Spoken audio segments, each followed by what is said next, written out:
The Shurangama Sutra. Enlightenment in Mahayana Buddhism consists in transmuting the mind into the great mirror wisdom. And so the Shurangama Sutra points directly at the mind, which, when stirred by a first thought, creates the basic illusion of an ego and splits the whole into subject and object.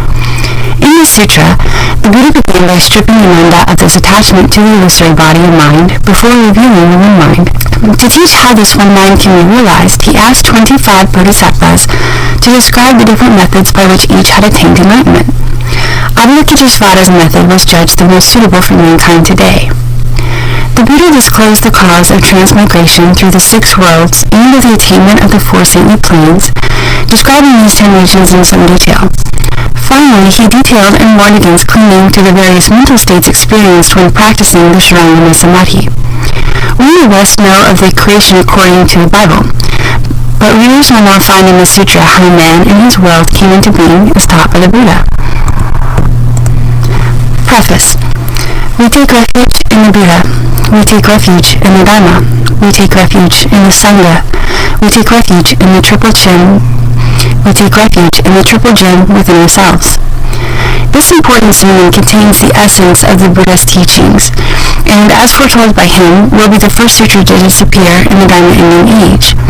It reveals the law of causality relating to both delusion and enlightenment, and teaches the methods of practice and realization to destroy forever the roots of birth and death. It aims at breaking up alaya, the stored consciousness, whose 3 characteristics are self-evidencing, perception, and form.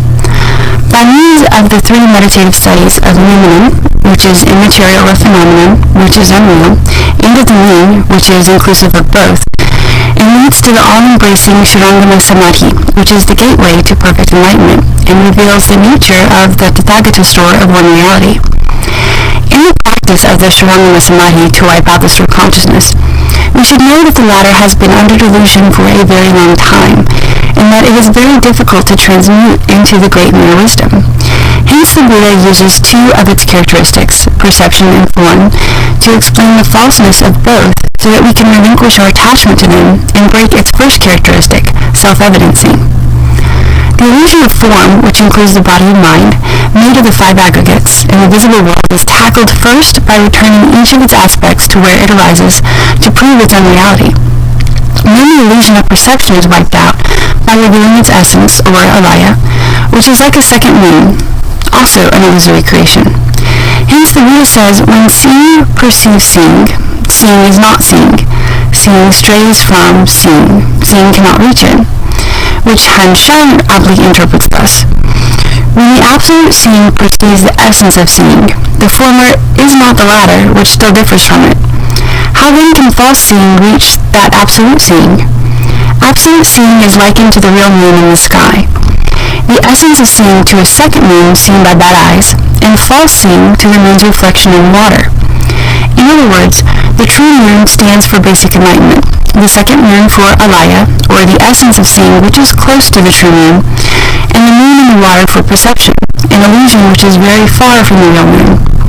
As to alaya, which is the unenlightened aspect of self-nature, we cannot rightly dismiss it as non-existent, and this is why the Buddha avoids mentioning it, for, as he says in his Gatha, old habits flow like torrents in alaya's subtle consciousness. Since the real yet unreal can create confusion, I have refrained from revealing it to you. In answer to Ananda's request for instruction on the 3 meditative studies, samatha, samapatti, dhyana, the Buddha reveals the light of the Shurangama Samadhi from the host position of the all-embracing one mind in its state of passionless imperturbability. Readers should not regard this revelation as some kind of miracle which cannot be proved by science, and which should be dismissed as nonsense. As mentioned in the book, The Secrets of Chinese Meditation, all serious students of the Dharma experience this state of brightness as soon as they succeed in stilling their minds in the practice of dhyana.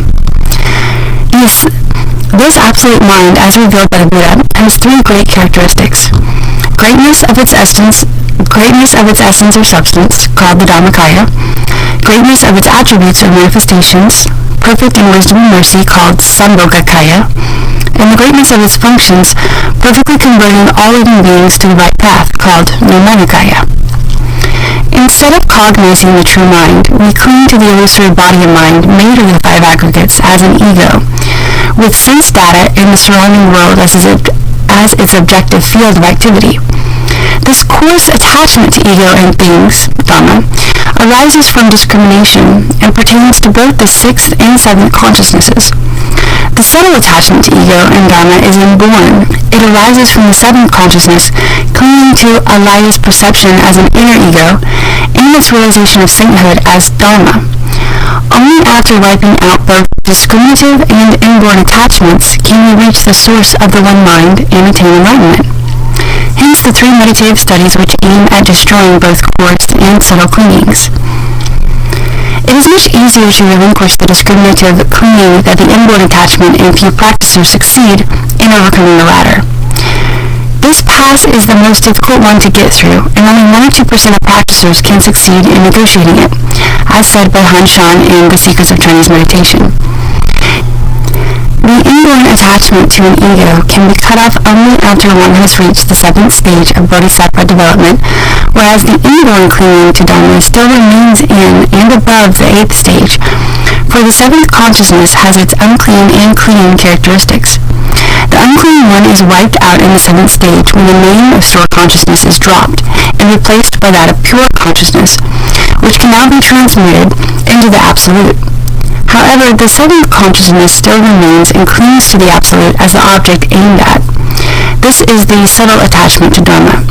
Hence the Buddha says, the idea that bodhi mind is created after the samsaric mind has been annihilated pertains to samsara. For this clinging to the Absolute that can be attained also implies the duality of subject and object, that is, attachment to Dhamma. Only after this last attachment has been cut off can enlightenment be realized. These two coarse and subtle attachments do not go beyond the eighth consciousness and its created five aggregates, the breaking up of which is the aim of the teaching in this sutra. This sermon deals with basic ignorance caused by the first dim thought of self-awareness as subject and its counterpart, dull emptiness, as object. The dimness so created by mind's separateness is called primordial darkness by non-Buddhist philosophers in the East, and is the origin of creation according to the Buddhist teaching, which then explains the three subtle causes of unenlightenment: basic ignorance, subject and object, and its six coarse conditions: knowledge, responsiveness, attachment, assigning names to objects, karmic activity, and suffering. These six conditions result in the manifestation of different forms, such as the world and living beings in the store consciousness. Here begins the law of continuity, that of the physical world resting on the four wheels of wind, water, metal, and space, which spring from the illusion thus created, that of living beings of the four types of birth, and that of karmic retribution caused by carnality, killing and staining the three cardinal conditions of birth and death. The Buddha orders the 25 enlightened ones in the assembly to disclose the various means by which they have attained enlightenment, so that others can learn something from them. After their statements of their realization by means of the six sense data, six sense organs, six consciousnesses, and seven elements of fire, earth, water, wind, space, consciousness, and perception, the world-honored one asks Manjushri for his opinion on these 25 methods.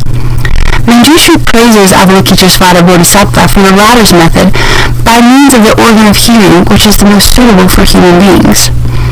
The Buddha then teaches the assembly the Shurangama mantra and rituals for avoiding all obstructions on the path to enlightenment. The Buddha goes on to explain why living beings are caught in the net of samsara through the 12 types of birth, and how to escape by practicing the 55 gradual stages of bodhisattva development to realize complete enlightenment. As asked by Ananda, he described the realms of hells, the 10 realms each of hungry ghosts, animals, human beings, and seers, the 6 deva realms of desire, the 18 deva realms of form, the 4 deva realms beyond form, and the 4 realms of titans. Before the meeting ends, the Buddha warns the assembly against 50 mental states caused by the 5 aggregates, which hinder the practice of Dharma. These states should be recognized by all students in their meditation, and cases are known of those having visions of Buddhas and Bodhisattvas who, by clinging to them, fell into heresy and thereby returned to samsara.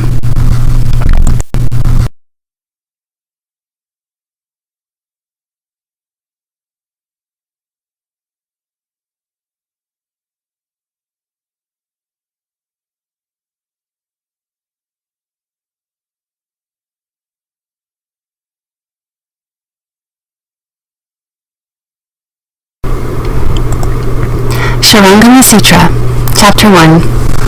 Thus I have heard. At one time the Buddha dwelt at the city of Shravasti in the sublime abode of the Jeta Grove, with a gathering of great bhikshus, 1,250 in all.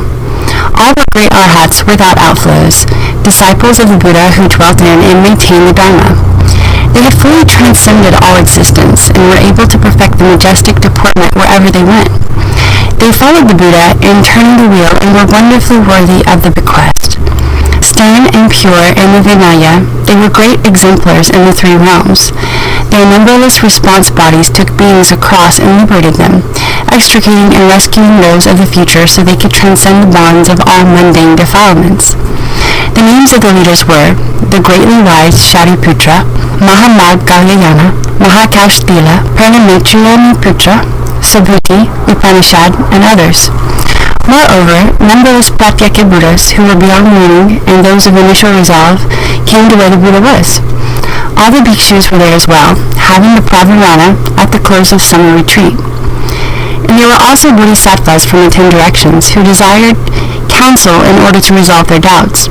All were respectful and obedient to the compassionate and stately one as they prepared to seek the secret meaning. Then the Tathagata arranged a seat, sat quietly and peacefully, and for the sake of everyone in the congregation, proclaimed the profound and mysterious. At the banquet of Dharma, what the members of the pure congregation obtained was unprecedented. The Amorla's Kalavinka sound pervaded the worlds of the 10 directions, and bodhisattvas as many as the Ganges sounds gathered at the way place with Manjushri as their leader. On the day of mourning, King Prasenajit, for the sake of his father, the former king, arranged a vegetarian feast and invited the Buddha to side rooms of the palace. He welcomed the Tathagata with a vast array of superb delicacies of unsurpassed, wonderful flavors, and himself invited the great bodhisattvas as well. Elders and lay people of the city were also prepared to provide meals for the Sangha at that same time, and they stood waiting for the Buddha to come and receive offerings. The Buddha commanded Manjushri to assign the bodhisattvas and arhats to receive offerings from the various vegetarian hosts. Only Ananda, who had traveled far to accept a special invitation earlier, and had not yet returned, was late for the apportioning of the Sangha. No senior bhikshu or acharya was with him, so he was returning alone on the road. On that day, Ananda had received no offerings, and so at the appropriate time, he took up his alms bow, and as he traveled through the city, received alms in sequential order. As he set out to receive alms from the first to the last donors, his vegetarian hosts, he thought not to question whether they were pure or impure, whether they were Kshatriyas of honorable name or Chandalas. While practicing equality and compassion, he would not select merely the lowly, but was determined to perfect all beings' limitless merit and virtue. Ananda was aware that the Tathagata, the Bhagavan, world-honored one, had admonished Subhuti and Mahakashyapa for being arhats whose minds were not fair and equal. He revealed the Tathagata's instructions on impartiality for saving everyone from doubt and slander. Having crossed the city moat, he walked slowly through the outer gates, his manner stern and proper as he strictly respected the rules for obtaining vegetarian food. At that time, because Ananda was receiving alms in sequential order, he passed by a house of prostitution and was waylaid by a powerful artifice. On the strength of Kapila's mantra, which came from the Brahma heaven, the daughter of Matanji drew him onto an impure mat. With her licentious body, she caressed him until he was on the verge of destroying the precept substance. The Tathagata, knowing Ananda was being taken advantage of by an impure artifice, finished the meal and immediately returned to the sublime abode. The king, great officials, elders, and lay people followed along after the Buddha, desiring to hear the essentials of the Dharma. Then the Bhagavan, from his crown, emitted hundreds of rays of jeweled light which dispelled all fear. Within the light appeared 1,000-petaled jeweled lotus, upon which was seated a transformation body Buddha in full lotus posture, proclaiming a holy mantra. Shakyamuni Buddha commanded Manjushri to take the mantra and go provide protection, and, when the evil mantra was dispelled, to support Ananda and Mantanji's daughter, and encourage them to return to where the Buddha was. Ananda saw the Buddha, bowed and wept sorrowfully, regretting that from time without beginning he had been preoccupied with erudition, and had not yet perfected his strength in the way. He respectfully and repeatedly requested an explanation of the initial experience of the wonderful shamatha, samapatti, and dhyana, by means of which the Tathagatas of the 10 directions had realized Bodhi. At that time, Bodhisattvas as numerous as Ganges' sons, great arhats, pratyeka Buddhas, and others from the 10 directions were also present. Pleased at the opportunity to listen, they withdrew quietly to their seats to receive the sagely instruction. The Buddha said to Ananda, "You and I are of the same family and share the affection of this natural relationship. At the time of your initial resolve, what were the outstanding characteristics which you saw in my Dhamma that caused you to suddenly cast aside the deep kindness and love found in the world?" Ananda said to the Buddha, "I saw the Tathagata's 32 hallmarks, which were so supremely wonderful and incomparable that his entire body had a shimmering translucence, just like that of crystal. I often thought that those hallmarks could not have been born of desire and love. Why? The vapors of desire are coarse and murky. From foul and putrid intercourse comes a turbid mixture of pus and blood, which cannot give off such a magnificent, pure, and brilliant concentration of purple golden light. And so I eagerly gazed upward, followed the Buddha, and let the hair fall from my head." The Buddha said, "Very good, Ananda. You should know that from beginningless time, all beings are continually born and continually die, simply because they do not know the everlasting true mind with its pure nature and bright substance. Instead, they engage in false thinking. These thoughts are not true, and so they lead to further transmigration. Now you wish to investigate the unsurpassed Bodhi and actually discover your nature. You should answer my questions with a straightforward mind. The Tathagatas of the 10 directions escaped birth and death because their minds were straightforward. Since their minds and words were consistently in that way, from the beginning through the intermediate stages to the end, they were never in the least evasive. Ananda, I now ask you, at the time of your initial resolve, which arose in response to the Tathagata's 32 hallmarks, what was it that saw those characteristics, and who delighted in them?" Ananda said to the Buddha, "World-honored one, this is the way I experienced the delight. I used my mind and eyes. Because my eyes saw the Tathagata's outstanding hallmarks, my mind gave rise to delight. That is why I became resolved and wished to extricate myself from birth and death." The Buddha said to Ananda, "It is as you say, that experience of delight actually occurs because of your mind and eyes. If you do not know where your mind and eyes are, you will not be able to conquer the wearisome mundane defilements.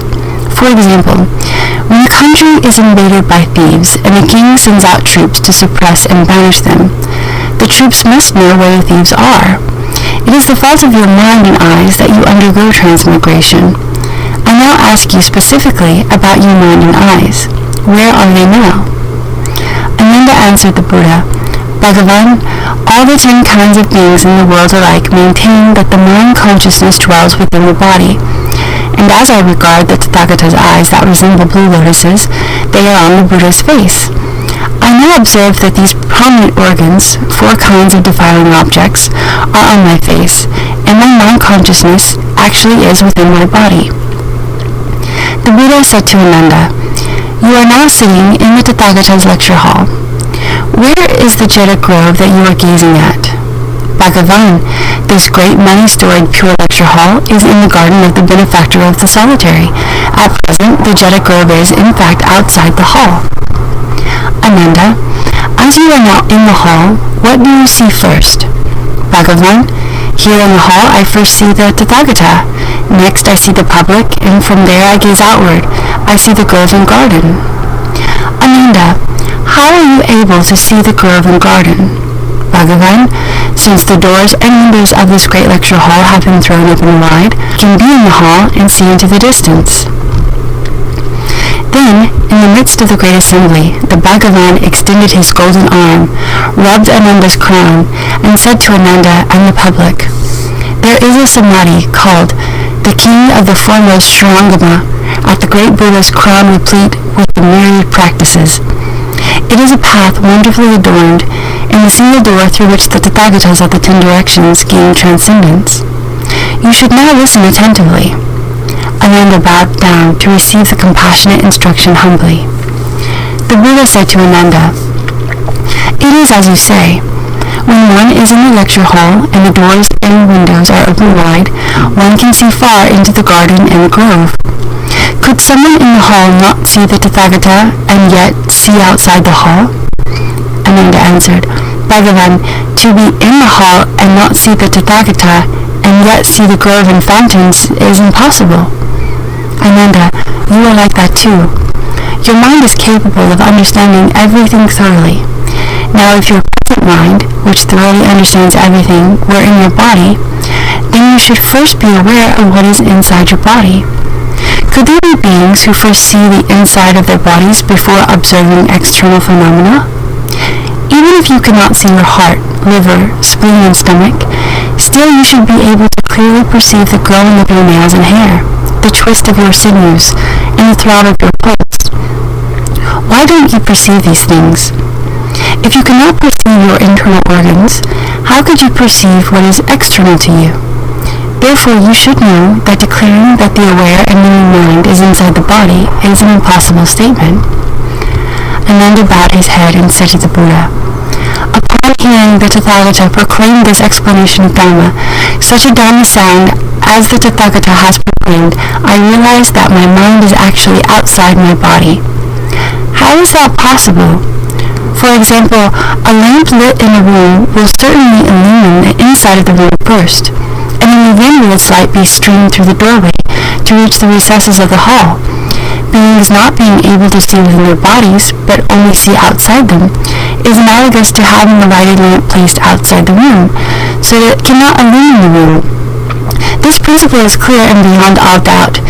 It is identical with the Buddha's complete meaning, isn't it? The Buddha said to Ananda, "All these bhikshus who just followed me to the city of Shravasti to go on sequential alms rounds to obtain bowls of food have returned to the Jeta Grove. I have already finished eating. Observing the bhikshus, do you think that by one person eating, everyone gets full?" Ananda answered, "No, Bhagavan. Why, although these bhikshus are arhats, their physical bodies and lives differ. How could one person's eating enable everyone to be full?" The Buddha told Ananda, "If your mind, which is aware, knows, and sees were actually outside your body and mind would be mutually exclusive and would have no relationship to one another. The body would be unaware of what the mind perceives, and the mind would not perceive the awareness within the body. Now as I show you my hand, which is soft like tula cotton, does your mind distinguish it when your eyes see it?" Ananda answered, "Yes, Bhagavan." The Buddha told Ananda, "If the two have a common perception, how can the mind be outside the body? Therefore, you should know that declaring that the mind, which knows, understands, and is aware, is outside the body, is an impossible statement." Ananda said to the Buddha, "Bhagavan, it is as the Buddha has said. Since I cannot see inside my body, my mind does not reside in the body. Since my body and mind have a common awareness, they are not separate, and so my mind does not dwell outside my body. As I now consider the matter, I know exactly where my mind is." The Buddha said, "So, where is it now?" Ananda said, "Since the mind which knows and understands does not perceive what is inside, but can see outside, upon reflection, I believe it is concealed in the organ of vision. This is analogous to a person placing crystal lenses over his eyes. The lenses would cover his eyes, but would not obstruct his vision. The organ of vision would thus be able to see, and discriminations could be made accordingly, and so my mind is aware and knows, understands, and is aware does not see within because it resides in the organ. It can gaze outside clearly without obstruction for the same reason. It is concealed in the organ." The Buddha said to Ananda, "Assuming that it is concealed in the organ, as you assert in your analogy of the crystals, if a person were to cover his eyes with the crystals and look at the mountains and rivers, would he see the crystals as well?" "Yes, Honored One, if that person were to cover his eyes with the crystals, he would in fact see the crystals." The Buddha said to Ananda, "If your mind is analogous to the eyes covered with the crystals, then when you see the mountains and rivers, why don't you see your eyes?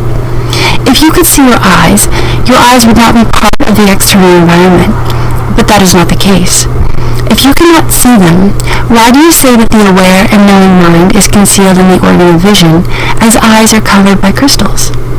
Therefore, you should know that you state the impossible when you say that the mind which knows, understands, and is aware is concealed in the organ of vision in the way that the eyes are covered by crystals. Ananda said to the Buddha, Bhagavan, I now offer this for consideration. Viscera and bowels lie inside the bodies of living beings, while the apertures are outside. There is darkness within where the bowels are, and light at the apertures. Now as I face the Buddha and open my eyes, I see light. That is seeing outside. When I close my eyes and see darkness, that is seeing within. How does that principle sound? The Buddha said to Ananda, when you close your eyes and see darkness, does the darkness you experience lie before your eyes or not? If it did lie before your eyes, then the darkness would be in front of your eyes. How could that be said to be within?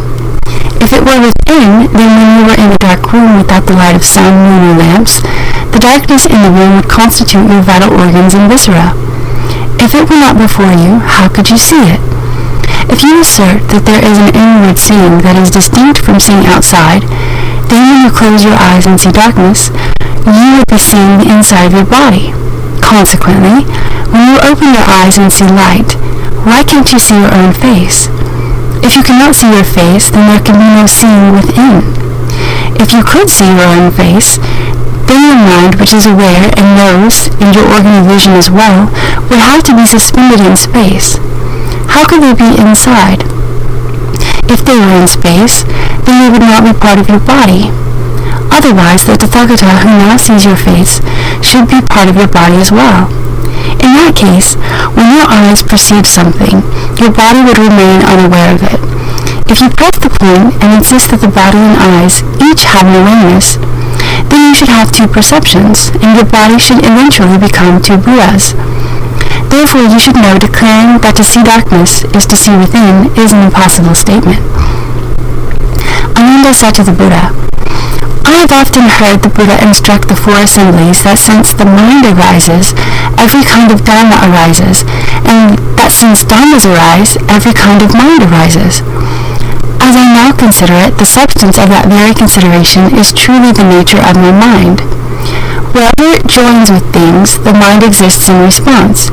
It does not exist in any of the three locations, inside, outside, and in between. The Buddha said to Ananda, now you say that because dharmas arise, every kind of mind arises.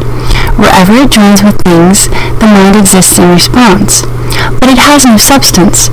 The mind cannot come together with anything. If having no substance, it could yet come together with things, that would constitute a 19th realm brought about by union with the 7th defiling object. But there is no such principle.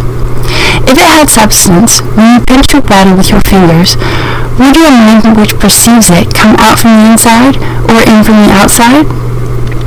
If it came from the inside, then once again, it should be able to see within your body. If it came from the outside, it should see your face first. Ananda said, seeing is done with the eyes, mental perception is not. To call mental perception seeing doesn't make sense. The Buddha said, supposing the eyes did the seeing, that would be like being in a room where the doors could see. Also, when a person has died, but his eyes are still intact, his eyes should see things. But how could one be dead if one can still see? Furthermore, Ananda, if your aware and knowing mind in fact had substance, then it would be of a single substance or of many substances. Would its substance perceive the body in which it resides, or would it not perceive it? Supposing it were a single substance, then when you pinched one limb with your fingers, the four limbs would be aware of it. If they were all aware of it, the pinch could not be at any one place. If the pinch is located in one place, then the single substance you propose could not exist. Supposing it was composed of many substances, then you would be many people. Which of those substances would be you? Supposing it were composed of a pervasive substance, the case would be the same as before in the instance of pinching. But supposing it were not pervasive, then when you touched your head and touched your foot simultaneously, The foot would not perceive being touched if the head did. But that is not how you are. Therefore, you should know that declaring that wherever it comes together with things, the mind exists in response is an impossible statement. Ananda said to the Buddha, Bhagavan, I have also heard the Buddha discuss reality with Manjushri and the other disciples of the Dharma king. Bhagavan also said the mind is neither inside nor outside. As I now consider it, it cannot be inside since it cannot see within, and it cannot be outside since in that case there would be no shared perception. Since it cannot see inside, it cannot be inside, and since the body and mind do have shared perception, it does not make any sense to say it is outside. Therefore, since there is a shared perception, and since there is no seeing within, it must be in the middle, the Buddha said. You say it is in the middle. That middle must not be haphazard or without a fixed location. Where is this middle that you propose? Is it an external place, or is it in the body? If it were in the body, the surface of the body cannot be counted as being in the middle. If it were in the middle of the body, that would be the same as being inside. If it were in an external place, would there be some evidence of it or not? If there would not be any evidence of it, that amounts to it not existing at all. If there were some evidence of it, then it would have no fixed location. Why not? Suppose that middle were indicated by a marker. When seen from the east, it would be to the west, and when seen from the south, it would be to the north. Just as such a tangible marker would be unclear, so too the location of the mind would be chaotic. Ananda said, The middle I speak of is neither one of those. As Bhagavan has said, the eyes and forms are the conditions which create the eye consciousness.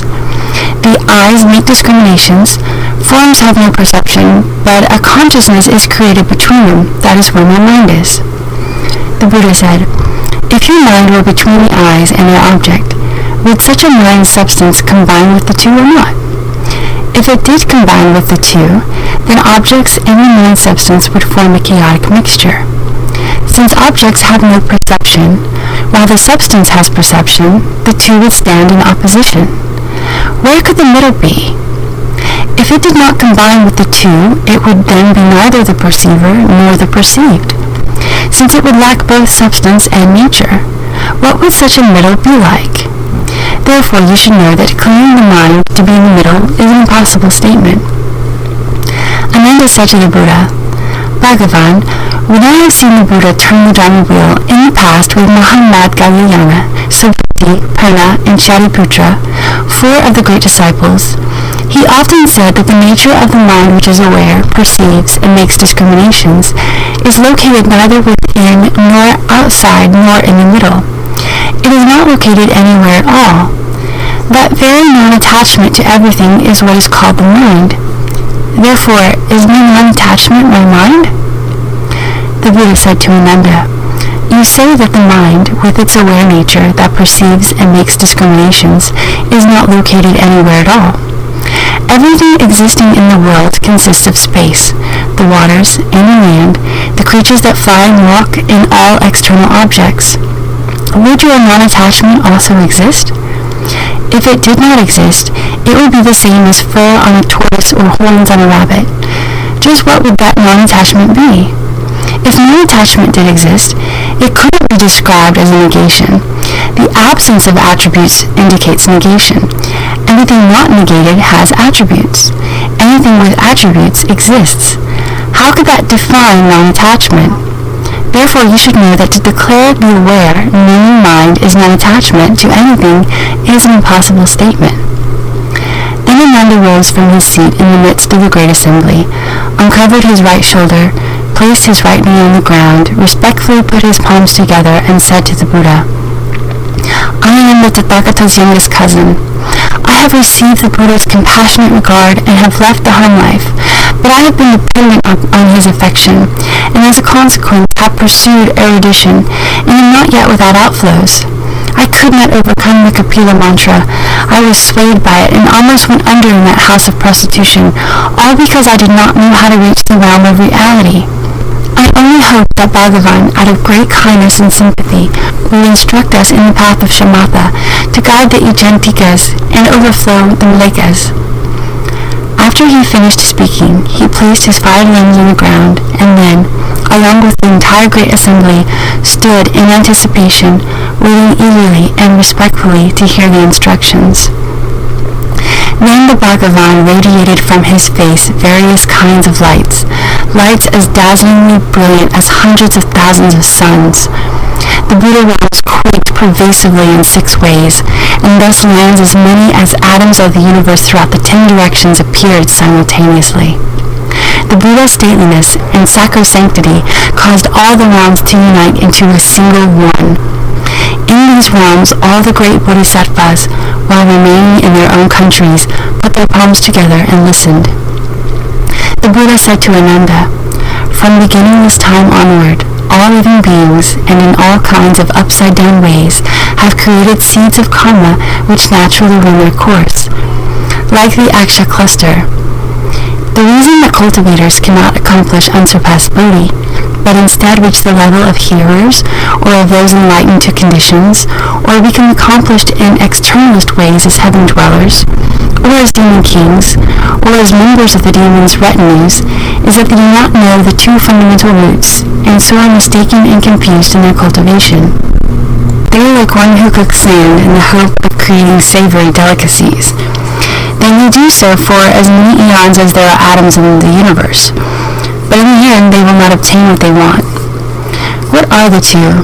Ananda, the first is the root of beginningless birth and death, which is the mind that seizes upon conditions, and that you and all living beings now make use of, taking it to be your own nature. The second is the primal pure substance of beginningless Bodhi Nirvana. It is the primal bright essence of consciousness that can bring forth all conditions. Due to these conditions, you consider it to be lost. Having lost sight of that original brightness, although beings use it to the end of their days, they are unaware of it and unintentionally enter the various destinies. Ananda, you now wish to know about the path of shamatha with the hope of quitting birth and death. I will now question you further. Then the Tathagata raised his golden-colored arm and bent his 5 webbed fingers as he asked Ananda, "Do you see?" Ananda said, "I see." The Buddha said, "What do you see?" Ananda said, "I see the Tathagata raise his arm and bend his fingers into a fist of light which dazzles my mind and eyes." The Buddha said, "What do you see it with?" Ananda said, "The members of the great assembly and I each see it with our eyes." The Buddha said to Ananda, "You have answered me by saying that the Tathagata bends his fingers into a fist of light which dazzles your mind and eyes. Your eyes are able to see, but what is the mind that is dazzled by my fist?" Ananda said, "The Tathagata is asking where the mind is located. Now that I use my mind to search for it thoroughly, I propose that precisely that which is able to investigate is my mind." The Buddha exclaimed, "Hey Ananda, that is not your mind." Startled, Ananda leapt up from his seat, stood, put his palms together, and said to the Buddha, "If that is not my mind, what is it?" The Buddha said to Ananda, "It is your perception of false appearances based on external objects, which causes your true nature to be diluted, and has caused you from beginningless time to present your life, to take a thief for your son, to lose your eternal source, and to undergo transmigration." Ananda said to the Buddha, "Bhagavan, I am Buddha's favorite cousin. It is because my mind loved the Buddha that I was led to leave the home life. With my mind I not only make offerings to the Tathagata, but also in passing through lands as many as the grains of sand in the Ganges River, to serve all Buddhas and good, wise advisors, and in marshaling great courage to practice every difficult aspect of the Dharma. I always use my mind. Even if I were to slander the Dharma and eternally sever my good roots, it would also be because of this mind. If this is not my mind, then I have no mind, and I am the same as a clod of earth or a piece of wood, because nothing exists apart from the awareness and knowing. Why does the Tathagata say this is not my mind? I am startled and frightened, and not one member of the great assembly is without doubt. I only hope that Bhagavan will regard us with compassion and instruct those who have not yet awakened." Then the Bhagavan gave instruction to Ananda and the great assembly, wishing to cause their minds to enter the state of patience with the non-existence of beings and dharmas. From the lion's seat he rubbed Ananda's crown and said to him, "The Tathagata has often said that all dharmas that arise are only manifestations of the mind. All causes and effects the world's as many as atoms of universe, take on substance because of the heart. Ananda, if we regard all the things in the world, including blades of grass as strands of silk, examining them at their fundamental source, each is seen to have a nature. Even an empty space has a name and an appearance. And so how could the clear, wonderful, pure, bright mind, the essence of all thought, itself be without substance? If you insist that the nature, which is aware, observes and knows is the mind, then apart from all forms, smells, tastes, and tangibles, apart from the workings of all the defiling objects, that mind should have its own complete nature. And yet now, as you listen to my Dharma, it is because of sound that you are able to make distinctions. Even if you could put an end to all seeing, hearing, awareness, and knowing, and maintain an inner composure, the shadows of your discrimination of dharmas would remain. I do not insist that you grant that it is not the mind, but examine your mind in minute detail to see whether there is a discriminating nature apart from the sense objects. That would truly be your mind. If the discriminating nature you discover has no substance apart from objects, then that would make it just a shadow of discriminations in mental objects. The objects are not eternal, and when they pass out of existence, such a mind would be like fur on a tortoise or horns on a rabbit. In that case, your Dharma body would come to an end along with it.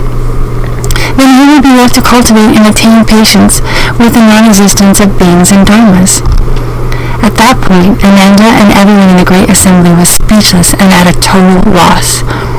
The Buddha said to Ananda, "There are cultivators in the world who, although they realize the 9 successive stages of samadhi, do not achieve the extinction of outflows or become arhats, all because they are attached to birth and death and false thinking, and mistake these for what is truly real. That is why now, although you are highly erudite, you have not realized sagehood."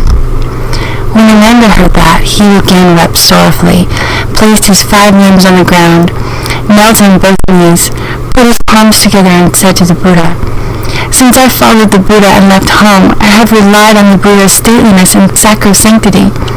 I have often thought, there is no reason for me to toil at cultivation, expecting that the Tathagata would bestow samadhi upon me.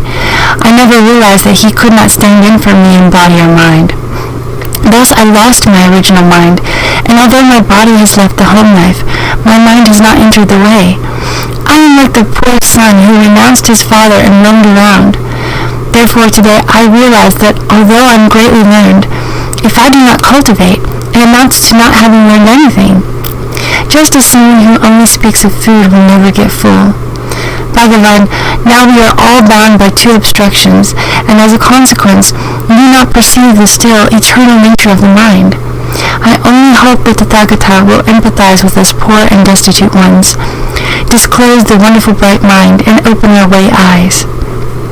Then, from the svastika myriad on his chest, the Tathagata poured forth gem-like light, radiant with hundreds of thousands of colors. This brilliant light simultaneously pervaded throughout the 10 directions to Buddha realms as many as atoms of universe, anointing the crowns of every Tathagata in all these jeweled Buddha lands of the 10 directions. Then it swept back to Ananda and all the great assembly. The Buddha said to Ananda, "I will now erect the great Dharma banner for you, to cause all living beings in the 10 directions to obtain the wondrous subtle secret, the pure nature, the bright mind, and to attain those pure eyes. Ananda, you have told me that you saw my fist of bright light. How did it take the form of a fist? How did the fist come to emit light? How is the fist made? By what means could you see it?" Ananda replied, "The body of the Buddha is born of purity and cleanness, and therefore it assumes the color of Jambu River gold with deep red hues. Hence it shone as brilliant and dazzling as a precious mountain. It was actually my eyes that saw the Buddha bend his 5 wheeled fingers to form a fist which was shown to all of us." The Buddha told Ananda, "Today the Tathagata will tell you the truth. All those with wisdom are able to achieve enlightenment through the use of examples. Ananda, take for example my fist. If I didn't have a hand, I couldn't make a fist. If you didn't have eyes, you couldn't see. If you apply the example of my fist to the case of your eyes, it is the principle of the same? Ananda said, Yes, Bhagavan. Since I can't see without my eyes, if one applies the example of the Tathagata's fist to the case of my eyes, the principle is the same. The Buddha said to Ananda, You say it is the same, but that is not right. Why? If a person has no hand, his fist is gone forever. But one who is without eyes is not entirely devoid of sight. Why not? Try consulting the blind man on the street. What do you see? Any blind person will certainly answer, Now I see only darkness in front of my eyes. Nothing else meets my gaze. The meaning is apparent. If he sees dark in front of him, how can his sight be considered lost? Ananda said, The only thing blind people see in front of their eyes is darkness. How can that be called seeing? The Buddha said to Ananda, Is there any difference between the darkness seen by blind people, who do not have use of their eyes, and the darkness seen by someone who has the use of his eyes when he is in a dark room? Stated in that way, Bhagavan, there is no difference between the two kinds of blackness, that seen by a person in a dark room and that seen by the blind. Ananda, if the person without use of his eyes, who sees only darkness, were suddenly to regain his sight and see all kinds of forms, and you say it is his eyes which see, then, when a person in a dark room, who sees only darkness, suddenly sees all kinds of forms because of a lamp is lit, you should say it is the lamp which sees. If the lamp did the seeing, it would be endowed with sight, but then we would not call it a lamp anymore. Besides, if the lamp were to do the seeing, what would that have to do with you? Therefore, you should know that while the lamp can reveal forms, the eyes, not the lamp, do the seeing. And while the eyes can reveal forms, the seeing nature comes from the mind, not the eyes. Although Ananda and everyone in the great assembly had heard what was said, their minds had not yet understood, and so they remained silent, hoping to hear more of the gentle sounds of the Tathagata's teaching. They put their palms together, purified their minds, and stood waiting for the Tathagata's compassionate instruction.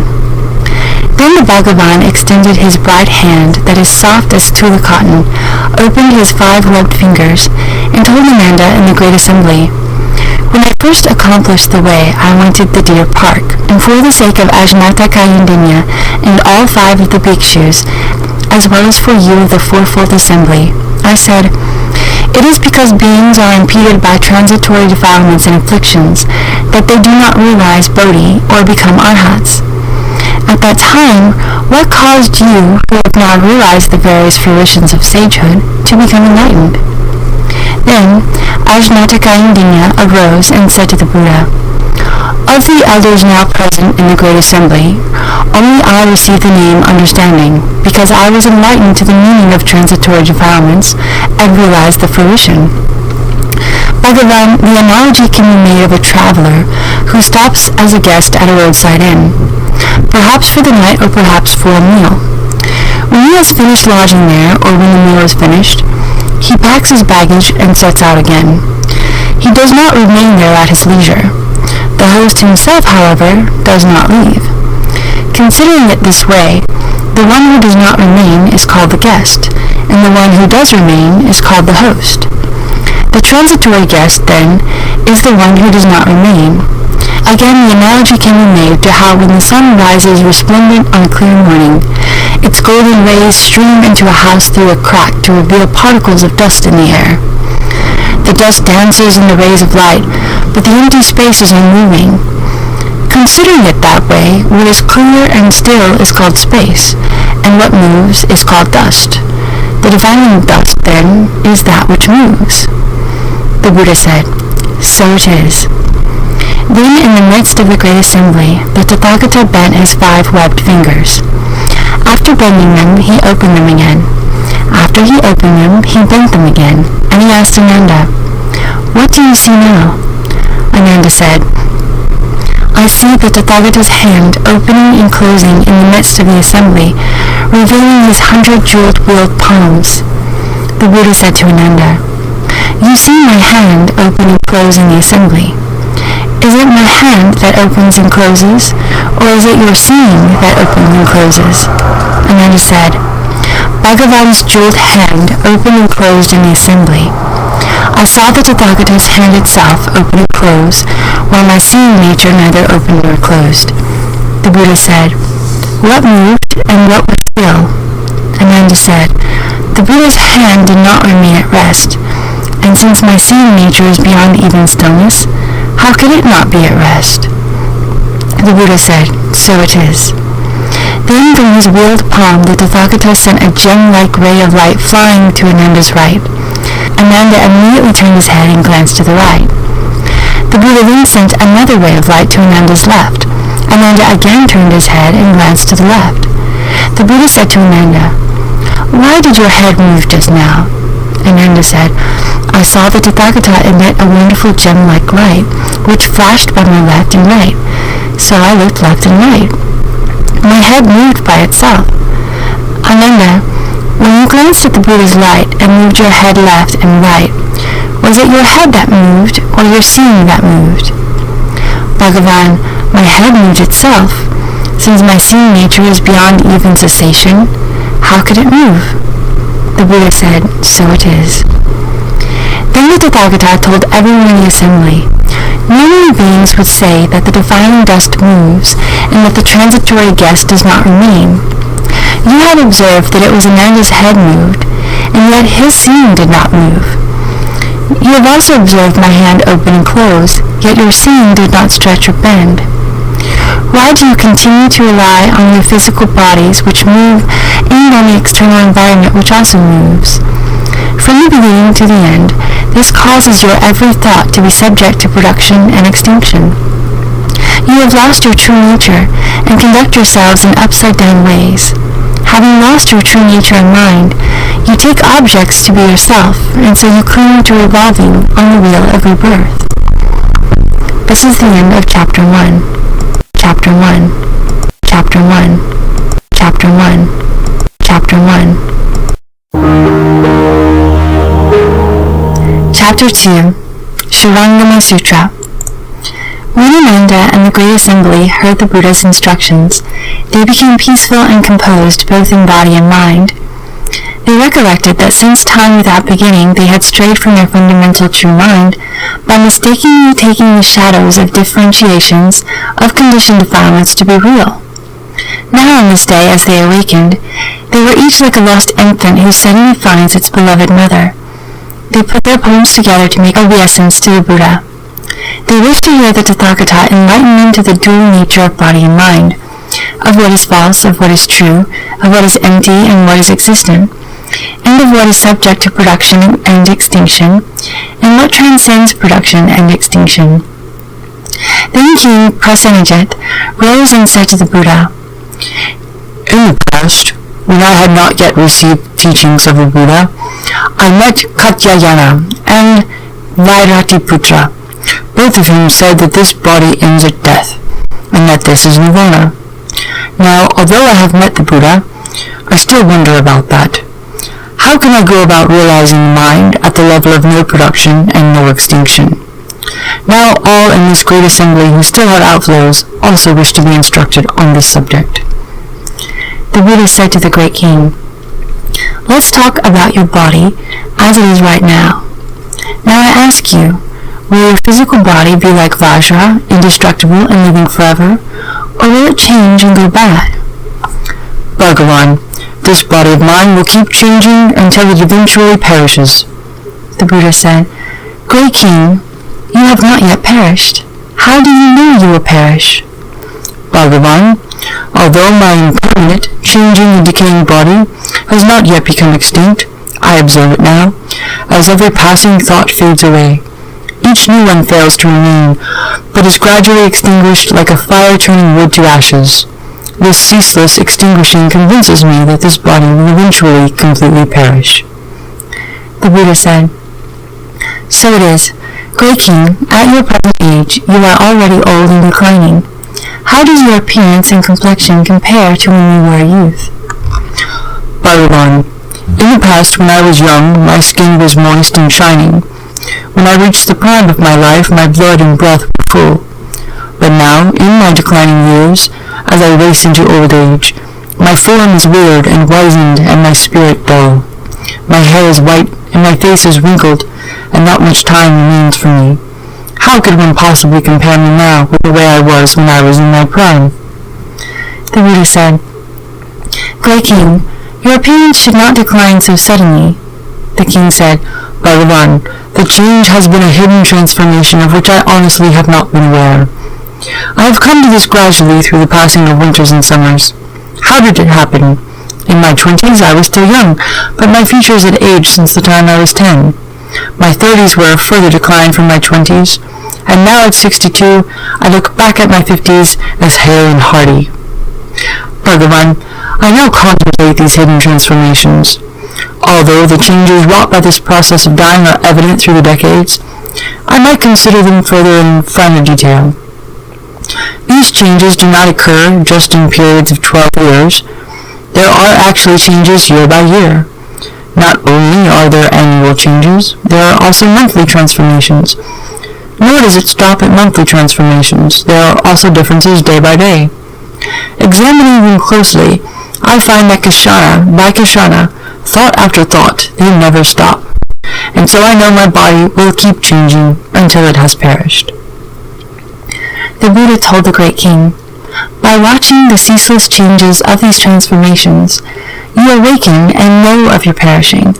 But do you also know that at the time of perishing, there is something in your body which does not become extinct? King Prasenajit put his palms together and said to the Buddha, I really do not know. The Buddha said, I will now show you the nature which is neither produced nor extinguished. Great King, how old were you when you saw the waters of the Ganges? The king said, When I was 3 years old, my compassionate mother led me to visit the goddess Jiva. We passed a river, and at the time I knew it was the waters of the Ganges. The Buddha said, Great King, you have said that when you were 20, you had deteriorated from when you were 10. Day by day, month by month, year by year until you reach 60. In thought after thought there has been change. Yet when you saw the Ganges River at the age of 3, how was it different from when you were 13? The king said, It was no different from when I was 3, and even now when I am 62, it is still no different. The Buddha said, Now you are mournful that your hair is white and your face wrinkled.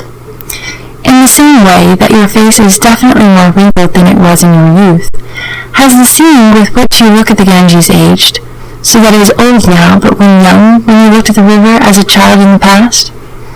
The king said, No, Bhagavan.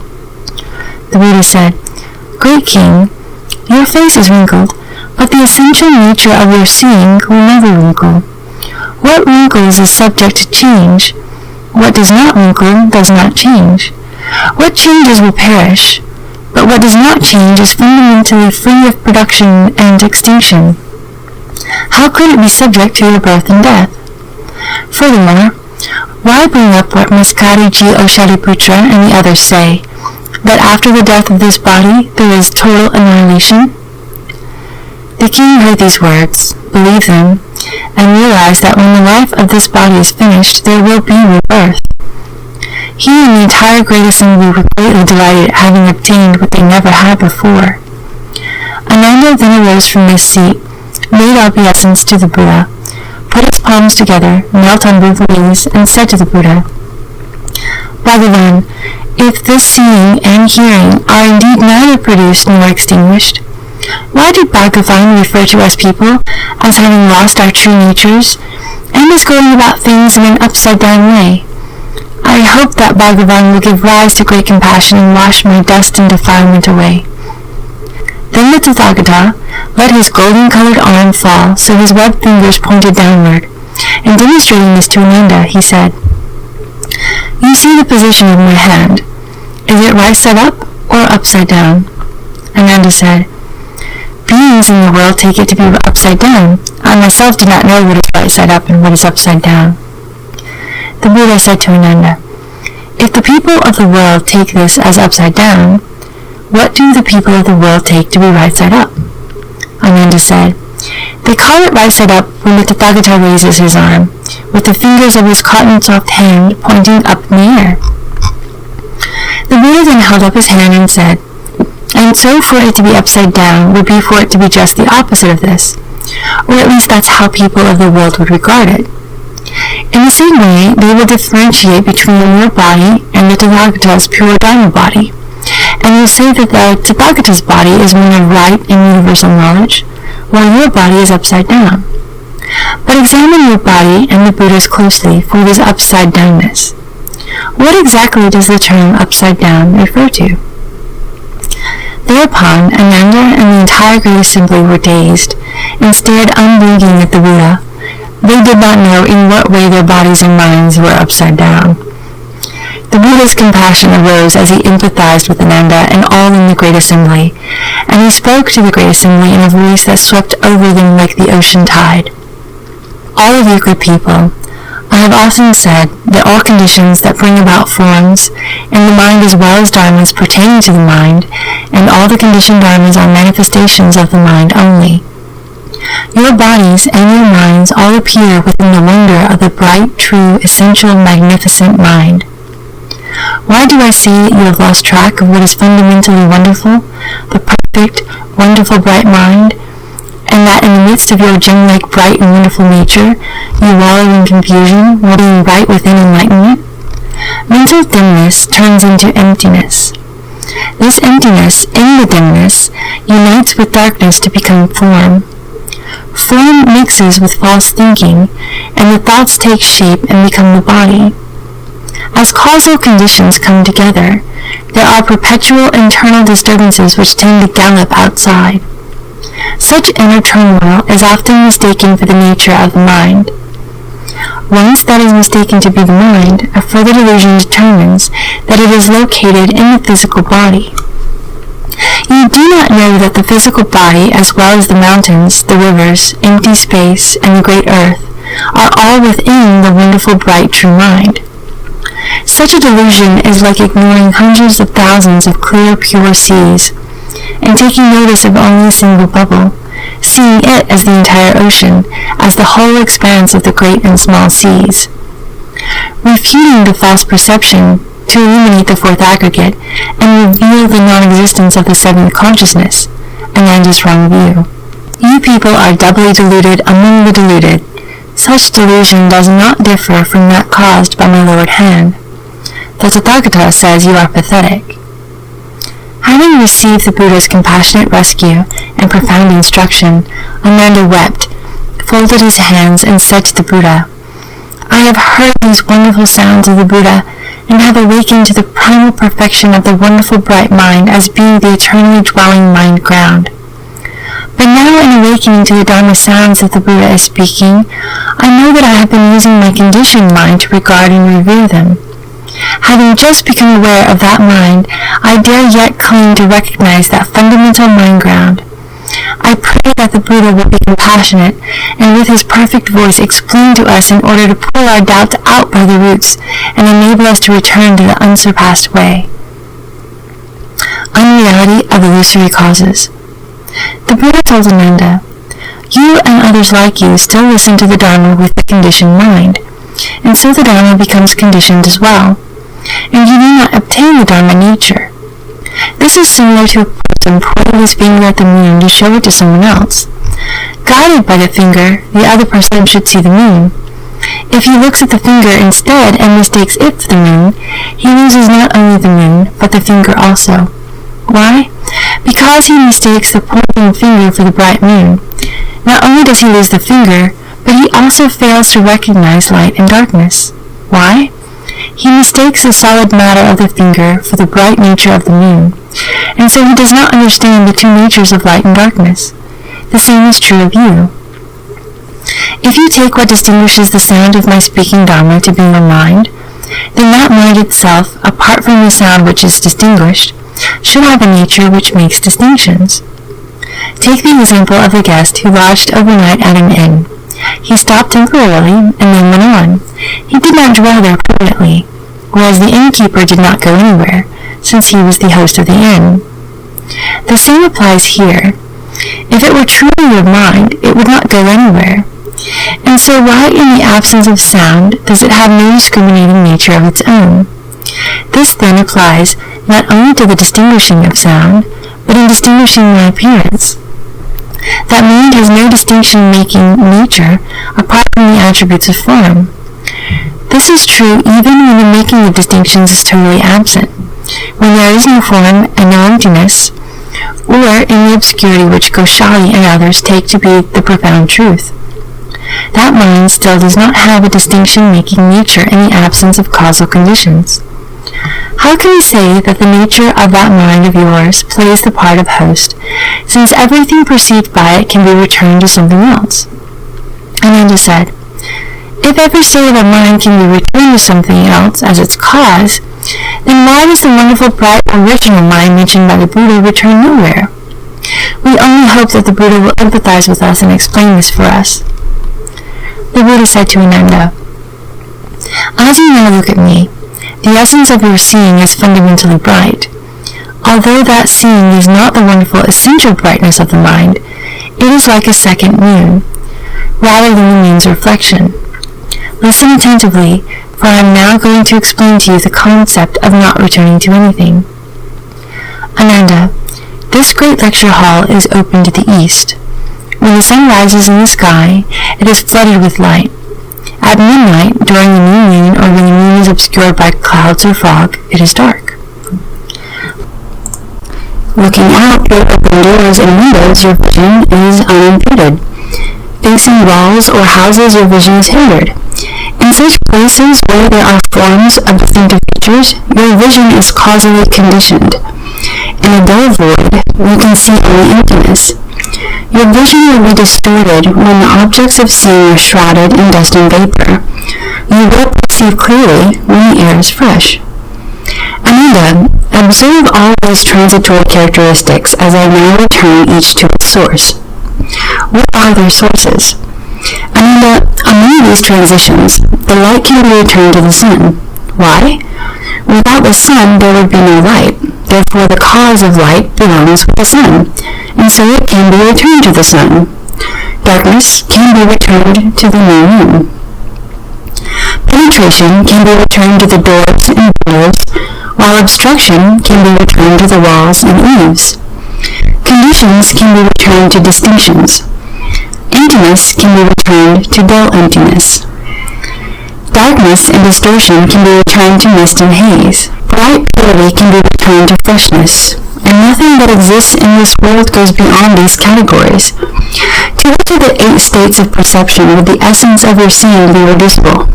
Why do I ask that? If it returned to brightness, you could not see darkness when there was no light. Although such states of perception, as light, darkness, and the like differ from one another, your seeing remains unchanged. That which can be returned to other sources clearly is not you. If that which you cannot return to anything else is not you, then what is it? Therefore, I know that your mind is fundamentally wonderful, bright, and pure.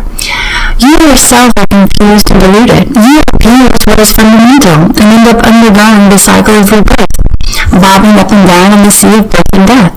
No wonder that the Tathagata says you are the most pathetic of creatures. Ananda said, although I recognize that the seeing nature cannot be traced back to anything, but how can you come to know that it is my true nature? The Buddha told Ananda, now I have a question for you. At this point, you have not yet attained the purity of no outflows. Blessed by the Buddha's holy strength, you are able to see into the first jnana heavens without any obstruction, just as Aniruddha looks at Jambudvipa with such clarity as he might at a mandala fruit in the palm of his hand. Bodhisattvas can see hundreds of thousands of realms. The Tathagatas of the 10 directions see everything throughout Pure Lands as numerous as atoms of universe. By contrast, ordinary being's sight does not extend beyond a fraction of an inch. Ananda, as you and I now look at the palace where 4 heavenly kings reside, and inspect all that moves in the water, on dry land, and in the air, some are dark and some are bright, varying in shape and appearance. And yet all of these are nothing but the dust before us, taking solid form only through our own distinction-making. Among them you should distinguish which is self and which is other. I ask you now to select from within your seeing which is the substance of the self and which is the appearance of things. Ananda, if you take a good look at everything, everywhere, Within the range of your vision, extending from the palaces of the sun and moon to the 7 golden mountain ranges, all that you see is phenomena of different features and degrees of light. At closer range, you will gradually see clouds floating, birds flying, wind blowing, dust rising, trees, mountains, streams, grasses, seeds, people, and animals, all of which are phenomena, but none of which are you. Ananda, all phenomena, near and far, have their own nature. Although each is distinctly different, they are seen with the same pure essence of seeing. Thus, all the categories of phenomena have their individual distinctions. But the seeing nature has no differences. That essential and wonderful brightness is most certainly your seeing nature. If seeing were a phenomenon, then you should also be able to see my seeing. If we both looked at the same phenomenon, you would also be seeing my seeing. Then, when I'm not seeing, why can't you see my not seeing? If you could see my not seeing, it clearly would not be a phenomenon that I am not seeing. If you cannot not see my not seeing, then it is clearly not a phenomenon. How could it not be you? Besides that, if your seeing a phenomenon was like that, then when you saw things should also see you. With substance and nature mixed together, you and I and everyone in the world will no longer be distinguishable from each other. Ananda, when you see, it is you who sees, not me. The seeing nature pervades everywhere. Whose is it if not yours? Why do you have doubts about your own true nature and come to me seeking verification, thinking your nature is not true? Ananda said to the Buddha, Bhagavan, given that this seeing nature is certainly mine and no one else's, when the Tathagata and I regard the hall of the 4 heavenly kings, with its supreme abundance of jewels, or stay at the palace of the sun and moon, this seeing completely pervades the lands of the Saha world. Upon returning to the sublime lecture hall, the seeing only observes the monastic grounds, and once inside the pure central hall, it only sees the eaves and corridors. Bhagavan, that is how the seeing is. At first its substance pervaded everywhere throughout the one realm, but now in the midst of this room it feels one room only.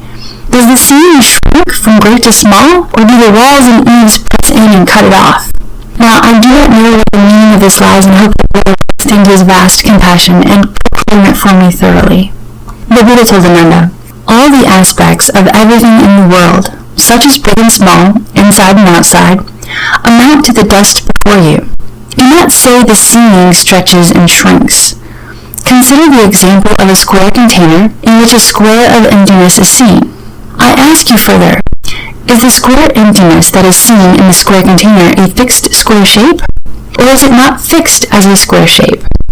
If it is a fixed square shape, when we switch to a round container, the emptiness would not be round.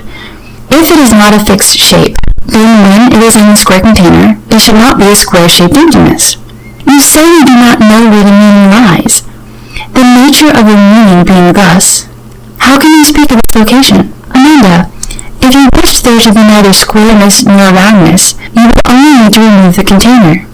The essential emptiness has no shape, and so do not say that you would also have to remove the shape from the emptiness. If, as you suggest, your seeing shrinks and becomes small when you enter a room, then when you look up at the sun, shouldn't your seeing be put out until it reaches the sun's surface?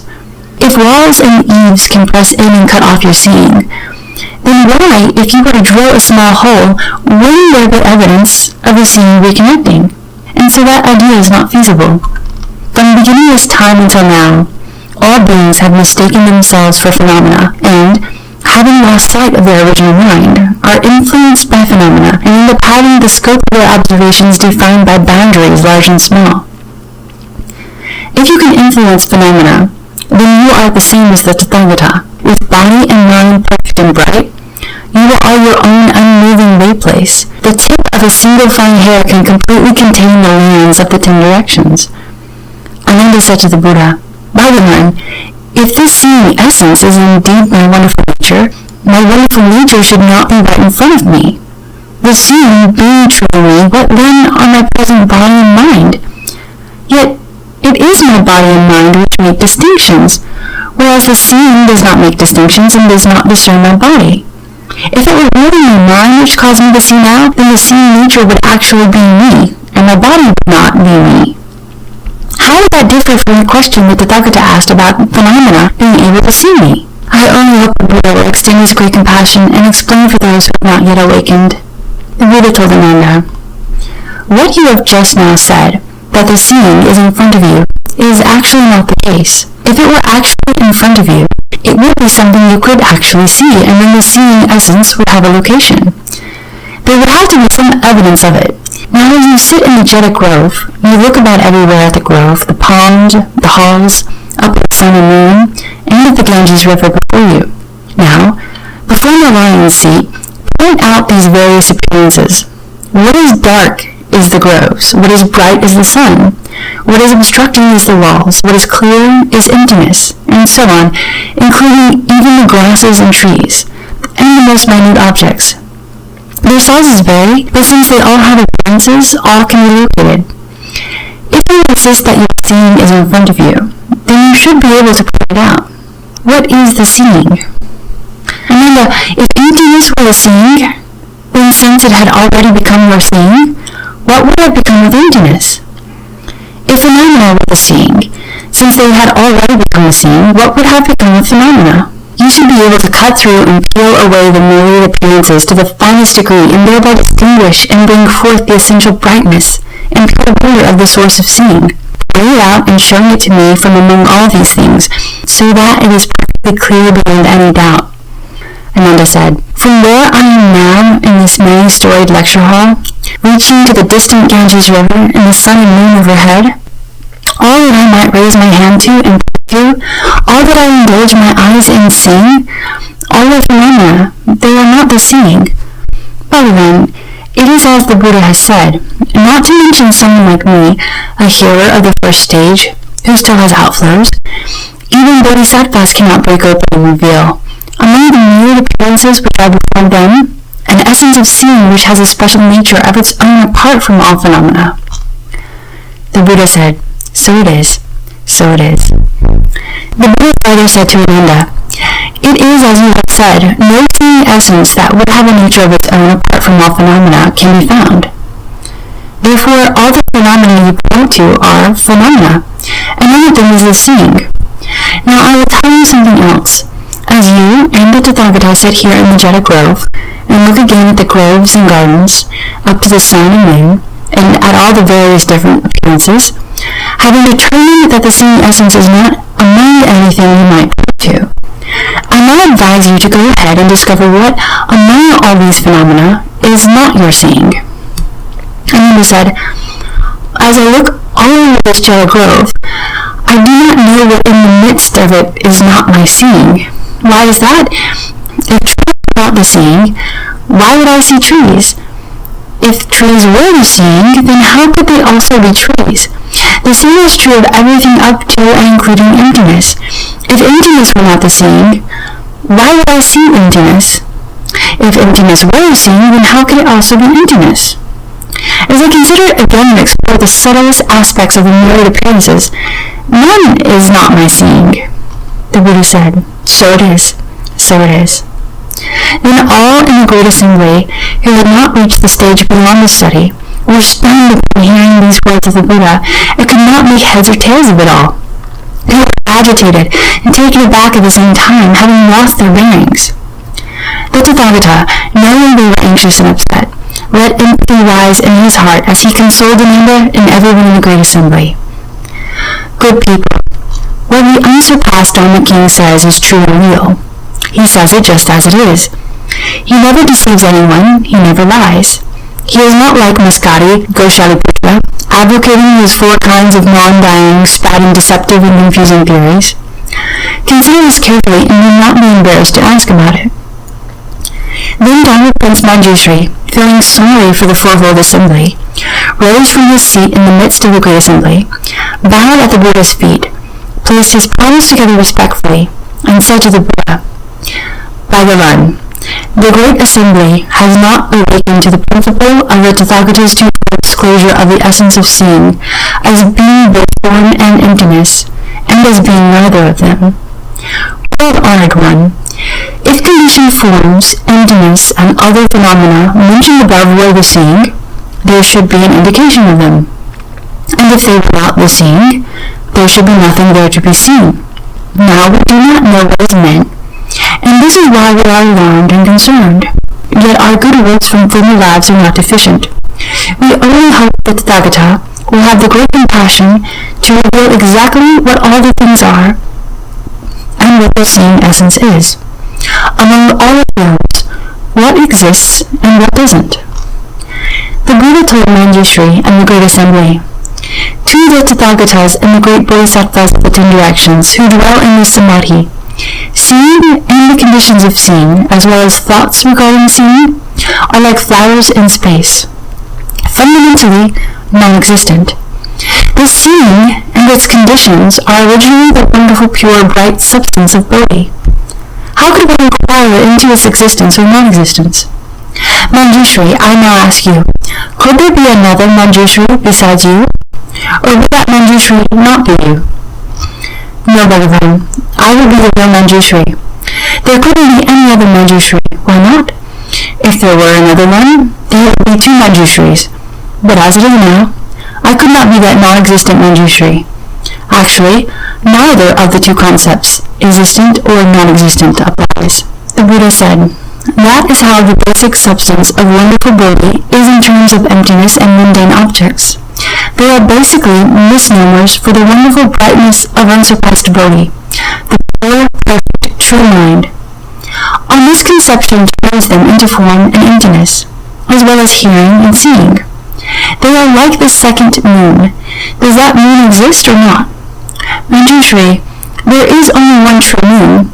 That leaves no room for questioning its existence or non-existence. Therefore, your current contemplating of the seeing and the mundane objects and the many observations that entails are all false thoughts.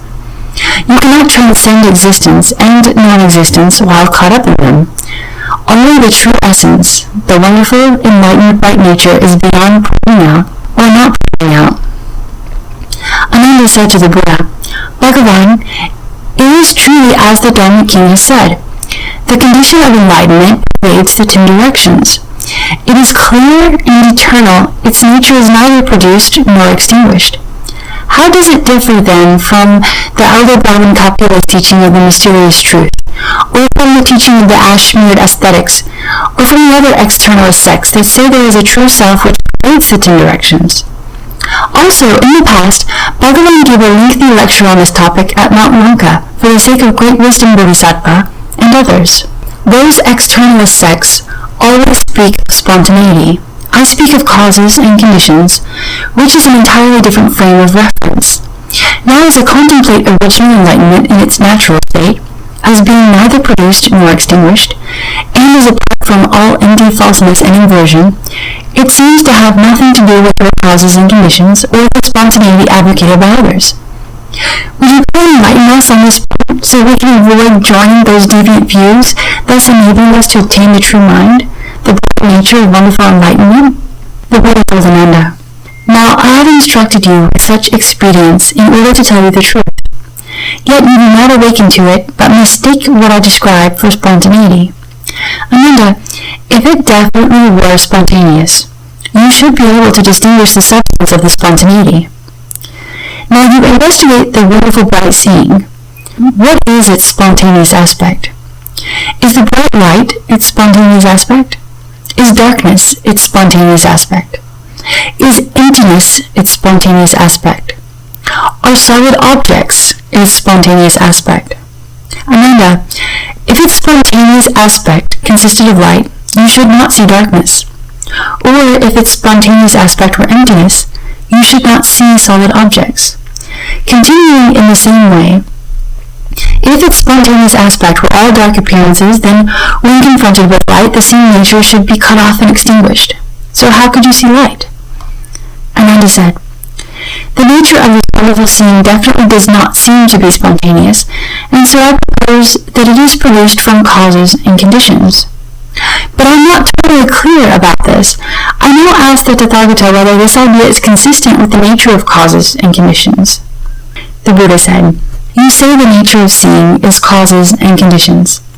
I ask you about that, because you are now seeing. The seeing nature manifests. Does this seeing exist because of light? Does it exist because of darkness? Does it exist because of emptiness? Does it exist because of solid objects? Ananda, if light is the cause that brings about seeing, you should not see darkness. If darkness is the cause that brings about seeing, you should not see light. The same question applies to emptiness in solid objects. Moreover, Ananda, does the seeing derive from the condition of there being light? Does the seeing derive from the condition of there being solid objects? Ananda, if it existed because there is emptiness, you should not see solid objects. If it exists because there are solid objects, you should not see emptiness. It would be the same with light or darkness as it would be with emptiness or solid objects. Thus you should know that the essential, enlightened, wonderful brightness is due to neither causes nor conditions, nor does it arise spontaneously. Nor is it the negation of spontaneity. It is neither a negation nor the denial of a negation. All dharmas are defined as being devoid of any attributes. Now in the midst of them, how can you use your mind to make distinctions that are based on clever debate and technical jargon? To do that is like grasping at empty space. You only end up tiring yourself out. How could empty space possibly yield to your grasp? Ananda said to the Buddha, if the nature of the wonderful enlightenment has neither causes nor conditions, then why does Bhagavan always tell the bhikshus that the nature of seeing derives from the four conditions of emptiness, brightness, the mind, and the eyes? What does that mean? The Buddha said, Ananda, what I have spoken about causes and conditions in the mundane sense does not describe the primary meaning. Ananda, I ask you again, people in the world say, I can see. What is that seeing, and what is not seeing? Ananda said, the light of the sun, the moon, and lamps is the cause that allows people in the world to see all kinds of appearances. That is called seeing. Without these three kinds of light, they would not be able to see. Ananda, if you say there is no seeing in the absence of light, then you should not see darkness. If in fact you do see darkness, which is just a lack of light, how can you say there is no seeing? Ananda, if when it is dark you call that not seeing because you do not see light, then since it is now light and you do not see the characteristic of darkness, that should also be called not seeing. Thus both aspects would be called not seeing. Although these two aspects counteract each other, your seeing nature does not lapse for an instant. Thus, you should know that seeing continues in both cases. How then can you say there is no seeing? Therefore, Ananda, you should know that when you see light, the seeing is not the light. When you see darkness, the seeing is not the darkness. When you see emptiness, the seeing is not the emptiness. When you see solid objects, the seeing is not the solid objects. And by extension of these four facts, you should also know that when you see your seeing, the seeing is not that seeing. Since the former seeing is beyond the latter cannot reach it. Such being the case, how can you describe it as being due to causes and conditions or spontaneity, or that it has something to do with mixing and uniting? You narrow-minded hearers are so inferior and ignorant that you are unable to penetrate through the purity of ultimate reality. Now I will continue to instruct you. Consider well what is said. Do not become weary or negligent on the wonderful road to Bodhi. Ananda said to the Buddha, Bhagavan, we have still not understood what the Bhagavan, has explained for me and for others like me about causes and conditions, spontaneity, and the attributes of mixing and uniting, and the absence of mixing and uniting. And now to hear further that seeing that can be seen is not the seeing adds yet another layer of confusion. Humbly, I hope that with your vast compassion you will bestow upon us the great wisdom eye, so as to show us the bright, pure, enlightened mind. After saying this, he wept, made obeisance, and waited to receive the sacred instruction. Then the Bhagavan, out of pity for Ananda and the great assembly, began to explain extensively the wonderful path of cultivation for all samadhis of the great Dharani, and said to Ananda, although you have a keen memory, it only benefits your extensive learning, but your mind has not yet understood the subtle secret contemplation and illumination of shamatha. Listen attentively now as I explain it for you in detail, and cause all those of future who have outflows to obtain the fruition of Bodhi. Ananda, All living beings turn in the cycle of rebirth in this world because of two upside-down discriminating false views. Wherever these views arise, they cause one to evolve through the cycle in accord with their corresponding karma. What are the two views? The first consists of the false view based on living beings' individual karma. The second consists of the false view based on living beings' collective karma. What is meant by false views based on individual karma? Amanda, take for example someone who has cataracts on his eyes, so that at night he alone sees around the lamp a circular reflection composed of layers of 5 colors. What do you think? Are the colors that compose the circle of light that appears around the lamp at night created by the lamp, or are they created by the seeing? Amanda, if the colors were created by the lamp, why is it that someone without the disease does not see the same thing, and only the one who is diseased sees the circular reflection? If the colors were created by the seeing, then the seeing would have already become colored. What then should the circular reflection that the diseased person sees to be called? Moreover, Amanda, if the circular reflection were a thing in itself, apart from the lamp, then it should be seen around the viewing screen, the curtain, the table, and the mats. On the other hand, if it had nothing to do with the seeing, the eyes should not see it. So why does the man with cataracts see the circular reflections with his eyes? Therefore you should know that in fact the colors originate from the lamp, and the disease of the seeing brings about the reflection. Both the circular reflection and the faulty seeing are the result of the cataract, but that which sees the diseased film is not sick. Thus you should not say that the cause is the lamp or the seeing, or neither the lamp nor the seeing.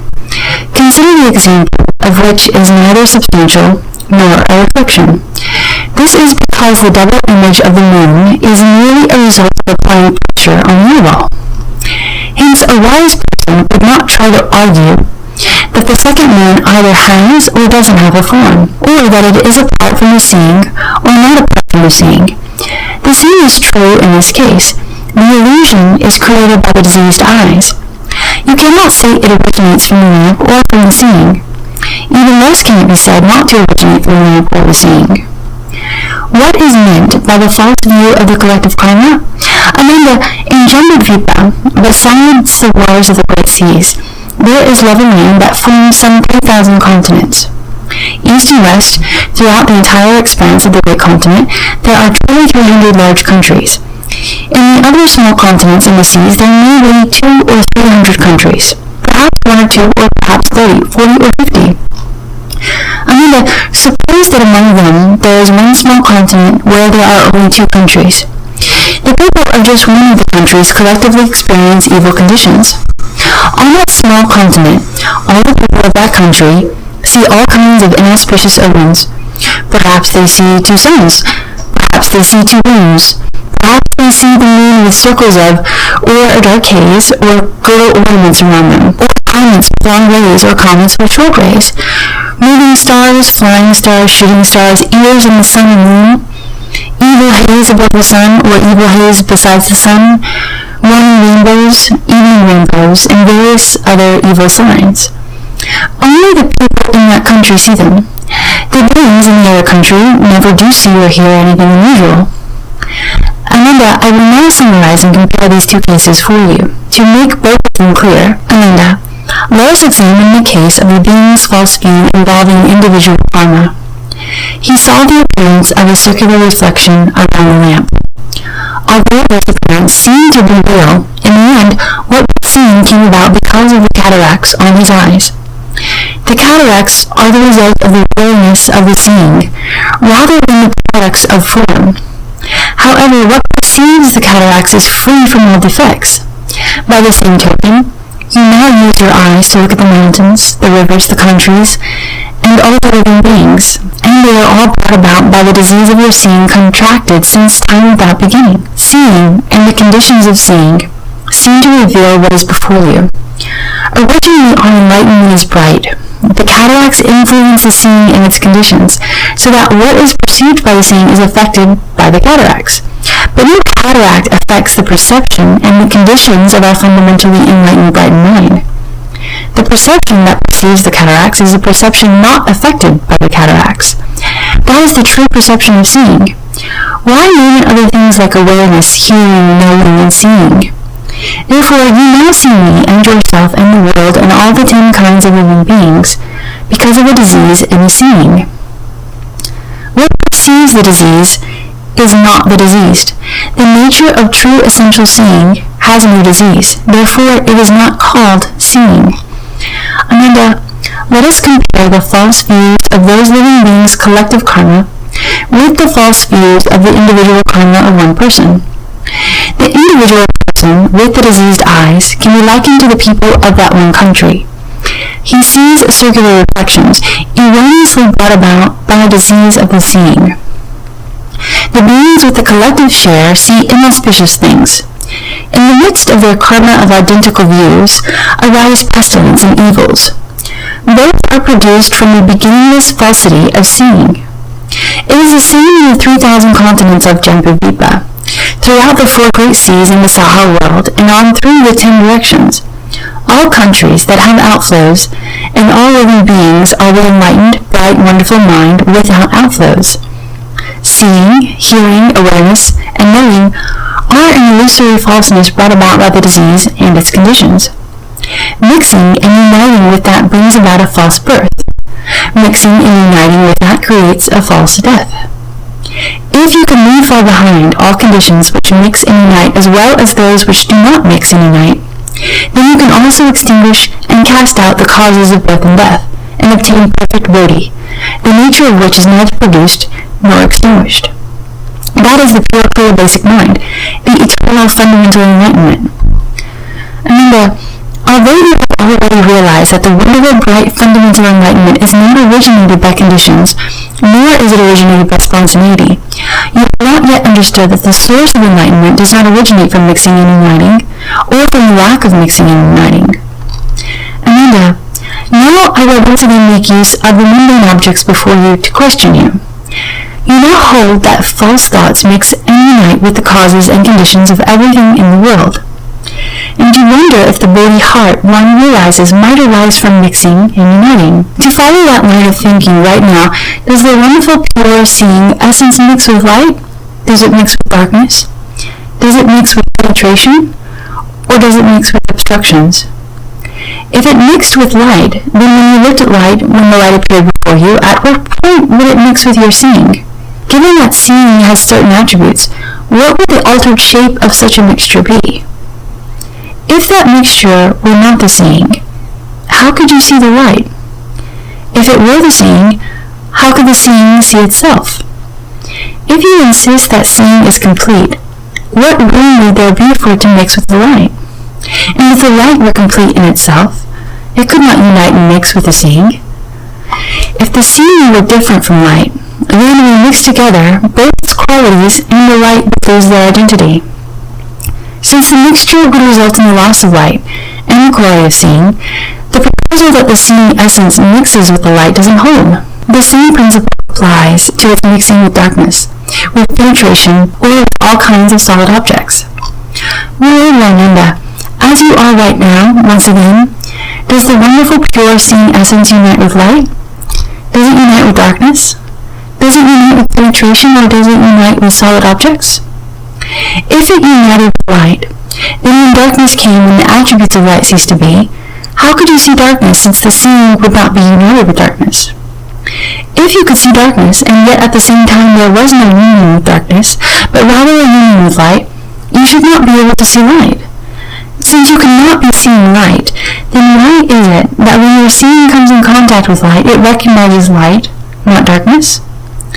The same would be true of union with darkness, with penetration, or with any kind of solid object. Ananda said to the Buddha, Bhagavan, as I consider it, the source of this wonderful enlightenment does not mix or unite with any conditioned mundane objects or with mental speculation. Is that the case? The Buddha said, Now you want to say that the enlightened nature neither mixes nor unites. So now I ask you further. As to this wonderful seeing essences neither mixing nor uniting, does it not mix with light? Does it not mix with darkness? Does it not mix with penetration? Does it not mix with solid objects? If if it does not mix with light, then there should be a boundary between seeing and light. Examine it closely.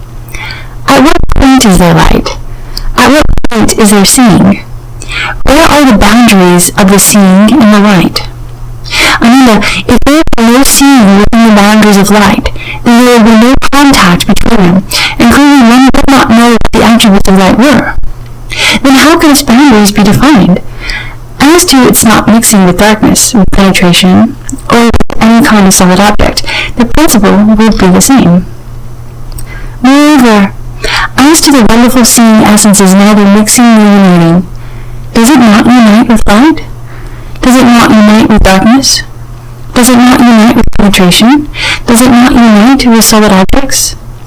If it did not unite with light, then the seeing and the light would be at odds with each other, by their nature, as are the ear and light, which does not come in contact. Since the seeing would not know what the attributes of the light were, how can it determine clearly whether there is any union? As to its not uniting with darkness, with penetration, or with any kind of solid object, the principle would be the same.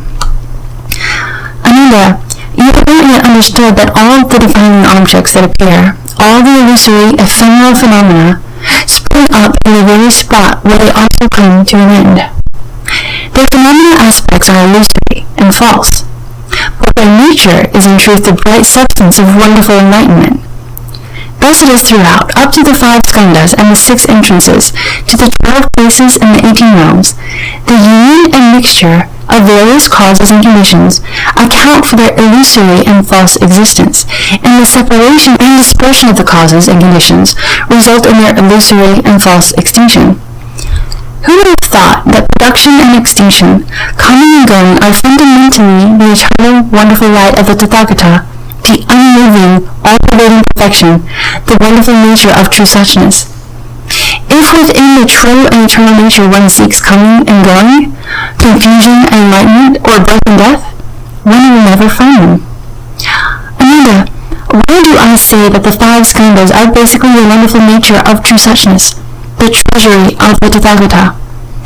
Ananda, suppose a person with clear vision were to gaze at clear bright space. His gaze would perceive only clear emptiness, devoid of anything else. Then if that person for no particular reason fixed his gaze, the staring would cause fatigue. Thus, in empty space, he would see illusory flowers, and other illusory and distorted unreal appearances. You should be aware that the form skandha is like that, and that those illusory flowers did not originate from space, nor did they come from the eyes. In fact, Ananda, if they came from space, coming from there, they should also return to and enter space. But if objects were to enter and leave it, space would not be empty. And if space was not empty, then there would be no room for it to contain the flowers that might appear or disappear. Just as Ananda's body cannot contain another Ananda. If the flowers came from the eyes, coming from them, they should also return to the eyes. If the image of flowers originated in the eyes, then they themselves should have vision. If they had vision, when they went out to space, they should be able to turn around and see the person's eyes. If they didn't have vision, then in going out, they would obscure space, and in returning, they would obscure the eyes. But when the person saw the flowers, his eyes should not have been obscured. But on the contrary, isn't it when we see clear space that our vision is said to be clear? From this you should understand that the form skandha is empty and false. Fundamentally, its nature cannot be attributed to either causes and conditions or spontaneity. Ananda, suppose a person's hands and feet were relaxed, and his entire body was in balance. He was unaware of his life processes to the point that he experienced neither pain nor pleasure. Then for no particular reason that person might rub his hands together, creating the illusory sensation of friction and smoothness, cold and warmth, and other sensations. You should be aware that the feeling skandha is like that. Ananda, that imaginary contact did not originate in the surrounding air, nor did it originate in the palms. In fact, Ananda, if it had come from the air, since the contact affected the palms, why didn't it affect the rest of the body? Nor should the air select what it comes in contact with. If the sensation came from the palms, there would be no need to rub the palms together to experience it. Besides, if it came from the palms, the plums would experience it returning. But when they were not joined, the sense of contact should return into the palms. And in that case, the arms, wrists, bones, and marrow should also be aware of its course of entry. If you insist that the mind would be aware of its leaving and entering, then the contact would be a thing in itself that came in meet with the body. What need would there be to wait for the palms to be joined to experience it and identify it as contact? From this you should understand that the feeling skanda is empty and false. Fundamentally, its nature cannot be attributed to either causes and conditions or spontaneity. Ananda, suppose a person's mouth watered at the mention of sour plums, or that the soles of his feet tingled when he thought about walking along a precipice. You should be aware that the feeling skanda is like that. Ananda, the mouth's watering caused by the mention of plums did not originate from the plums, nor does it originate from the mouth. In fact, Ananda, if the mouth's watering came from the plums should speak for themselves. Why wait for someone to mention them? If it came from the mouth itself should hear, so what need would there be to wait for the ear's perception? If the ear alone heard, then why doesn't it produce the saliva? Thinking about walking along a precipice can be explained in the same way. From this you should understand that the thinking skanda is empty and false. Fundamentally, its nature cannot be attributed to either causes and conditions or spontaneity. Ananda, suppose a swift rapids had waves that follow upon one another in orderly succession, the ones behind never overtaking the one in front. You should be aware that the activity skanda is like that. Ananda, that flowing does not arise because of emptiness, nor does it come into being because of water. It is not identical to the water, and yet it is not separate from either the emptiness or the water. In fact, Ananda, if the flow arose because of emptiness, then the inexhaustible emptiness throughout the 10 directions would become an unending flow, and all the worlds would inevitably be drowned. If the swift rapids existed because of water, then they would have to differ from water, and the location and attributes of their existence should be apparent. If the rapids were identical to water, then when the rapids disappeared and became still and clear, the water should also disappear. Suppose the rapids were separate from both the emptiness and the water, but there isn't anything beyond emptiness, and without water, there couldn't be any flow. From this you should understand that the activity skanda is empty and false. Fundamentally, its nature cannot be attributed to either causes and conditions or spontaneity. Ananda, suppose a man picked up a Kalavinka pitcher, up its 2 holes, lifted the pitcher filled with emptiness, and walking some 1,000 miles away, presented it to another country. You should be aware that the consciousness skanda is like that. Ananda, that emptiness did not originate in one place, nor did it go to another. In fact, Ananda, if the emptiness were to come from one place, then, when the stored-up emptiness in the pitcher was carried elsewhere, there should be less emptiness in the place where the pitcher originally was. And if it were to enter the other region, when the holes were unplugged and the pitcher was turned over, one would see emptiness emerge.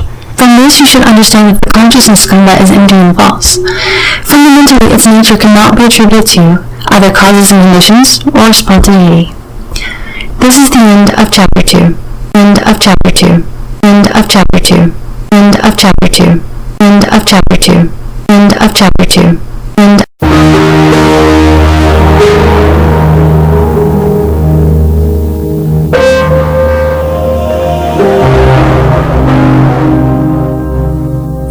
Chapter 3. Furthermore, Ananda, why do I say that the 6 entrances are basically the wonderful nature of true suchness, the treasury of the Tathagata? Ananda, although the eye's staring causes fatigue, both the eye and the fatigue originate in bodhi. The attributes of the fatigue come from the staring. Because of the 2 false defiling attributes of light and dark, a sense of seeing is stimulated, which in turn draws in those 2 defiling attributes. That is called the ability to see. Apart from these 2 defiling attributes of light and dark, this seeing is ultimately without substance. In fact, Ananda, you should know that seeing does not originate from light or dark, nor from the sense organ, nor from emptiness. Why not? If it is originated from light, then it would be extinguished when there is darkness, and you would not see darkness. If it came from darkness, then it would be extinguished when there was light, and you would not see light. If the essence of seeing came from the sense organ, which is obviously devoid of light and dark, then in that case, basically no seeing could take place. If it came from emptiness, then looking ahead it would see the shapes of mundane phenomena. Looking back, it should see the eye itself. Moreover, if emptiness itself did the seeing, what would that have to do with your eye? From this you should understand that the eye entrance is empty and false. Fundamentally, its nature cannot be attributed to either causes or conditions or spontaneity. Ananda. Suppose a person suddenly stops up his ears with his fingers. Because the sense organ of hearing becomes fatigued, he hears a sound in his head. However, both the ear and its fatigue originate in bodhi. The attribute of fatigue comes from the monotony. Because of the two false defiling attributes of motion and stillness, a sense of hearing is stimulated, which in turn draws in those two defiling attributes. That is called the ability to hear. Apart from the two defiling attributes of motion and stillness, this hearing is ultimately without substance. In fact, Ananda, you should know that hearing does not originate from motion and stillness, nor from the sense organ, nor from emptiness. Why not? If it came from stillness, it would be extinguished when there was motion, and you would not hear motion. If it came from motion, then it would be extinguished when there was stillness, and you would not be aware of the stillness. If the capacity to hear came from the sense organ, which is obviously devoid of motion and stillness, then in that case, basically the hearing would not have a nature of its own. Suppose it came from emptiness, then emptiness would become hearing and would no longer be empty. Moreover, if emptiness itself did the hearing, what would that have to do with your ear? From this you should understand that the ear entrance is empty and false. Fundamentally its nature cannot be attributed to either causes and conditions or spontaneity. Ananda, suppose a person inhaled deeply through his nose. After he inhaled for a long time, he became fatigued, and then there was a sensation of coldness in the nose. Because of that sensation, distinctions of penetration and obstruction, of emptiness and actuality, and so forth, including all fragrant and stinking vapors, are made. However, both the nose and its fatigue originate in bodhi. The attributes of fatigue comes from overexertion. Because of the two false defiling attributes of penetration and obstruction, a sense of smelling is stimulated, which in turn draws in those two defiling attributes. That is called the ability to smell. Apart from the two defiling attributes of penetration and obstruction, this smelling is ultimately without substance. You should know that smelling does not come from penetration and obstruction, nor from the sense organ, nor from emptiness. Why not? If it came from penetration, the smelling would be extinguished when there was obstruction, and then how could it experience obstruction? If it existed because of obstruction, then where there was penetration, there would be no smelling. In that case, how would the awareness of fragrance, stench, and other sensations come into being? If the mechanism of hearing came from the sense organ, which is obviously devoid of penetration and obstruction, then in that case, basically smelling would not have a nature. If it came from emptiness, then smelling itself should be able to turn around and smell your own nose. Moreover, if emptiness itself did the smelling, what would that have to do with your ability to smell? From this you should understand that the nose entrance is empty and false. Fundamentally, its nature cannot be attributed to either causes and conditions or spontaneity. Ananda, suppose a person licks his lips with his tongue. His excessive licking causes fatigue. If the person is sick, he will taste a bitter flavor. A person who is not sick will taste a subtle sweetness. Sweetness and bitterness demonstrate the tongue's sense of taste. When the organ is inactive, a sense of tastelessness prevails. However, both the tongue and the fatigue originate in bodhi. The attributes of fatigue come from prolonged licking. Because the two false defiling attributes of sweetness and bitterness and of tastelessness, a sense of tasting is stimulated, which in turn draws in those two defiling attributes. That is called the ability to taste. Apart from the two defiling attributes of sweetness and bitterness, and apart from tastelessness, a sense of taste is originally without substance. In fact, Ananda, you should know that the perception of sweetness, bitterness, or tastelessness does not originate from sweetness or bitterness, nor from tastelessness, nor from the sense organ, nor from emptiness. Why not? If it came from sweetness or bitterness, it would cease to exist when tastelessness was experienced.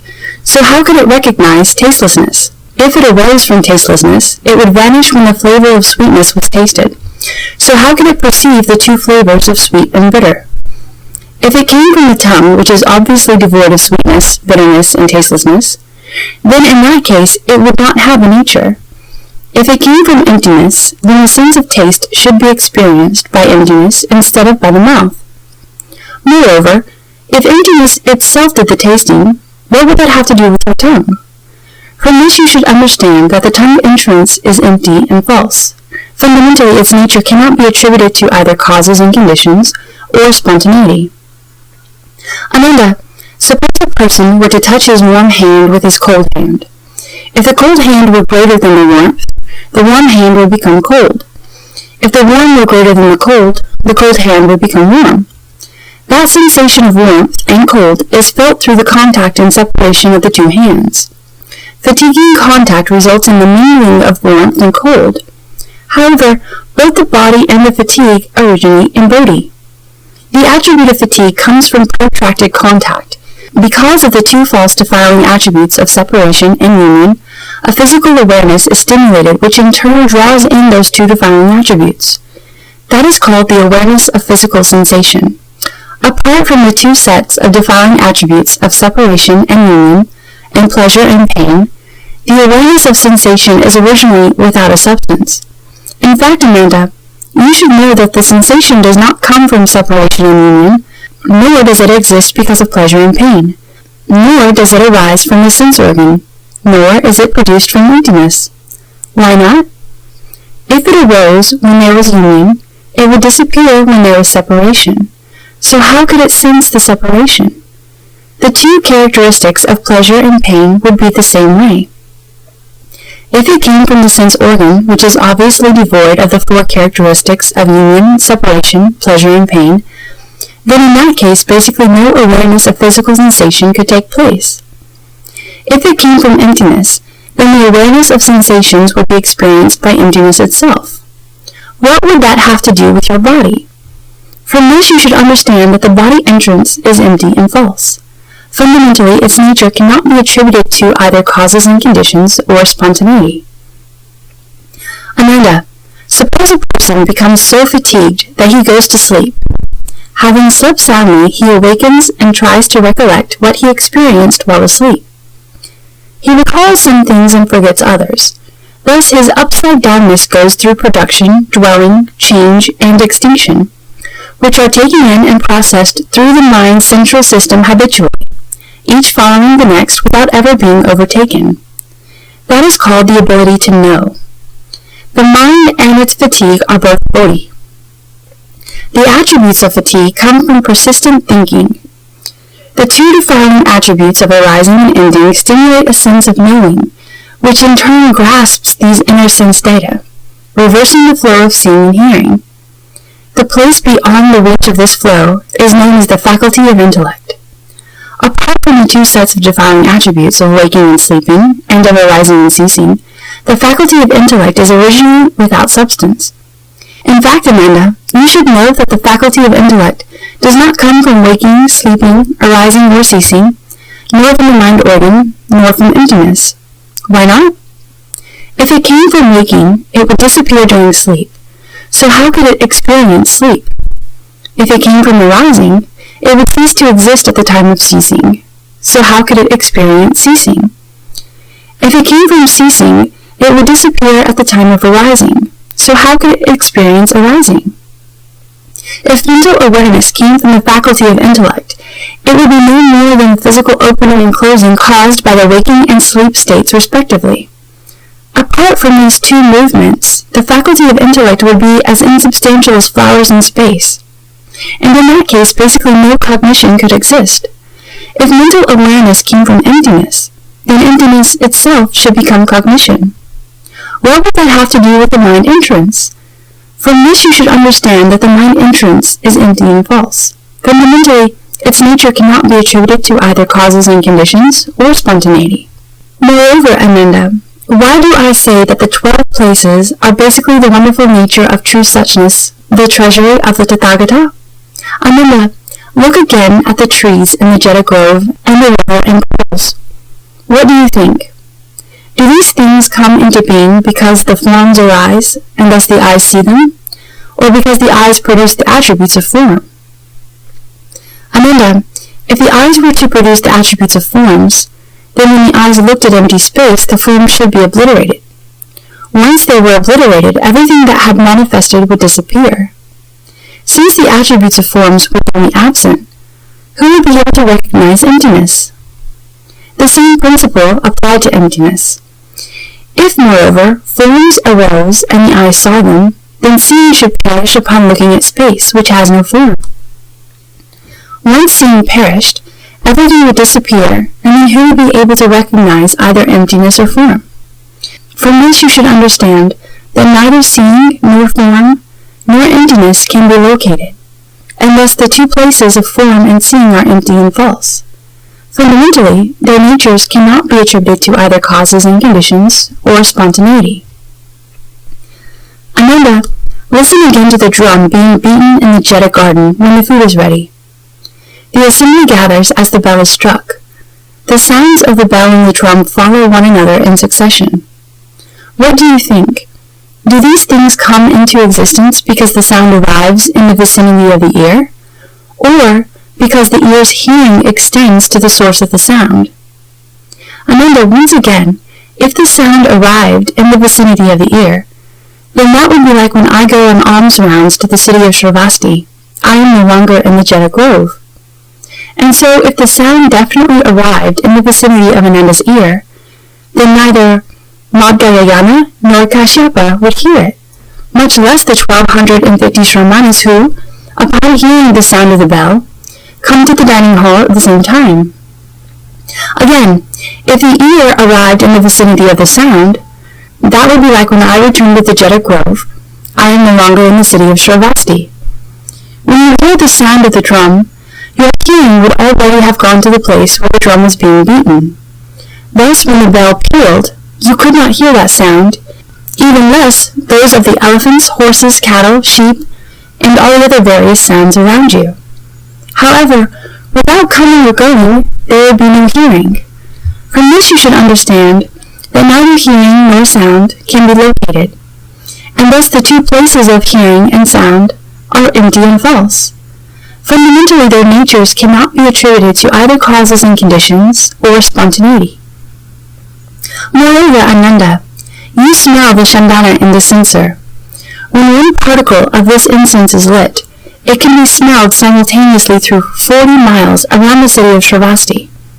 What do you think? Is this fragrance produced from the chandana wood? Is it produced in your nose, or does it arise with emptiness? Ananda, once again, if the fragrance were produced from your nose, what is said to be produced from the nose should come forth from the nose. Your nose is not chandana, so how can your nose have the fragrance of chandana? When you say you smell a fragrance, it should enter your nose. Smelling is not defined as the nose emitting fragrance. If it were produced from within emptiness, since the nature of emptiness is eternal and unchanging, the fragrance should be constantly present. Why should the presence of the fragrance be contingent on the burning of dry wood in the censer? If it were produced from the wood, since the nature of this incense is such that it gives off smoke when it is burned, then when the nose smelled it, the nose should be filled with smoke, which does not happen. The smoke rises into the air, and before it has reached the distance, how can the fragrance already be smelled at a distance of more than 10 miles?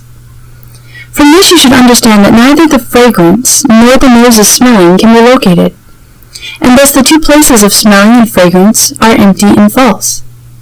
Fundamentally, their natures cannot be attributed to either causes and conditions or spontaneity.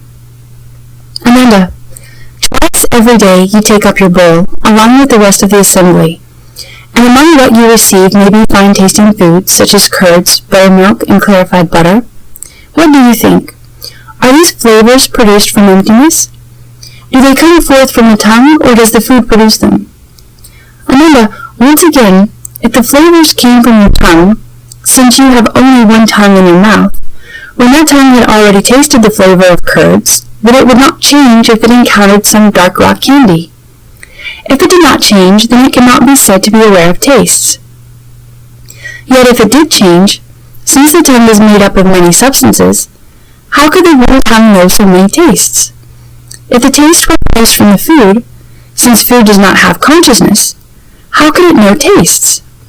Moreover, if the food itself were to recognize them, that would be the same as someone else eating. Then what connection would that have with what is called your recognition of tastes? If the taste were produced in emptiness, then when you eat emptiness, what flavor does it have?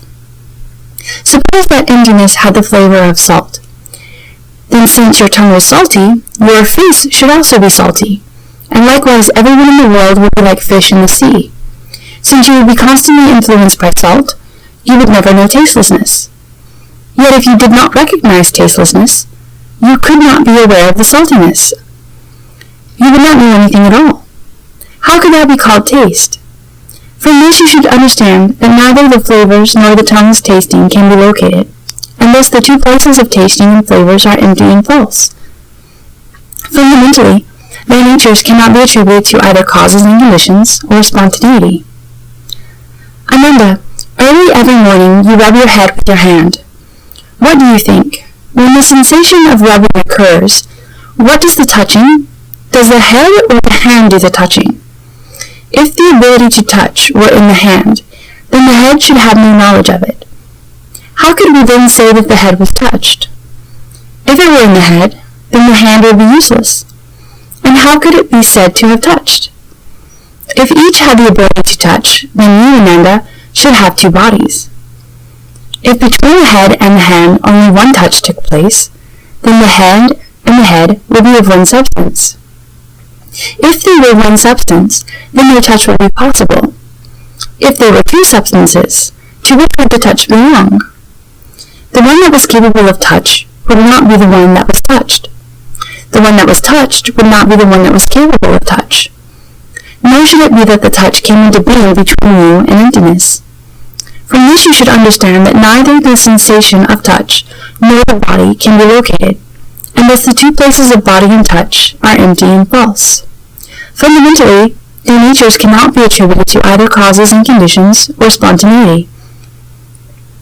Ananda, your mind is always conditioned by the three qualities of good, bad, and indeterminate, which produce patterns of dharmas. Are these dharmas produced by the mind, or do they have a special place apart from the mind? Ananda, if they were a mind, the dharmas would not be its defiling objects. Since they would not be conditions of the mind, how could you say that they had a location? If they were to have a special place apart from the mind, then would dharmas themselves be able to know? If they had a sense of knowing, they would be called a mind. Being something other than you, and yet not defiling objects, they would be someone else's mind. Being the same as you, they would be your own mind. But how could your mind exist apart from you? If they had no sense of knowing, and yet these defiling objects were not forms, sounds, smells, or tastes, neither cold nor warmth nor emptiness, where would they be located?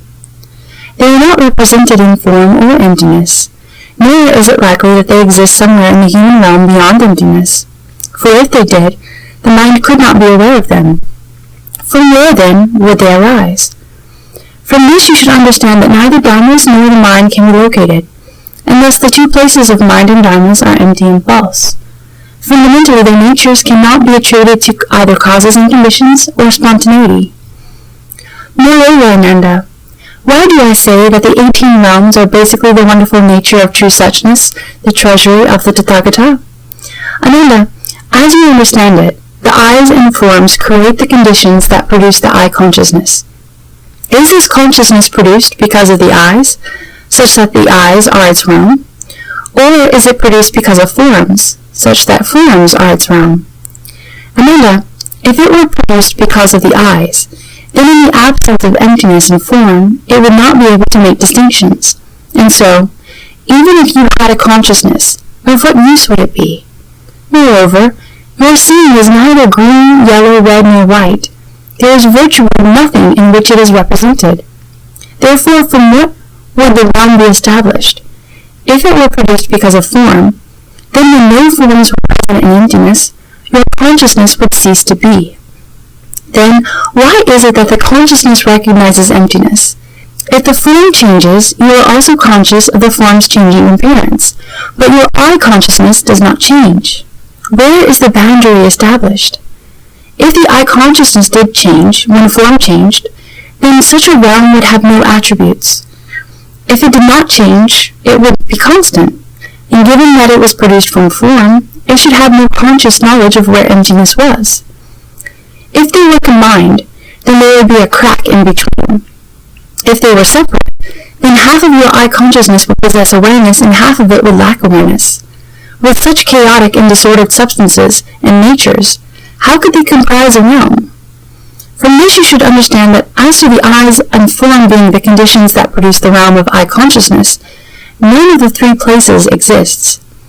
Fundamentally, the natures of the eyes, forms, and the form realm, these three, cannot be attributed to either causes and conditions, or spontaneity. Moreover, Ananda, as you understand it, the ear and the sound create the conditions that produce the ear consciousness. Is this consciousness produced because of the ear such that the ear is its realm?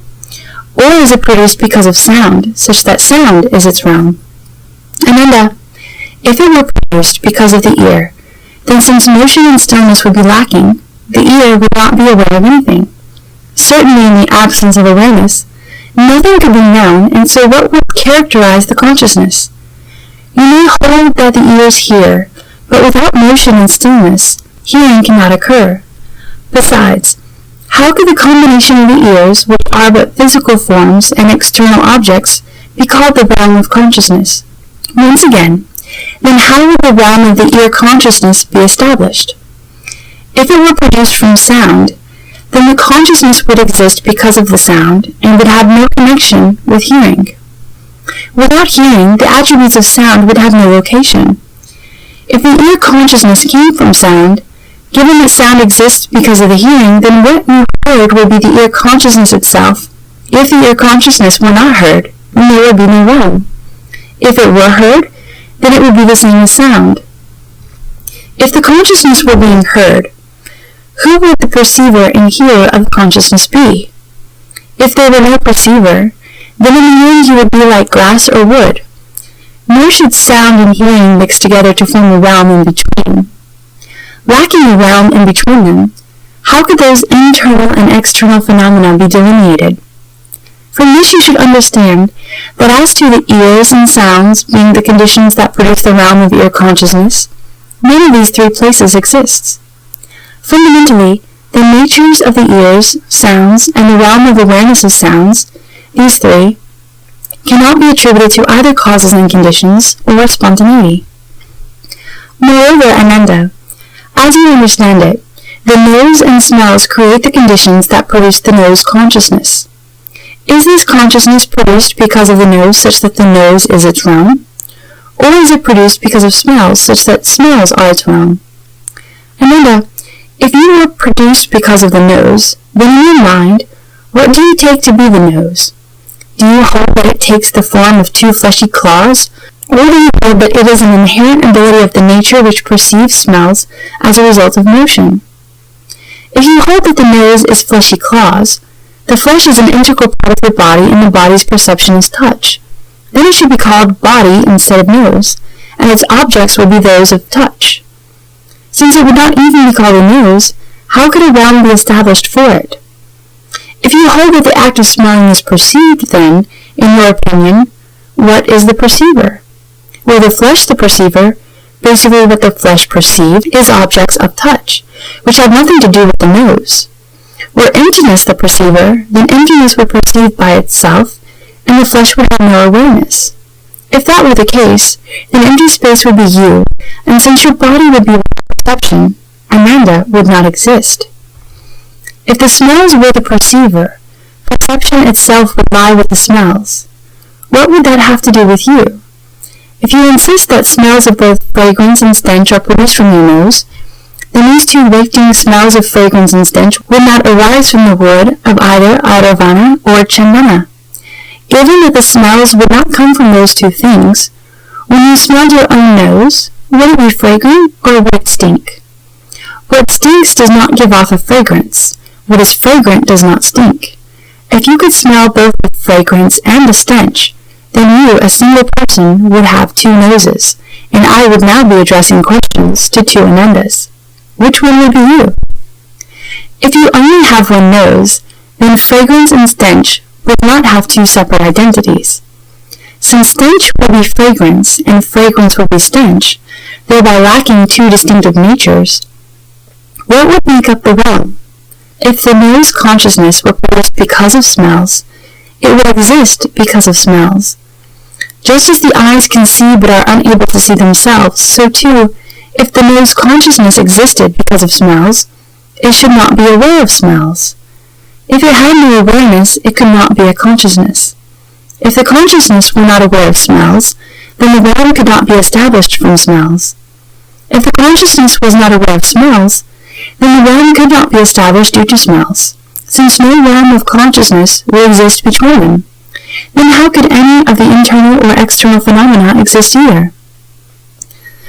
A nature of smelling like that would be ultimately empty and false. From this you should understand that as to the nose and smells being the conditions that produce the realm of nose consciousness, none of these three places exist. Fundamentally, the natures of the nose, smells, and the realm of smelling, these three, cannot be attributed to either causes and conditions or spontaneity. Moreover, Ananda, as we understand it, the tongue and flavors create the conditions that produce the tongue consciousness. Is this consciousness produced because of the tongue, so that the tongue is its realm, or is it produced because of the flavors, so that the flavors are its realm? Ananda, if it were produced because of the tongue, then all the sugar cane, black plums, guanling, salt, sing-sing, ginger, and cassia in the world would be entirely without flavor. Also, when you tasted your own tongue, would it be sweet or bitter? If your tongue's natural flavor were bitter, then what would taste the tongue? Since the tongue cannot taste itself, who would have the sense of taste? If the natural flavor of the tongue was not bitter, then it cannot engender tastes. How then could a realm be established? If the tongue consciousness were produced because of flavor, the consciousness itself would be a flavor. Then the case would be the same as with the tongue organ being unable to taste itself. How could the consciousness know whether it had flavor or not? Moreover, the many flavors do not all come from one thing. Since flavors are produced from many things, the consciousness would have many substances. If the consciousness were a single substance, and that substance was definitely produced from flavor, then when salt, bland, sweet, and pungent flavors were combined, their various differences would change into a single flavor, and there would be no distinctions among them. If there were no distinctions, it could not be called consciousness. So how could it further be called the realm of the tongue, flavor, and consciousness? Nor could empty space produce your conscious awareness. The tongue and flavors could not combine without each losing its basic nature. How then could a realm be produced? From this you should understand that as to the tongue and flavors being the conditions that produce the realm of tongue consciousness, none of these three places exists. Fundamentally, the natures of the tongue, flavors, and the realm of the tongue consciousness, these three, cannot be attributed to either causes and conditions or spontaneity. Moreover, Ananda, as you understand it, the body and objects of touch create the conditions that produce the body consciousness. Is this consciousness produced because of the body, such that the body is its realm, or is it produced because of objects of touch, such that objects of touch are its realm? Ananda, if it were produced because of the body alone cannot generate the awareness of contact or separation. What would the body be conscious of? If it were produced because of objects of touch, then the body should not be necessary. But who can perceive contact with something other than the body? Ananda, things do not perceive objects of touch. The body does. What the body knows is objects of touch, and what is aware of objects of touch is the body. Objects of touch are not the body, and the body is not objects of touch. These two entities of body and objects of touch basically have no location. If it were the body consciousness that came in contact with the body, then it would be the body's own substance and nature. If the body consciousness were separate from the body, then it would be like empty space, since the internal and external aspects can't be established. How can something be set up between them? Since no such middle can be set up, the internal and external aspects are by nature empty. From what then would your consciousness be produced? From this you should understand that as to the body and objects of touch being the conditions that produce the realm of body consciousness, none of these three places exists. Fundamentally, the body, objects of touch, and the realm of body consciousness, these three cannot be attributed to either causes and conditions or spontaneity. Moreover, Ananda, as you understand it, the mind and dharmas create the conditions that produce the mind consciousness. Is this consciousness produced because of the mind, such that the mind is its realm? Or is it produced because of dharmas, such that dharmas are its realm? Ananda, if it were produced because of the mind, in your mind there certainly must be thoughts that give expression to your mind. If there were no dharmas before you, the mind would not give rise to anything. Apart from conditions, it would have no shape, thus, of what use would this consciousness be? Moreover, is your mind consciousness the same as your mind organ, with its thought processes and discriminations, or is it different? If it were the same as the mind, then it would be the mind. How could something be produced from it?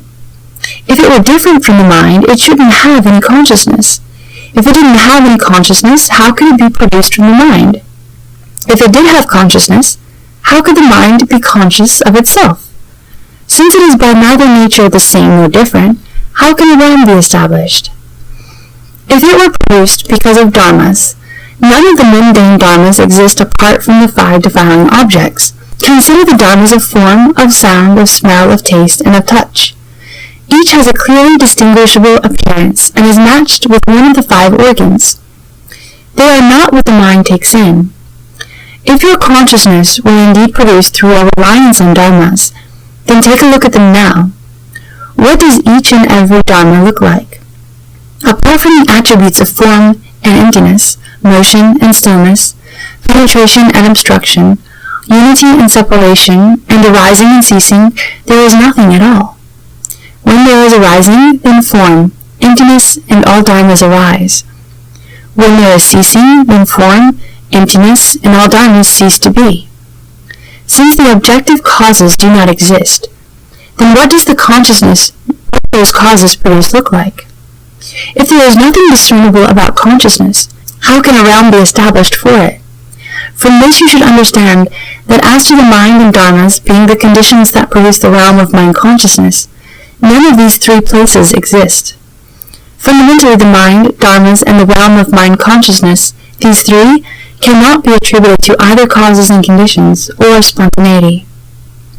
Ananda said to the Buddha, Bhagavan, in discussing the dharmas of mixing and uniting and of causes and conditions, the Tathagata has often said that the transformations of all mundane phenomena can be discovered in the mixing and uniting of the four elements.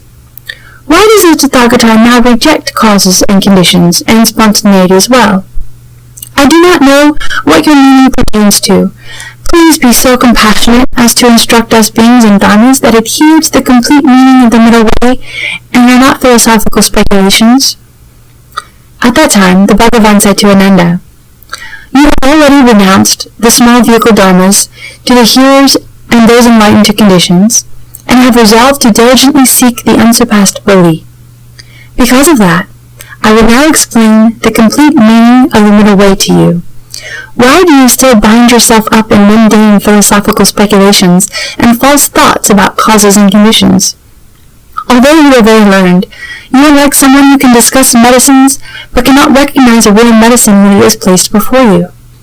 The Tathagata says that you are truly pitiable. Listen attentively now as I explain this point in detail, to enable you and those of the future who cultivate the Mahayana to penetrate to the ultimate reality.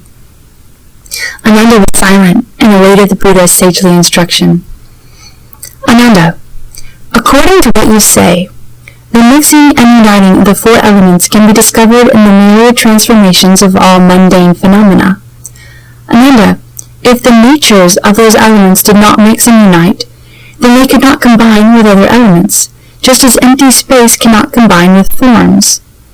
If the natures of those elements do not mix and unite, they are themselves transformations in a never-ending process of bringing each other into being. The continuation of comings into being and ceasings to be, of births and deaths, of deaths and births, is like the unbroken wheel of flame that appears when a torch is spun in a circle. Ananda, the process is like water becoming ice, and ice turning into water again. Consider the nature of earth. Its coarsest aspect is the earth itself. Its subtlest aspect is a mote of dust, which at its smallest will be a particle of dust bordering on emptiness. If one divided one of those particles of dust, that is barely formed to begin with, into 7 parts, and then split one of those parts, emptiness itself will be arrived at. Ananda, if a particle of dust bordering on emptiness can be divided to arrive at emptiness, it should be that emptiness can give rise to form. Just now you asked if mixing and uniting doesn't bring about all mundane transformations.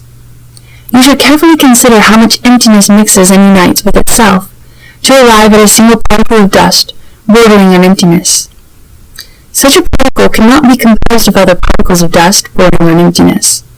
Moreover, since particles of dust bordering upon emptiness can be reduced to emptiness, of how many particles of such form would emptiness be composed? When those particles of form mass together, a mass of form does not make emptiness. When emptiness is massed together, a mass of emptiness does not make form. Besides, although form can be divided, how can emptiness be massed together? You still have not realized that in the treasury of the Tathagata, the nature of form is true emptiness, and the nature of emptiness is true form. That fundamental purity pervades the Dharma realm. Beings' minds absorb it according to their capacity to know. Whatever manifests does so in compliance with karma. Ignorant of that fact, people of the world are so deluded as to assign its origin to causes and conditions, or to spontaneity. These mistakes, which arise from the discriminations and reasoning processes of the mind, are nothing but the play of empty and meaningless words. Ananda, the nature of fire is devoid of identity, being dependent upon various causes and conditions for its existence. Consider a family in the city that has not yet eaten. When they wish to prepare food, they hold up a brass mirror to the sun seeking fire. Ananda, speaking of mixing and uniting, you and I and the 1,250 bhikshus unite to form a community. However, a careful analysis of the community reveals that every member composing it has his own body, family name, clan, and name. For instance, Shariputra is a Brahmin, Uruvurva is of the Kashyapa clan, and you, Ananda, come from the Gautama family. Ananda, if fire existed because of mixing and uniting, then when your hand holds up the mirror to the sun to seek fire, does the fire come out of the mirror?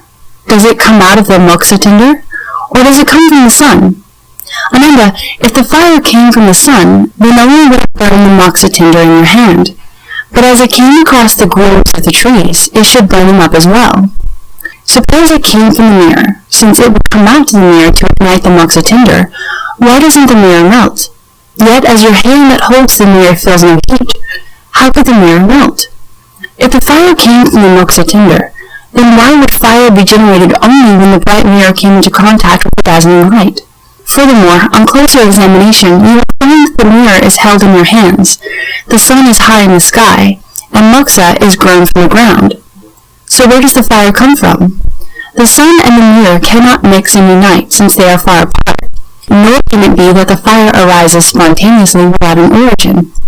You still have not realized that in the treasury of the Tathagata, the nature of fire is true emptiness, and the nature of emptiness is true fire. That fundamental purity pervades the Dharma realm. Beings' minds absorb it according to their capacity to know. Ananda, you should know that fire can be generated any place where a mirror is held up to the sunlight. If mirrors were held up with the sunlight everywhere in the Dharma realm, fire would be generated everywhere. Since fire can come forth throughout the whole world, can there be any fixed place to which it is confined? Water manifests does so in compliance with karma. Ignorant of that fact, people in the world are so deluded as to assign its origin to causes and conditions, or to spontaneity. These mistakes, which arise from the discriminations and reasoning processes of the mind, are nothing but the play of empty and meaningless words. Ananda, the nature of water is immutable. Its flowing and stopping are erratic. Kapila, Shakra, Padma, Hasta, and other great magicians of Shravasti often hold up instruments to the light of the full moon at midnight to extract from it the essence of water to mix with their drugs. Does the water come out of the crystal ball it is used, or does it exist naturally in space? Or does it come from the moon? Ananda, if the water came from the distant moon, then water should also flow from all the grasses and trees when moonlight passes over them on its way to the crystal ball. If it did flow from them, why wait for it to condense on the surface of the crystal ball?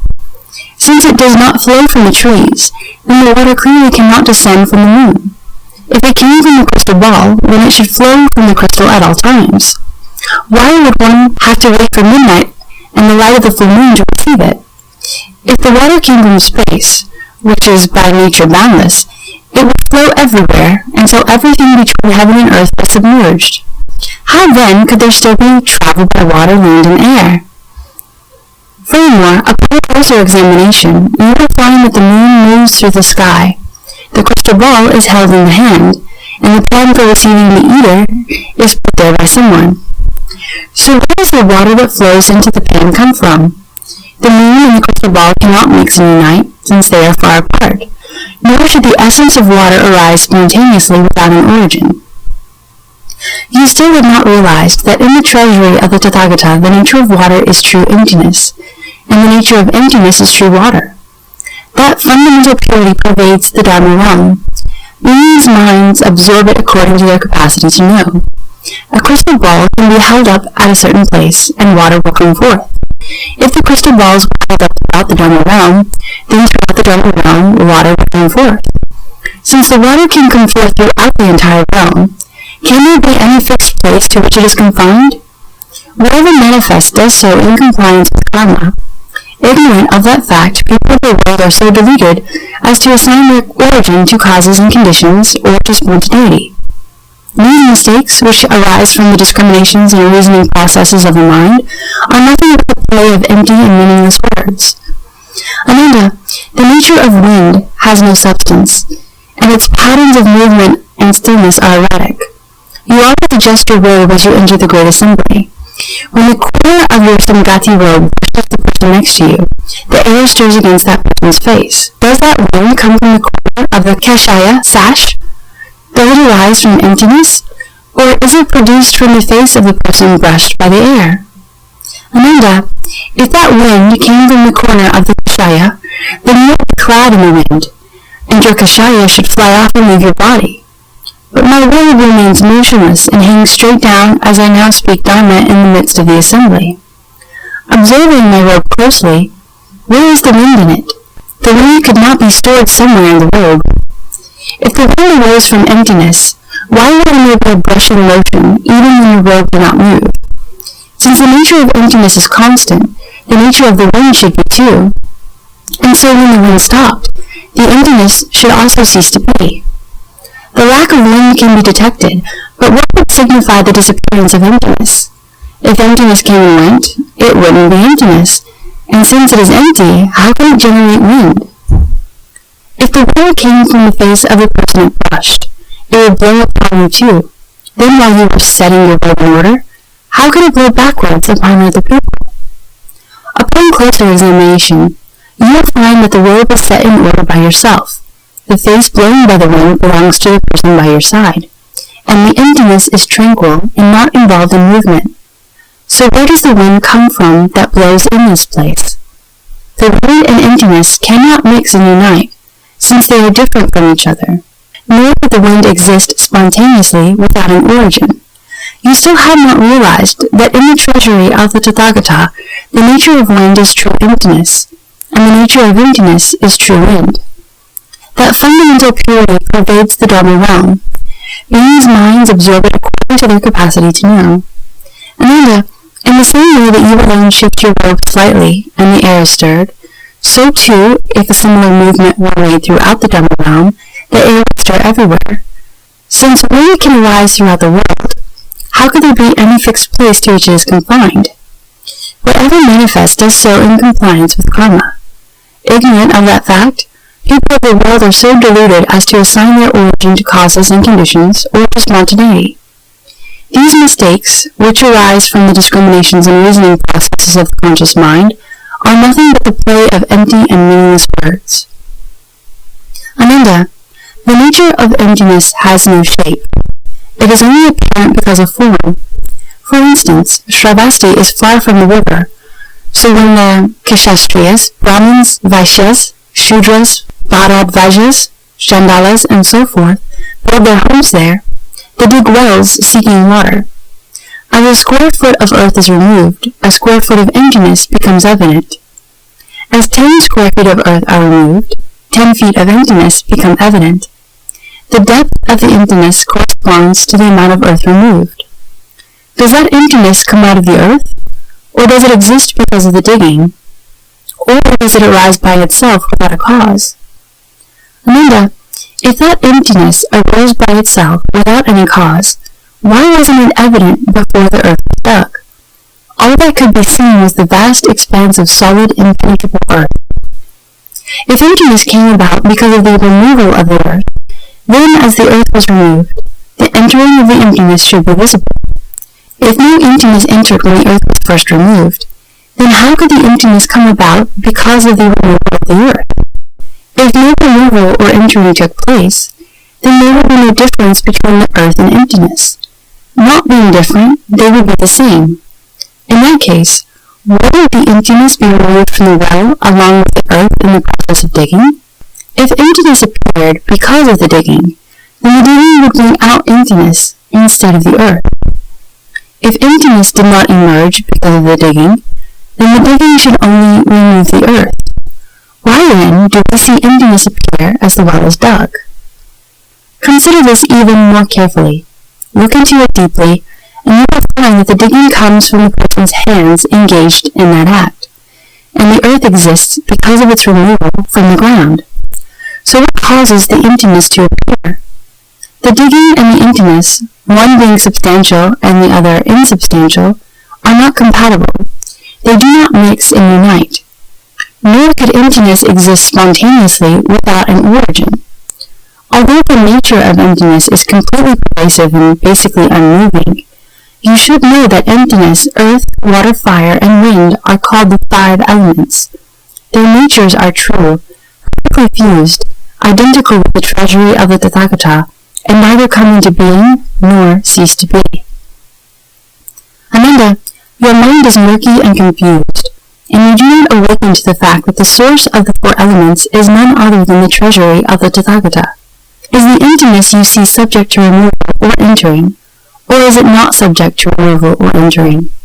You still do not realize that in the treasury of the Tathagata, the nature of enlightenment is true emptiness, and the nature of emptiness is true enlightenment. That fundamental purity pervades the Dharma realm. Beings' minds absorb it according to their capacity to know. Ananda, wherever there is an empty well, emptiness fills that well. The same is true of emptiness in the 10 directions. Since emptiness fills the 10 directions, how could there be any fixed place in which it was found? Whatever manifests does so in compliance with karma. Ignorant of that fact, people of the world are so deluded as to assign their origin to causes and conditions or to spontaneity. These mistakes, which arise from the discriminations and reasoning processes of the mind, are nothing but the play of empty and meaningless words. Ananda, the seeing awareness does not perceive by itself. It depends upon form and emptiness for its existence. You are now in the Jeta Grove, where you see the brightness of the morning and the darkness of the evening. Deep in the night you see brightness when the moon rises, and darkness are discerned by the seeing. Is the seeing identical in substance with brightness, darkness, or emptiness? Or are they not of the same substance? Are they the same and yet different, or are they neither the same nor different? Ananda, suppose seeing shared a single substance with brightness, darkness, or emptiness. Darkness and brightness cancel each other out. When it is dark, there is no light. When it is light, there is no darkness. If seeing were one with darkness, it would cease to exist in brightness. If it were one with brightness, it would cease to exist in darkness. Since it would cease to exist, how could it perceive both brightness and darkness?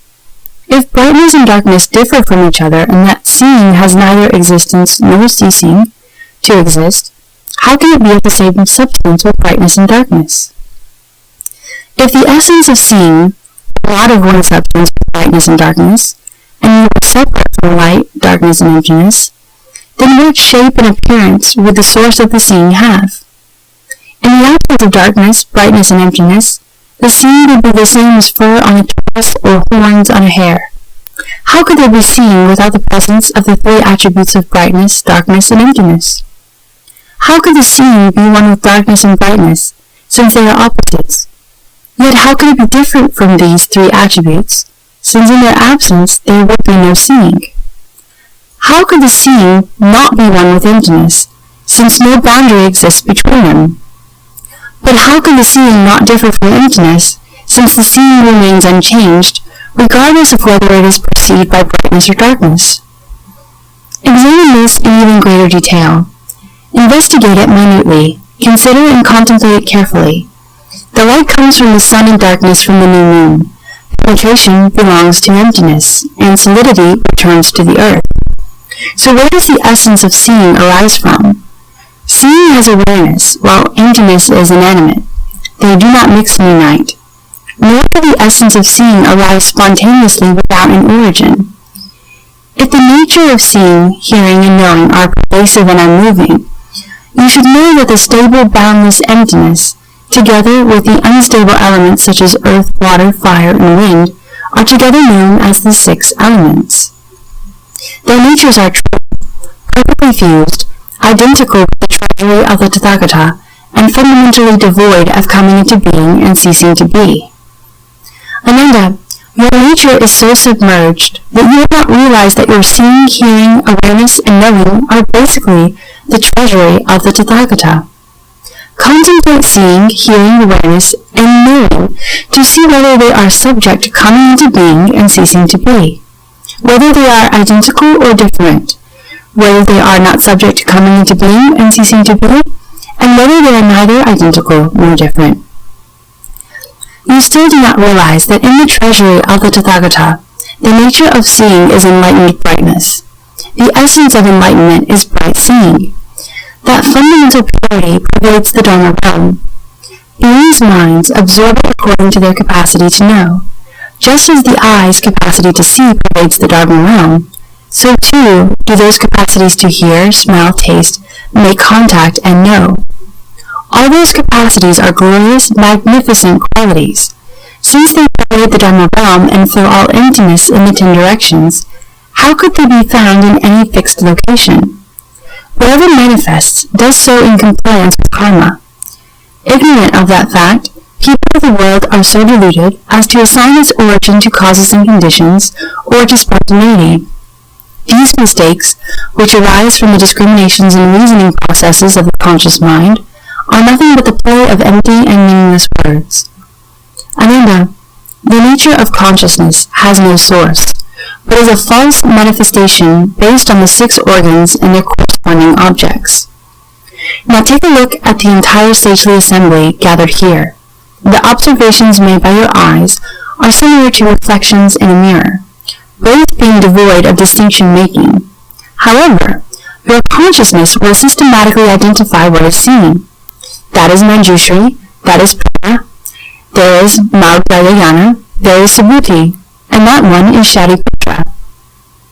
Does the consciousness which is aware and knows comes from seeing, from forms, from emptiness, or does it arise suddenly without a cause?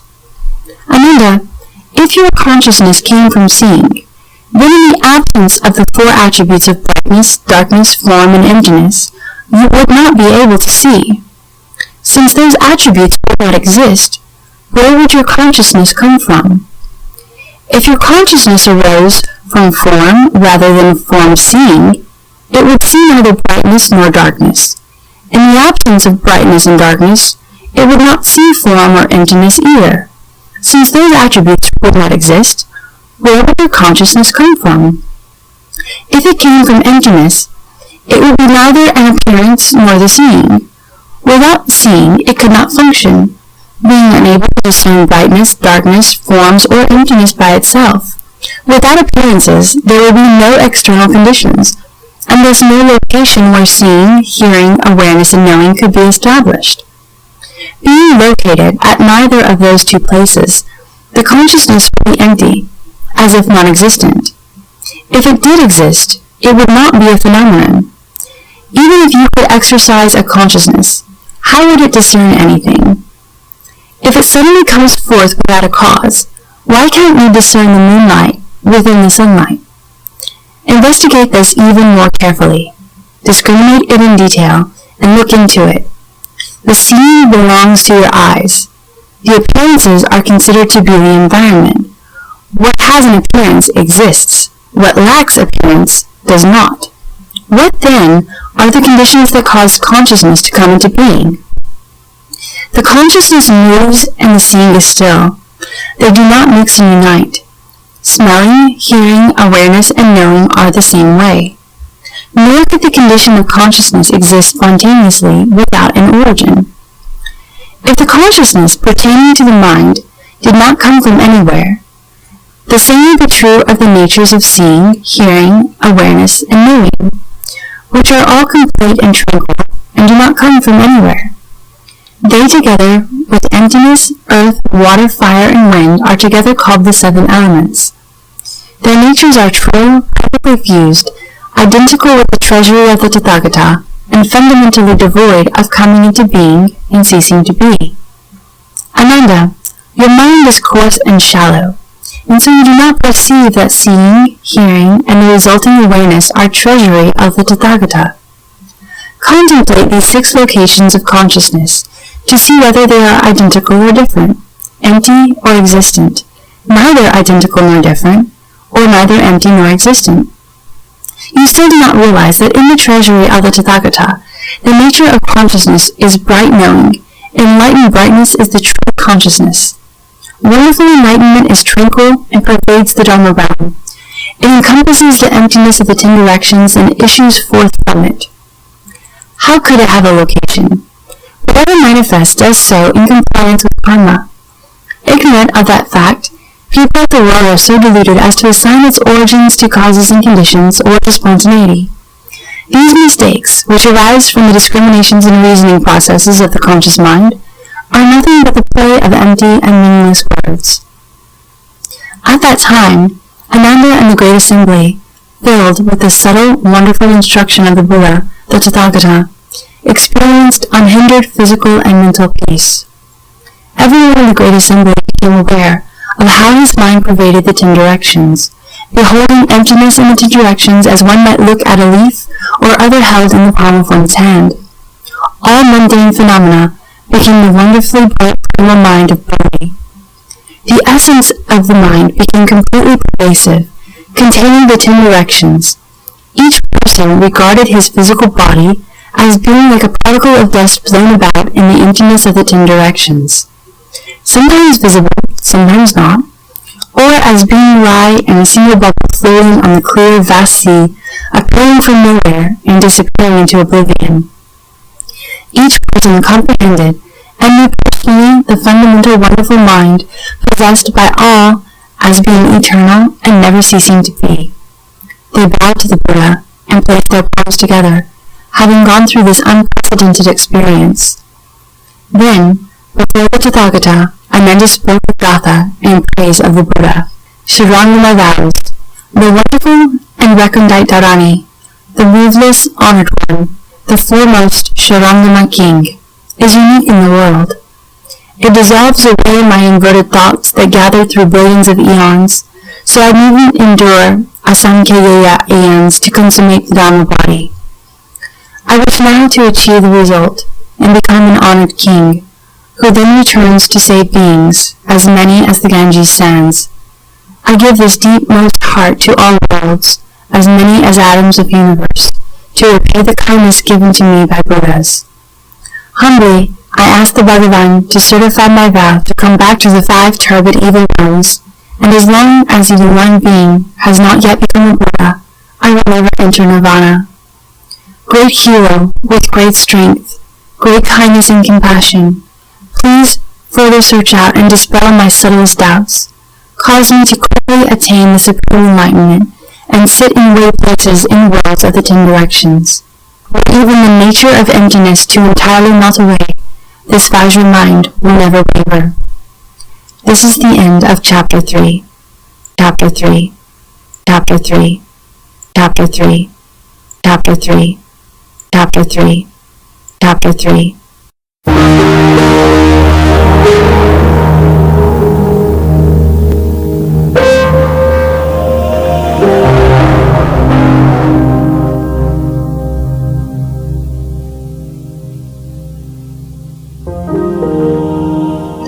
Chapter 4. Then Pranamatriyanariputra arose from his seat in the midst of the great assembly, uncovered his right shoulder, knelt on his right knee, put his palms together respectfully, and said to the Buddha, "The most virtuous and awe-inspiring Bhagavan has, for the sake of beings, expounded the primary truth of the Tathagata with remarkable eloquence. Bhagavan often singles me out as the foremost among speakers of the Dharma. But now when I hear the Tathagata's wonderful, subtle expressions of Dharma, I am like a deaf person who at a distance of more than 100 paces tries to hear a mosquito, which in fact cannot be seen, let alone heard. Although the Buddha's clear expressions have succeeded in dispelling our doubts, we still have not fathomed the ultimate meaning that could enable us to rise above all delusions. Those who are like Ananda, although enlightened, have not yet ended their outflows of their habits. Those of us present in the assembly who have reached the stage of no outflows, despite having ended our outflows, still wonder about the Dharma spoken by the Tathagata today. Bhagavan, if all the mundane sense organs, sense objects, skandhas, places, and realms are the treasury of the Tathagata, why, in that fundamental purity, do the mountains, rivers, great earth, and all other conditioned phenomena suddenly arise, cyclically change in flow, end, and then begin again? Moreover, the Tathagata said that the basic natures of earth, water, fire, and wind are perfectly fused, pervade the Dharma realm, and are tranquil and eternal. World-honored one, if the nature of earth is pervasive, how could it contain water?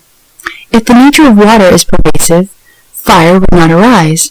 Further, how do you explain that the natures of fire and water can each pervade empty space without displacing one another?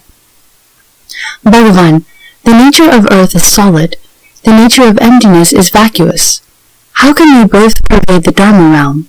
I don't know what this doctrine is aiming at. I only hope that the Tathagata will compassionately explain in order to clear the clouds of confusion that engulf us all in the great assembly.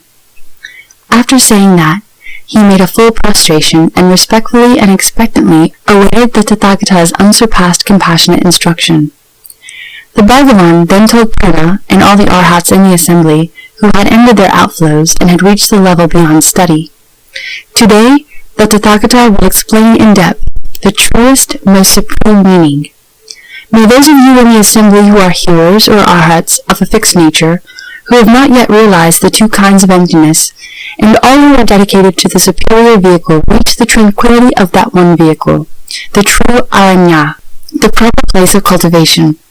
Listen attentively, and I will explain it for you. Purna and the others listened quietly, respecting the Buddha's expression of Dharma. The Buddha said, Purna, you have asked why in fundamental purity the mountains, the rivers, and the great earth suddenly arise. Have you not often heard the Tathagata expound upon the wonderful light of the enlightened nature and the bright wonder of fundamental enlightenment? Purna said, Yes, Bhagavan, I have often heard the Buddha expound upon that subject. The Buddha said, You speak of understanding enlightenment. Does the nature understand, and is that called enlightenment? Or does enlightenment initially lack understanding, and so you speak of understanding enlightenment? Purna said, if a lack of understanding is called enlightenment, then there would be no understanding at all. The Buddha said, if there were no understanding at all, then there could be no understanding of enlightenment. If understanding is added, then that is not enlightenment. If understanding is not added, then there is no understanding. But a lack of understanding or ignorance is not the lucid, bright nature of enlightenment. The nature of enlightenment certainly includes understanding. It's redundant to speak of understanding enlightenment. Enlightenment is not a kind of understanding. Understanding sets up an objective realm. Once that objective realm is set up, your false subjective state arises. Where there was neither sameness nor difference, suddenly difference appears. What differs from that difference becomes sameness. Once sameness and difference mutually arise, and due to them, what is neither the same nor different is created. This turmoil eventually brings about weariness. Prolonged weariness produces defilement. The combination of these in a murky turbidity creates afflictions with respect to wearisome defilements. The world comes about through this arising. The lack of any arising becomes emptiness. Emptiness is sameness, the world, difference.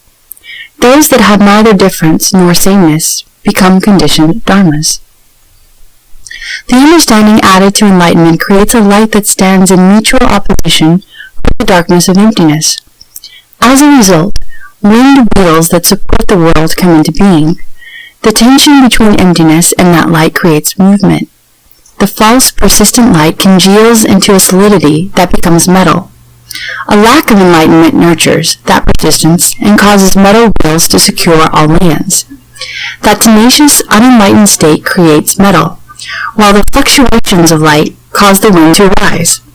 The friction between wind and metal creates fire, which is mutable in nature. Metal produces moisture, which causes flame to rise from the fire. Thus the wheel of water that encompasses all realms in the 10 directions comes about. Fire rises and water falls, and the combination becomes tenacious. What is wet becomes the oceans and seas. What is dry becomes the continents and islands. Because of this, fire often rises up in the oceans, and on the continents the streams and rivers ever flow. When the power of water is less than that of fire, high mountains result. That is why mountain rocks give off sparks when struck, and become liquid when melted. When the power of earth is less than that of water, the outcome is grasses and trees. That is why the vegetation in groves and marshes turns to ashes when burned, and oozes water when twisted. The interaction of that false dichotomy in turn creates these elements as seeds, and from these causes and conditions comes the continuity of the world. Moreover, the false understanding is none other than the mistake of adding understanding to enlightenment. After the falseness of the objective realm is established, the subjective understanding cannot transcend it. Due to that, hearing does not go beyond sound, and seeing does not surpass form. Forms, smells, tastes, object of touch, and the others of the 6 falsenesses are realized. Because of them, there is a division into seeing, sensation, hearing, and knowing. Similar karma binds beings together. Union and separation bring about their transformations. The manifestation of light is caused by false view and ignorance. Competitive views generate hatred. Compatible views create love. The flow of love becomes a seed. The potential fetus is taken in and conception occurs. When intercourse takes place, beings with similar karma are drawn in. From these causes and conditions, the Kalaka, Buddha, and the other fetal stages evolve. The womb-born, egg-born, moisture-born, and transformation-born beings come about in response. The egg-born comes from thought. The womb-born are due to emotion. The moisture-born arise from union, and transformations occur through separation. Emotion, thought, union, and separation go through further changes, and the maturation of such karma causes one to rise or sink. From such causes and conditions comes the continuity of beings. Prema, thought and love become bound together so that people love each other and cannot bear to be apart. As a result, ceaseless successive growth of parents, children, and grandchildren occur in this world, and the basis for all that is desire and greed. Greed and emotional love feed on one another until the greed becomes insatiable. The result of that in this world is the tendency of egg-born, womb-born, moisture-born, and transformation-born beings to devour one another to the extent that their strength permits. The basis for all that is killing and greed. Suppose a person eats a sheep. The sheep dies and becomes a person. The person dies and becomes a sheep. The same applies in rebirths among the 10 categories. Through death, and birth after birth, they eat each other. The evil karma one is born with continues to the bounds of the future. The basis for all that is stealing and greed. You owe me a life. I must repay a debt to you. Due to such causes and conditions, we pass through hundreds of thousands of eons in sustained cycle of birth and death. You love my mind. I adore your good looks. Due to such causes and conditions, we pass through hundreds of thousands of eons in sustained mutual entanglement. Killing, stealing, and lust are the basic roots. From such causes and conditions comes the continuity of karma and retribution. Purna. These 3 kinds of upside-down continuity come from adding understanding to enlightenment. That lack of understanding generates an internal awareness which gives rise to external phenomena. Both are born of false views. From this falseness, the mountains, the rivers, the great earth, and all conditioned phenomena unfold themselves in a succession that recurs in endless cycles.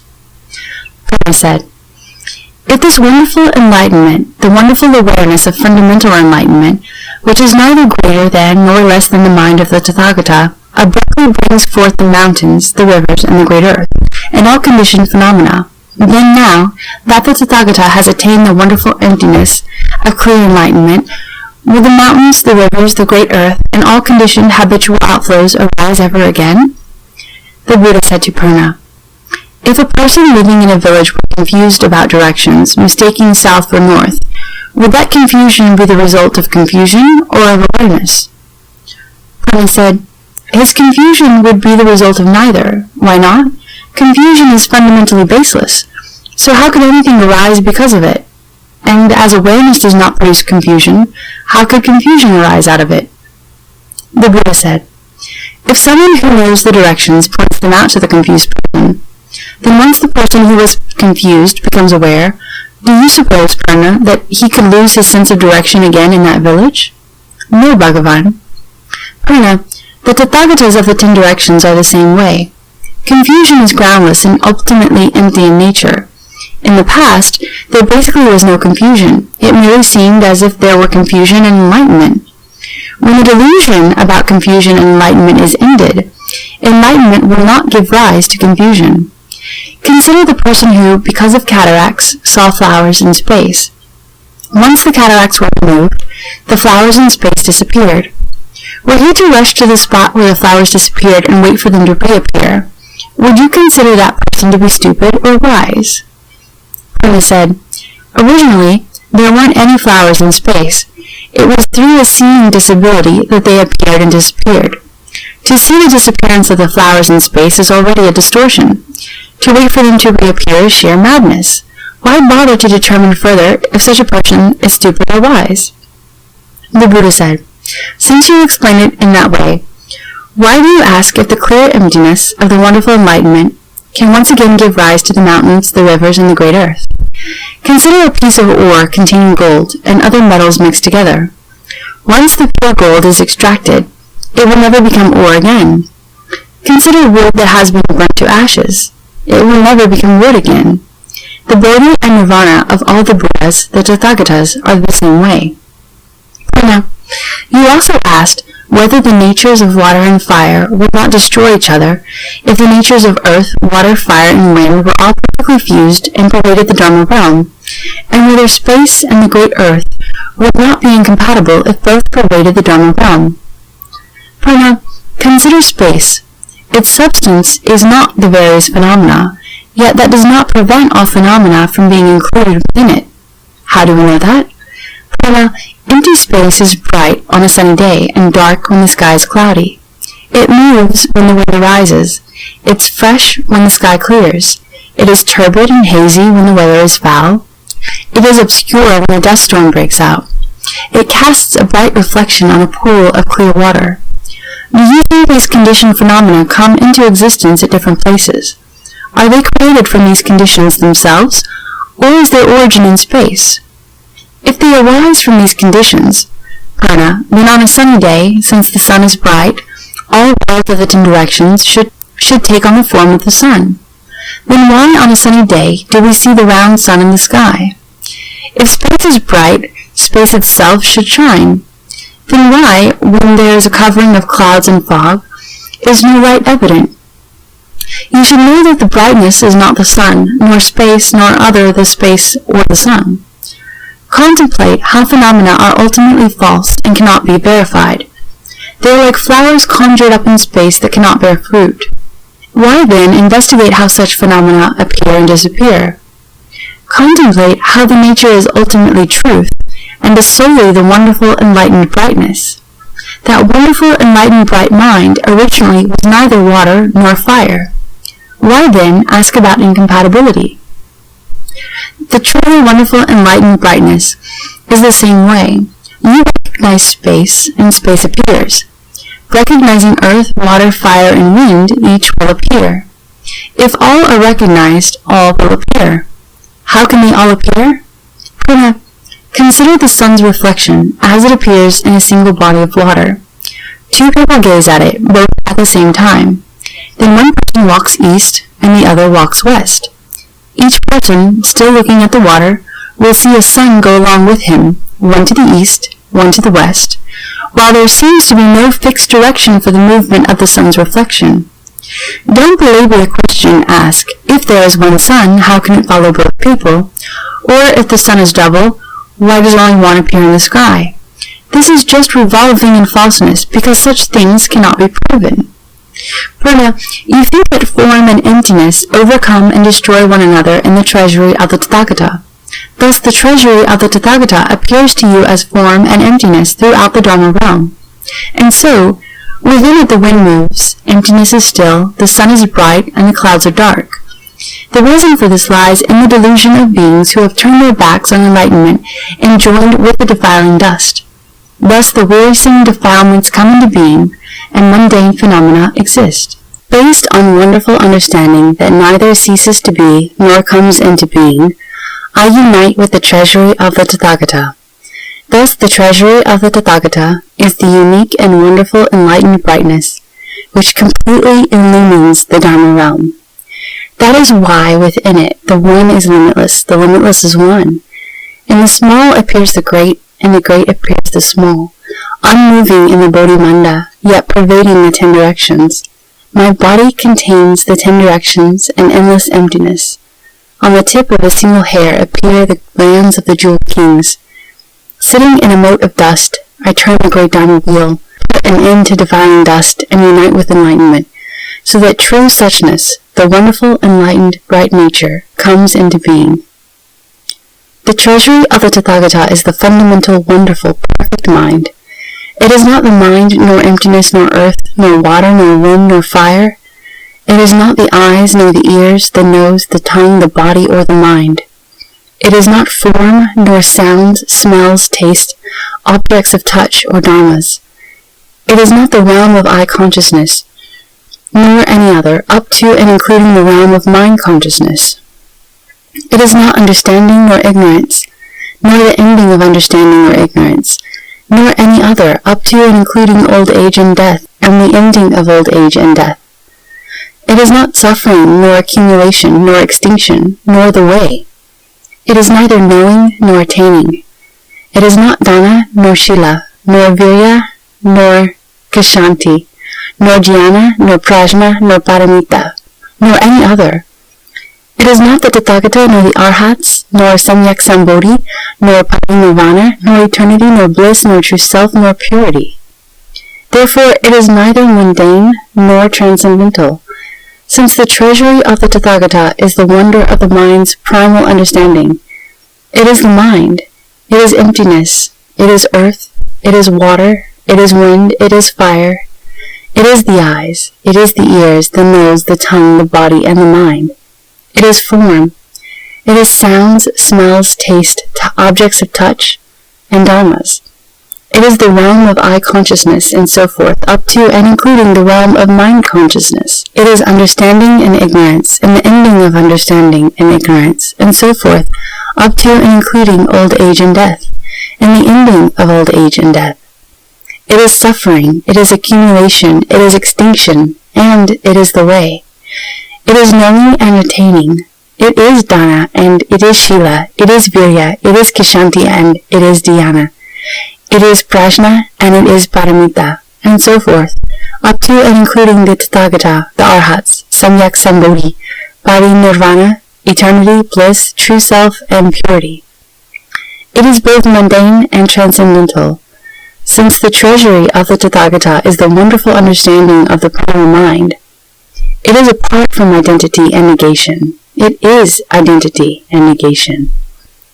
How can beings in the three realms of mundane existence, and the hearers and those enlightened to conditions at the level of transcendental existence, make suppositions about the unsurpassed Bodhi of the Tathagata with the minds that they know of, or enter the knowledge and vision of the Buddha through the medium of worldly language? Consider lutes, flutes, and guitars. Although those can make wonderful sounds, but if there are no skilled fingers to play them, their music will never come forth. You and all beings are the same way. The precious enlightened true mind is perfect in everyone. I apply pressure, and the ocean impression emits light. You move your mind, and the wearisome defilements spring up. That happens all because you do not diligently seek the unsurpassed enlightened way, but are fond of the lesser vehicle, and are satisfied with little attainment. Brahma said, My mind and the Tathagata's true wonderful pure mind are no different in their perfect precious enlightenment and complete understanding. But I have long been plagued with beginningless false thoughts, and have long endured the cycle of rebirth. As of yet my attainment in the sagely vehicle is not ultimate. Bhagavan has completely ended all falseness, and attained wonderful eternal truth. I venture to ask the thus come one why all beings exist in falseness and conceal their own wonderful understanding, so that they keep drowning in this deluge. The Buddha said to Prema, Although you have cast off doubts, you still have not ended residual delusions. I will now question you about a mundane event. Did you hear about Yajnadara from Sravasti, who, on impulse one morning, held a mirror to his face and fell in love with the head in the mirror?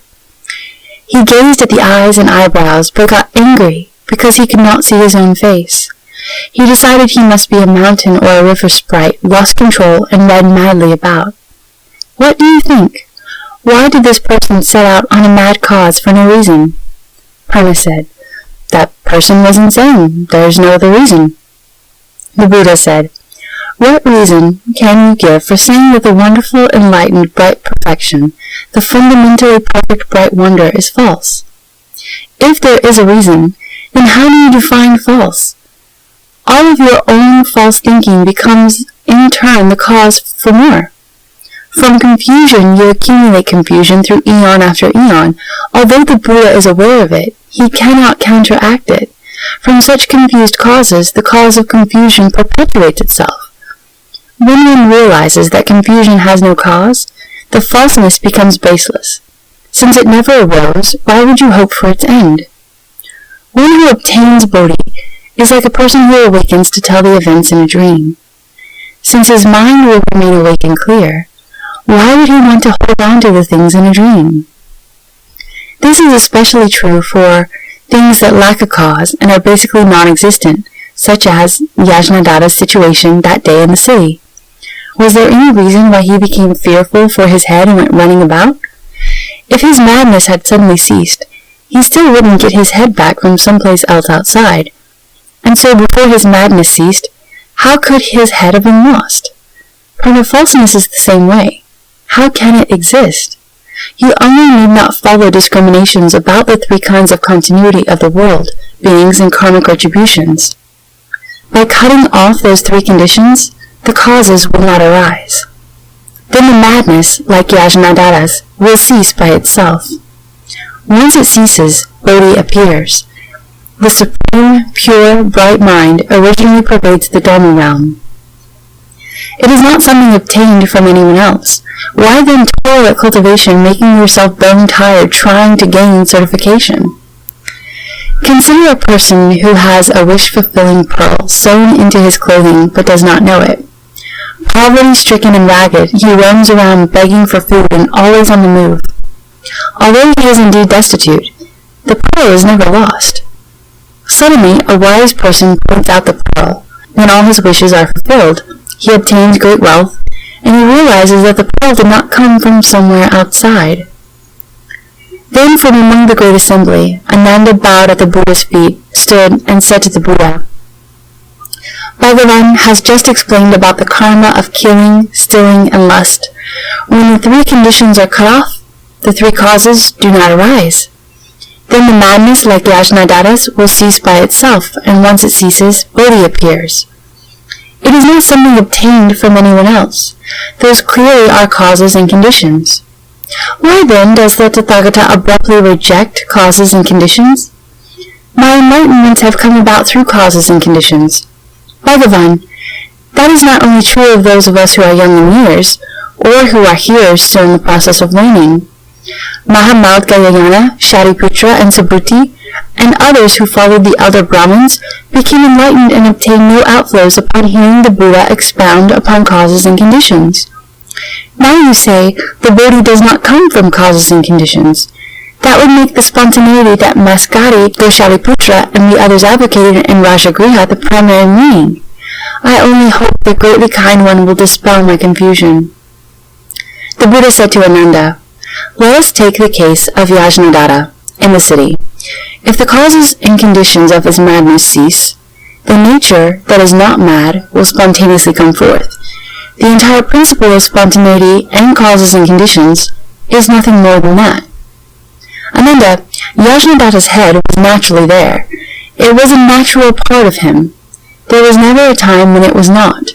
Why then did he suddenly fear that he had no head and start running about madly?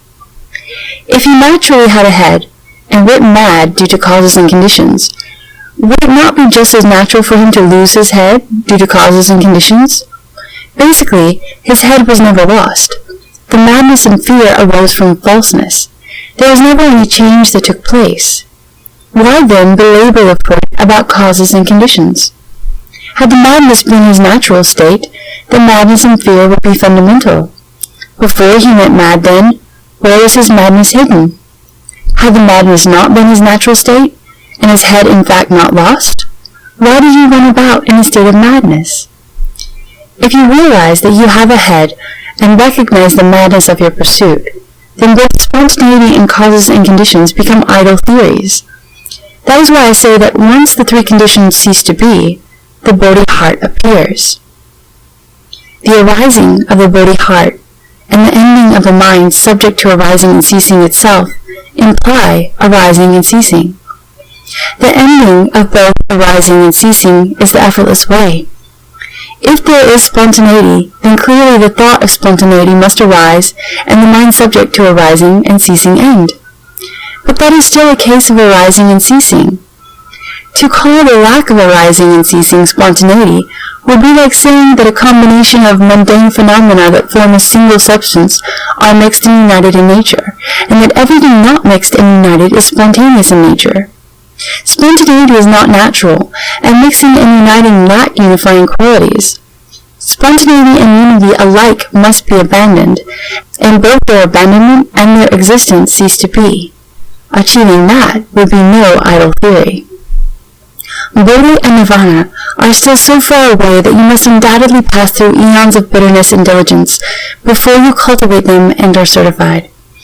You can memorize the 12 divisions of the sutras spoken by the Buddhas of the 10 directions, and their pure, wonderful principles, as many as the sands of the Ganges River, but that only aids your idle theorizing. Although you can discuss causes and conditions and spontaneity and understand them perfectly clearly, and people refer to you as one of the foremost in learning, still, the eons upon eons you have spent saturating yourself with learning did not help you avoid the trouble with Matanji's daughter. Why did you have to wait for me to use the holy mantra of the Buddha's crown to put out the fire of lust in Mantanji's daughter's heart, causing her to attain the position of an Anandaman and join a vigorous group in my Dharma assembly, drying up the river of emotional love in her and setting you free? Therefore, Ananda, your ability to intellectually master the Tathagata's wonderful secret teachings for eons upon eons is not as good as a single day of non-outflow cultivation that is intent upon quitting the two worldly sufferings of love and hate. In Mantanji's daughter, a former prostitute, emotional love and desire were dispelled by the holy power of the mantra. Now her Dharma name is Bhikshuni nature. She and Rahula's mother, Yasodhara, both became aware of their past causes, and knew that for several eons they had endured the suffering of greed and emotional love. Due to their single-mindedness, they became permeated with the cultivation of non-outflow goodness.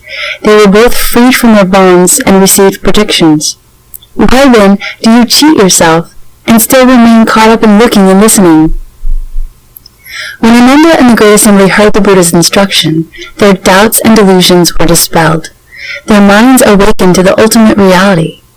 They experienced both physical and mental light ease, and unprecedented attainments. Once again Ananda wept, bowed at the Buddha's feet, knelt, placed his palms together, and said to the Buddha, "The unsurpassed, great, compassionate, pure, and precious King has instructed me well, so that, by means of these various causes and conditions, expedients and encouragements, all of us who were immersed in the sea of suffering have escaped it.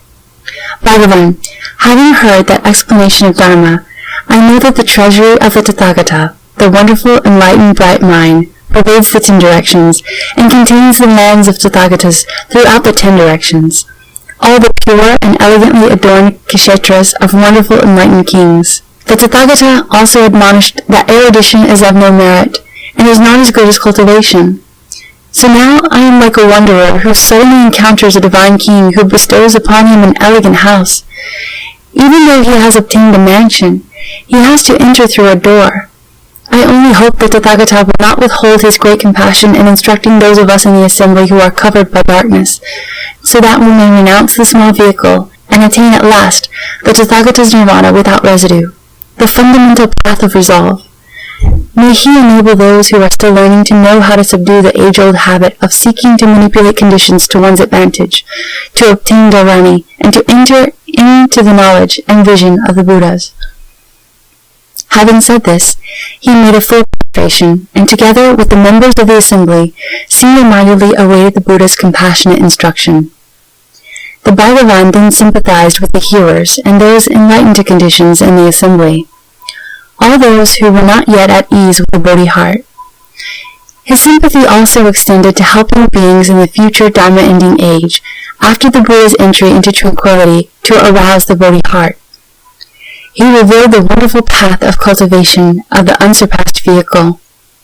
He proclaimed to Ananda and to the Great Assembly, "You have decisively aroused the Bodhi heart, and so you should not grow weary when it comes to the wonderful samadhi of the Buddhas, the Tathagatas. You must first understand 2 absolutes regarding initial resolve for enlightenment." What are the 2 absolutes regarding initial resolve for enlightenment? Ananda, the first absolute is that if you wish to renounce the position of hearer and cultivate the Bodhisattva vehicle, and to enter the knowledge and vision of the Buddhas, you must carefully consider whether the resolve on the cause ground and the enlightenment on the ground of fruition are the same or different. Ananda, it is impossible, while on the cause ground, to base one's cultivation on the mind that is subject to arising and ceasing, when in quest of the Buddha vehicle, which neither arises nor ceases to be. For this reason, you should realize that all composite dharmas belonging to the material world will decay and disappear. Ananda, contemplate the world. What composite dharmas will not wear out? But I have never heard of empty space wearing out. Has anyone ever heard of the disintegration of the void? Why not? Empty space is not a composite, and it can never wear out. While you are in your body, what is solid is of earth, what is moist is of water, what is warm is of fire, and what moves is of wind. Because of these 4 bonds, you are tranquil and perfect, wonderfully enlightened, bright mind divides into seeing, hearing, sensation, and cognition. From its beginning to its end, you are immersed in the 5 layers of turbidity. What is meant by turbidity? Ananda, pure water, for instance, is fundamentally clear and clean, whereas dust, dirt, ashes, silt, and the like are basically solid substances. Such are the properties of the two, their natures are not compatible. Suppose someone takes some dirt and tosses it into pure water.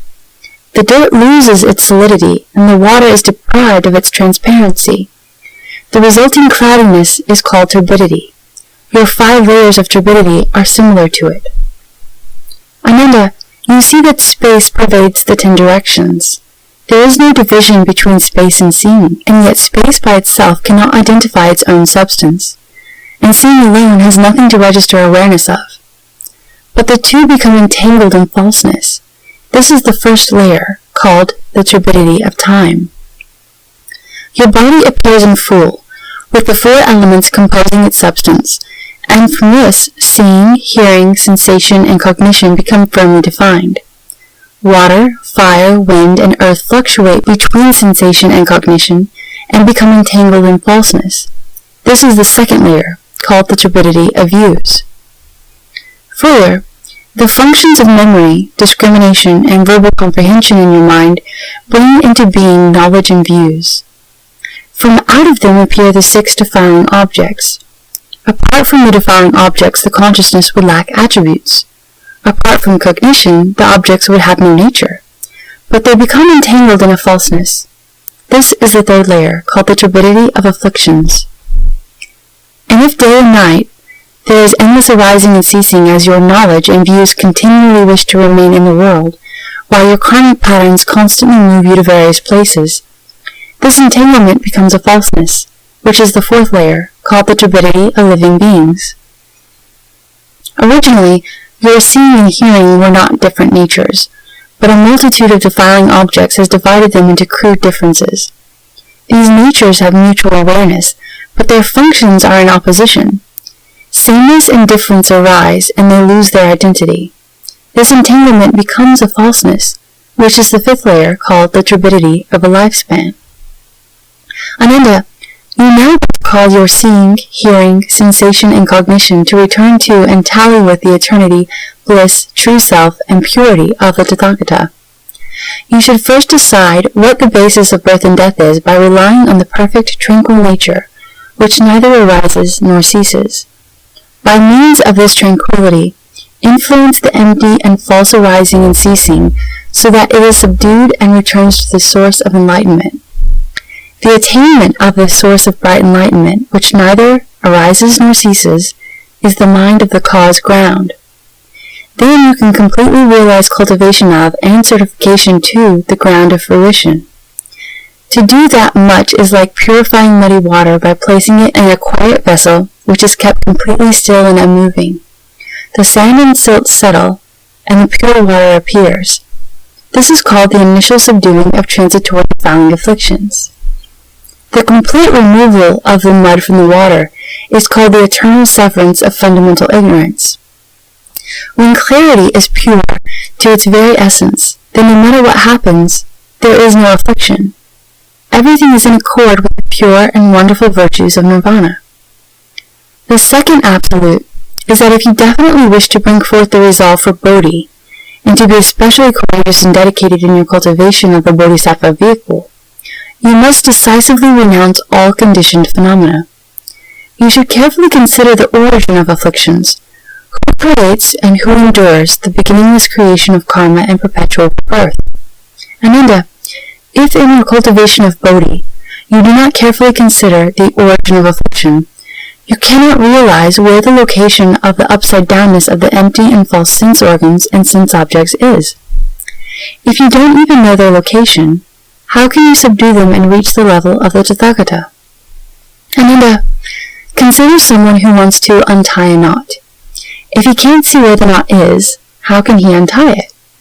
But I have never heard of anyone unbinding empty space. Why not? Because emptiness has no form of appearance, and so there are no knots to untie. But now your visible eyes, ears, nose, and tongue, as well as your body and mind, are like 6 thieving matchmakers who plunder the jewels of your own household. And thus, from beginningless time, because beings and the temporal and spatial world have been bound up together, beings are unable to transcend the material world.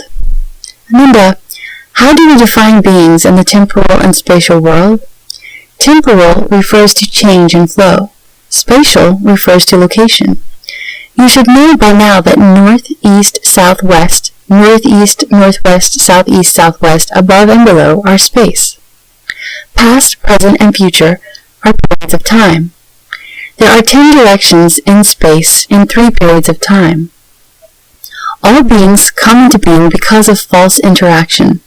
Their bodies go through changes, and they are caught in the temporal and spatial combinations of this world. However, although there are 10 directions in space, those known in the world as north, south, east, and west are the only ones that can be clearly fixed. Above and below have no position. The intermediates have no definite direction. Determined clearly to be 4 in number, they are then combined with the 3 periods of time.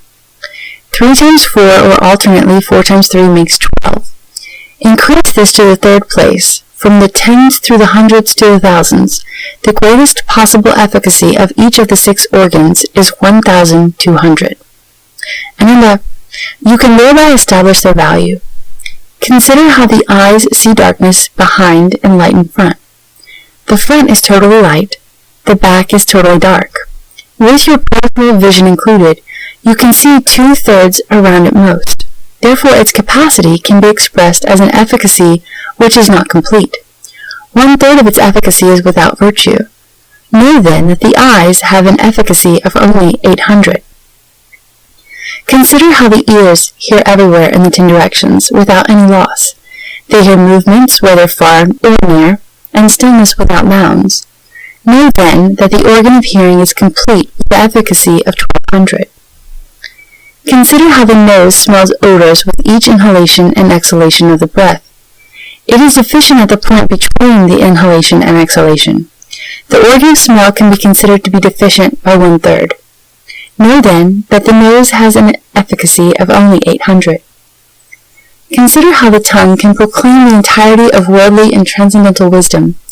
Although language varies according to locality, the principles go beyond boundaries of any kind. Know then that the organ of the tongue is complete with an efficacy of 1200. Consider how the body is aware of touch, registering it as pain or pleasure. When it makes contact, it is aware of the thing touched. When in isolation, it has no tactile knowledge of other things. Isolation has a single, and contact has a dual aspect. The organ of the body can be considered as deficient by 1/3. Know then that the body has an efficacy of only 800.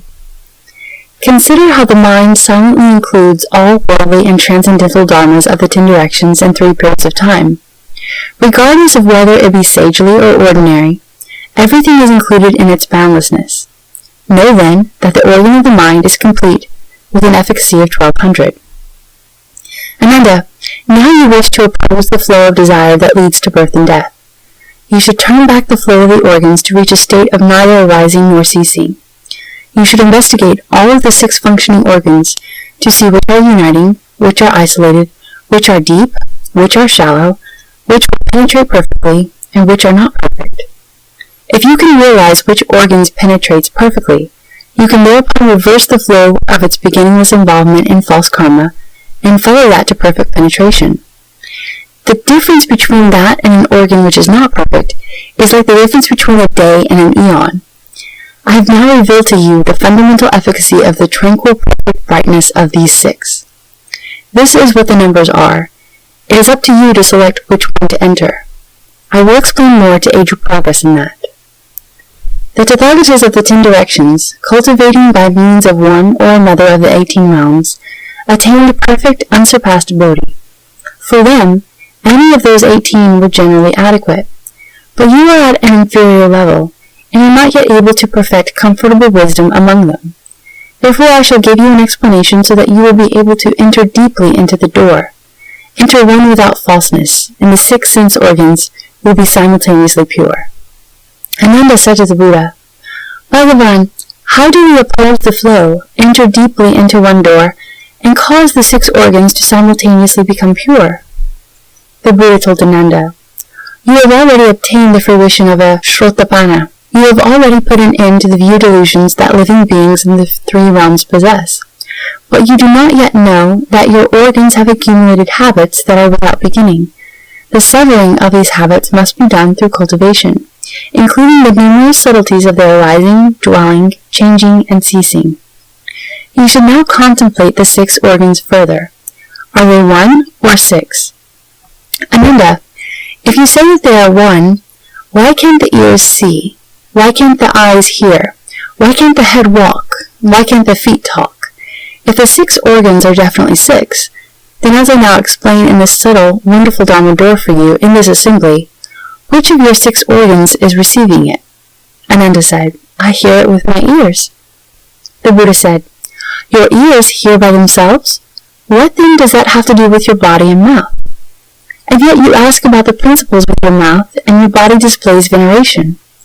Therefore you should know that if they are not 1, then they are 6, and if they are not 6, they must be 1. But you can't say that your organs are basically 1 and 6.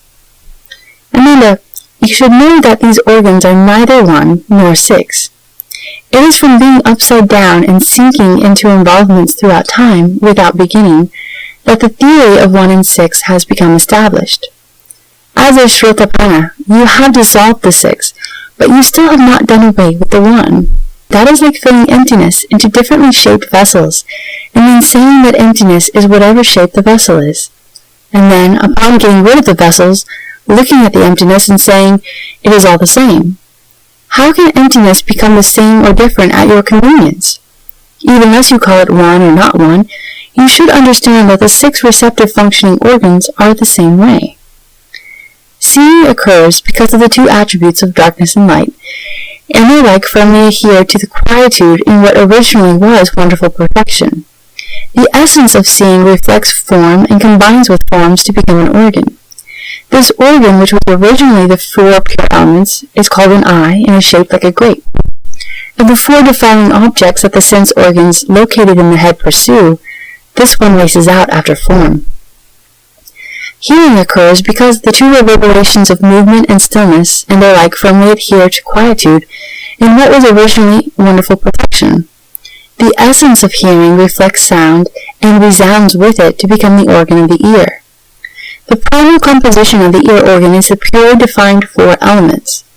Those portions we call the ears are shaped like fresh curled leaves. Of the 4 defiling objects that the sense organs pursue, this one is loosed upon sound. Smelling occurs because 2 appearances of penetration and obstruction and their like firmly adhere to tranquility in what originally was wonderful perfection. The essence of smelling reflects the sense and takes incense to become the organ of the nose. The primal composition of the nose organ is the purely defined 4 elements. That portion we call the nose is shaped like a double hanging claw. Of the 4 defiling objects that the sense organs pursue, this one probes out after sense. Tasting occurs because the 2 blends of blandness and variety of flavor, and they like firmly adhere to the quietude in what was originally wonderful perfection. The essence of tasting reflects flavors and becomes entwined with flavors to become the organ of the tongue. The primal composition of the tongue organ is purely defined 4 elements. That portion we call the tongue is shaped like a crescent moon. Of the 4 defiling objects that the sense organs pursue, this one craves flavors. Sensation occurs because the 2 frictions of separation and union, and their like, firmly adhere to quietude in what originally was wonderful perfection.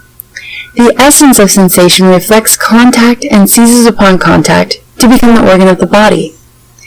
The primal composition of the body organ is in the purely defined 4 elements. The portion we call the body is shaped like a table. Of the 4 defiling objects that the sense organs pursue, this one is compelled by contact. Knowing occurs because the 2 continuities of production and extinction and their like firmly adhere to quietude in what originally was wonderful perfection. The essence of knowing reflects dharmas and grasps them to become the organ of the mind. The primal composition of the mind organ is in the purely defined four elements. Of the four defining objects that the sense organs pursue, this one chases after dharmas. Ananda, because understanding is added to enlightenment, the six sense organs lose their essence and adhere to falseness, confining their brilliance. Therefore, apart from darkness and light, there is no substance to seeing for you now. Apart from movement and stillness, there basically is no disposition of hearing. Without penetration and obstruction, the nature of smelling does not arise. In the absence of variety and blandness, tasting does not occur. Lacking separation and union, the sensation of contact is fundamentally non-existent.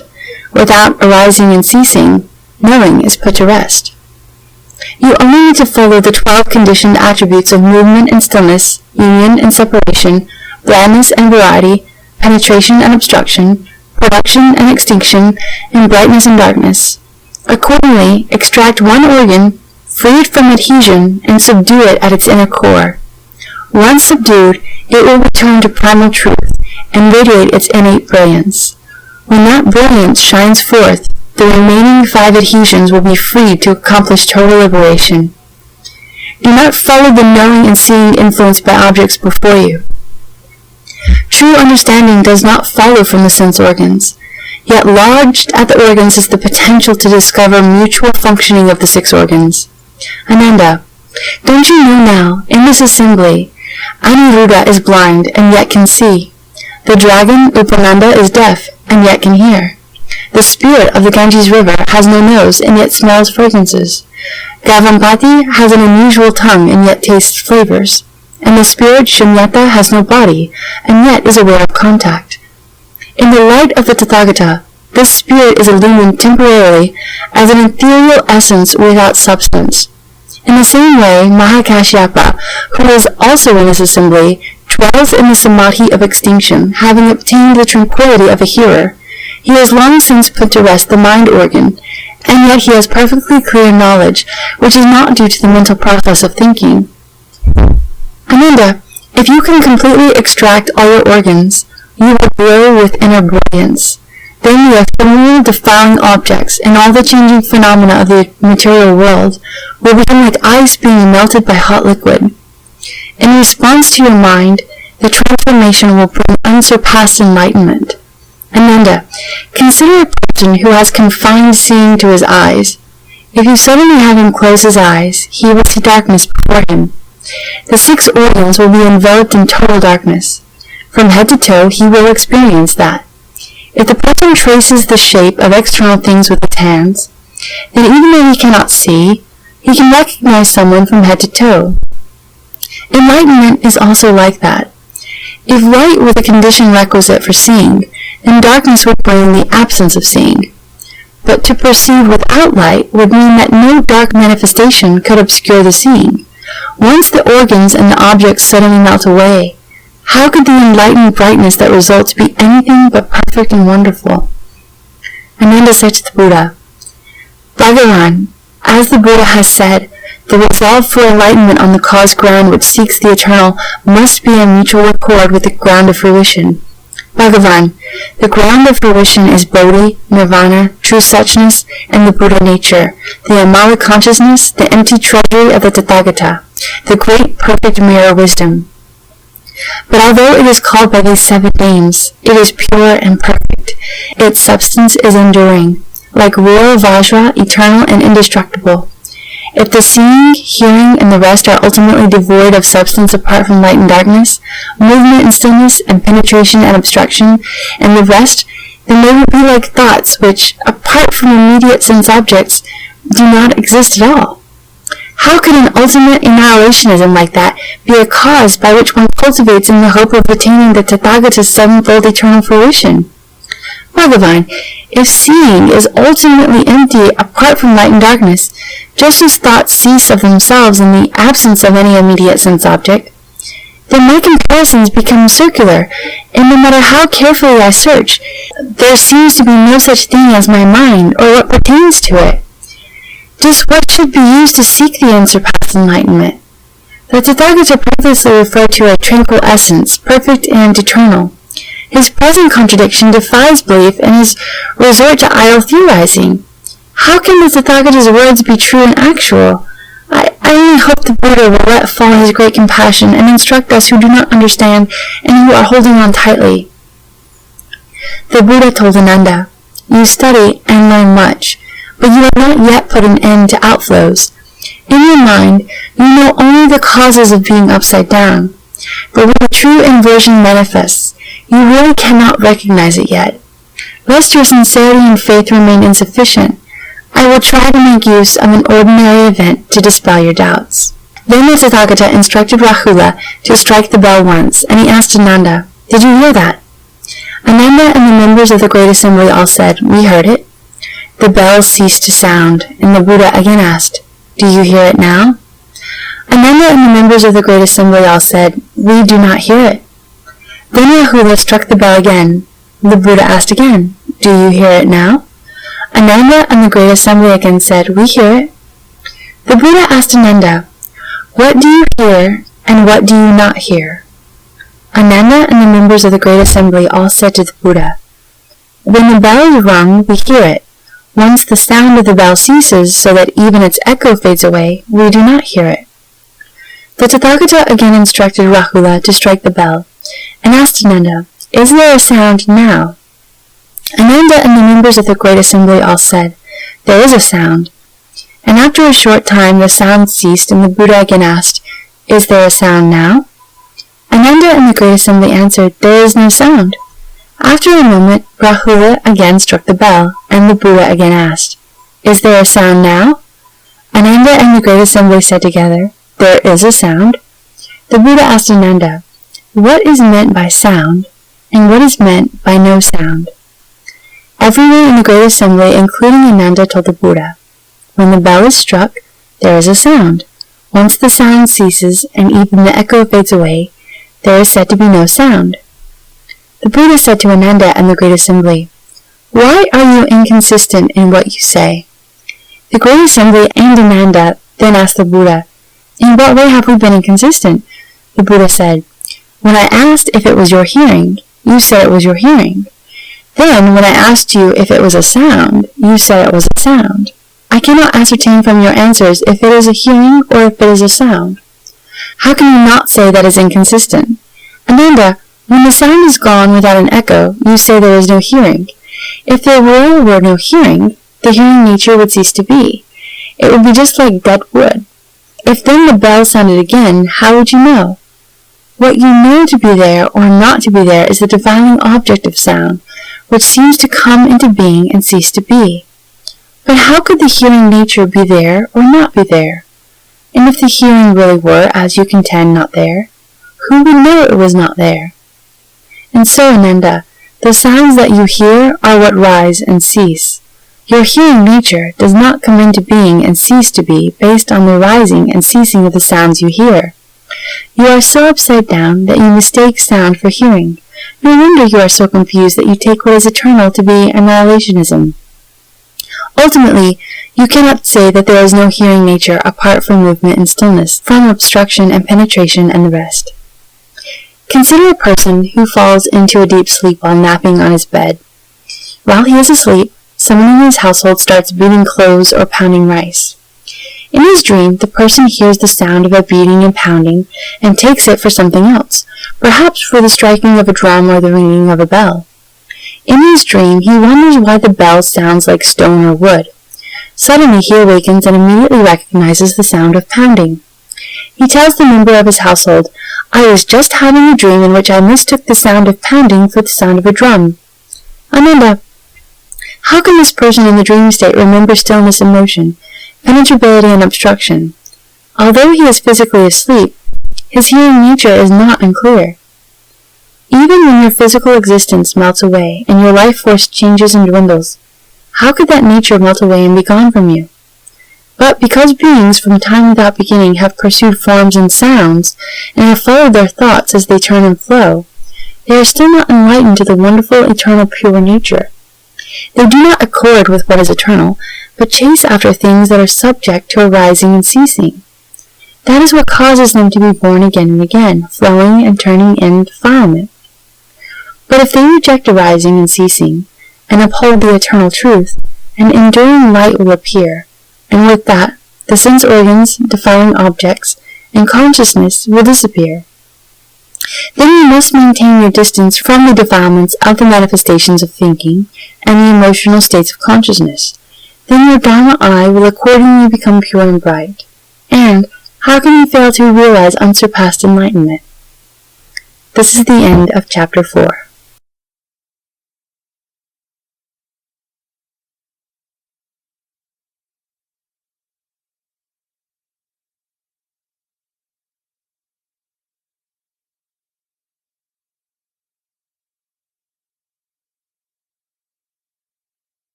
Chapter 5.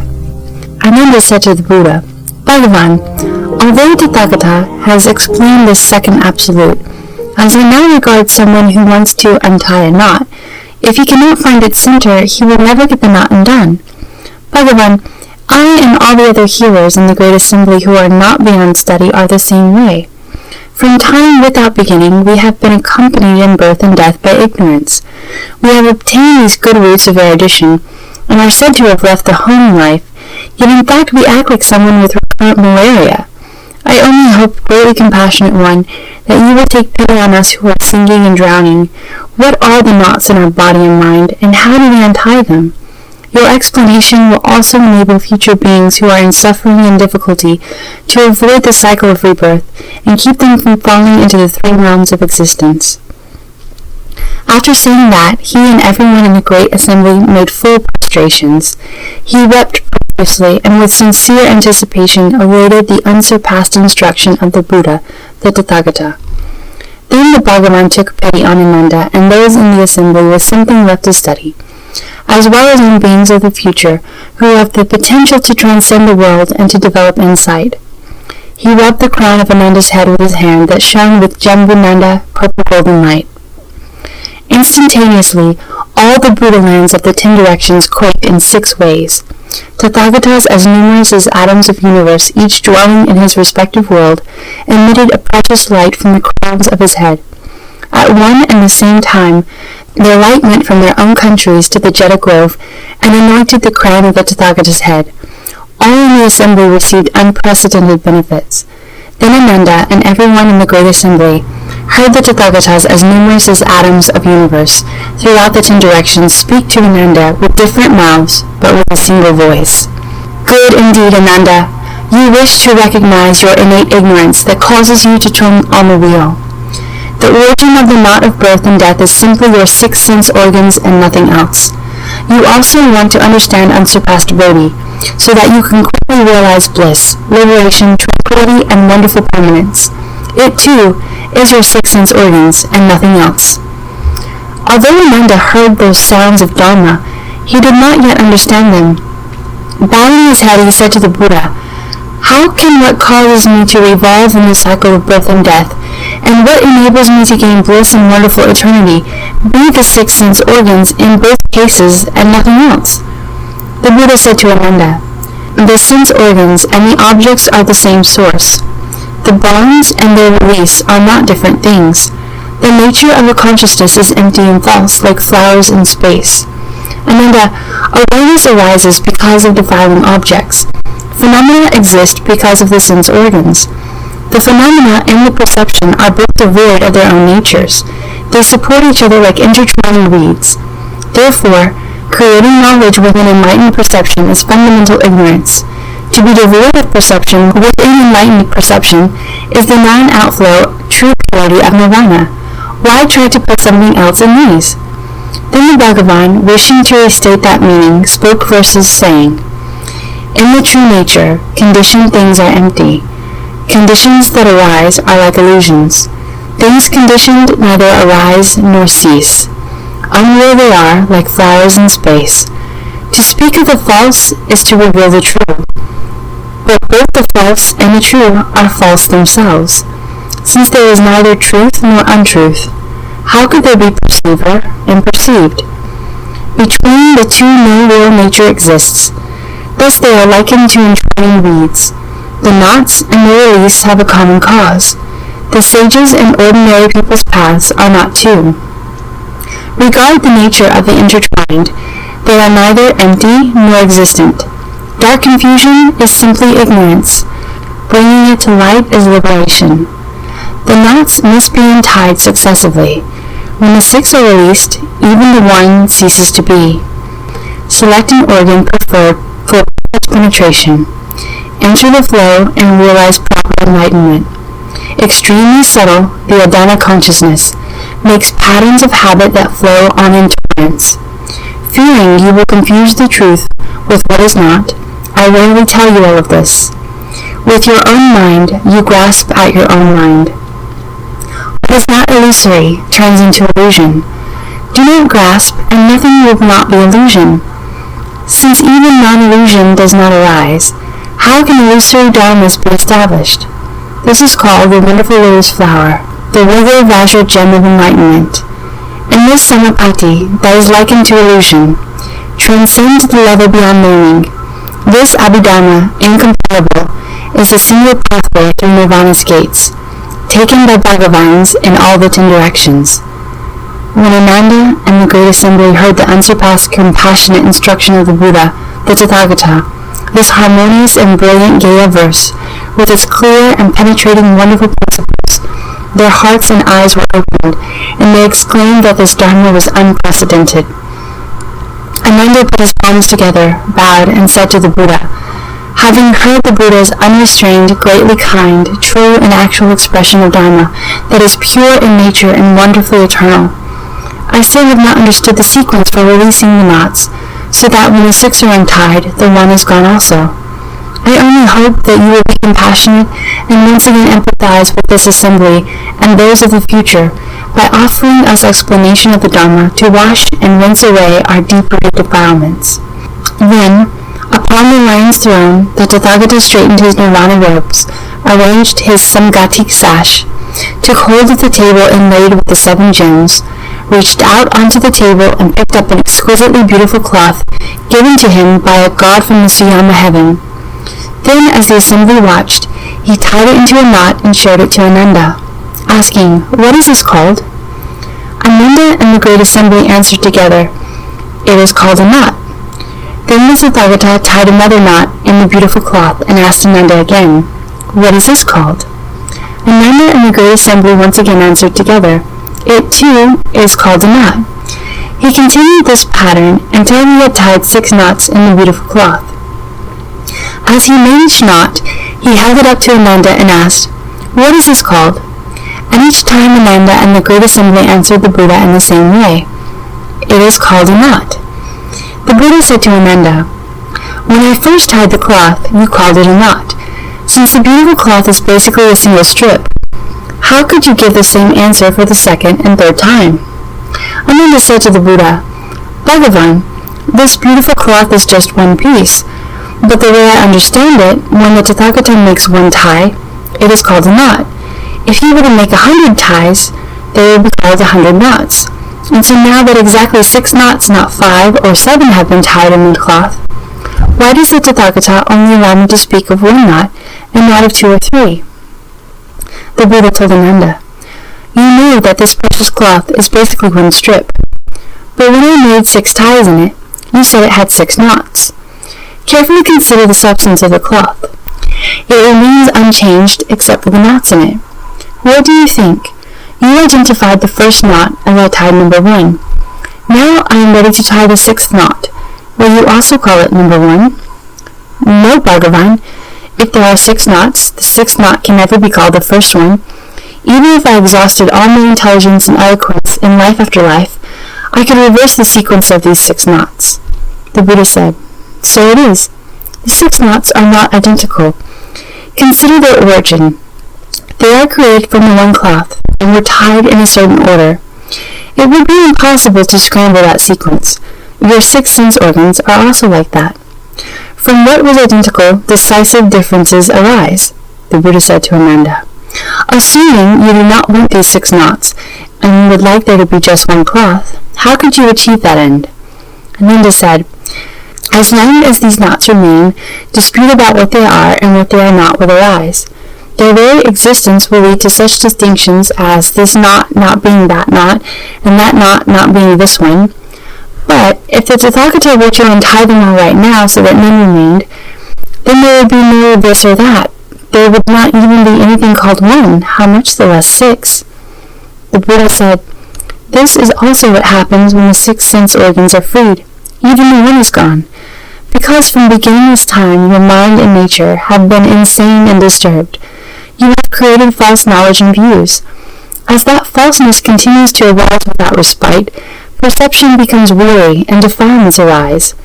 Just like the whirling flowers that appeared when the eyes grew tired of staring, these too are disturbances that arise without a cause within the tranquil, essential brightness. Everything in the world, the mountains, the rivers, the earth itself, as well as birth and death and nirvana, is these flowers that appear because are being turned upside down by insanity and weariness. Ananda said, This weariness is the same as these knots. How do we untie them? The Tathagata took hold of the knotted cloth, pulled on its left end, and asked Ananda, Is this the way to untie them? No, Bhagavan. Then the Buddha pulled on the right end and asked Ananda again, Is this the way to untie them? No, Bhagavan. The Buddha said to Ananda, Now I have pulled the cloth left and right and still have not been able to undo the knots. What method do you propose for untying them? Ananda said to the Buddha, Bhagavan, you must untie the knots from their center, so they will become undone. The Buddha said to Ananda, So it is, so it is. If you want to undo them, you have to untie them from the center. Ananda, the Buddha Dharma I explain arises from causes and conditions. But that does not imply grasping at the mixing and uniting of coarse worldly appearances. The Tathagata understands all worldly and world-transcending dharmas, and knows their fundamental causes and what conditions bring them into being. This is so to the extent that I know how many drops of rain fall, and as many worlds away from here as there are dust motes in the Ganges. The same is true of all the things you can see. Why the pine is straight, why the brambles are twisted, why the goose is white, why the crow is black. I understand all these reasons. Therefore, Ananda, you can select whichever one of the 6 organs you wish. If the knots of the sense organs are removed, then the defiling phenomena disappear of themselves, and all falseness ceases to be. If what remains is not the truth, then where do you expect to find the truth?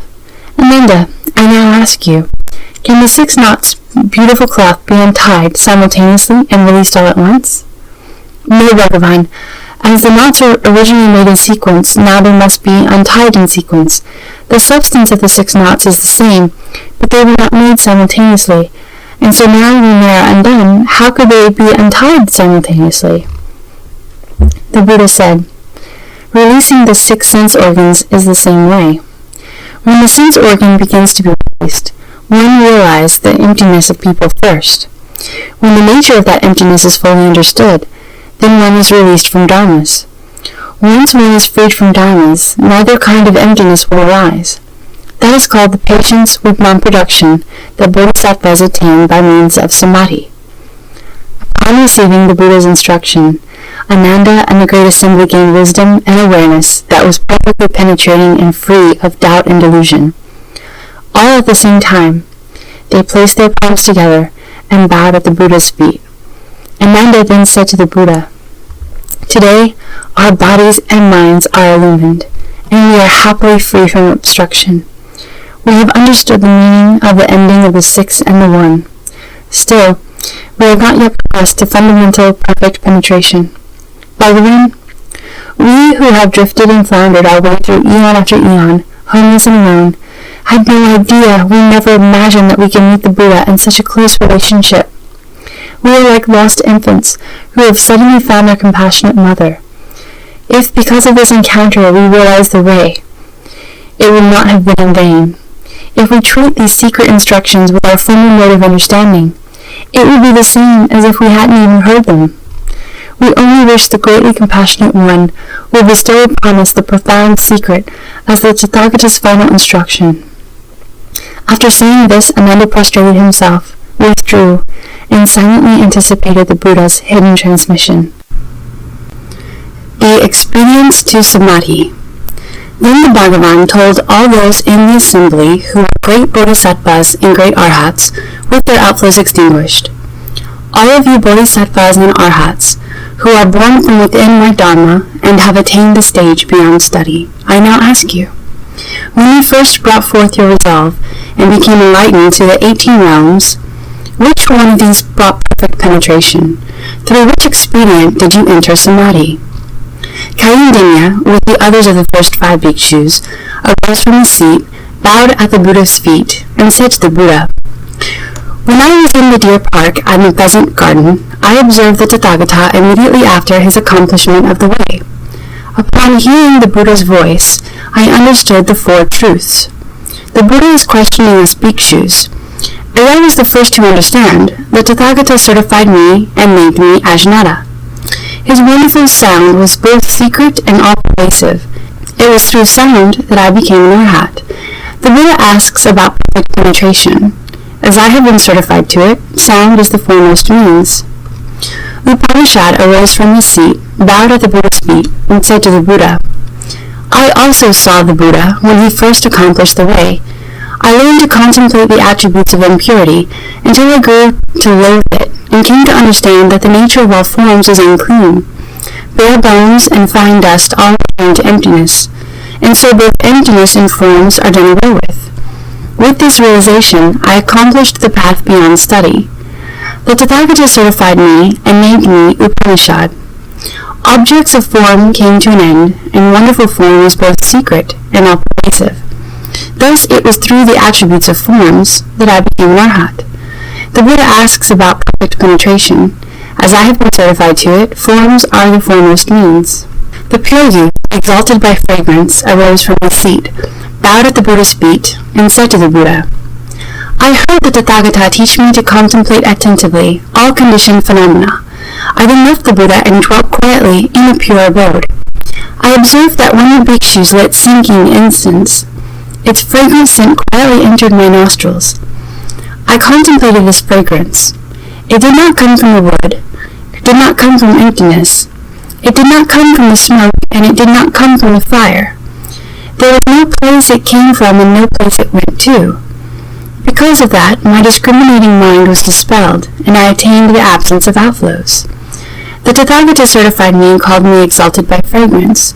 Defiling scents suddenly vanished, and the wonderful fragrance was both secret and all-pervasive. It was through the adornment of fragrance that I became an arhat. The Buddha asks about perfect penetration. As I have been certified to it, being exalted by fragrances are the foremost means. The 2 Dharma princes, Vaishyaja Raja, medicine king, and Vaishyaja Samudgata, superior medicine, and 500 Brahma gods in the assembly arose from their seats, bowed at the Buddha's feet, and said to the Buddha, "From beginningless eons until now, we have been good doctors for the world. Our mouths have tasted many herbs, wood, metals, and stones of the Saha world, 108,000 flavors. We know in detail the bitter, sour, salty, bland, sweet, and pungent flavors, and the like, in all their combinations and inherent changes. We have a thorough knowledge of whether they are cooling or warming, poisonous or non-poisonous. While serving the Tathagata, we came to know that the nature of flavors is neither empty nor existent, nor of the body nor of the mind, nor apart from the body or the mind. We became enlightened by discriminating among flavors. The Tathagata sealed and certified us brothers, and named us Bodhisattvas, Medicine King, and Superior Medicine. Now, in the assembly, we are Dharma princes, who have ascended to the Bodhisattva level, due to having become enlightened by means of flavors. The Buddha asks us about perfect penetration. As we have been certified to it, the cause of flavors is the foremost means. Vajrapala and 16 awakened lords, who were his companions, arose from their seats, bowed at the Buddha's feet, and said to the Buddha, "We first heard the Dharma and left the home life under majestic Sound King Buddha. Once, when it was time for the Sangha to bathe, I followed the custom and entered the bathhouse. Suddenly I awakened to the fact that water does not wash away the dust, nor does it cleanse the body. And in that moment, I became peaceful and attained the state of there being nothing at all. To this day, I have never forgotten that experience. Having left home with the Buddha, I have advanced beyond study. The Buddha named me Vajrapala. Wonderful touch was revealed, and I reached the level of being a disciple of the Buddha. The Buddha asks about perfect penetration. As I have been certified to it, touch is the foremost means." Mahakashyapa, Bhikshuni, Purple Golden Light, and others arose from their seats, bowed at the Buddha's feet, and said to the Buddha, "In a past eon in this region, I drew near to the Buddha named Sun, Moon, and Lamp, who was then in the world. I heard the Dharma from him, and I cultivated and studied with him. After that Buddha entered tranquility, I made offerings to his sharira and lit lamps to continue his light. Bhikshuni Purple Golden Light gilded the Buddha's image. From that time on, in life after life, my body has always been perfect and has shone with a purple golden light. The Bhikshuni Purple Golden Light and others make up my retinue, and we all brought forth the resolve for Bodhi at the same time. I contemplated that the world's 6 sense objects change and decay. They are but empty stillness. Based on this, I cultivated tranquility. Now my body and mind can pass through hundreds of thousands of eons as though they were a finger snap. Based on the emptiness of dharmas, I accomplished arhatship. Bhagavan says that I am foremost in Dutta aesthetic practices. Wonderful Dharma brought me awakening and understanding, and I put an end to all outflows. The Buddha asks about perfect penetration. As I have been certified to it, dharmas are the foremost means.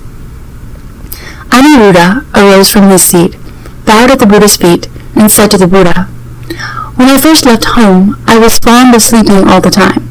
The Tathagata scolded me and said I was no better than an animal. When I heard the Buddha's scolding, I wept and upbraided myself. For 7 days I did not sleep, and I lost the sight in both my eyes. Bhagavan taught me the Vajra Samadhi of delightful seeing, which illumines and is bright. Without using my eyes, I could contemplate the 10 directions with true and penetrating clarity, just as if I were looking at a piece of fruit in the palm of my hand. The Tathagata certified me as having attained arhatship. The Buddha asks about perfect penetration. As I have been certified to it, returning the seeing back to its source is the foremost means." Keshudrapantaka arose from his seat, bowed at the Buddha's feet, and said to the Buddha, "I am deficient in the ability to memorize and do not have much innate intelligence. When I first met the Buddha, I heard the Dharma and left the home life. But when I tried to remember one line of a verse by the Tathagata, I spent 100 days remembering the first part and forgetting the last, or remembering the last and forgetting the first. The Buddha pitied my dullness and taught me to relax and to regulate my breath.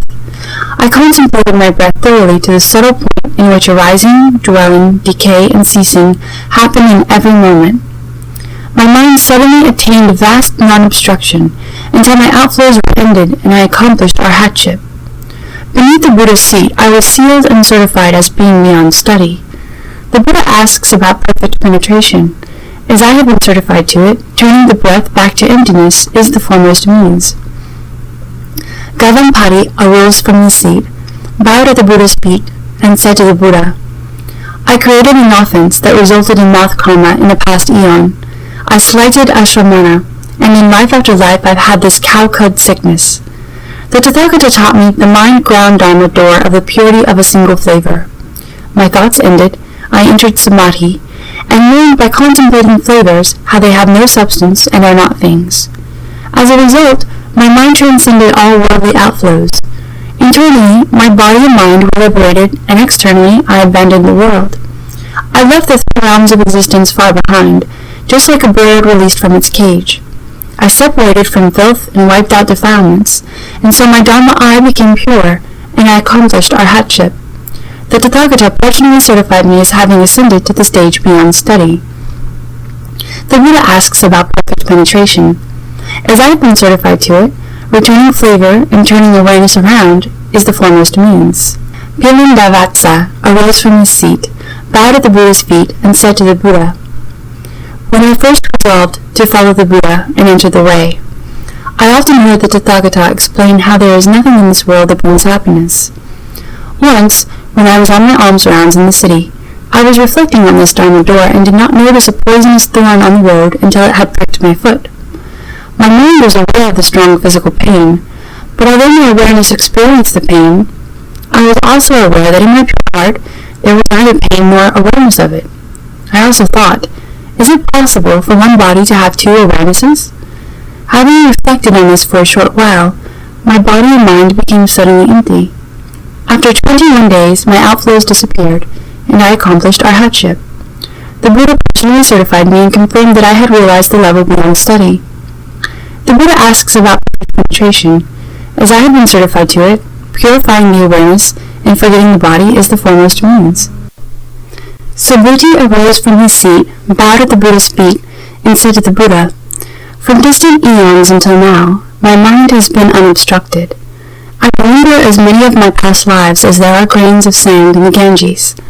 From the beginning, in my mother's womb, I knew emptiness and tranquility, to the extent that the 10 directions became empty, and I caused beings to be certified to the nature of emptiness. Having received the Tathagata's revelation that the enlightened nature is true emptiness, and that the nature of emptiness is perfect and bright, I attained arhatship. I suddenly entered into the Tathagata's sea of magnificent, bright emptiness. My knowledge and views became identical with the Buddha's. I was certified as being beyond study. In the liberation of the nature of emptiness, I am unsurpassed. The Buddha asks about perfect penetration. As I have been certified to it, all phenomena enter into nothingness, until nothingness and what becomes nothingness both disappear. Turning dharmas back to the void is the foremost means. Shariputra arose from his seat, bowed at the Buddha's feet, and said to the Buddha, "From distant eons until the present, my mind and views have been pure. In this way I have undergone as many births as there are sand grains in the Ganges. At one glance I am able to understand all that the various transformations and changes of both what is worldly and what is world transcending without any obstruction. Once I met the Kashyapa brothers on the road and walked along with them. They spoke about causes and conditions, and I awakened to the boundlessness of my mind. I followed the Buddha and left the home life. My seeing awareness became bright and perfect.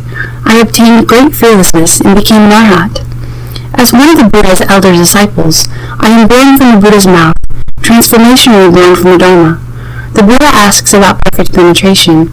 As I have been certified to it, for the mind and the seeing to emit light, and for the light to radiate throughout both knowing and seeing, is the foremost means. Samantabhadra, universal worthy Bodhisattva, arose from his seat, bowed at the Buddha's feet, and said to the Buddha, "I have been a Dharma prince, with as many Tathagatas as there are sand grains in the Ganges. The Tathagatas of the 10 directions tell their disciples, who have the roots of a Bodhisattva, to cultivate the universal worthy conduct, which is named after me. Bhagavan, I use my mind to listen and distinguish the knowledge and views of beings.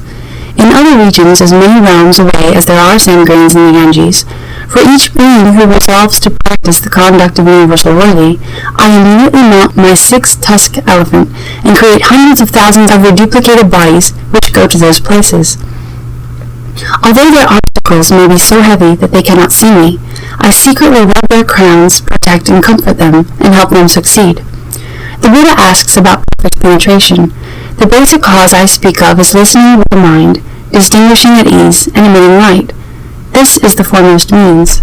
Sundarananda arose from his seat, bowed at the Buddha's feet, and said to the Buddha, "When I first left home and followed the Buddha to enter the way, I received the complete precepts, but my mind was always too scattered for samadhi. I could not attain the state of having no outflows. Bhagavan taught Kaustila and me to contemplate the white spot at the tip of our noses.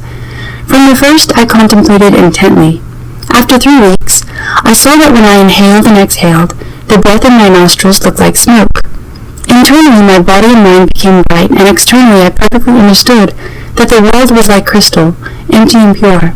The smoky appearance gradually disappeared, and the breath in my nostrils became white.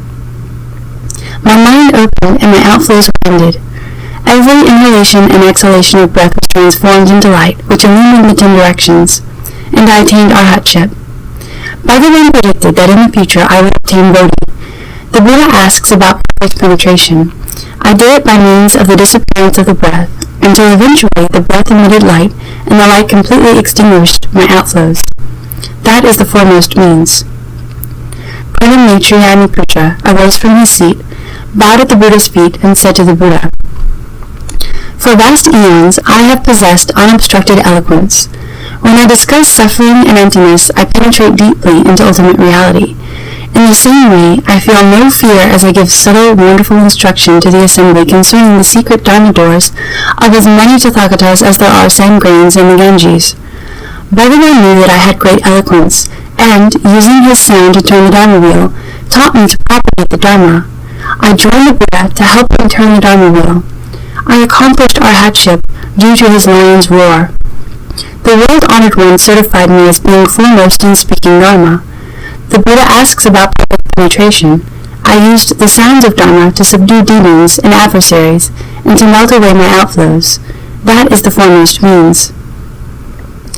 Upali arose from his seat, bowed at the Buddha's feet, and said to the Buddha, "I followed the Buddha in person when he fled the city and left the home life. I observed the Tathagata endure 6 years of diligent asceticism.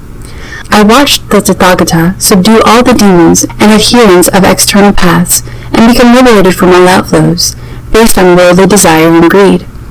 I based myself on the Buddha's teaching of precepts, encompassing the 3,000 majestic deportments and the 80,000 subtle aspects, until both my karma of the nature and karma of restraint became pure.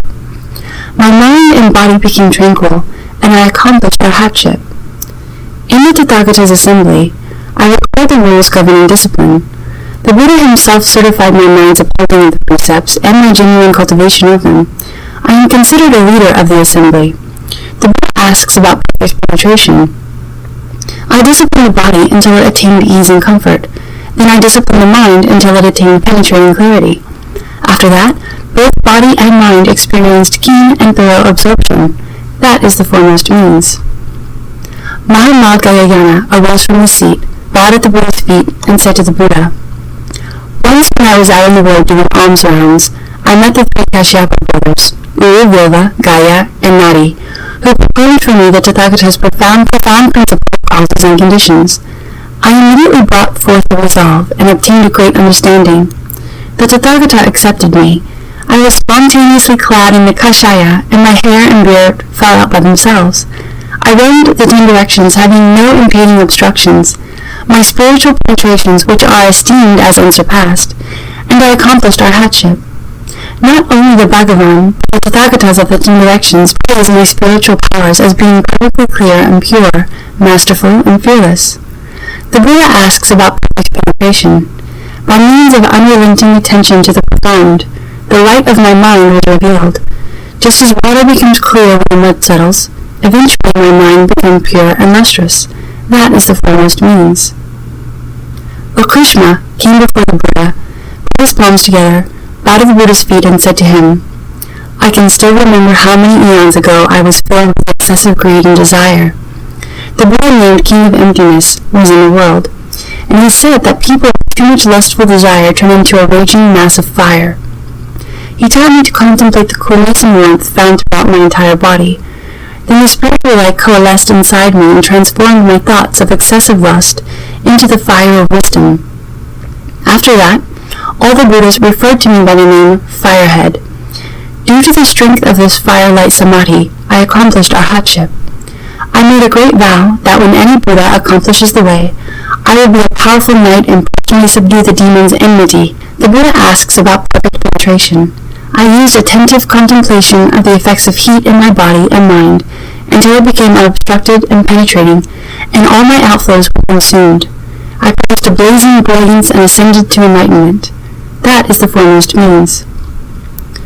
The Bodhisattva, maintaining the earth, arose from his seat, bowed at the Buddha's feet, and said to the Buddha, I remember when Universal Light Tathagata appeared in the world in the past. I was a bhikshu who continually worked on making level the major roads, ferry landings, and the dangerous spots in the ground, where the disrepair might hinder or harm horse carriages. I did everything from building bridges to hauling sand.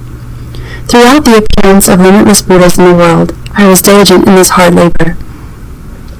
If there were people waiting by the walls and gates of the city who needed someone to carry their goods, I would carry them all over to their destination, set their things down, and leave without taking any recompense. When the Buddha, Vipashin, appeared in the world, there was widespread famine. I would carry people on my back, and no matter how far the distance, I would accept only one small coin. If there was an ox cart stuck in the mud, I would use my spiritual strength to push the wheels out and resolve the hardship. Once a king asked the Buddha to attend a vegetarian feast. At that time, I served the Buddha by leveling the road for him as he went. Vipashin Tathagata rubbed my crown and said, You should level your mind ground, then everything else in the world will be level. Immediately my mind opened up, and I saw how the particles of earth composing my own body were no different from all the particles of earth that made up the world.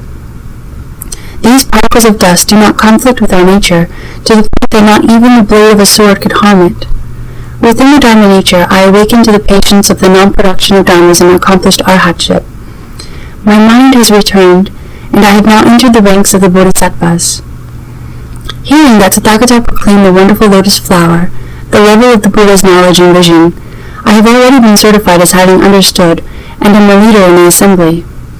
The Buddha asks about perfect penetration. Upon attentive contemplation of the body and the environment, I saw that these two defiling dusts are exactly the same. Fundamentally, everything is the treasury of the Tathagata, but then falseness arises and creates the defiling dust. When the defiling dust is eliminated, wisdom is perfected, and one accomplishes the unsurpassed way. That is the foremost means. The pure youth, Light, arose from his seat, bowed at the Buddha's feet, and said to the Buddha, I remember that long ago, beyond eons as many as there are sand grains in the Ganges, there was a Buddha in the world named Water God, who taught all the Bodhisattvas to cultivate the contemplation of water and enter samadhi. I reflected upon how throughout the body the essence of water is not in discord. I started with mucus, phlegm, saliva, marrow, and blood, and went through to urine and excrement. As it circulated through my body, the nature of water remained the same. I saw that the water in my body was not at all different from that in the world outside, even in the royal lands of the floating banners, with all their seas of fragrant waters. At that time, when I first succeeded in the contemplation of water, I could see only water. I still had not gotten beyond my physical body. I was a bhikshu then, and once when I was in dhyana repose in my room, a disciple of mine peeked in the window and saw only clear water filling the entire room. He saw nothing else. The lad was young, and not knowing any better, he picked up a tile and tossed it into the water. It hit the water with a plunk. He gazed around and then left. When I came out of concentration, I was suddenly aware of a pain in my heart, and I felt like Shariputra must have felt when he met that cruel ghost. I thought, I am already an arhat, and have since long abandoned conditions that bring on illness. Why do I suddenly have this pain in my heart? Am I about to lose the position of non-retreat? Just then, the young lad came promptly to me and related what had happened. I quickly said to him, When you see the water again, open the door, wade into the water, and remove the tile. The boy was obedient, so when I re-entered samadhi, he again saw the water, and the tile as well, opened the door, and took it out. When I came out of concentration, my body was as it had been before. I encountered limitless Buddhas and cultivated in that way until the coming of the Tathagata, king of masterful penetrations of mountains and seas. Then I finally had no body. My nature and the seas of fragrant waters throughout the 10 directions were identical with true emptiness, without any duality or difference. Now I am joined with the Tathagata, and am known as pure youth, and I have joined the assembly of Bodhisattvas. The Buddha asks about perfect penetration. By means of the nature of water, I penetrated through to the flow of a single flavor, obtained patience with the non-production of dharmas, and reached the perfection of Bodhi. That is the foremost means. The Dharma Prince, Vajrayana Light, arose from his seat, bowed at the Buddha's feet, and said to the Buddha, I can still remember back through eons, as many as sand grains in the Ganges, to the time of a Buddha named Limitless Sound, who instructed the Bodhisattvas that fundamental enlightenment is wonderful and bright. He taught them to contemplate this world, and all the beings' physical bodies as being false conditions propelled by the power of wind. At that time, I contemplated the position of the world, I regarded the passage of time in the world, I reflected on the motion and stillness of my body. I considered the arising of thoughts in my mind. There was no difference among all these kinds of motion. They were all the same. I then understood that the nature of movement does not come from anywhere, nor does it go anywhere. Every single material particle throughout the 10 directions, and every deluded being, is of the same empty falseness. Eventually, the beings in each of the worlds of the 3,000 great thousand world system were like so many mosquitoes confined in a vessel, draining monotonously. Caught in those few square inches, their hum built to a maddening crescendo. Not long after I encountered the Buddha, I attained patience with non-existence of beings and dharmas. My mind then opened, and I could see the country of the Buddha unmoving in the east. I became a Dharma Prince, and served the Buddhas of the 10 directions. My body and mind emit a light that makes them completely clear and translucent. The Buddha asks about perfect penetration. I contemplated the power of wind as lacking anything to rely on. Awakened to the Bodhi heart and entered Samadhi, meshing with the single wonderful heart transmitted by all the Buddhas of the 10 directions. That is the foremost means. Akasagarbha, treasury of emptiness, Bodhisattva, arose from his seat, bowed at the Buddha's feet, and said to the Buddha, The Tathagata and I attained boundless bodies when with the Buddha Samadhi light. At the time I held in my hands 4 huge precious pearls, which shone in Buddha lands as many as atoms of universe in the 10 directions. Transforming them into emptiness, in my mind there appeared a great perfect mirror, and from it issued forth 10 kinds of subtle and wonderful precious light that poured out into the 10 directions to the farthest bounds of emptiness. All the lower lands adorned with banners were reflected in this mirror and passed through my body. This interaction was totally unhindered, because my body was like emptiness. Because my mind had become completely compliant, I could enter with ease as many countries as there are atoms of universe, and could do the Buddha's work on a wide scale. I achieved this great spiritual power from contemplating in detail how the 4 elements lack any reliance, how the arising and ceasing of false thoughts is no different from emptiness, how all the Buddha lands are basically the same. Once I realized this identity, I obtained patience with the non-existence of beings and dharmas. The Buddha asks about perfect penetration. I used the contemplation of the boundlessness of emptiness to enter Samadhi, and attain wonderful power and perfect clarity. That is the foremost means. Maitreya Bodhisattva arose from his seat, bowed at the Buddha's feet, and said to the Buddha, I remember when, as many eons ago as there are atoms of universe, a Buddha named Light of Sun Moon Lamp appeared in the world. Under that Buddha, I left the home life, yet I was deeply committed to worldly fame and liked to associate with people with good families. Then the Bhagavan taught me to cultivate consciousness-only concentration, and I entered that Samadhi. For many eons, I have made use of that Samadhi as I served as many Buddhas as there are grains of sand in the Ganges. My seeking for worldly name and fame ceased completely and never recurred. When Burning Lamp Buddha appeared in the world, I finally accomplished the unsurpassed, wonderfully perfect Samadhi of consciousness. I went on until, to the ends of empty space, all the lands of the Tathagata, whether pure or defiled, existent or non-existent, were transformations appearing from my own mind. Bhagavan.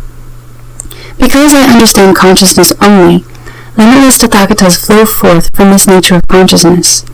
Now I have received the prediction that I will be the next to take the Buddha's place. The Buddha asks about perfect penetration. I intensely contemplated the 10 directions as originating only from consciousness. When the consciousness is perfect and bright, one perfects wisdom that perceives ultimate reality. One leaves behind reliance on others and attachment to incessant calculating, and attains the patience with the non-existence of beings and dharmas. That is the foremost means. Now is Dhammaprapta Bodhisattva's preaching on being mindful of the Buddha. The Dharma Prince Mahastamaprapta, great strength, together with 52 fellow bodhisattvas, arose from their seats, bowed at the Buddha's feet, and said to the Buddha, I remember when, as many eons ago as there are sand grains in the Ganges River, a Buddha called Limitless Light appeared in the world. During that same eon, there were 4 successive Tathagatas, the last of whom was called Light Surpassing the Sun and the Moon Buddha. Those Buddhas taught me the Buddha mindfulness samadhi. Suppose there are 2 people, one of whom always remembers the other, while the other has entirely forgotten about the first one. Even if these 2 people were to meet or see each other, it would be the same as not meeting or seeing each other. On the other hand, if 2 people develop intense memories for one another, then in life after life they will be together like an object and its shadow, and they will never be separated. The Tathagatas of the 10 directions are tenderly mindful of living beings, just like a mother remembering her son. But if the son runs away, of what use is the mother's concern? However, if the son remembers his mother in the same way that the mother remembers her son, then in life after life, mother and son will never be far apart. If living beings remember the Buddha and are mindful of the Buddha, they will certainly see the Buddha now and in the future. Being close to the Buddha, even without the aid of experience, their hearts will be open of themselves. That is like a person who, once perfumed by incense, carries the fragrance on his body. That is called the adornment of fragrance and light. On the causal ground, I use mindfulness of the Buddha to be patient with the non-arising of both beings and dharmas. Now in this world I gather in all those who are mindful of the Buddha, and I bring them back to the Pure Land. The Buddha asks about perfect penetration. I would select none other than gathering in the 6 sense faculties through continuous pure mindfulness of the Buddha to obtain samadhi. That is the foremost means. If living beings remember the Buddha and are mindful of the Buddha, they will certainly see the Buddha now and in the future. Being close to the Buddha, even without the aid of experience, they will awaken by themselves. That is like a person who, once perfumed by incense, carries the fragrance on his body. That is called the adornment of fragrance and light. On the causal ground, by virtue of the mindfulness of the Buddha, I have achieved the uncreated forbearance.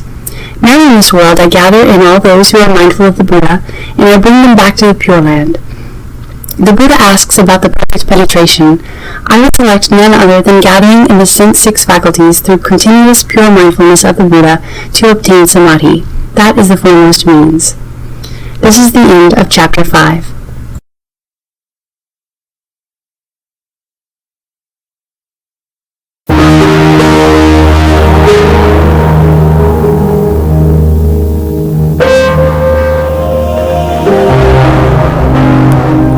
Chapter 6. Avalokiteshvara's Dharma Gate, enlightened through the gateway of the ear. Then Avalokiteshvara, contemplator of the world's sounds, Bodhisattva, arose from his seat, bowed at the Buddha's feet, and said to the Buddha, Bhagavan, I remember when, as many eons ago as there are sand grains in the Ganges, there was a Buddha in the world named Contemplator of the World's Sounds. I aroused the Bodhi heart while with that Buddha, who taught me to enter samadhi through a process of hearing and reflecting. Initially, I entered into the flow of hearing and forgot the place of entry. Since both that place and the entry were quiet, the 2 attributes of motion and stillness cancelled each other out and did not arise. After that, gradually advancing, the hearing and what was heard both disappeared. Once the hearing was ended, there was nothing to rely on, and both awareness and its objects became empty. When the emptiness of awareness was ultimately perfected, emptiness and what was being emptied then also ceased to be. With the rising and ceasing gone, tranquility was revealed. Suddenly I transcended the worldly and transcendental, and a perfect brightness prevailed throughout the 10 directions. I obtained 2 supreme states. First, I united above with the fundamental, wonderfully enlightened mind of all the Buddhas of the 10 directions, and gained a strength of compassion equal to that of all Buddhas and Tathagatas.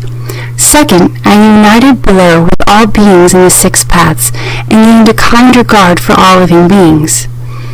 Bhagavan, because I served and made offerings to the Tathagata, contemplator of sounds, I received from that Tathagata a transmission of the Vajra Samadhi of all being like an illusion as one, becomes permeated with hearing and cultivates hearing.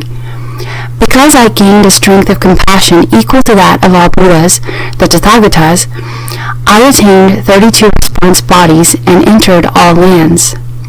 Bhagavan, if bodhisattvas enter samadhi and progress in their cultivation until they end outflows and display the perfection of superior understanding, I will appear in the body of a Buddha and speak Dharma for them, causing them to attain liberation. If those who are studying are tranquil and have wonderful clarity and display the perfection of superior magnificence, I will appear before them in the body of a solitary enlightened one and speak Dharma for them, causing them to attain liberation.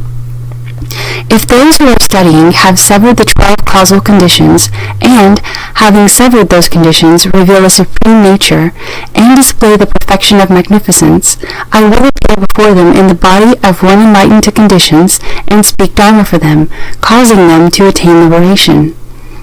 If those who are studying have attained the emptiness of the Four Truths, and through cultivation of the way can enter tranquility and display the perfection of the magnificent nature, I will appear before them in the body of a hearer and speak Dharma for them, causing them to attain liberation. If beings wish to have clear and awakened minds, and so do not indulge in mundane desires, wishing to purify their bodies, I will appear before them in the body of a Brahmin king and speak Dharma for them, causing them to attain liberation. If beings wish to be the heavenly rulers and lead heavenly beings, I will appear before them in the body of Shakra and speak Dharma for them, enabling them to accomplish their wish. If beings wish to attain physical self-mastery and to roam throughout the 10 directions, I will appear before them in the body of a god from the heaven of self-mastery and speak Dharma for them, enabling them to accomplish their wish. If beings wish to attain physical self-mastery and fly through space, I will appear before them in the body of a god from the heaven of the great self-mastery and speak Dharma for them, enabling them to accomplish their wish.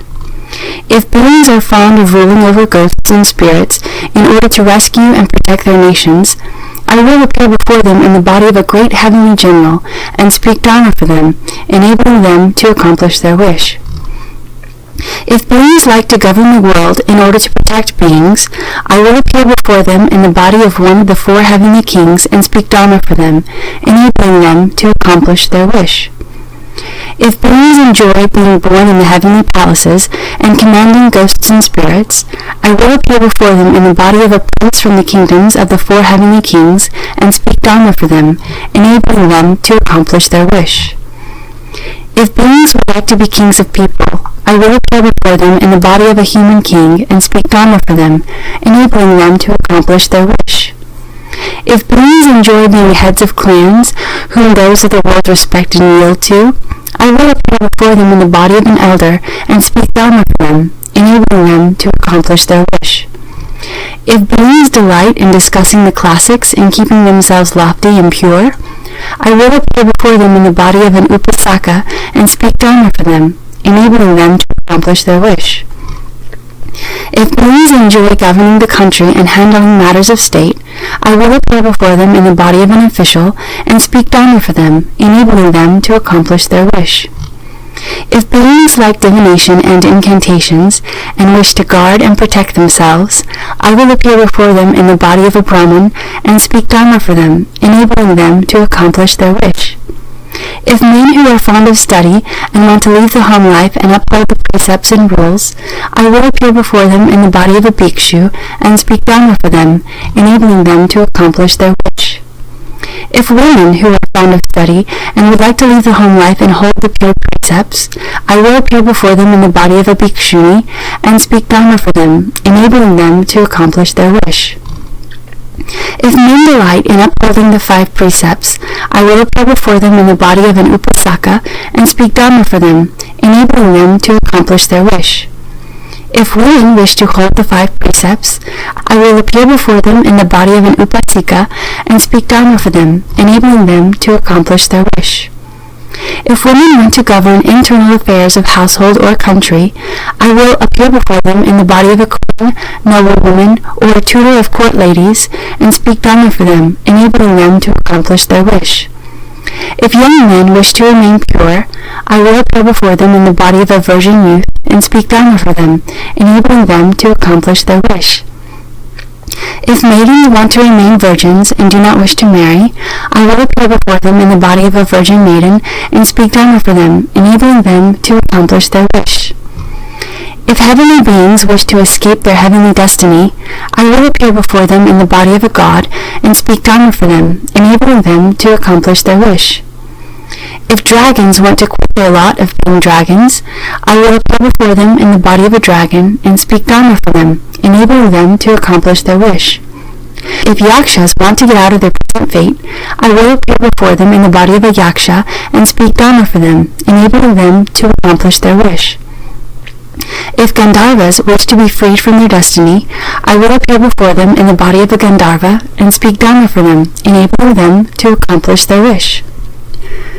If Asuras wish to be liberated from their destiny, I will appear before them in the body of an Asura and speak Dharma for them, enabling them to accomplish their wish.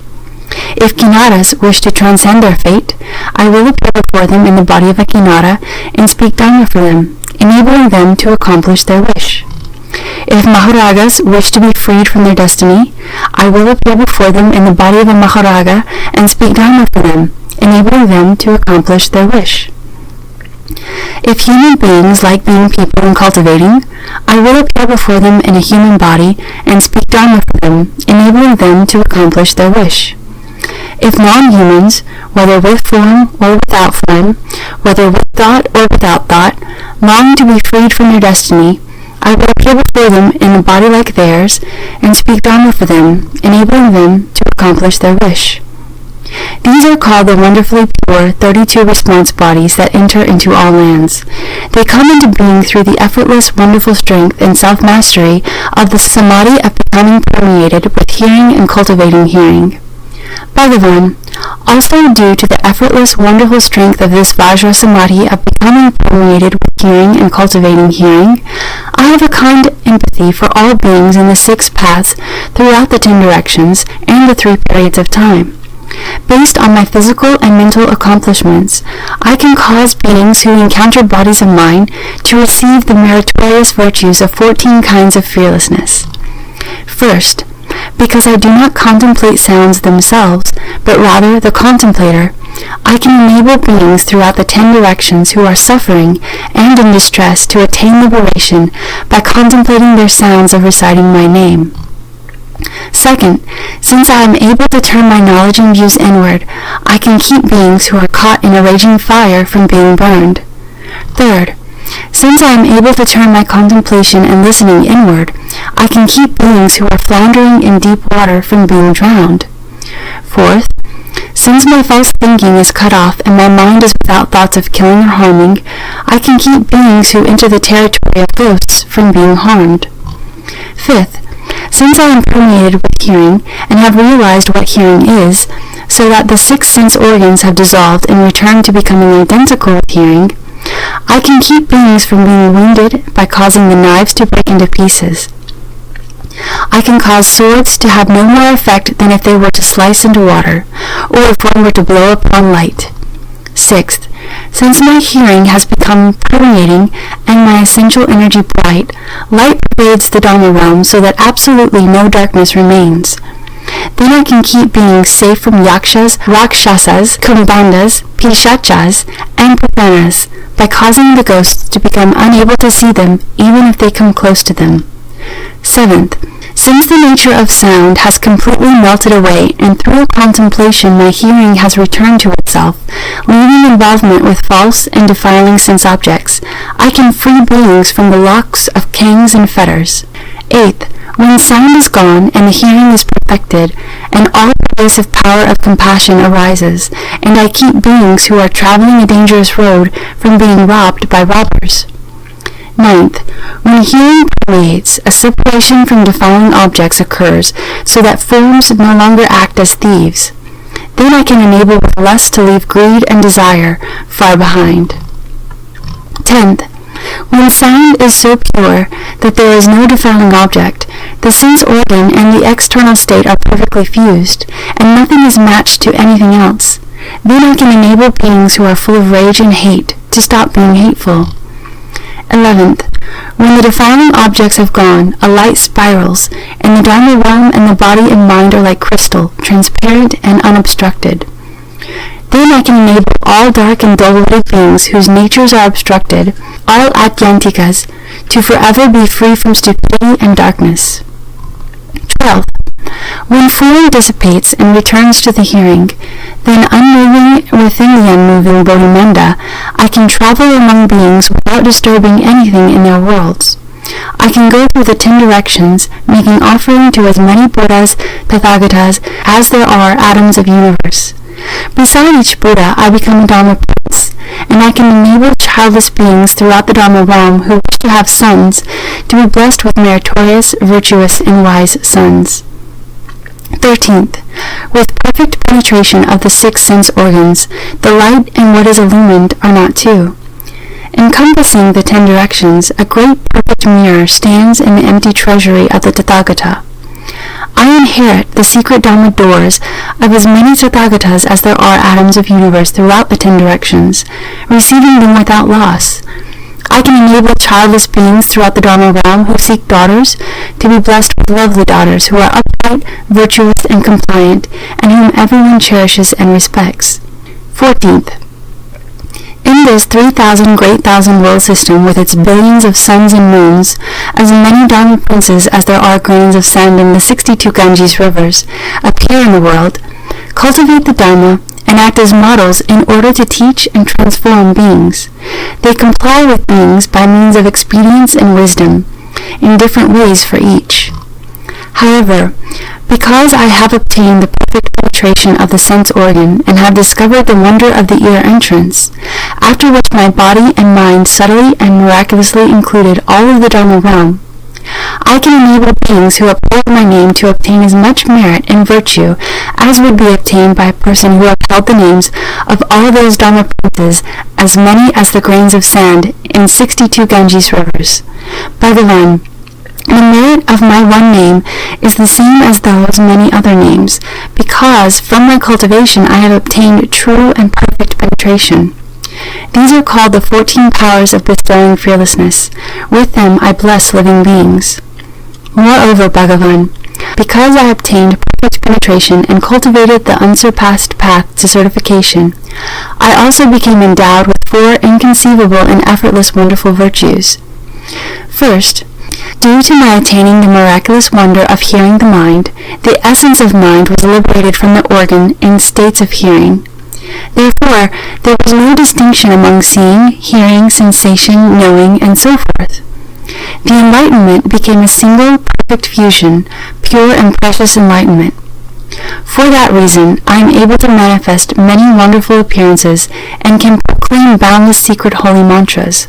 Among these, I may appear with 1 head, 3 heads, 5 heads, 7 heads, 9 heads, 11 heads, and so forth, including 108 heads, 1,000 heads, 10,000 heads, or 84,000 Vajra heads, 2 arms, 4 arms, 6 arms, 8 arms, 10 arms, 12 arms, 14, 16, 18 arms, or 20 arms, 24 arms, and so forth, until there may be 108 arms, 1,000 arms, 10,000 arms, or 84,000 mudra arms, 2 eyes, 3 eyes, 4 eyes, 9 eyes, and so forth, including 108 eyes, 1,000 eyes, 10,000 eyes, or 84,000 pure and precious eyes, sometimes compassionate, sometimes awesome, sometimes in samadhi, sometimes displaying wisdom to rescue and protect living beings so that they may attain great self-mastery.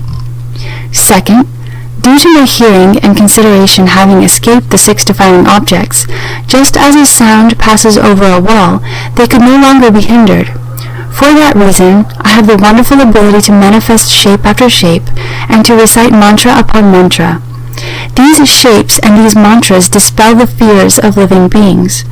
Therefore, throughout the 10 directions, in lands as many as atoms of universe, I am known as one who bestows fearlessly. Third, due to my cultivation of fundamental, wonderful, perfect penetration and purification of the sense organ, anywhere I go in any world I can inspire beings to offer up their lives and valuables to seek my sympathy. Fourth, due to my obtaining the Buddha's mind and being certified as having attained the ultimate end, I can make offerings of rare treasures to the Tathagatas of the 10 directions and to beings in the 6 paths throughout the Dharma realm. If beings seek a spouse, they can obtain a spouse. If they seek children, they can have children. Seeking samadhi, they obtain samadhi. Seeking long life, they obtain long life, and so forth, to the extent that if they seek the great nirvana, they obtain the great nirvana. The Buddha asks about perfect penetration. From the gateway of the ear, I obtained a perfect and illumining samadhi that allowed me to respond at ease to beings' minds. By entering the flow back to the nature and obtaining samadhi, I accomplished bodhi. That is the foremost means. Bhagavan, that Buddha, the Tathagata, praised me as having obtained the Dharma door of perfect penetration. In the great assembly, he bestowed a prediction upon me and the name Contemplator of the World's Sounds. Due to my contemplation and listening being perfectly clear throughout the 10 directions, the name Contemplator of the World's Sounds pervades all the realms of the 10 directions. Then the Bhagavan, upon his lion's throne, emitted simultaneously from his 5 extremities a radiant light which shone far throughout the 10 directions to anoint the crowns of as many Tathagatas and Dharma-Prince Bodhisattvas as there are motes of dust. All those Tathagatas also emitted from their 5 extremities radiant lights which were as numerous as atoms of universe and which came from the various directions to anoint the crown of the Buddha, as well as the crowns of all the great Bodhisattvas and Arhats in the assembly. Groves, trees, pools, and ponds all proclaimed the sound of Dharma. The lights blended and crisscrossed like a jeweled silken net. Everyone in the great assembly experienced this unprecedented event and attained the Vajra Samadhi. Then the heavens rained down hundreds of precious lotus flowers of variegated combinations of blue, yellow, red, and white. All the space in the 10 directions turned the colors of the 7 gems. This Saha world, the great earth itself, along with the mountains and rivers, disappeared totally, and all that could be seen were lands as numerous as atoms of universe, coming together as one realm. Pure praises in song and chant were spontaneously heard everywhere in celebration. Then the Tathagata said to Dharma Prince Manjushri, "You should now contemplate these 25 great Bodhisattvas and Arhats who are beyond study. Each has explained the initial expedient in his accomplishment of the way. All say they have cultivated to true and actual perfect penetration. Their cultivation is equal without distinctions of superior and inferior, or earlier and later. I now wish to cause Ananda to become enlightened, and so I ask which of these 25 practices is appropriate to his faculties, and which will be, after my extinction, the easiest expedient door for beings of this realm to enter in order to accomplish the Bodhisattva vehicle and seek the unsurpassed way." Dharma Prince Manjushri, receiving the Buddha's compassionate instruction, arose from his seat, bowed at the Buddha's feet, and basing himself on the Buddha's stateliness and sacrosanctity, spoke verses to the Buddha. The sea of enlightenment in its nature is perfect and clear. Complete distinct Bodhi is its miraculous source. But when basic brightness shone so that objects appeared, with objects' existence the nature's brilliance faded. Confusion about falseness brings about emptiness. Relying on emptiness, worlds come into being. Thoughts settle, forming countries. Consciousness becomes beings. The emptiness created within great enlightenment is like a single bubble in all the sea. Being subject to outflows and lands like fine dust motes all emerge out of empty space. Just as the bubble bursts, so too space never existed. How much less the 3 states of being? Returning to the source, the nature is not two. Many are the entrances through expedience. The sagely nature permeates them all. Whether compliant or adverse, all situations are expedient. Those who initially resolve to enter samadhi progress slow or fast according to the method selected. Forms are defiled objects created from thought. They cannot be discerned by the essence of mind. How can something not clearly discernible be used to gain perfect penetration? In sounds, language is intermingled, But the meaning in a word, a name, a phrase, is such that no single one can include them all. How can that be used to reach perfect penetration? Awareness of smells comes through contact with them. Apart from them, one does not know that they exist. Since sensation of them is not constant, how can that be used to reach perfect penetration? Flavors are not to us fundamental by nature. They only exist when there is something to taste. Since the sensation is not perpetual, how can that be used to reach perfect penetration? Touch becomes clear only when something is touched. Without an object, there can be no contact. Since contact and separation fluctuate, how can that be used to reach perfect penetration? Dhammas are known as internal defiling dust. Reckoned as defiling dust, they are certainly sense objects. Involvement of subject and object cannot be pervasive. How can that be used to reach perfect penetration? Although seeing itself is lucid and penetrating, clearly discerning in front, it cannot discern behind, ever reaching only half of the four directions. How can that be used to reach perfect penetration? The nose's breath penetrates in and out, but in the rests between there is no air. These interruptions render it inconsistent. How can that be used for perfect penetration? The tongue is not an organ without a function. Flavors from the source of its sensation. When flavors cease, it knows nothing at all. How can that be used to reach perfect penetration? It is the same for the body as for objects of touch. Neither can be regarded as perfect awareness.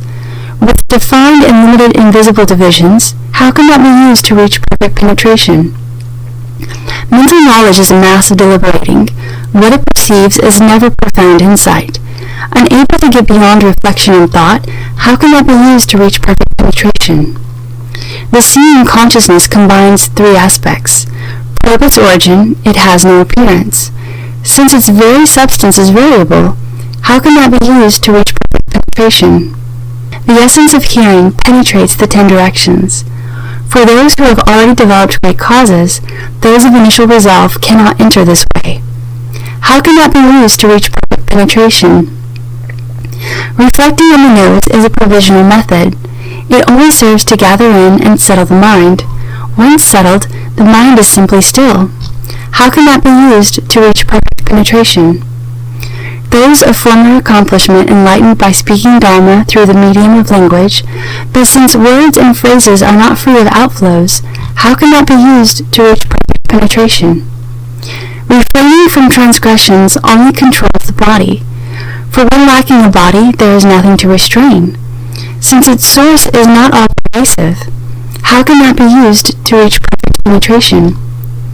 Spiritual penetrations are based on past causes. What connection have they with distinguishing dharmas? Conditioned thought is not apart from things. How can that be used to reach perfect penetration? One may contemplate the nature of earth, but it is firm and solid, not penetrable. Whatever is conditioned is not the sagely nature. How can that be used to reach perfect penetration? One may contemplate the nature of water, but such mental reflection is not the true and real. This state of suchness is not an enlightened view. How can that be used to reach perfect penetration? One may contemplate the nature of fire, but admitting dislike is not true renunciation. This expedient cannot be one for beginners. How can that be used to reach perfect penetration? One may contemplate the nature of wind, but movement and stillness are not non-dual. Duality cannot bring highest enlightenment. How can that be used to reach perfect penetration? One may contemplate the nature of emptiness, but its aspect is murky and dull, lacking awareness. Whatever is unaware is different from Bodhi. How can that be used to reach perfect penetration? One may contemplate the nature of consciousness, yet one is regarding a consciousness that is not eternal. Even the thought of it is empty and false. How can that be used to reach perfect penetration? All activities are impermanent. So too, mindfulness has its origin in arising and ceasing. Since at any given time the factors propelling cause and effect differ, how can that be used to reach perfect penetration? I now inform the Bhagavan. The Buddha appearing in the Saha world In this land, the true substance of teaching resides in hearing the sounds purely. If one wants to attain samadhi, hearing is the best way to enter. Apart from suffering, liberation is found. How excellent is he who contemplates the world's sounds. Throughout eons as numerous as Ganges sands, he enters Buddha lands as many as fine dust motes. Obtaining great power of self-mastery, he bestows fearlessness on living beings. Wonderful is the sound of contemplator of the world's sounds, a pure sound like the ocean's roar. He saves the world and brings peace to all within it. He has transcended the world, and his attainment is eternal. I now evaluate, Tathagata, what the contemplator of sounds has just explained. Consider someone in a quiet place who, when drums are rolled throughout the 10 directions, can hear at once the sounds from all the 10 locations. That is actual true perfection. The eyes cannot see through solid forms. The mouth and nose are much the same. The body registers awareness only through contact, and the mind, tangled in thoughts, lacks clear connections. Sounds can be heard even through solid walls. The ears can listen to things both near and far. None of the other 5 organs can match this. It, then, is penetrating, true, and real. The nature of sounds is based in motion and stillness. One hears according to whether there is sound. With no sound, there is said to be no hearing, but this does not mean that the hearing nature is gone. In the absence of sound, the nature is not ended, nor does it arise in the presence of sound. Entirely beyond arising and ceasing, it is then truly eternal. Ever present, even in dream thinking, it does not disappear when conditions and thought are gone. Enlightened, this contemplation transcends cognition, reaching beyond both the body and the mind. Now, in the Saha world, the theory of sounds has been proclaimed and understood. Yet beings are confused about the source of hearing. They follow sounds and so turn and flow. Ananda's power to remember was exceptional, yet he fell prey to a deviant plot. Was it not from heeding sounds that he was nearly lost?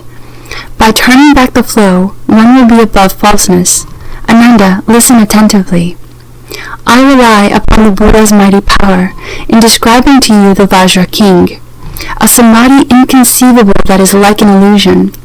It is the true mother of all Buddhas. You may hear the secret Dharma doors of Buddhas as numerous as atoms of universe, but without first renouncing desire and outflows, you may amass learning and still make mistakes. You exploit learning to apply the Buddhahood of the Buddhas. Why don't you try to hear your own hearing? Hearing does not arise spontaneously. It gets its name due to sounds. But when hearing returns and is free of sound, what does one call that which is set free? As soon as one sense organ returns to the source, all the 6 are liberated. Sight and hearing are like an illusory covering. The triple realm, a vision of flowers in space. When hearing reverts, the covering of the sense organs is gone. The defiling dust gives way to pure and perfect insight. With ultimate purity, the light is penetrating. A stillness shines and includes within it all of emptiness. Looking at the world from this point of view, everything that happens is just like a dream. Mantanji's daughter, too, is part of the dream. Who is able, then, to physically detain you? Consider a shadow puppeteer at work, making the dolls seem as real as people. Although one sees them move freely, they are really governed by a set of strings. Cease operating the controls, and they become still. The entire illusion was never really there. The 6 sense organs are also thus. At first, there was one essential brightness, which split into 6-fold combination. If but one part ceases and returns, all 6 functions will stop as well. Responding to a thought, defiling objects vanish, becoming pure and wonderful perfect brightness. If there is residual defilement, one must still study. When the brightness is ultimate, one becomes a Tathagata. Ananda and everyone in the great assembly, turn around your mechanism for hearing. Return the hearing to hear your own nature. The nature will become the supreme way. That is what perfect penetration really means. That is the gateway entered by Buddhas as many as dust motes. That is the one path leading to nirvana. Tathagatas of the past perfected this method. Bodhisattvas now merge with this total brightness. People of the future who study and practice will also rely on this Dharma. Through this method, I too have been certified. Contemplator of the world's sounds Bodhisattva was not the only one. The Buddha, the Bhagavan, inquired of me which expedient would save those in the final eon who seek to escape the mundane world and perfect the mind of nirvana. The best way is to contemplate the sounds of the world. All the other kinds of expedients require the stateliness and sacrosanctity of the Buddha. In some cases, they bring immediate transcendence, but they are not the customary means of practice. Spoken for those of shallow and deep roots alike, I bow to the Tathagatas and the Tripitaka, and to those inconceivable ones with no outflows, trusting they will aid those in the future, so that no one will doubt this method. It is an expedient easy to master, an appropriate teaching for Ananda, and for those floundering in the final age. They should use the ear organ to cultivate a perfect penetration surpassing all others. That is the way to the true mind. Thereupon, Ananda and all in the great assembly experienced a clarity of body and mind upon receiving such profound instruction.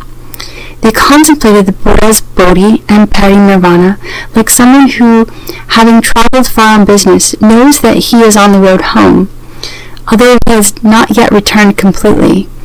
Throughout the entire assembly, the gods, dragons, and all the Eightfold Division, those of the two vehicles who were not yet beyond study, as well as all the bodhisattvas of initial resolve, as numerous as the sands in the 10 Ganges rivers, found their fundamental mind, and, far removed from dust and defilement, attained the purity of the Dharma eye. The Bhikshuni nature attained arhatship after hearing this verse, and limitless beings aroused the matchless, unequaled heart of Anuttara Samyak Sambodhi. The 4 clear and decisive instructions on purity. Ananda straightened his robes and then, in the middle of the assembly, placed his palms together and bowed. His mind was perfectly clear, and he felt a mixture of joy and sorrow. His intent was to benefit beings of the future as he made obeisance and said to the Buddha, "Greatly compassionate Bhagavan, I have already awakened and attained this Dharma door for becoming a Buddha, and I can cultivate it without the slightest doubt. I have often heard the Tathagata say, 'Save others first, then save yourself.' That is the aspiration of a bodhisattva. Once your own enlightenment is perfected, then you can enlighten others. That is the way the Tathagatas respond to the world. Although I am not yet saved, I vow to save all beings of the Dharma-ending age." Bhagavan, those beings are from the Buddha's time, and there will be as many deviant teachers propounding their teachers as there are sand grains in the Ganges. I want to enable those beings to collect their thoughts and enter samadhi. How can I cause them to reside peacefully in a way place, far away from exploits of demons, and be irreversible in their resolve for Bodhi? At that time, the Bhagavan praised Ananda in front of the whole assembly, saying, "Good indeed! How good it is that you have asked how to establish a way place, and to rescue and protect beings who are sunk in the morass of the final age. Listen well now, and I will tell you." Ananda and the great assembly agreed to uphold the teaching. The Buddha told Ananda, "You constantly hear me explain in the Vinaya that there are 3 decisive aspects to cultivation. That is, collecting one's thoughts constitutes the precepts, from the precepts comes samadhi, and from samadhi arises wisdom. These are called the 3 non-outflow studies." Ananda, why do I call collecting one's thoughts the precepts? If beings in the 6 paths of any mundane world had no sexual desire, they would not have to undergo a continual succession of births and deaths. Your basic purpose in cultivating samadhi is to transcend the worrisome defilements. But if you do not renounce sexual desire, you will not be able to get out of the dust. Even though people may have some wisdom in the manifestation of dhyana samadhi, if they do not exterminate sexual desire, they are certain to enter demonic paths. At best, they will become demon kings. On the average, they will become members of the retinue of demons. At the lowest level, they will become female demons. These demons all have their groups of disciples. Each claims that he has accomplished the unsurpassed way. After my nirvana, in the Dharma-ending age, these hordes of demons will abound, spreading like wildfire as they openly practice greed and lust, while proclaiming to be good, knowing advisors. They will cause beings to fall into the pit of love and views and to lose the way to Bodhi. When you teach people of the world to cultivate samadhi, they must first of all cut off the mind of sexual desire. This is the first clear and decisive instruction on purity given by the Tathagatas, the Buddhas of the past, the Bhagavans.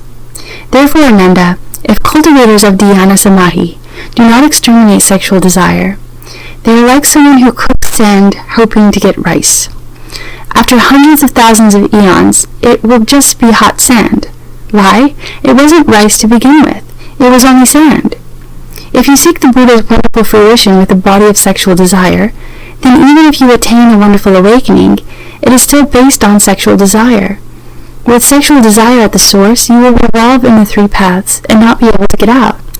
Which road will you take to cultivate and be certified to the Tathagata's nirvana? You must exterminate the sexual desire which is intrinsic to both body and mind, then get rid of even the aspect of extermination. At that point, you have some hope of attaining the Buddha's Bodhi. What I have said here is the Buddha's teaching. Any explanation counter to it is the teaching of a Papiyan, demon king. Further, Ananda, if beings in the six paths of any mundane world had no thoughts of killing, they would not have to undergo a continual succession of births and deaths. Your basic purpose in cultivating samadhi is to transcend the worrisome defilements. But if you do not renounce your thoughts of killing, you will not be able to get out of the dust. Even though people may have some wisdom and the manifestation of dhyana samadhi, they are certain to enter paths of spirits if they do not cease killing. At best, they will become ghosts of great strength. On average, they will become flying yakshas, ghost leaders, or the like. At the lowest level, they will become earthbound rakshasas. These ghosts and spirits all have their followers. Each claims that he has accomplished the unsurpassed way. After my nirvana, in the Dharma-ending age, these hordes of ghosts and spirits will abound, spreading like wildfire, as they argue that eating meat will bring one to the Bodhi way. Ananda, I permit the bhikshus to eat 5 kinds of pure meat. This meat is actually a transformation brought into being by my spiritual powers. It basically has no life force. You Brahmins live in a climate so hot and humid, and on such sandy and rocky land, that vegetables will not grow. Therefore, I have had to assist you with spiritual powers and compassion. Because of this magnanimous kindness and compassion, this so-called meat suits your taste. After my extinction, how can those who eat the flesh of beings be called the disciples of Shakya? You should know that, even if these meat-eaters may enter the heart-open state similar to samadhi, they are all great rakshas. When their retribution ends, they are bound to sink into the bitter sea of birth and death. They are not disciples of the Buddha. Such people as these kill and eat one another in a never-ending cycle. How can such people transcend the triple realm? When you teach people of the world to cultivate samadhi, they must also cease killing. This is the second clear and decisive instruction on purity given by the Tathagatas, the Buddhas of the past, the Bhagavans. Therefore, Ananda, if cultivators of dhyana samadhi do not stop killing, they are like one who stops up his ears and calls out in a loud voice, thinking that no one hears him. He tries to cover up the sound, but only makes it greater. Pure bhikshus and bodhisattvas who practice purity will not even step on grass in the pathway, even less would they put it with their hands. How could anyone with great compassion consume the flesh and blood of beings? Bhikshus who do not wear silk, leather boots, furs, or down, whether imported or found locally, and who do not consume milk, cream, or butter, can truly transcend this world. When they have paid back their past debts, they will not have to re-enter the triple realm. Why not? When someone wears anything taken from a living creature, he creates relationships with the creature. Just as when people ate the 100 grains, their feet could not leave the earth. Both physically and mentally, one must avoid the bodies and the byproducts of beings, by neither wearing them nor eating them. I say that such people have true liberation. What I have said here is the Buddha's teaching. Any explanation counter to it is the teaching of Papian, Demon King. Further, Ananda, if beings in the 6 paths of any mundane world had no thoughts of stealing, they would not have to undergo a continuous succession of births and deaths. Your basic purpose in cultivating samadhi is to transcend the worrisome defilements. But if you do not renounce your thoughts of stealing, you will not be able to get out of the dust. Even though people may have some wisdom and the manifestation of dhyana samadhi, they are certain to enter a deviant path if they do not cease stealing. At best, they will become spirits. On the average, they will become evil ghosts. At the lowest level, they will become deviant people who are possessed by various sprites. These deviant hordes all have their followers. Each claims that he has accomplished the unsurpassed way. After my nirvana in the Dharma-ending age, these evil and deviant entities will abound, spreading like wildfire as they surreptitiously cheat others. Calling themselves good-knowing advisors, they will each claim that they have attained the unsurpassed Dharma. Enticing and deceiving the ignorant, or frightening people out of their wits, they disrupt and lay waste to households wherever they go. I teach the bhikshus to beg for their food according to where they are, in order to help them renounce greed and accomplish the Bodhi way.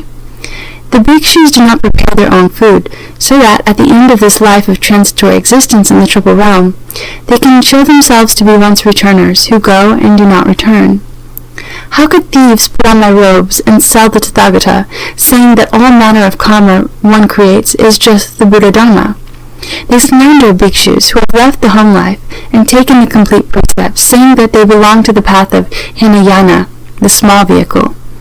In this way, they confuse innumerous beings, causing them to go astray, until they fall into the unintermittent hell. After my nirvana, I affirm that bhikshus, who have a decisive resolve to cultivate samadhi, and who before the images of Tathagatas can light an oil lamp in their bodies, or burn off a finger, or burn even one incense stick on their bodies, will, in that moment, repay their debts from beginningless times past. They can depart from the world and be forever free of outflows.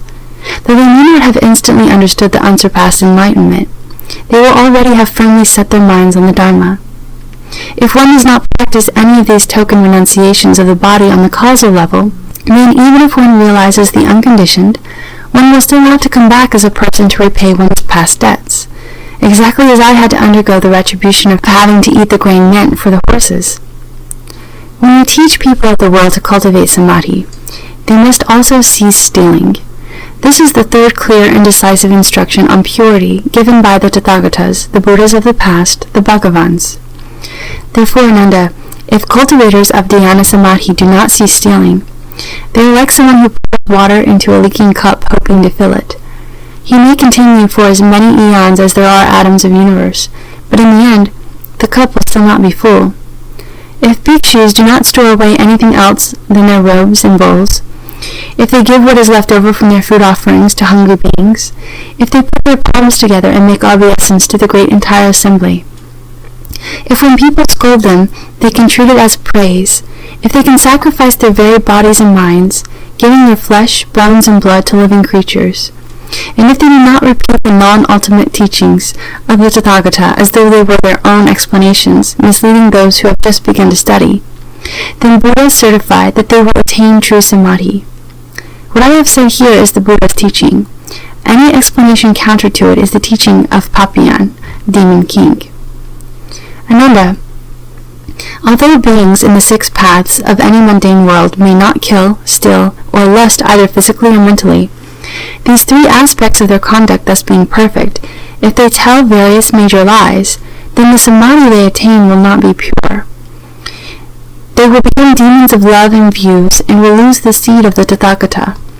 They claim that they have attained what they have not attained, and that they have been certified when they have not been certified. Perhaps they seek to be foremost in the world, most venerated and superior people. They announce to their audiences that they have attained the fruition of Shrotapana, of a Sakridagaman, of an Anagaman, of arhatship, of the Pratyeka Buddha vehicle, or the various levels of bodhisattvahood up to and including the 10 Bhumi stages, in order to cause others to revere and repent in front of them, and because they are greedy for offerings. These ichantikas destroy the seeds of Buddhahood, just as surely as a tallow tree is destroyed if it is chopped down. The Buddha predicts that such people cut off their good roots forever and lose their knowledge and vision. Immersed in the sea of the three sufferings, they cannot attain samadhi. I command that after my nirvana, bodhisattvas and arhats appear in response bodies in the Dharma ending age, and take various forms in order to rescue those in the cycle of rebirth. They should either become shramanas, white-robed laypeople, kings, ministers, or officials, virgin youths or maidens, and so forth. Even prostitutes, widows, profligates, thieves, butchers, or dealers in contraband become freres to these kinds of people. Praise the Buddha vehicle and cause them to enter samadhi in body and mind. But they should never say of themselves, I am truly a bodhisattva, or I am truly an arhat, or let the Buddha's secret cause leak out by speaking causally to those who have not yet studied, other than at the end of their lives, and then only to those who inherit the teaching. Otherwise, aren't such people deluding and confusing beings and indulging in gross false claims? When you teach people in the world to cultivate samadhi, they must also cease all lying. This is the fourth clear and decisive instruction on purity given by the Tathagatas and the Buddhas of the past, the Bhagavans. Therefore, Ananda, one who does not cut off lying is like a person who carves a piece of human excrement to look like chandana, hoping to make it fragrant. He is attempting the impossible. I teach the bhikshus that the straight mind is the way place, and that in all aspects of their practice of the four majestic departments, they should avoid falseness. How could they claim to have themselves attained the dharmas of a superior person? That would be like a poor person falsely calling himself an emperor, and thereby bringing about his own execution. Much less one should attempt to usurp the title of Dharma King. When the cause ground is not true, the effects will be distorted. One who seeks the Buddha's bodhi in that way is like a person who tries to bite his own navel. Who could possibly succeed in that? If the bhikshus' minds are as straight as bowstrings, and they are true and real in everything they do, then they can enter samadhi and never be involved in the deeds of demons. I certify that such people will accomplish the bodhisattva's unsurpassed knowledge and enlightenment. What I have said here is the Buddha's teaching. Any explanation counter to it is the teaching of Papian, Demon King. This is the end of Chapter 6.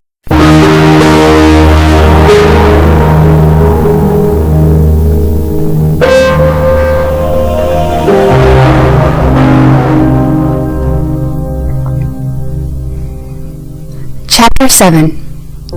Ananda, you asked about collecting one's thoughts. I have now begun to explain the wonderful method of cultivation for entrance into samadhi in order to seek the bodhisattva way. First, one must be as pure as glistening frost in keeping these 4 rules of deportment. One must refrain from all superfluous behavior, and then the 3 evils of the mind and the 4 of the mouth will have no cause to come forth. Ananda, if one does not neglect these 4 matters, and further, does not pursue forms, fragrances, tastes, objects of touch, and the like, then how can any demonic deeds arise? If people cannot put an end to their habits from the past, you should teach them to single-mindedly recite my light atop the Buddha's crown unsurpassed holy mantra, Mahasitatapatra. It is the none can see the top hallmark atop the crown of the Tathagatas' heads. It is the mantra heart proclaimed by the Buddhas of the unconditioned mind, who come forth from the crowns in a blaze of light and sit upon jeweled lotus flowers. What is more, your past lives with Mantanji's daughter have created accumulated eons of causes and conditions. Your habits of fondness and emotional love go back not just 1 life, nor even just 1 eon. Yet as soon as I proclaimed it, she was freed forever from the love in her heart and accomplished arhatship. Even that prostitute, who had no intention of cultivating, was imperceptibly aided by that spiritual power and was swiftly certified to the position beyond study. Then what about you hearers in the assembly, who seek the most supreme vehicle and are resolved to realize Buddhahood? For you it should be as easy as tossing dust into a favorable wind. What, then, is the problem? Those in the final age who wish to sit in a way place must first hold the pure precepts of a bhikshu. To do so, they must find as their teacher a foremost shramana who is pure in the precepts. If they do not encounter a member of the Sangha who is truly pure, then it is absolutely certain that their deportment in precepts and rules cannot be accomplished. Having kept the precepts well, they should put on fresh, clean clothes, light incense in a place where they are alone, and recite this holy mantra spoken by the Heart Buddha 108 times. After that, they should secure the boundaries and establish the way place. Then they should beseech the unsurpassed Tathagatas abiding in their lands throughout the 10 directions to emit a light of great compassion that anoints the crowns of the cultivators' heads. Ananda, when any such pure bhikshus, bhikshunis, or white-robed donors in the Dharma-ending age, who can get rid of greed and lust even at the mental level, hold the Buddha's pure precepts in a way place, make the vows of a bodhisattva, and convey the point entering and exiting each time, continuing that practice of the way day and night for 3 weeks without sleep, I will appear before these people in a physical form and rub the crowns of their heads to comfort them and enable them to become enlightened. Ananda said to the Buddha, Bhagavan, enveloped in the Tathagata's unsurpassed, compassionate instruction, my mind has already gained an awakening, and I now know how to cultivate and be certified to the way beyond study. But how do those who cultivate in the final age and want to establish a way place secure the boundaries in accord with the rules of purity of the Buddhas, Bhagavans? The Buddha said to Ananda, if there are people in the Dharma-ending age who wish to establish a way place, they should first find a powerful white cow in the snowy mountains, one which eats the lush and fertile sweet-smelling grasses of the mountains. Since such a cow also drinks only the pure water of the snowy mountains, its dung will be very fine. They can take that cow dung, mix it with chandana, and plaster the ground with it. If not from the snowy mountains, the cow dung will smell bad and cannot be used to smear on the ground. In that case, select a level place, dig down 5 feet or so, and use that yellow earth. Mix it with chandana incense, sinking in water incense, jasmine incense, continuously permeating incense, tulip incense, white paste incense, green wood incense, fragrant mound incense, sweet currant incense, and chicken tongue incense. Grind these 10 ingredients to a fine powder, make a paste, and smear it on the ground of the platform. The area should be 16 feet wide and octagonal in shape. In the center of the platform, place a lotus flower made of gold, silver, copper, or wood. In the middle of the flower, set a bowl filled with dew collected in the 8th lunar month. Float an abundance of lotus petals on the water. Arrange 8 circular mirrors at measured intervals around the flower and the bowl. Outside the mirrors, place 16 lotus flowers and 16 censers, so that the incense burners are adorned and arranged between the flowers. Burn only sinking in water incense, lighting it with an ember, not an open flame. Place the milk of a white cow in 16 vessels along with cakes made with the same kind of milk, granulated sugar, oil cakes, milk porridge, turushka, honey ginger, clarified butter, and filtered honey. These 16 are set around the outside of the 16 flowers as an offering to the Buddhas and great Bodhisattvas. At every mealtime and at midnight, prepare a half pint of honey and 3/10 a pint of clarified butter. Set up a small incense burner in front of the platform. Decoct the fragrant liquid from the turushka incense and use it to cleanse the coals. Light them so that the blaze bursts forth, and toss the clarified butter and honey into the flaming censer. Let it burn until the smoke disappears, and present it to the Buddhas and Bodhisattvas. Drape flags and flower garlands on the 4 outer walls, and within the room where the platform is located. Arrange images of the Tathagatas and Bodhisattvas of the 10 directions on the 4 walls. In the most prominent place, display images of Vairochana Buddha, Shakyamuni Buddha, Maitreya Bodhisattva, Akshobhya Buddha, Amitabha Buddha, and all the magnificent transformations of Avalokiteshvara, contemplator of the world sounds Bodhisattva. To the left and right, place the Vajra Treasury Bodhisattvas. Beside them, display the Lord Shakra and Brahma, Ukushma and the Blue Durga, as well as Kundalin and Prakriti, and all 4 heavenly kings, with Vinayaka to the left and right of the door. Then suspend 8 mirrors in the space around the platform so that they are exactly opposite the mirrors on the platform. This will allow the reflections in them to interpenetrate infinitely. During the first 7 days, bow sincerely to the names of the Tathagatas of the 10 directions and the great Bodhisattvas, and the names of the Arhats. Throughout the 6 periods of the day and night, continually recite the mantra while circumambulating the platform. Practice the way with a sincere mind, reciting the mantra 108 times in each session. During the week, make the vows of a bodhisattva with unwavering, ceaseless intent. In my Vinaya, I have already taught about vows.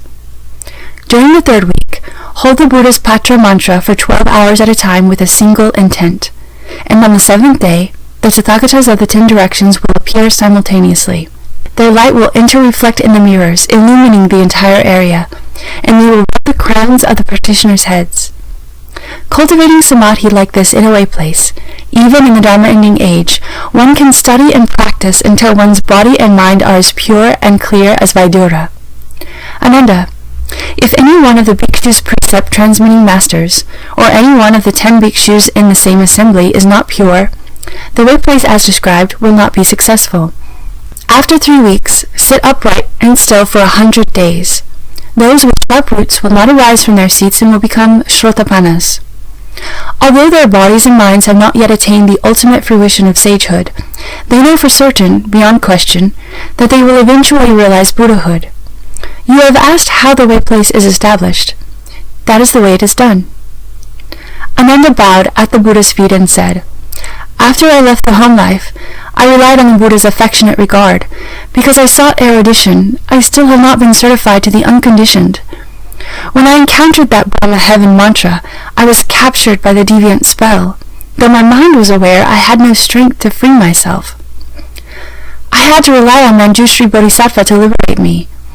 Although I was blessed by the Tathagata's holy mantra of the Buddha's crown, and imperceptibly received its strength, I still have not heard it myself.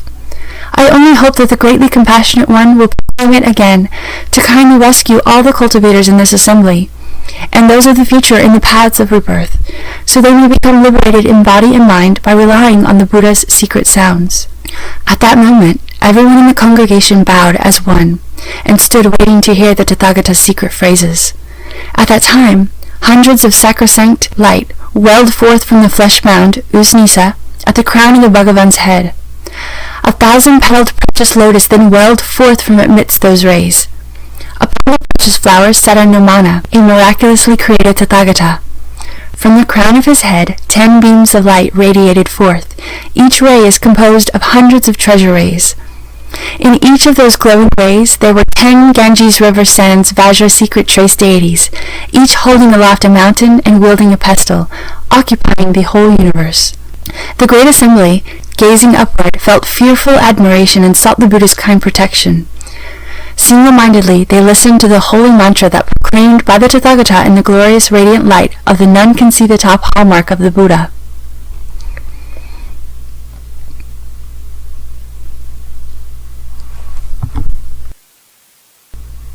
Namo Satata Sukataya Arhate Samyak Sambuddhasya Satata Buddha Koti Usnisam Namo Sarva Buddha Bodhisattvebhya Namo Saptanam Samyak Sambuddha Kotinam Sa Shravaka Samganam Namo Loki Arhatanam Namo Shrota Apananam Namo Sakratagaminam Namo Loki Samyakatanam Samyak Pratipananam Namo Deva Srinam Namo Siddhya Vidya Dara Risinam Sapa Anugraha Saha Samarthanam Namo Brahmane Namo Indraya Namo Bhagavate Rujaya Umapati Sahayaya Namo Bhagavati Narayanaya Pancha Mahamudra Namaskritaya Namo Bhagavate Mahakalaya Tripura Nagara Vijra Panakaraya Arhi Mukti Smasana Nivasini Matrigana Namaskritaya Namo Bhagavate Tathagata Kulaya Namo Padma Kulaya Namo Vajra Kulaya Namo Mani Kulaya Namo Gaja Kulaya Namo Bhagavate Durasara Sena Praharana Rajaya Tathagataya Namo Bhagavate Amitabhaya Tathagataya Arhate Samyak Sambuddhaya Namo Bhagavate Akshobhyaya Tathagataya Arhate Samyak Sambuddhaya Namo Bhagavate Bashaja Guru Vaidura Prabha Rajaya Tathagataya Arhate Samyak Sambuddhaya Namo Bhagavate Sampushpita Salindra Rajaya Tathagataya Arhate Samyak Sambuddhaya Namo Bhagavate Sakyamuniye Tathagataya Arhate Samyak Sambuddhaya Namo Bhagavate Ratna Ketu Rajaya Tathagataya Arhate Samyak Sambuddhaya Tebyo namaskritva imam Bhagavan Tathagata usnisam sitata patram namo aparajitam prati yangiram sarva bhuta graha nigrahaka kari hani para vidya chedanam akalamritu pari chayanakari sarva bandhana mukshani sarva doshta do svapna nivarani katura sitinam graha sahasranam vidvam sanakari asa vimsantinam naksatranam prasadanakari asasanam mahagrahanam vidvam sanakari sarva satru nivaranam goram dusvapnam kanasani visa sastra agni udaka ranam aparajita gora mahabala kanda mahadipta mahateja mahasveta jvala mahabala pandara varsini arya tara Parikusi jeva vijaya vajra maleti visruta padmaka vajra jiva jamala cheva aparajita vajra danda visala chasanta sveteva pushita samarupa mahasveta ayatara mahabala apara vajra sankara cheva vajra kamari kulam tari vajra hasta chavidya Gana malika kusum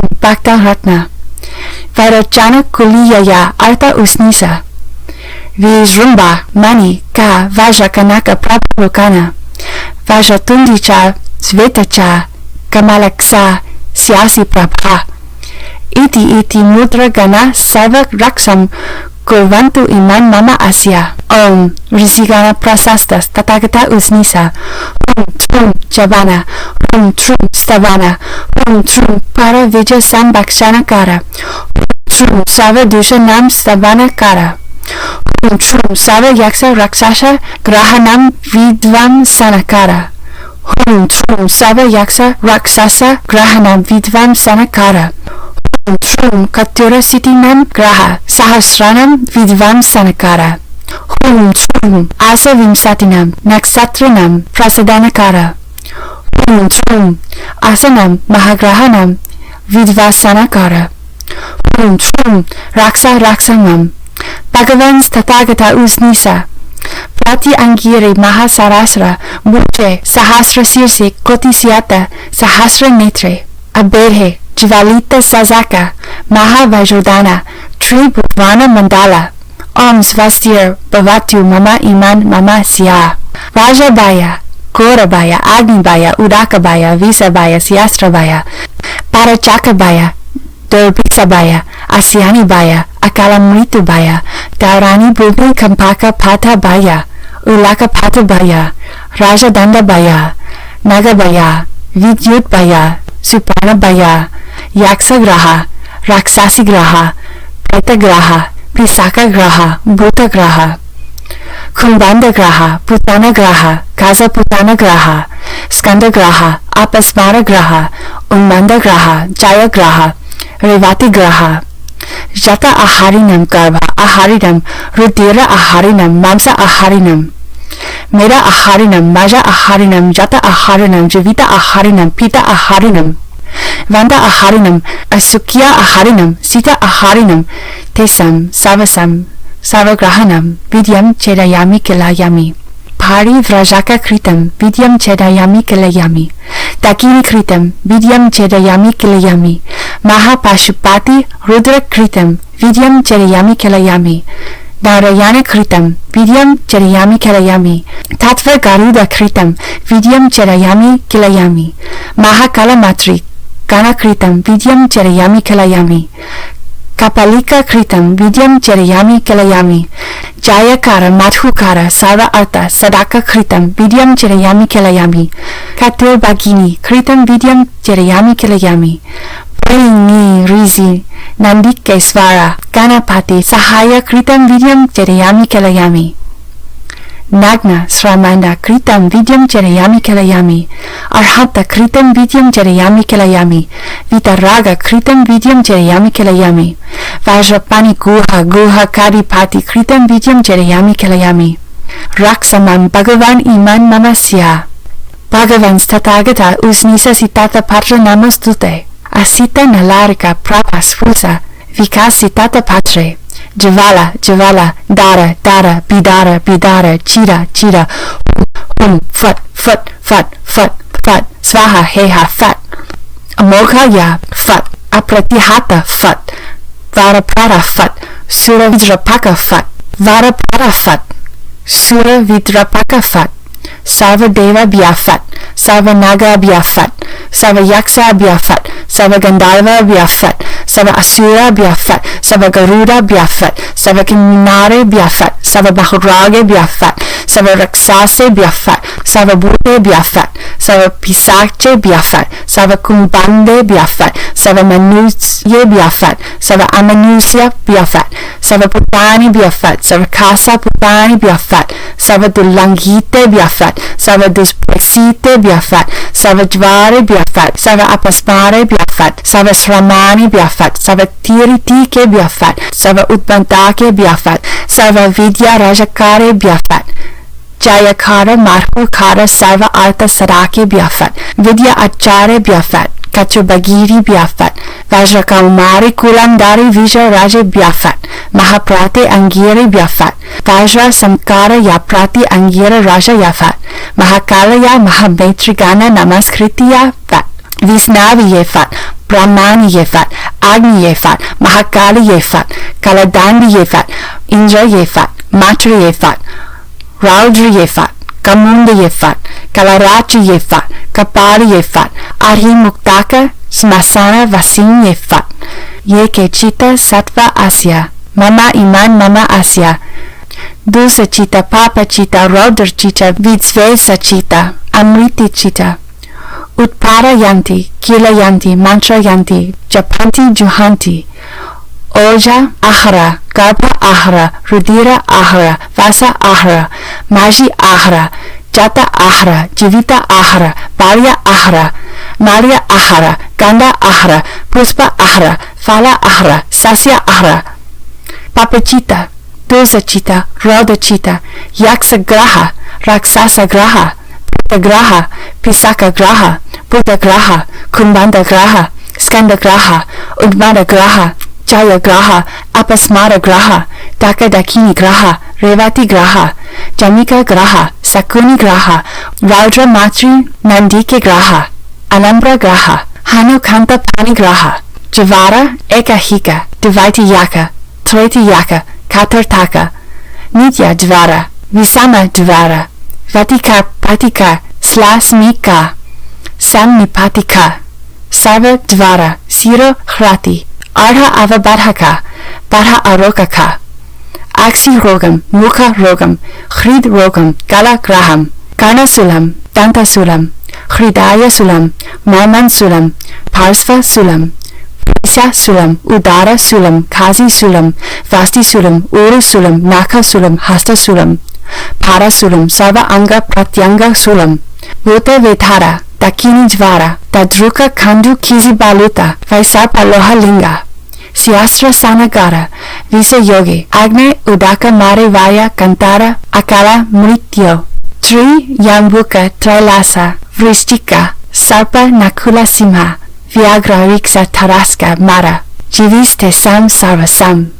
Sitata patra mahavajrosnisam, mahaprati angiram, yavad dva dasa, yojana abhi antarena sima bandam karumi, vidya bandam karumi, teja bandam karumi, para vidya bandam karumi, tadyata. Om anali visare vira vajra dare banda bandavi vajra pani fat hum trum fat swaha. Adanda, it is clear from this cluster of light atop the crown of the Buddha's head, the secret chant, Sitatapatra, with its exquisite, wonderful compilation of phrases, that all the Buddhas of the 10 directions come forth. Because the Tathagatas of the 10 directions use this mantra heart, they realized unsurpassed proper and operating knowledge and enlightenment. Because the Tathagatas of the 10 directions take up this mantra heart, they subdue all demons and control all adherents of externalist ways. Because the Tathagatas of the 10 directions avail themselves of this mantra heart, they sit upon jeweled lotus flowers and respond throughout countries as numerous as atoms of universe. Because the Tathagatas of the 10 directions embody this mantra heart, they turn the great Dharma wheel in worlds as numerous as atoms of universe. Because the Tathagatas of the 10 directions hold this mantra heart, they are able to go throughout the 10 directions to rub the crowns of beings' heads and bestow protections upon them. Anyone in the 10 directions who has not yet realized the levels of sagely fruition can receive predictions from these Buddhas. Because the Tathagatas of the 10 directions are based in this mantra heart, they can go throughout the 10 directions to rescue beings from sufferings experienced in the hells, as hungry ghosts, as animals, or by being blind, deaf, or mute, as well as from suffering of being together with those one hates, the suffering of being apart from those one loves, the suffering of not obtaining what one seeks, and the suffering of the raging blaze of the 5 skandhas. They can simultaneously liberate beings from both major and minor accidents. In response to the recitation, dangers involving bandits, armies, the law, or imprisonment, dangers involving wind, fire, and water, and dangers of starvation, thirst, or impoverishment are all eradicated.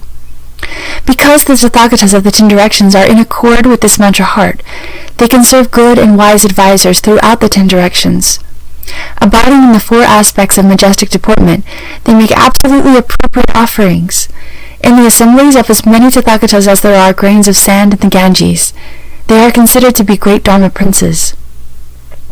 Because the Tathagatas of the 10 directions practice this mantra heart, they can gather in and teach their relatives in the 10 directions and keep those of the small vehicle from being frightened when they hear this secret treasury.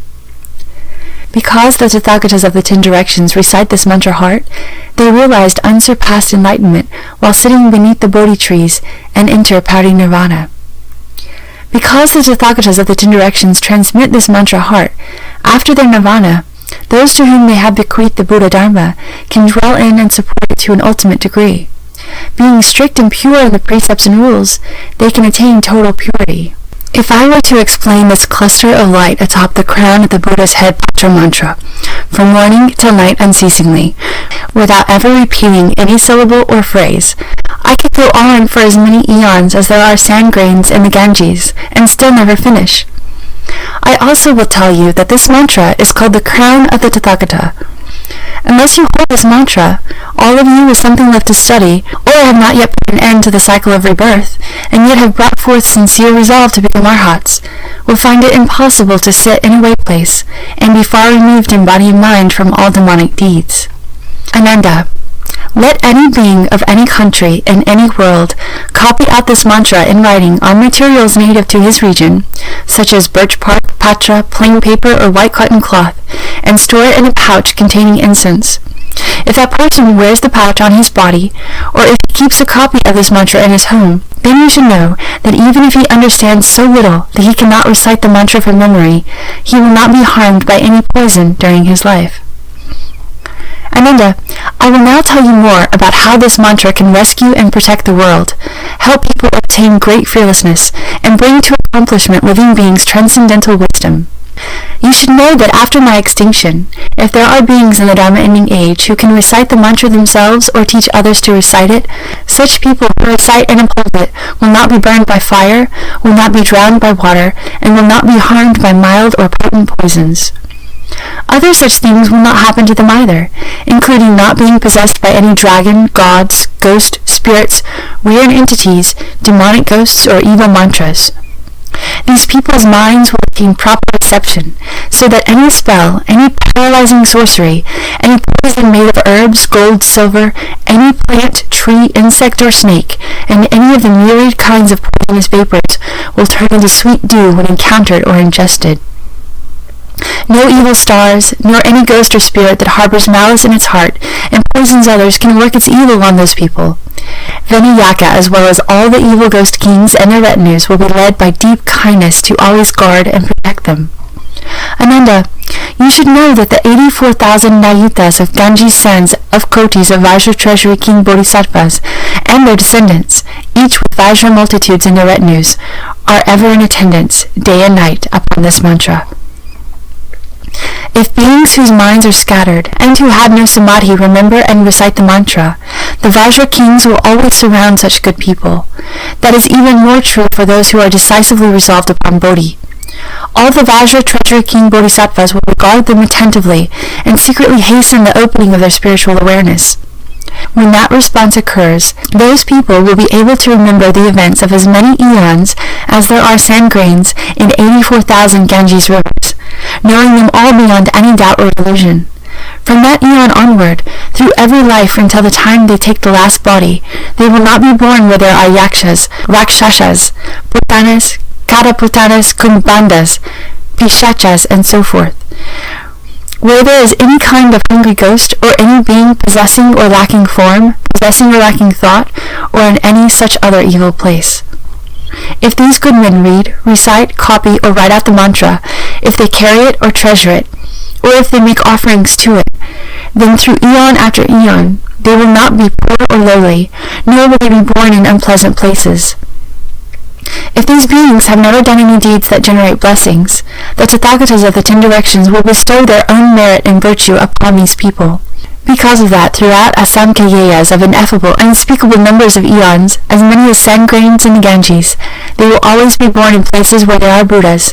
Their limitless merit and virtue will be threefold, like the Amala fruit cluster, for they stay in the same place, become permeated with cultivation, and never part from the Buddhas. Therefore, the mantra can enable those who have broken the precepts to regain the purity of the precept source. It can enable those who have not received the precepts to receive them. It can cause those who are not vigorous to become vigorous. This mantra can enable those who lack wisdom to gain wisdom. It can cause those who are not pure to quickly become pure. It can cause those who are not vegetarians to become vegetarians naturally.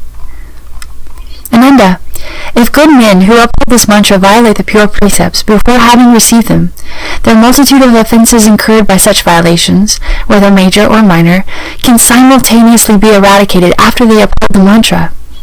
Even if they drank intoxicants or ate the 5 kinds of pungent plants and various other impure things in the past, the Buddhas, Bodhisattvas, Vajra deities, gods, immortals, ghosts, and spirits will not hold it against them. If they are unclean and wear tattered old clothes to carry out the practice alone in a place by themselves, they can be equally pure. Even if they do not set up a platform, do not enter a way place, and do not practice the way, but recite and uphold this mantra, their merit and virtue can still be identical with that derived from entering the platform and practicing the way. If they have committed the 5 rebellious acts, grave offenses warranting unintermittent retribution, or if they are bhikshus or bhikshunis who have violated the 4 parajikas or the 8 parajikas, after they recite this mantra, even such heavy karma can dispense after they recite this mantra, like a sand dune that is scattered in a gale, so that not a particle of it remains. Ananda, if beings who have never repented and reformed any of the obstructive offenses, either heavy or light, that they have committed throughout infinite countless eons past, up to and including those of this very life, can nevertheless read, recite, copy, or write out this mantra, or wear it on their bodies, or place it in their homes, or in their garden houses, then all that accumulated karma will melt away like snow in hot water. Before long, they will obtain awakening to patience with the non-existence of both beings and dharmas. Moreover, Ananda, if women who do not have children and want to conceive can sincerely memorize and recite this mantra, or carry the Satapatra mantra on their bodies, they can give birth to sons or daughters endowed with blessings, virtue, and wisdom. Those who seek long life will obtain long life. Those who seek to quickly perfect their reward will be able to quickly do so. The same is true for those who seek something regarding their bodies, lives, appearance, or strength. At the end of their lives, they will gain the rebirth they hope for in whichever of the lands of the 10 directions they wish. They certainly will not be born in poorly endowed places, or as inferior people. Even thus, they will be reborn in some odd form. Ananda, if there is famine or plague in a country, province, or village, or if perhaps there are enemies, brigands, invasions, wars, or any other kind of local threat of danger, then by writing out this holy mantra and placing it on the 4 city gates, or on a chaitya, or on a dvaja, by instructing all the people of the country to venerate this mantra, make obeisance to it, revere it, and single-mindedly make offerings to it, by instructing all the citizens to wear it on their bodies or to place it in their homes, and then all such disasters and calamities will completely disappear. Ananda, in each and every country where the people accord with this mantra, the heavenly dragons are delighted, the winds and rains are seasonal, the 5 kinds of crops are abundant, and the people are peaceful and happy. It can also suppress all evil stars which may appear in any of the directions, and transform themselves in uncanny ways. Calamities and obstructions will not arise. People will not die accidentally or unexpectedly, nor will they be bound by fetters, cangs, or locks. Day and night they will be at peace, and no evil dreams will disturb their sleep. Ananda, this Saha world has 84,000 changeable and potentially devastating evil stars. 28 great evil stars are the leader, and another 8 great evil stars are their rulers. They take various shape, and when they appear in the world they bring disaster and unexpected calamities down upon beings. But wherever this mantra is kept, they will all be eradicated. A boundary will be secured for 12 yojanas around, and not evil calamity or misfortune will ever encroach upon it. Therefore, the Tathagata proclaims this mantra to be one which will protect all cultivators of the future who have just begun to study, so that they can enter samadhi, be peaceful in body and mind, and attain great tranquility. Even less will any demon, ghost, or spirit, or any enemy, calamity, or misfortune due to former lives that reach back to beginningless time, or any old karma or past debts come to vex and harm them. As to you and everyone in the assembly who is still studying, and as to cultivators of the future who rely on my platform and hold the precepts in accord with the Dharma, who receive the precepts from pure members of the Sangha, and who will hold this mantra heart without giving rise to doubts, should such good men as these not comprehend their minds in that very body, then the Tathagatas of the 10 directions have lied. When he finishes this explanation, measureless hundreds of thousands of Vajra-powered knights in the assembly came before the Buddha, placed their palms together, bowed, and said to the Buddha, "With sincere minds, we will protect those who cultivate Bodhi in this way, according to what the Buddha has said." Then the Brahma king, the god Shakra, and the 4 great heavenly kings all came before the Buddha, made obeisance together, and said to the Buddha, "If indeed there are good men who cultivate and study in this way, we will do all we can to earnestly protect them and cause everything to be as they would wish throughout their entire lives." Moreover, measureless great Yaksha generals, Rakshasa kings, Purani kings, Kumbhaka kings, Pishacha kings, Vinayaka, the great ghost kings, and all the ghost commanders came before the Buddha, put their palms together, and made obeisance. We also have vowed to protect these people and cause their resolve for Bodhi to be quickly perfected. Further, measureless numbers of gods of the sun and moon, lords of the rain, lords of the clouds, lords of the thunder, lords of lightning who patrol throughout the year, and all the retinues of stars which were also in the assembly, bowed at the Buddha's feet and said to the Buddha, "We also protect all cultivators, so that their way places are peaceful, and they can attain fearlessness."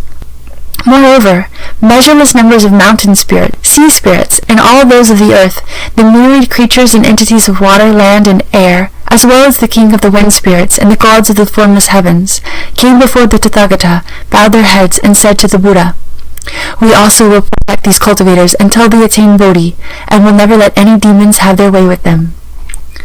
Then Vajra Treasury King Bodhisattvas in the great assembly, numbering as many as 84,000 nayutas of kotis worth of sand grains in the Ganges, arose from their seats, bowed at the Buddha's feet, and said to the Buddha, "Bhagavan, the nature of our deeds and cultivation is such that, although we have long since accomplished Bodhi, we do not grasp at nirvana, but always accompany those who hold this mantra, rescuing and protecting those in the final age who cultivate samadhi properly. Bhagavan, such people as this, who cultivate their minds and seek proper concentration, whether in the way place or walking about, and even such people who with scattered minds roam and amuse themselves in villages, will be accomplished and protected by us, and our retinue of followers. Although the demon kings and the gods of great comfort will seek to get at them, they will never be able to do so. The smaller ghosts will have to stay 10 yojanas distance from these good people, except for those beings who have decided they want to cultivate dhyana. Bhagavan, if such evil demons or their retinues want to harm or disturb these good people, we will smash their heads to smithereens with our Vajra pistols. We will always help these people to accomplish that."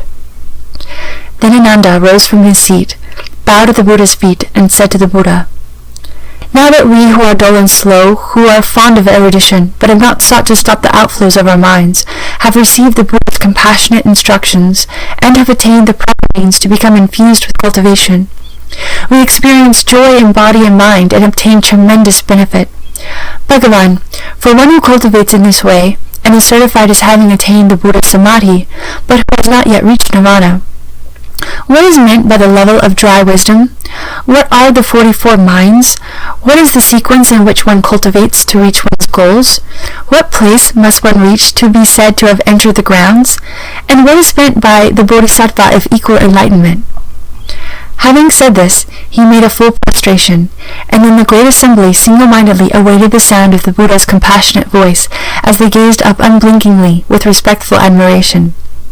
At that time, the Bhagavan praised Ananda, saying, good indeed, that for the sake of the entire great assembly, and those beings in the final age who cultivate samadhi and seek the Mahayana, you ask to have the unsurpassed proper faith of cultivation that takes one from the level of an ordinary person to final parinirvana, explained and revealed. Listen attentively, and I will speak about it for you.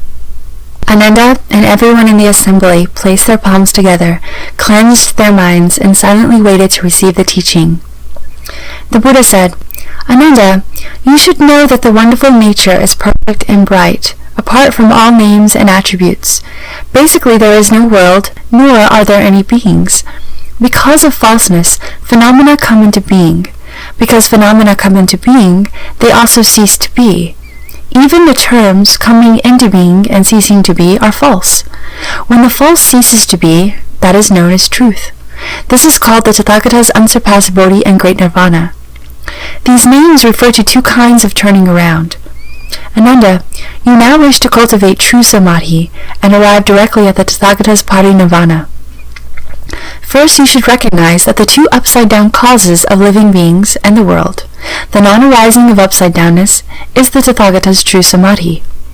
Ananda, what is meant by the upside-downness of beings? Ananda, our nature endows the mind with understanding, because the nature itself is the perfection of understanding. By adding understanding, another nature comes into being, and from that the false nature, views arise. From absolute nothingness comes ultimate existence. All that exists comes about in that way. The cause is not an actual cause. Subjective reliance on objective appearances is basically groundless. Thus, the very basis for the existence of the world and beings is fundamentally unreliable. Confusion about one's basic, perfect understanding results in the arising of falseness. Falseness itself is devoid of substance. It is not something which can be relied upon. One may wish to return to the truth, but that wish for the truth is already a falseness. The real nature of true suchness is not a truth that one can seek to return to. By doing so, one misses the mark. What basically does not arise, what basically does not dwell, what basically is not the mind, and what basically are not dharmas, come into being in turn. As they arise more and more strongly, they form the propensity to create karma. Similar karma sets up a mutual stimulus. Because of the karma thus generated, there is a mutual production and mutual extinction. That is the reason for the upside-downness of beings. Ananda, what is the upside-downness of the world? All that exists and pertains to existence falsely arises in sections and shares. The world is based on that. But this cause is not the actual cause. Everything that is dependent has nothing on which it is dependent, and so it shifts and slides ceaselessly. Because of this, the world of the three periods of time and the four directions come into being. Their union and interaction bring about changes which result in the 12 categories of beings. That is why in this world, movement brings about sounds. Sounds bring about forms. Forms bring about smells. Smells bring about contact. Contact brings about tastes, and tastes bring about awareness of dharmas. The random false thinking resulting from those 6 creates karma, and this continuous revolving becomes the cause of 12 different categories. And so in the world, sounds, smells, tastes, contact, and the like are each transformed throughout the 12 categories to make one complete cycle. Based on that continuously revolving process involving upside-down phenomena, those born from eggs, those born from wombs, those born from moisture, and those born by transformation, beings with form, those without form, those with thought, and those without thought, beings not totally endowed with form, those not totally lacking form, those not totally endowed with thought, and those not totally lacking thought come into being in this world. Ananda, through a continuous process of falseness, the upside-down state of movement occurs in this world. It unites with energy to become 84,000 kinds of random thoughts that either fly up or dive down.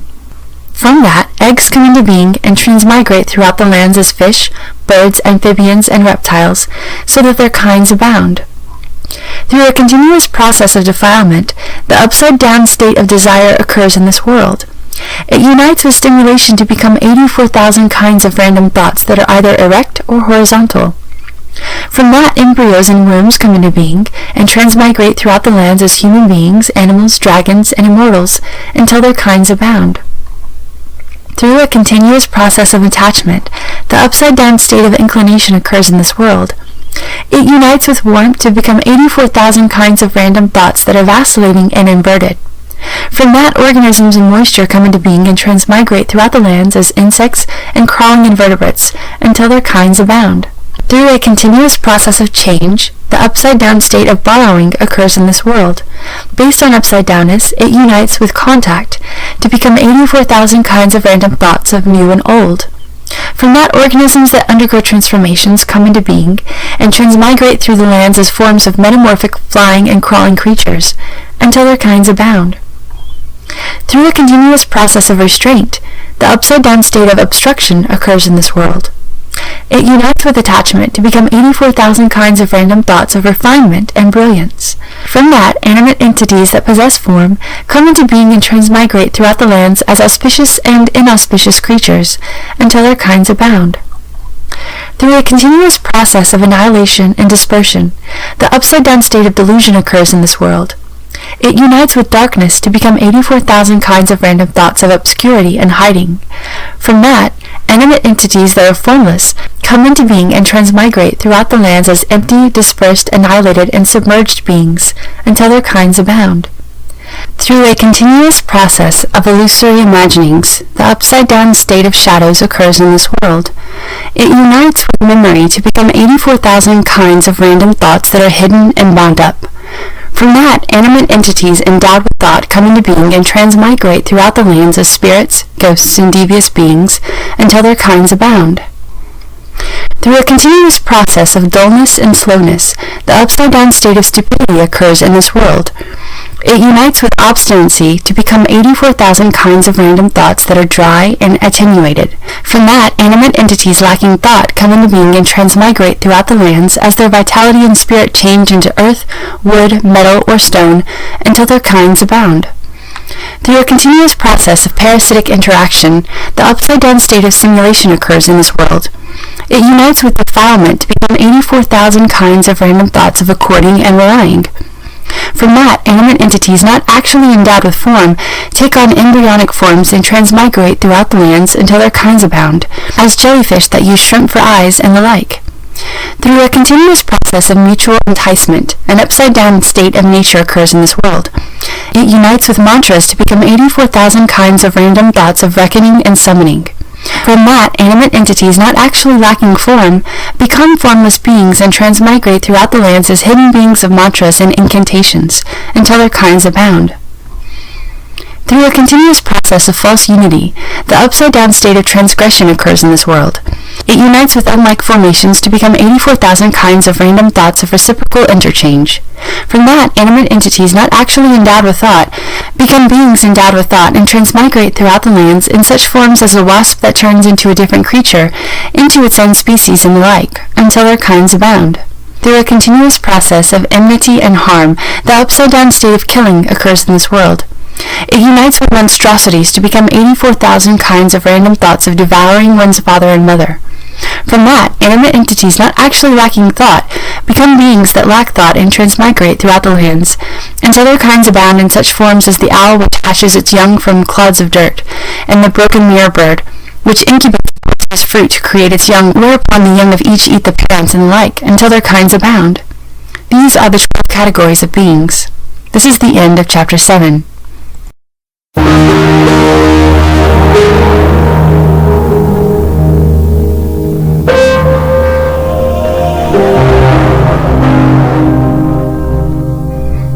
Chapter 8.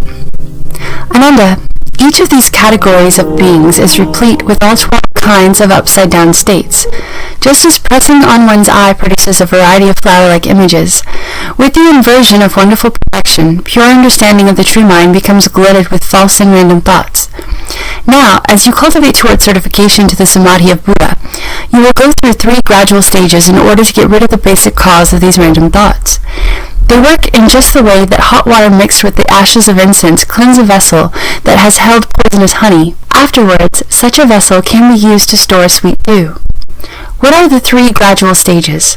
The first is to correct one's habits by getting rid of the aiding causes. The second is to truly cultivate to cut out the very essence of karmic offenses. The third is to increase one's vigor to prevent the manifestation of karma.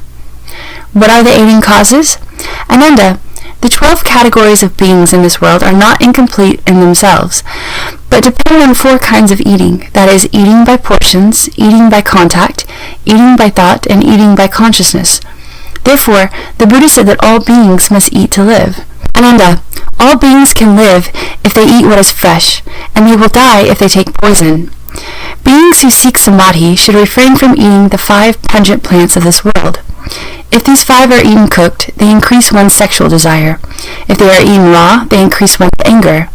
Therefore, even if people in this world who eat pungent plants can expound the 12 divisions of the sutra canon, the gods and immortals of the 10 directions will stay far away from them because they smell so bad.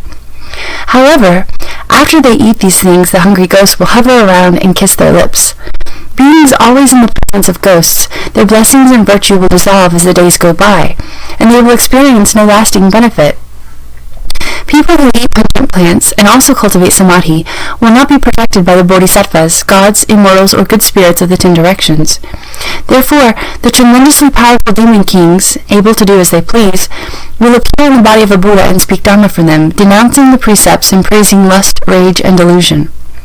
When their lives end, these people will join the retinue of demon kings.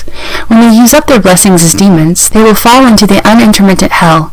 Ananda, those who cultivate for Bodhi should never eat the 5 pungent plants. This is the first of the gradual stages of cultivation. What is the essence of karmic offenses? Ananda, beings who want to enter samadhi must first firmly uphold pure precepts. They must exterminate sexual desire forever, not partake of wine or meat, and eat cooked rather than raw foods. Ananda, if cultivators do not cut off sexual desire and killing, it will be impossible for them to transcend the triple realm. You should regard sexual desire as a poisonous snake or a resentful bandit. First, hold to the hearer's 4 or 8 pradashikas in order to control your physical activity. Then cultivate the bodhisattva's pure regulations in order to control your mental activity. When the precepts are successfully upheld, one will not create karma that leads to mutual rebirth and mutual killing in this world. If one does not steal, one will not be indebted, and one will not have to pay back past debts in this world. If people who are pure in this way cultivate samadhi, they will naturally be able to contemplate the extent of the worlds of the 10 directions with the physical body given them by their parents. Without need of the heavenly eye, they will perceive the Buddha speaking Dharma and receive in person the sagely instruction. Obtaining great spiritual penetrations, they will roam through the 10 directions, gain clarity regarding past lives, and will not encounter difficulties and dangers. This is the second of the gradual stages of cultivation. What is the manifestation of karma? Ananda, such people as these who are pure and who uphold the precepts do not have thoughts of greed and sexual desire, and so they do not become dissipated in the pursuit of 6 external defiling sense objects. Because they do not pursue them, they turn around to their own source. Without the conditions of the defiling objects, there is nothing for the sense organs to match themselves with, and so they reverse their flow, becoming one unit, and are no longer confined to 6 individual functions. All the lands of the 10 directions then become as brilliantly clear and pure as a moon suspended in crystal. Their bodies and minds are blissful as they experience the equality of wonderful perfection, and they attain great peace. The secret perfection and pure wonder of all the Tathagatas appear before them. These people then obtain patience with the non-existence of beings and dharmas. They thereupon gradually cultivate according to their practices until they reside securely in the sagely positions. This is the third of the gradual stages of cultivation. Ananda, these good people's emotional love and desire are withered and dry. The sense organs and sense objects no longer mesh, and so the residual habits do not continue to arise. Recognizing that the attachments of the mind are false, they use only wisdom. That wisdom shines throughout the 10 directions, and this initial wisdom is called the stage of dry wisdom. Although the habits of desire are initially dried up, they still have not merged with the Dharma water that flows from the Tathagatas. Then, with this mind centered on the middle, they enter the flow where wonderful perfection reveals itself. From the truth of that wonderful perfection, there repeatedly arise wonders of truth. They always dwell in the wonder of faith until all false thinking is completely eliminated and the middle way is totally true. This is called the mind that resides in faith. When true faith is clearly understood, then perfect penetration is total, and the 3 aspects of skandhas, places, and realms are no longer obstructions. Then all their habits throughout innumerable eons of past and future, during which they abandon bodies and receive bodies, appear to them now in the present moment. These good people can remember everything and forget nothing. This is called the mind that resides in mindfulness. When the wonderful perfection is completely true, that essential true brings about a transformation. They go beyond the beginningless habits to reach the one essential brightness. Relying solely on this essential brightness, they progress toward true purity. This is called the mind of vigor. The essence of the mind reveals itself as total wisdom. This is called the mind that resides in wisdom. As the wisdom and brightness are held steadfast, a profound stillness pervades everywhere. The stage at which the majesty of the stillness becomes constant and solid is called the mind that resides in samadhi. The light of samadhi emits brightness. When the essence of the brightness enters deeply within, they only advance and never retreat. This is called the mind that is irreversible.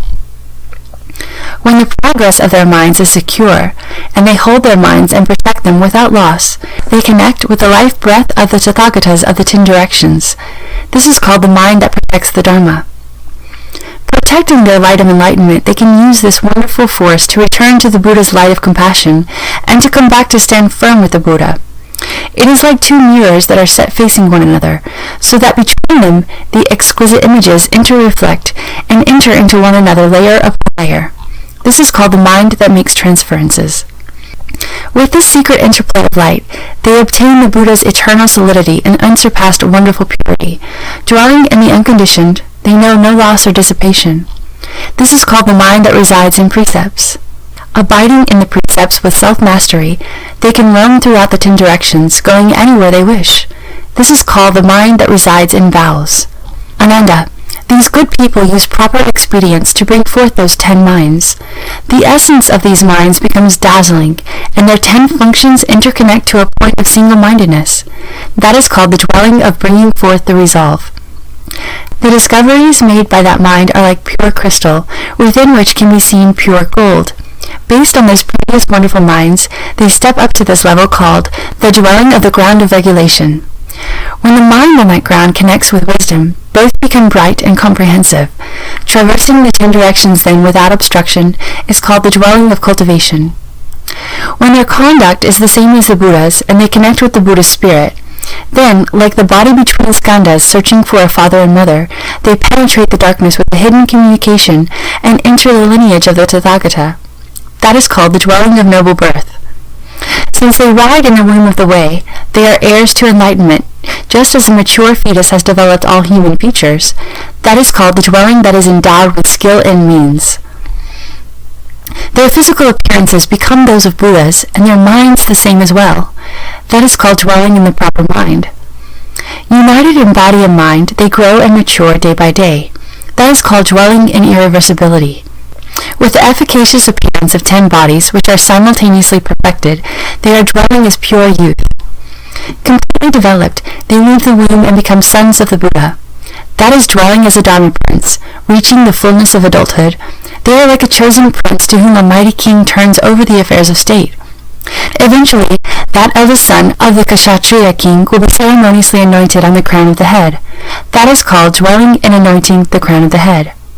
Ananda, after these good men have become sons of the Buddha, they are replete with the limitlessly many wonderful virtues of the Tathagatas, and they comply and accord with beings throughout the 10 directions. That is called the conduct of happiness.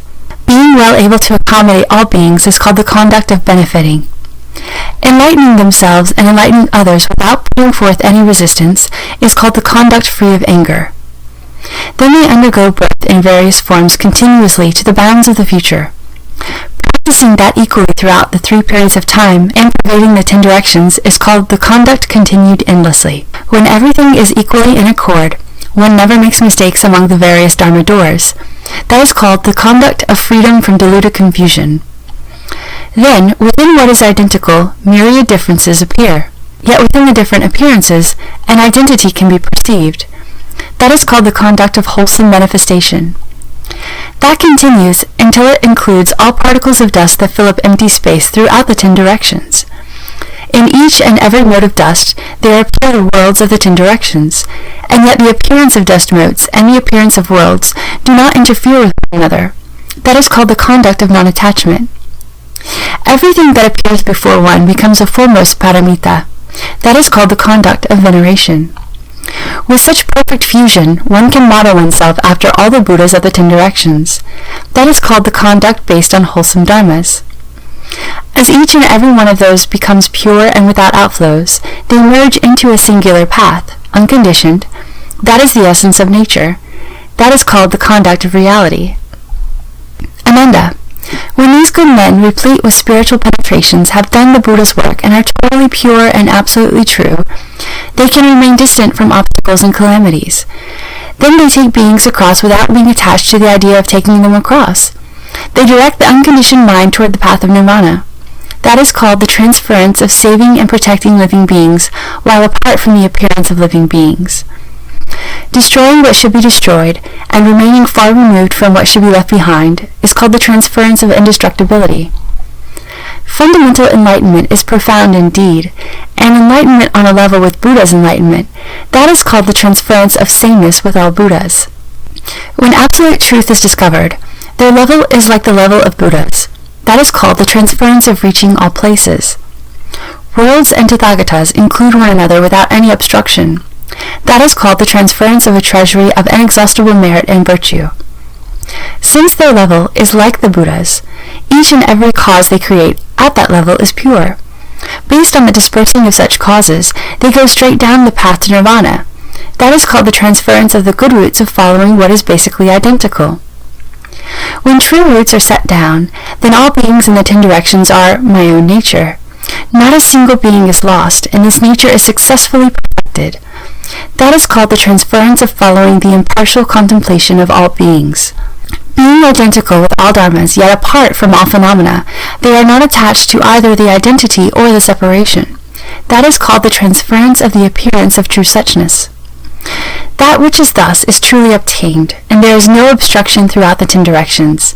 That is called the transference of the unfettered liberation. When the virtue of the nature is perfectly realized, the boundaries of the Dharma realm are destroyed. That is called the transference of the limitless of the Dharma realm. Ananda, when these good men have completely purified these 41 minds, they further accomplish 4 kinds of wonderfully perfect aiding practices. The enlightenment of a Buddha is just about to become a function of their own minds. It is on the verge of emerging, but has not yet emerged, and so it can be compared to the point just before wood ignites, when it is drilled to produce fire. That is called the level of heat. They continue on with their own minds to tread where the Buddhas tread, as if relying and yet not.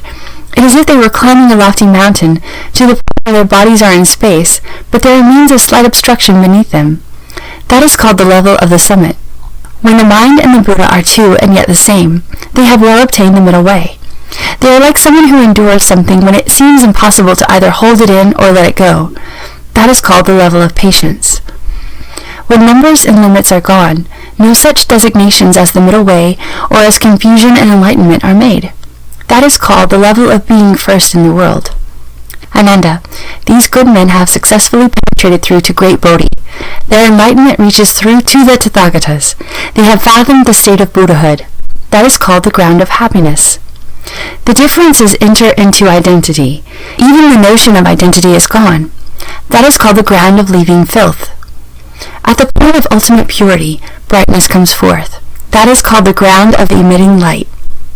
When the brightness becomes ultimate, enlightenment is full. That is called the ground of blazing wisdom. No identity or difference can be attained. That is called the ground of invincibility. With unconditioned true suchness, the nature is spotless, and brightness is revealed. That is called the ground of manifestation. Coming to the farthest limits of true suchness is called the ground of traveling far. The single mind of true suchness is called the ground of immovability. Bringing forth the function of true suchness is called the ground of good wisdom. Ananda, all bodhisattvas beyond this point have completed their cultivation and have perfected their merit and virtue, and so this ground is called the level of cultivation. Then a wonderful cloud of compassion hovers over the sea of nirvana. That is called the ground of the Dharma cloud. The Tathagatas counter the flow as the bodhisattvas thus reach this point through compliance with practice. Their enlightenment is about to meet that of the Buddhas. It is therefore called equal enlightenment. Ananda, the enlightenment which encompasses the mind of dry wisdom, through to the culmination of equal enlightenment, is awakening within the Vajra mind. That constitutes the level of initial dry wisdom. Thus there are totals of 12 single and grouped levels. At last they reach wonderful enlightenment and accomplish the unsurpassed way. At all these levels they use Vajra contemplation of 10 profound analogies for the ways in which things are like an illusion. In Shamatha, they use the Tathagata's Vipassana to cultivate them purely, to be certified to them, and to gradually enter them more and more deeply. Ananda, because they put to use the 3 means of advancement throughout all of them, they are well able to accomplish the 55 stages of the true Bodhi path. This manner of contemplation is called proper contemplation. Contemplation other than this is called deviant contemplation. Then Dharma Prince Manjushri arose from his seat, and in the midst of the assembly he bowed at the Buddha's feet and said to the Buddha, "What is the name of the sutra, and how should we and all beings uphold it?"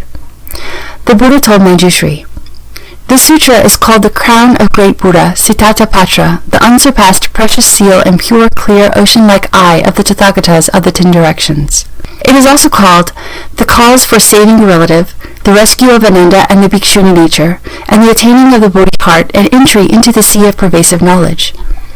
It is also called the Tathagata's secret cause of cultivation that brings certification to the complete meaning. It is also called the Great Expansive Means, the Wonderful Lotus Flower King, the Dharani Mantra, which is the mother of all Buddhas of the 10 directions. It is also called the Foremost Shurangama, sections and phrases for anointing the crown of the head and all Bodhisattva's myriad practices. Thus should you respectfully uphold it."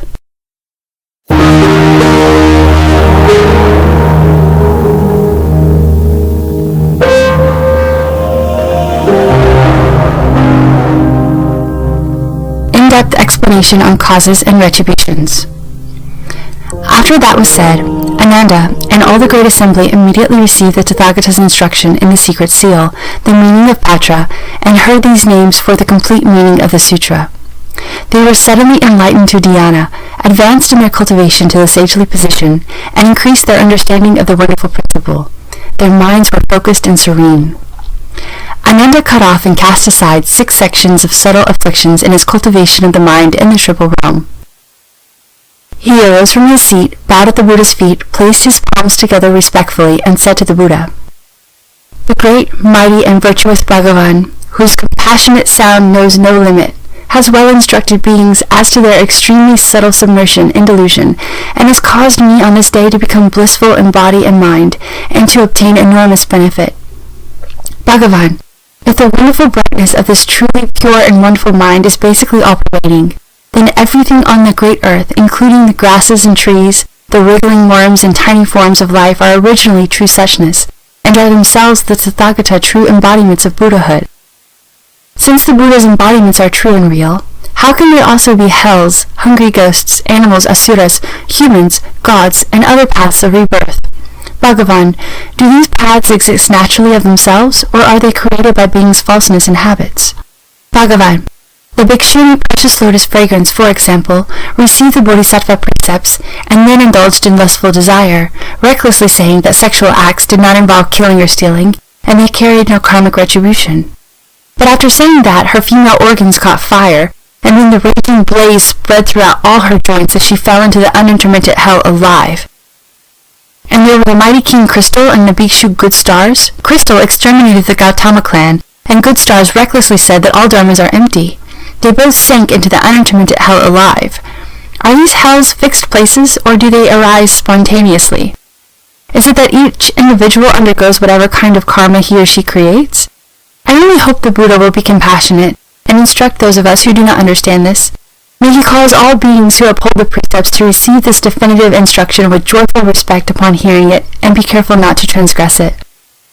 The Buddha said to Ananda, "What a good question!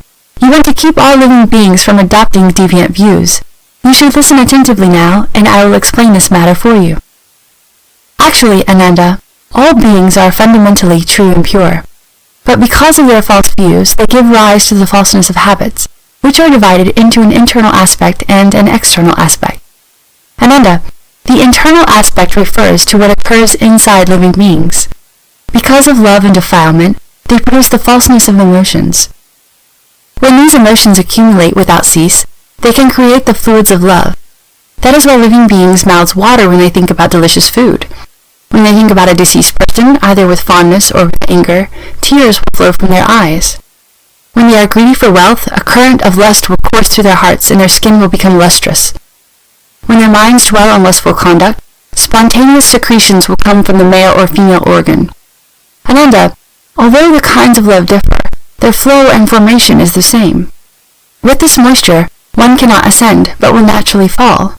This is called the internal aspect.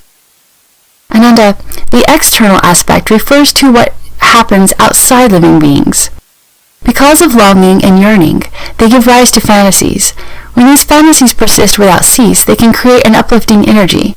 That is why when living beings uphold the precepts in their minds, their bodies will be buoyant and feel light and clear. When they uphold mantra seals in their minds, they will command a heroic and resolute perspective. When they have the desire in their minds to be born in the heavens, in their dreams they will have thoughts of flying and ascending. When they cherish the Buddha lands in their minds, then the sagely realms will appear in a shimmering vision, and they will serve the good and wise advisors with little thought for their own lives. Ananda, although the thought varies, the lightness and uplifting nature is the same. With flight and ascension, one will not sink, but will naturally become transcendent. This is called the external aspect. Ananda, beings in the world are caught up in the continuity of birth and death. Birth happens because of their habitual tendencies. Death results in flow and change. When they are on the verge of dying, but when the final warmth has not left their bodies, all the good and evil they have done in that life suddenly and simultaneously manifest. They experience the intermingling of two habits, an abhorrence of death and an attraction to life. Endowed solely with thought, they will fly and can certainly be reborn in the heavens. If they fly into the heart with blessings and wisdom as well as pure vows, then their hearts will spontaneously open and they will see the Buddhas of the 10 directions in all their pure lands, and they will be reborn in whichever one they wish. When they have one more thought than emotion, they are not quite as ethereal and so have become flying immortals, great mighty ghost kings, space-traveling yakshas, or earth-traveling rakshasas, who run the heaven of the 4 kings, going where they please without obstruction. Among them may be some with good vows and good hearts who will protect and uphold my dharma. Perhaps they protect the pure precepts by following and supporting those who hold precepts. Perhaps they protect holy mantras by following and supporting those who hold mantras. Perhaps they protect those who practice dhyana samadhi, so they can cultivate dharmic santi, forbearance. These beings will be close to the Tathagata beneath his seat. When their thought and emotion are of equal proportions, they neither fly nor fall, but are born into the human realm, where the brightness of thought leads to intelligence, and the darkness of emotion leads to dullness. When they have more emotion than thought, they enter the animal realm. With heavier emotion, they become fur-bearing beasts. With lighter emotion, they become winged creatures. When they have 70% emotion and 30% thought, they fall beneath the wheel of water and are bordering on the wheel of fire, where they experience the full force of the raging blaze. In the bodies of hungry ghosts, they are constantly burned to a crisp. Even water harms them, and they have nothing to eat or drink for hundreds of thousands of eons. When they have 90% emotion and 10% thought, they fall through the wheel of fire until their bodies enter a region where wind and fire interact. With lighter emotion, they are born in the intermittent hell. With heavier emotion, they are born in the unintermittent hell. When they are possessed entirely of emotion, they sink into the Avicii hell. If in their minds they slander the Mahayana, defame the Buddha's pure precepts, irrationally speak dharma, are greedy for offerings from the faithful, recklessly accept the respect of others, commit the 5 rebellious acts and the 10 major offenses, then they are further reborn in the Avicii hell throughout the 10 directions. Although one receives one's due according to the evil karma one has created, a group can undergo an identical lot, and there are definite places where it occurs. Ananda, it all comes from the karmic responses which living beings themselves invoke. They create 10 habitual causes and undergo 6 interacting retributions. What are the 10 causes? Ananda, the first consists of the habit of lustful intercourse, which gives rise to mutual rubbing. When this rubbing continues without cease, it activates a tremendous raging fire. Just as warmth arises between a person's hands when he rubs them together. Because these two habits set each other ablaze, there comes into being the iron bed, the copper pillar, and other such experiences. Therefore, the Tathagatas of the 10 directions look upon the act of lust and name it the fire of desire. Bodhisattvas avoid desire as they would a fiery pit. The second consists of the habit of greedy scheming, which gives rise to a suction. When the suction continues without cease, it produces intense cold and solid ice where freezing occurs. Just as the sensation of cold is experienced when a person draws in a blast of wind through his mouth. Because these two habits clash together, there comes into being cold hells such as chattering, whimpering, and shuddering, blue, red, and white lotuses, and other such experiences. Therefore, the Tathagatas of the 10 directions look upon excessive seeking and name it the water of greed. Bodhisattvas avoid greed as they would a sea of pestilence. The third consists of habits of arrogance and resulting friction which gives rise to mutual intimidation. When it accelerates without cease, it produces torrents and rapids which create restless waves of water.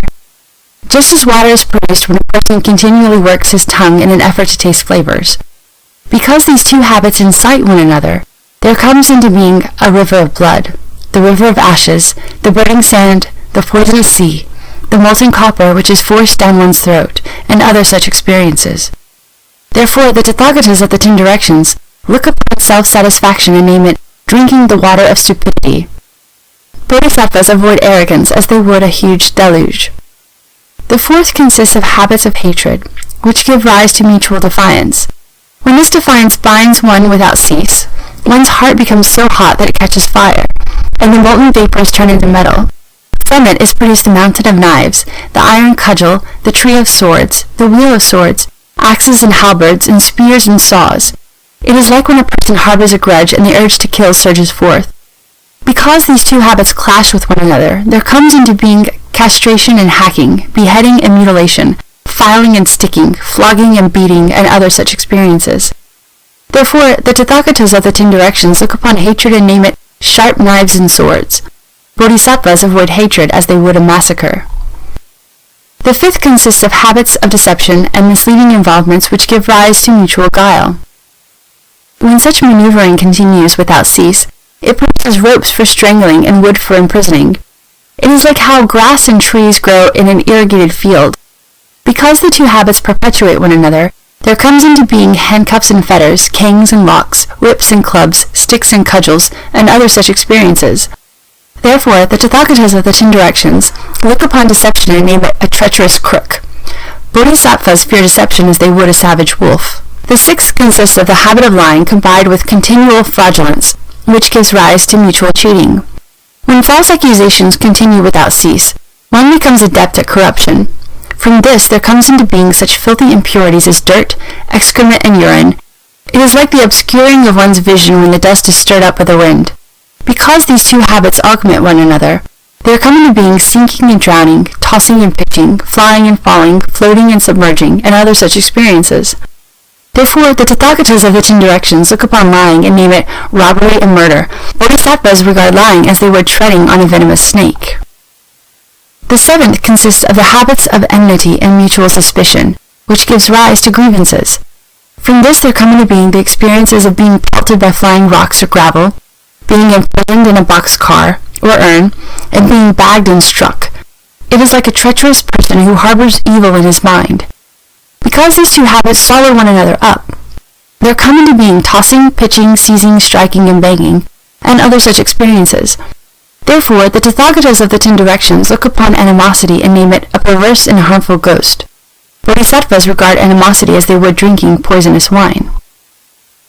The eighth consists of the habit of expressing wrong views, such as those of sakkaya dristi, prohibitions, grasping, and other deviant insights, and the karma involved in these, which result from contradiction and opposition. From these there come into being court officials and deputies holding documents, whom one meets as if they were people coming and going on the road. Because these two habits influence one another, there come into being official inquiries, baited questions, examinations, interrogations, public investigations, exposure, the use to record good and evil, carrying the record books of the offender's arguments and rationalizations, and other such experiences. Therefore, the Tathagatas of the 10 directions look upon evil views and name them the pit of views. Bodhisattvas regard having false and one-sided views as they would standing on the edge of a steep ravine full of poison. The 9th consists of the habit of injustice that comes from instigating false charges and libeling. From them are produced crushing between mountains, crushing between rocks, stone rollers, stone grinders, plowing and grinding. It is like a slanderous villain who engages in persecuting good people unjustly. Because these two habits join ranks, there come into being pressing and pushing, bludgeons and compulsion, squeezing and straining, weighing and measuring, and other such experiences. Therefore, the Tathagatas of the 10 directions look upon harmful accusations and name them a treacherous tiger. Bodhisattvas regard injustice as they would a bolt of lightning. The 10th consists of the habits of litigation and the mutual disputations which give rise to covering. From them are produced the mirror that reflects and the lamp that shines, exposing one just as if one were in direct sunlight and had no way to hide one's shadow. Because these two habits bicker back and forth, there come into being evil companions, the mirror of karma, the fiery pearl, the exposure of past karma, inquests, and other such experiences. Therefore, all the Tathagatas of the 10 directions look upon covering and name it a hidden villain. Bodhisattvas regard covering as they would having to carry a mountain atop their heads while walking upon the sea. What are the 6 retributions? Ananda, all living beings create karma with their 6 consciousnesses. The evil retributions they call down upon themselves will come from the 6 sense organs. What are the evil retributions that arise from the 6 sense organs? The first is the retribution of seeing, which brings an evil result. The karma of seeing intermingles so that at the time of death one first sees a raging conflagration, which fills the 10 directions. The deceased one's spiritual consciousness takes flight but then falls. Riding on a wisp of smoke, it enters the unintermittent hell. There, 2 kinds of phenomena may occur. The first is clear perception, in which one sees all sorts of evil things. This causes one to experience boundless fear. The second is obscure perception, which is a stillness devoid of seeing. This causes one to experience boundless terror. When the fire that comes from seeing burns the sense of hearing, it becomes cauldrons of boiling water and molten copper. When it burns the breath, it becomes black smoke and purple fumes. When it burns the sense of taste, it becomes scorching hot pellets of molten iron gruel. When it burns the sense of touch, it becomes white-hot embers and glowing coals. When it burns the mind, it becomes sparks of fire that shower everywhere and whip up and inflame the entire realm of space. The second is the retribution of hearing, which brings an evil result. The karma of hearing intermingles, and thus at the time of death, one first sees gigantic waves that drown the whole world. The deceased one's spiritual consciousness falls into the water and rides the current into the unintermittent hell. There, 2 kinds of phenomena may occur. One is open hearing, in which it hears all sorts of noise and its essential spirit becomes confused. The other is closed hearing, in which there is a stillness devoid of hearing, and its soul sinks into oblivion. When the waves from hearing flow into the hearing, they become scolding and interrogation. When they flow into the seeing, they become thunder and roaring and evil poisonous vapors. When they flow into the breath, they become rain and fog permeated with poisonous organisms that entirely fill up the body. When they flow into the sense of taste, they become pus and blood and every kind of filth. When they flow into the sense of touch, they become animals and ghosts and excrement and urine. When they flow into the mind, they become lightning and hail which ravage the heart and soul. The third is the retribution of smelling, which brings an evil result. The karma of smelling intermingles, and thus at the time of death, one first sees a poisonous vapor that permeates the atmosphere near and far. The deceased one's spiritual consciousness wells up out of the earth and enters the unintermittent hell. There, 2 kinds of phenomena may occur. One is penetrating smelling, in which one is thoroughly infused with the evil vapors and one's mind becomes distressed. The other is blocked smelling, in which one's breath is cut off and there is no passage, and one lies stifled and suffocating on the ground. When the vapor of smelling invades the breath, it becomes cross-examination and torture. When it invades the seeing, it becomes fire and torches. When it invades the hearing, it becomes sinking and drowning, molten metal and boiling liquids. When it invades the sense of taste, it becomes putrid or rancid foods. When it invades the sense of touch, it becomes the actions of ripping apart and beating to a pulp. It also becomes a huge mountain of flesh, which has hundreds of thousands of eyes and which is sucked and fed upon by numerous worms. When it invades the mind, it becomes ashes, pestilent air, and flying sand and gravel which cut the body to ribbons. The fourth is the retribution of tasting, which brings an evil result. This karma of tasting intermingles, and thus at the time of death one first sees an iron net ablaze with raging fire that covers over the entire world. The deceased one's spiritual consciousness passes down through this hanging net, and suspended upside down it enters the unintermittent hell. There, two kinds of phenomena may occur. One is a sucking air which congeals into ice so that it freezes the flesh of his body until it bursts open. The other is a spitting blast of air which spews out a raging fire that roasts his bones and marrow to a crisp. When the tasting of flavors passes through the sense of taste, it becomes what must be acknowledged and what must be endured. When it passes through the seeing, it becomes burning metal and stones. When it passes through the hearing, it becomes sharp weapons and knives. When it passes through the sense of smell, it becomes a vast iron cage that encloses the entire land. When it passes through the sense of touch, it becomes bows and arrows, crossbows and darts. When it passes through the mind, it becomes flying pieces of molten iron that rain down from out of space. The fifth is the retribution of touching, which brings an evil result. The karma of touching intermingles, and thus at the time of death, one first sees huge mountains closing in on one from four sides, leaving no path to escape. The deceased one's spiritual consciousness then sees a vast iron city. Fiery snakes and fiery dogs, wolves, lions, ox-headed jail-keepers, and the horse-headed rakshasas, brandishing spears and lances, drive it into the iron city toward the unintermittent hell. There, two kinds of phenomena may occur. One is touch that involves coming together, in which mountains come together to squeeze its body until its flesh, bones, and blood are totally dispersed. The other is touch that involves separation, in which knives and swords attack the body, ripping the heart and liver to shreds. When this touching passes through the sensation of touch, it becomes colliding, striking, stabbing, and piercing. When it passes through the seeing, it becomes burning and scorching. When it passes through the hearing, one hears the sounds on the path to the hells, at the gate of the hells, and in the courts of trial. When it passes through the sense of smell, it becomes enclosures, bags, interrogation, and binding up. When it passes through the sense of taste, it becomes plowing, pinching, chopping, and severing. When it passes through the mind, it becomes falling, flying, frying, and broiling. The sixth is the retribution of thinking, which brings an evil result. The karma of thinking intermingles, and thus at the time of death one first sees a foul wind which devastates the land. The deceased one's spiritual consciousness is blown up into space, and then spiraling downward, it rides that wind straight into the unintermittent hell. There, two kinds of phenomena may occur. One is extreme confusion, which causes it to be frantic and to race about ceaselessly. The other is not confusion, but rather an acute awareness which causes it to suffer from endless roasting and burning, the extreme pain of which is difficult to bear.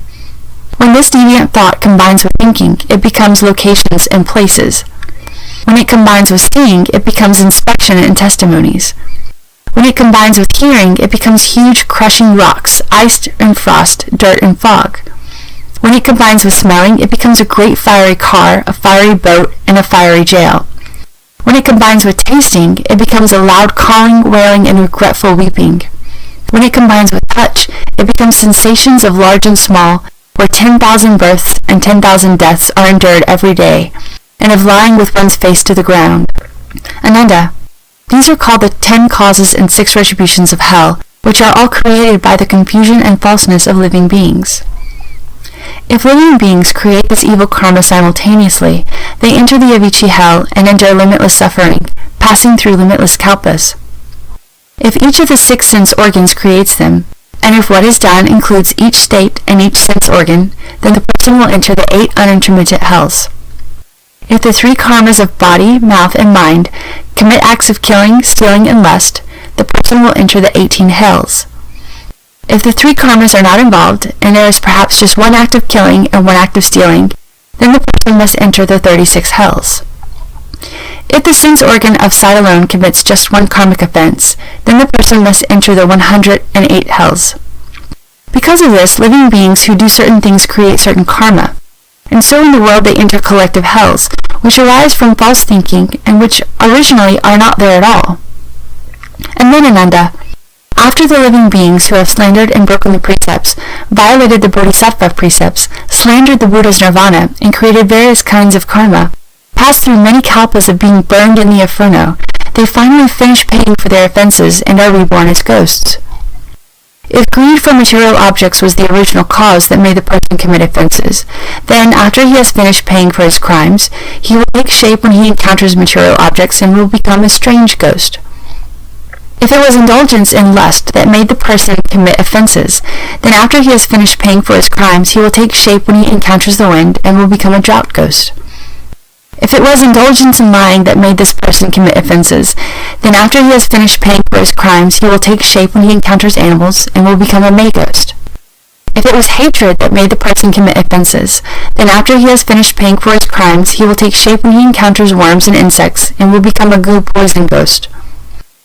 If it was the harboring of grudges that made the person commit offenses, then after he has finished paying for his crimes, he will take shape when he encounters degeneration and will become a pestilence ghost. If it was arrogance that made the person commit offenses, then after he has finished paying for his crimes, he will take shape when he encounters gases and will become a hungry ghost. If it was injustice to others that made the person commit offenses, then after he has finished paying for his crimes, he will take shape when he encounters darkness and will become a paralysis ghost. If it was attachment to wrong views that made the person commit offenses, then after he has finished paying for his crimes, he will take shape when he encounters essential energy and will become a Wang Liang ghost.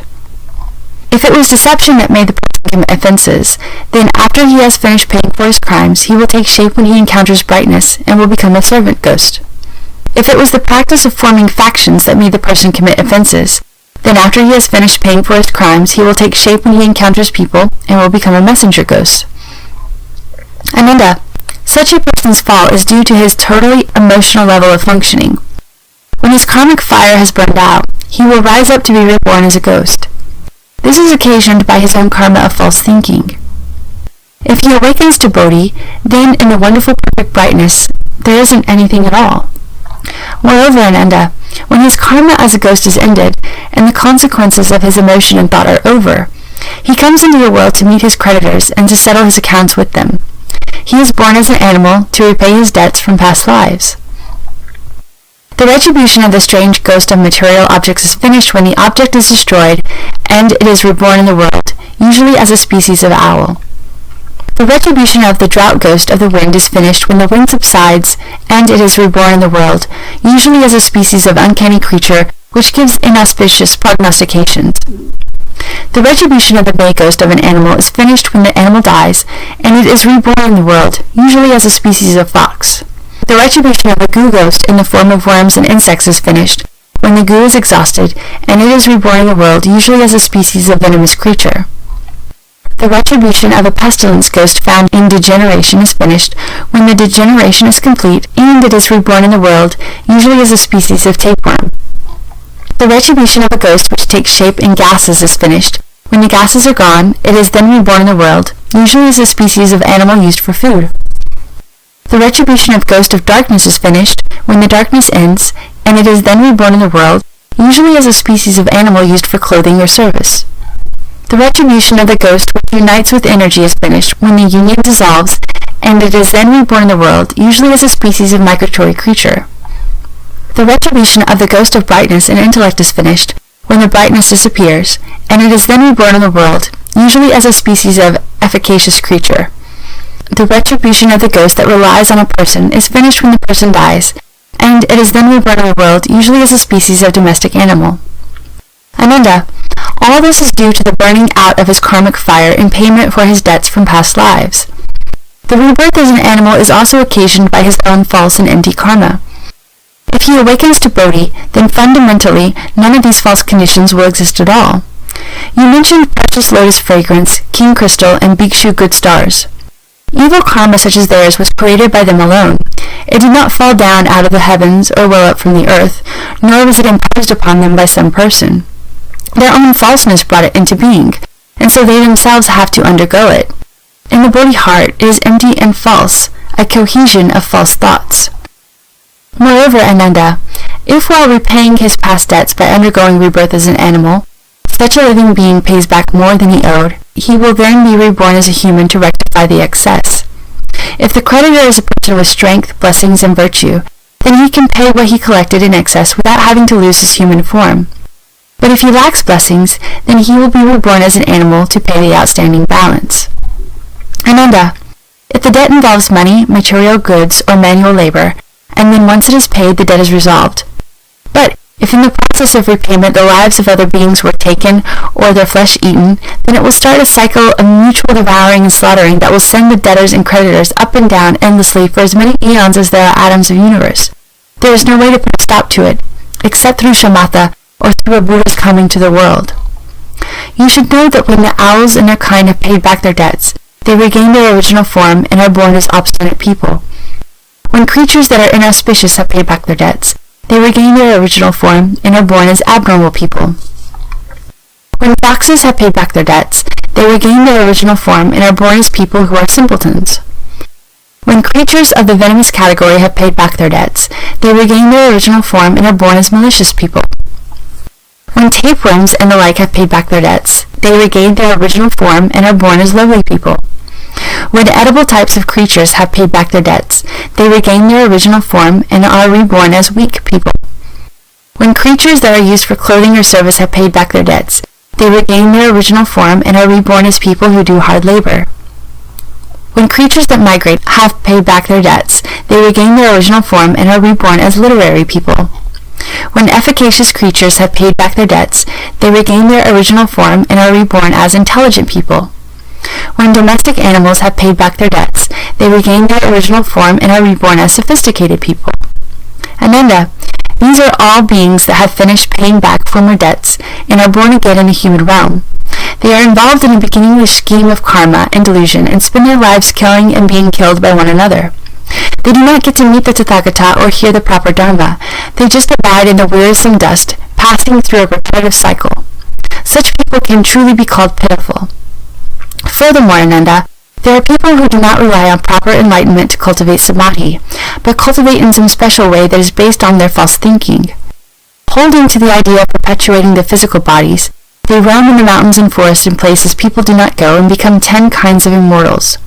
Ananda, some living beings with unflagging resolution make themselves strong with specially prepared foods.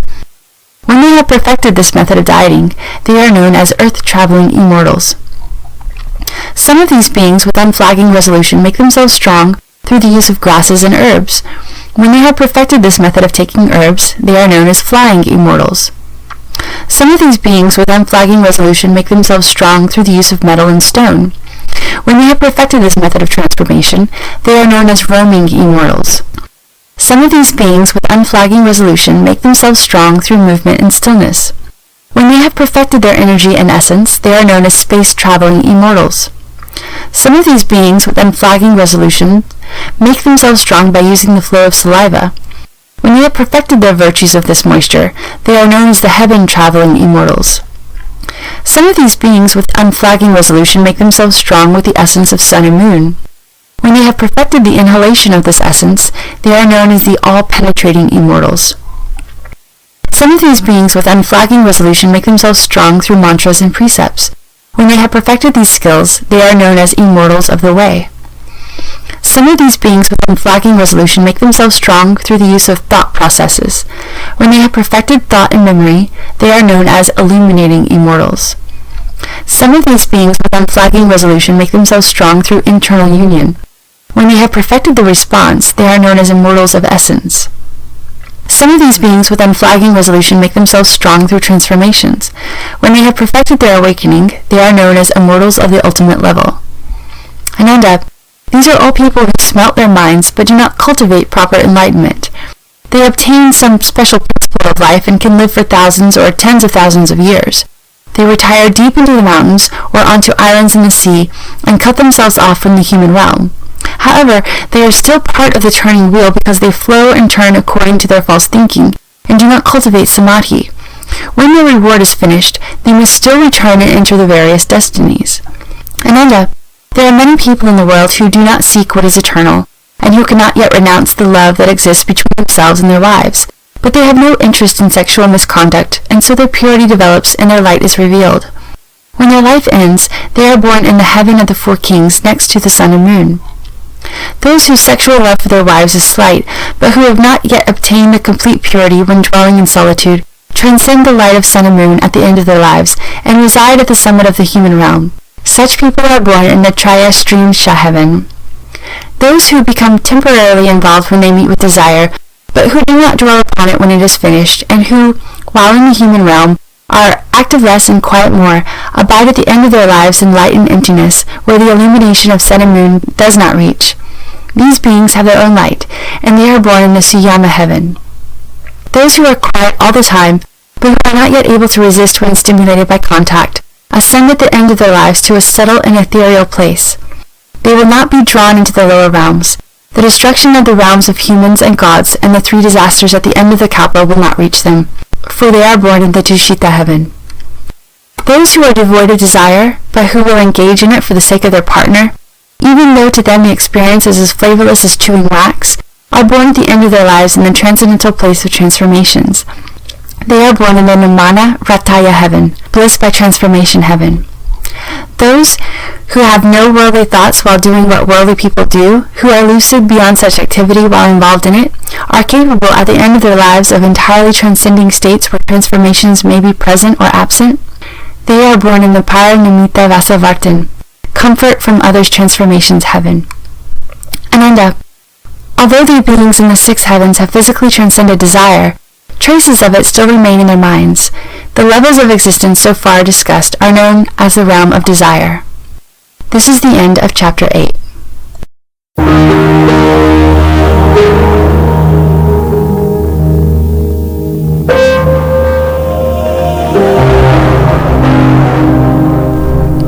Chapter 9. Ananda, all those in the world who cultivate in their hearts, but do not avail themselves of dhyana, and so have no wisdom, can only control their bodies so as not to engage in sexual desire. Whether walking or sitting, or in their thoughts, they are totally devoid of it. Since they do not give rise to defiling love, they do not remain in the realm of desire. These people, in response to their thought, take on the bodies of Brahma beings. Such beings are in the heaven of the multitudes of Brahma.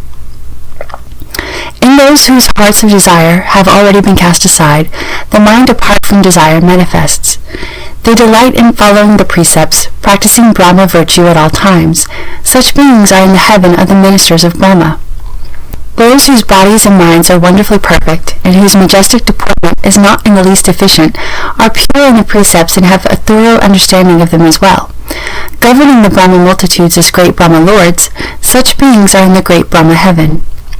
Ananda, those who flow to these three superior levels will not be oppressed by any affliction. Although they have not developed proper samadhi, their minds are pure to the point that all outflows are stilled. This is called the first dhyana. Ananda, those beyond the Brahma heavens govern the Brahma beings, for their Brahma conduct is perfected. With their minds tranquil and unmoving, they emit light in profound stillness. Such beings are in the heaven of the lesser light. Those whose lights illumine each other in an endless dazzling blaze shine throughout the realms of the 10 directions, so that everything becomes like crystal. Such beings are in the heaven of limitless light. Those who sustain the light to perfection accomplish the substance of the teaching, creating and transforming the purity into endless responses and functions. Such beings are in the light sound heaven. Ananda, those who flow to these three superior levels will not be oppressed by worries or vexations. Although they have not developed proper samadhi, their minds are pure to the point that they have subdued their coarser outflows. This is called the second dhyana. Ananda, heavenly beings for whom the perfection of light has become sound, and who further open out the sound to disclose its wonder, arrive at a more vigorous level of practice. Arriving at the bliss of still extinction, such beings are in the heaven of lesser purity. Those in whom the state of purity is emptied experience the boundlessness of light ease in their bodies and minds, and they have accomplished the bliss of still extinction. Such beings are in the heaven of limitless purity. Those for whom the world, the body, and the mind are all perfectly pure have accomplished the virtue of purity, and they consider this to be a superior abode in which they can return to the bliss of still extinction. Such beings are in the heaven of pervasive purity. Ananda, those who flow to these three superior levels will be replete with great compliance. Their bodies and minds are at peace, and they obtain limitless bliss. Although they have not obtained genuine samadhi, the joy within the tranquility of their minds is total. This is called the third dhyana. Moreover, Ananda, heavenly beings whose bodies and minds are not oppressed, put an end to the cause of suffering and realize that bliss is not permanent, that sooner or later it will come to an end. They resolutely renounce both thoughts of suffering and thoughts of bliss. Their coarse afflictions vanish, and pure blessings arise. Such beings are in the heaven of the birth of blessings. Those whose renunciation of these thoughts is perfected gain a purity of superior understanding. Within these unimpeded blessings they obtain a wonderful compliance that extends to the bounds of the future. Such beings are in the blessed love heaven. Ananda, from that heaven there are two ways to go. Those who extend the previous thought into limitless pure light, and those who perfect their blessings and virtue, cultivate and are certified to one of these dwellings. Such beings are in the vast fruit heaven. Those who extend the previous thought into a dislike of both suffering and bliss unceasingly intensify their renunciation until they perfect the path of renunciation. Their bodies and minds will become extinct, their thoughts will become like dead ashes. For 500 eons, these beings will perpetuate the cause for production and extinction. Being unable to uncover the nature which is neither produced nor extinguished, during the first half of these eons they will undergo extinction. During the second half, they will experience production. Such beings are in the heaven of no thought. Ananda, those who flow to these four superior levels will not be affected by any suffering or bliss in any world. Although this is not the unconditioned of the true ground of non-moving, because they still have the thought of obtaining something, their functioning is nonetheless quite advanced. This is called the fourth dhyana. Beyond these, Ananda, are the five heavens of no return. For those who have completely cut off the 9 categories of habits in the lower realms, neither suffering nor bliss exist, and there is no regression to the lower levels. All whose minds have achieved this renunciation dwell in these heavens together. Ananda, those who have fallen into suffering and bliss, and who do not get involved in the contention between such thoughts, are in the heaven of no affliction. When the mind and states are disengaged, even the thought of investigating that involvement is gone. Such beings are in the heaven of no heat. Those whose vision is wonderfully perfect and clear view the realms of the 10 directions as free of defiling appearances and devoid of all dirt and filth. Such beings are in the heaven of good view. Those whose essence of seeing has manifested and are able to transform at will without obstruction, such beings are in the heaven of good manifestation. Those who exhaustively fathom the ultimate principle and the nature of form reach the border of emptiness. Such beings are in the highest heaven of the form realm. Ananda, those in the 4 dhyanas and even the rulers of the gods at those 4 levels can only pay their respects through having heard of the beings in the heavens of no return. They cannot know them or see them, just as ordinary people of the world cannot see the places where the arhats abide in holy way places, deep in the wilderness and in the mountains. Ananda, in these 18 heavens are those who remain solitary and uninvolved, but who have not yet gotten rid of their form. These heavens are called the form realm. Furthermore, Ananda, from the summit of the form realm, there are also 2 roads. Those who are intent upon renunciation bring forth wisdom. The light of their wisdom becomes perfect and penetrating, so that they can transcend the defiling realms, accomplish arhatship, and enter the bodhisattva vehicle. They are called great arhats who have turned their minds around. Those who dwell in the thought of renunciation, and who succeed in renunciation and rejection, realize that their bodies are an obstacle. If they thereupon obliterate the obstacle and enter into emptiness, they are at the station of emptiness. For those who have eradicated all obstacles, there is neither obstruction nor extinction. Then there remains only the alaya consciousness and half of the subtle functions of the manas.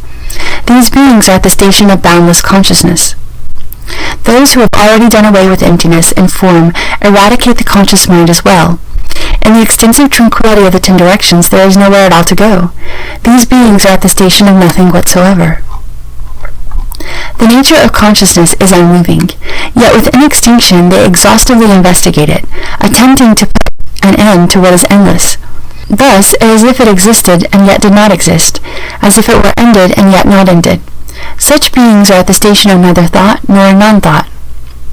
These beings who cultivate the path of sagehood from the heavens of no return by delving exhaustively into emptiness without fathoming the principle of emptiness are known as dull arhats who do not turn their minds around. Just like those in the heaven of non-thought, in other externalist heavens who exhaustively investigate emptiness without knowing to turn around, these beings are ignorant and lost in the heavens with outflows. They will accordingly enter the cycle of rebirth again. Ananda, the beings in all these heavens are ordinary beings receiving the fruits of their karmic rewards. Once their rewards are exhausted, they must once again enter rebirth. The lords of these heavens, however, are all bodhisattvas who roam in samadhi. They gradually progress in their practice and make transference to the way cultivated by all sages. Ananda, these are the four heavens of emptiness, where the bodies and minds of the inhabitants are extinguished. Concentration emerges, and they are free from the karmic retribution of form. This final group is called the formless realm. The beings in all of them have not understood the wonderfully enlightened bright mind. Their accumulation of falseness brings into being false existence in the triple realm. Within this, they falsely follow along and become immersed in the seven destinies. As Pujayas, they gather together with their own kind. Furthermore, Ananda, there are four categories of asuras in the triple realm. Those in the path of ghosts who, by means of their strength of protecting the Dharma, can ride their spiritual penetrations to enter into emptiness, are asuras born from eggs. They belong to the destiny of ghosts. Those who have fallen in virtue and have been dismissed from the heavens dwell in places near the sun and moon. They are asuras born from wombs and belong to the destiny of humans. There are asura kings who uphold the world with penetrating power and fearlessness. They are able to contend with the Brahma Lord, the god Chakra, and the four heavenly kings. These asuras come into being by transformation and belong to the destiny of gods. Ananda, there is another baser category of asuras. They are born in the center of the great seas and live in underwater caves. During the day, they roam in emptiness. At night, they return to their watery realm. These asuras come into being because of moisture and belong to the destiny of animals. Ananda, so it is that when the seven destinies of hell dwellers, hungry ghosts, animals, people, spiritual immortals, gods, and asuras are investigated in detail, they are all found to be murky and embroiled in conditioned existence. Their births come from false thoughts. Their subsequent karma comes from false thoughts. Within the wonderful perfection of the fundamental mind that is without any doing, they are like strange flowers in space, for there is basically nothing to be attached to. They are entirely vain and false, and they have no source or beginning. Ananda, these living beings who do not recognize the fundamental mind all undergo rebirth for limitless kalpas. They do not attain true purity because they keep getting involved in killing, stealing, and lust, or because they counter them and are born according to their not killing, not stealing, or lack of lust. If these three karmas are present in them, they are born among the troop of ghosts. If they are free of these three karmas, they are born in the destiny of gods. The incessant fluctuation between the presence and absence of these three karmas gives rise to the cycle of rebirth. For those who are able to bring forth samadhi, neither the presence nor the absence of these karmas exist in that eternal stillness. Even their non-existence is done away with. Since the lack of killing, stealing, and lust is non-existent, how could there be actual involvement in deeds of killing, stealing, and lust? Ananda, those who do not cut off the three karmas each have their own private share. Because each has a private share, private shares come to be accumulated, making collective portions. They are not without a fixed source, for they arise from falseness. Since they arise from falseness, they are basically without a cause, and thus they cannot be traced precisely.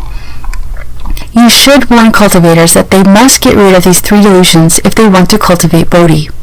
If they do not put an end to these three delusions, then even the spiritual penetrations they may attain are merely a worldly conditioned function. If they do not extinguish these habits, they will fall into the path of demons. Although they wish to cast out the false, they become doubly deceptive instead. The Tathagata says that such beings are pitiful. You have created this falseness yourself. It is not the fault of Bodhi. An explanation such as this is proper speech. Any other explanation is the speech of demon kings.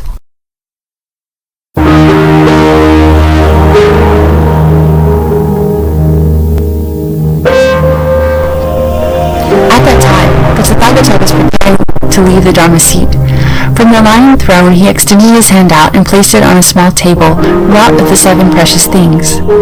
But then he turned his body, which was the color of purple golden mountains, and leaned back, saying to everyone in the assembly and to Ananda, "Those of you with more to learn, those enlightened by conditions, and those who are hearers, have now turned your minds to pursue the attainment of Supreme Bodhi, the unsurpassed wonderful enlightenment. I have already taught you the true method of cultivation. You are still not aware of the subtle demonic events that can occur when you cultivate shamatha vipassana. If you cannot recognize a demonic state when it appears, it is because the cleansing of your mind has not been proper. You will then be engulfed by deviant views. You may be troubled by a demon from your own skandhas, or a demon from the heavens, or you may be possessed by a ghost or spirit, or you may encounter a mountain spirit, lime. If your mind is not clear, you will mistake a thief for your own son. It is also possible to feel satisfied after a small accomplishment, like the unlearned bhikshu who reached the 4th dhyana and claimed that he had realized sagehood. When his celestial reward ended and the signs of decay appeared, he slandered arhatship as being subject to birth and death, and thus he fell into the Avicii hell. You should pay attention. I will now explain this for you in detail." Ananda stood up, and with the others in the assembly who had more to learn, bowed joyfully. They quieted themselves in order to listen to the compassionate instructions. The Skandha Demons of 50 Classes. The Buddha told Ananda and the whole assembly, "You should know that the 12 classes of living beings in this world of outflows are endowed with a wonderfully bright fundamental enlightenment, the enlightened, perfect substance of the mind, which is not different from that of the Buddhas of the 10 directions. Due to the fault of false thinking and confusion about the truth, infatuation arises and makes your confusion all pervasive. Consequently, an emptiness arises. Worlds come into being as that confusion is ceaselessly transformed. Therefore, the lands that are not without outflows, as numerous as atoms of universe throughout the 10 directions, are all created as a result of confusion, dullness, and false thinking. You should know that the space created in your heart is like a wisp of cloud that dots the vast sky. How much smaller must all the worlds within that space be? If even one person among you finds the truth and returns to the source, then all the space in the 10 directions is obliterated. How could the worlds within that space fail to be destroyed as well? When you cultivate dhyana and attain samadhi, your mind tallies with the minds of the bodhisattvas and the great arhats of the 10 directions, who are free of outflows, and you abide in a state of profound purity. All the kings of demons, the ghosts and spirits, and the ordinary gods see their palaces collapse for no apparent reason. The earth quakes, and all the creatures in the water, on the land, and in the air, without exception, are frightened. Yet ordinary people who are sunk in dim confusion remain unaware of these changes. All these beings have 5 kinds of spiritual powers. They still lack the elimination of outflows because they are still attached to worldly passions. How could they allow you to destroy their palaces?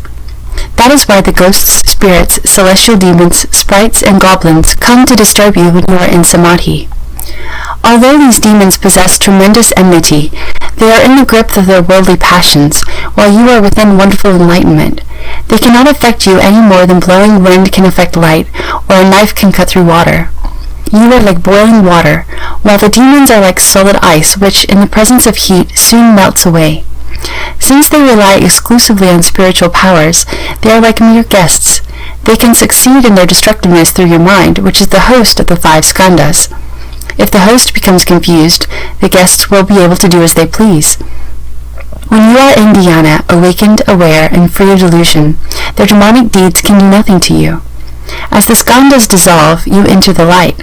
All those deviant hordes depend upon dark energy. Since light can destroy darkness, they would be destroyed if they drew near you. How could they dare linger and try to disrupt your dhyana samadhi? If you were not clear and aware, but were confused by the skandhas, then you, Ananda, would surely become one of the demons. You would turn into a demonic being. Your encounter with Mantanji's daughter was a minor incident. She cast a spell on you to make you break the Buddha's moral precepts. Still, among the 80,000 modes of conduct, you violated only one precept. Because your mind was pure, all was not lost. That would be an attempt to completely destroy your precious enlightenment. Had it succeeded, he would have become like the family of a senior government official who is suddenly exiled. His family wanders, bereft and alone, with no one to pity or rescue them. Ananda, you should know that as a cultivator sits in the Bodhi Manda, he is doing away with all thoughts. When his thoughts come to an end, there will be nothing on his mind. This state of pure clarity will stay the same whether in movement or stillness, in remembrance or forgetfulness.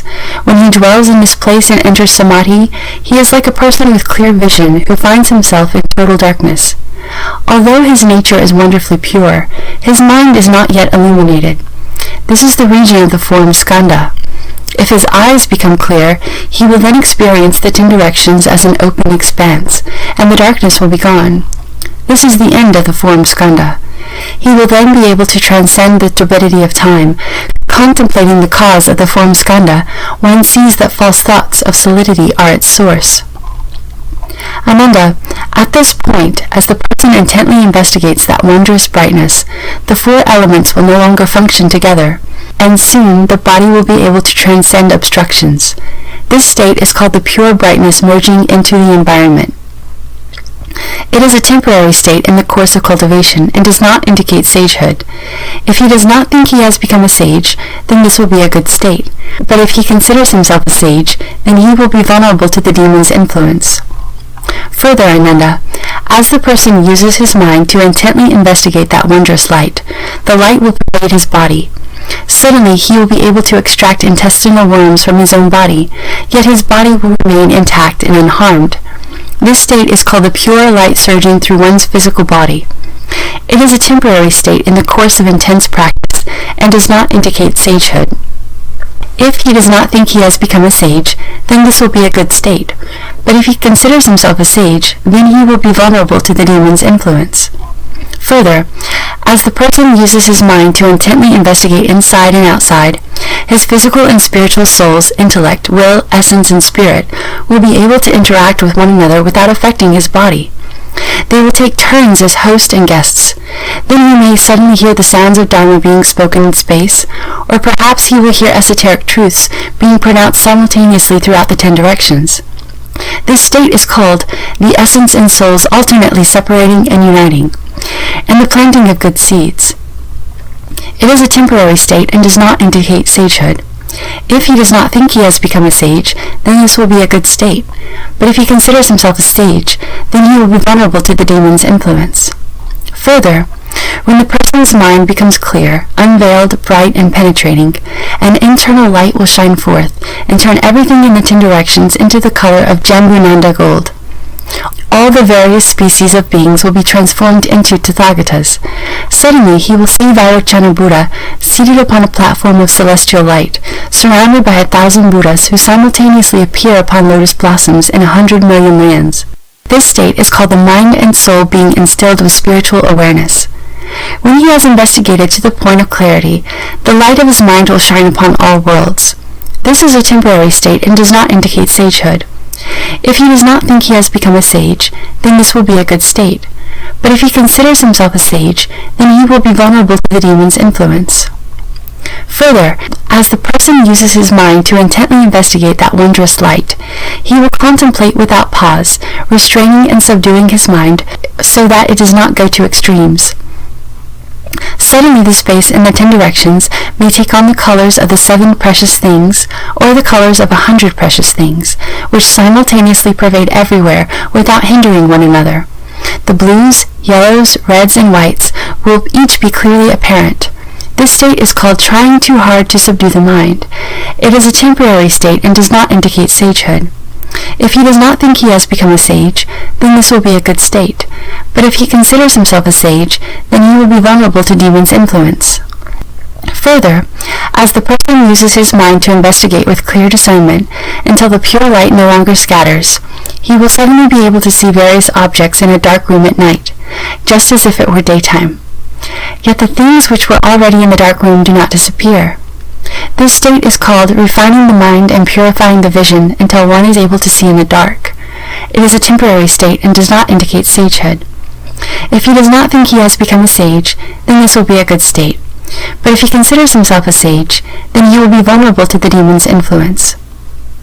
Further, when his mind completely merges with emptiness, his four limbs will suddenly become like grass or wood, devoid of sensation, even when burned by fire or cut with a knife. The burning fire will not make his limbs hot, even when his flesh is cut. It will be like wood being whittled. This state is called the merging of external states and the blending of the four elements into a uniform substance. It is a temporary state and does not indicate sagehood. If he does not think he has become a sage, then this will be a good state. But if he considers himself a sage, then he will be vulnerable to the demon's influence. Further, when his mind accomplishes such purity that his skill in purifying the mind has reached its ultimate, he will suddenly see the earth, the mountains, and the rivers in the 10 directions turning into Buddha lands replete with the 7 precious things, their light shining everywhere. He will also see Buddhas, Tathagatas, as many as the sands of the Ganges, filling all of space. He will also see pavilions and palaces that are resplendent and beautiful. He will see the hells below and the celestial palaces above, all without obstruction. This state is called the gradual transformation of concentrated thoughts of like and dislike. It does not indicate sagehood. If he does not think he has become a sage, then this will be a good state. But if he considers himself a sage, then he will be vulnerable to the demon's influence. Further, as the person uses his mind to investigate what is profound and far away, he will suddenly be able to see distant places in the middle of the night. He will see city markets and community wells, streets and alleys, and relatives and friends. He may hear their conversations. This state is called, having been suppressed to the utmost, the mind flies out and sees much that has been blocked from view. It does not indicate sagehood. If he does not think he has become a sage, then this will be a good state. But if he considers himself a sage, then he will be vulnerable to the demon's influence. Further, as the person uses his mind to investigate the utmost point, he may see a good and wise advisor whose body undergoes changes. Within a brief interval, various transformations will occur which cannot be explained. This state is called having an improper mind which is possessed by a mountain sprite or celestial demon, and without reason speaking Dharma that fathoms wondrous truths. It does not indicate sagehood. If he does not think he has become a sage, then the demonic activities will subside. But if he considers himself a sage, then he will be vulnerable to the demon's influence. Ananda, all 10 of those states may occur in dhyana as one's mental efforts interact with the form skandha. Dull and confused living beings do not evaluate themselves. Encountering such situations, in their confusion they fail to recognize them and say that they have become sages, thereby uttering a great lie. They will fall into the relentless hells.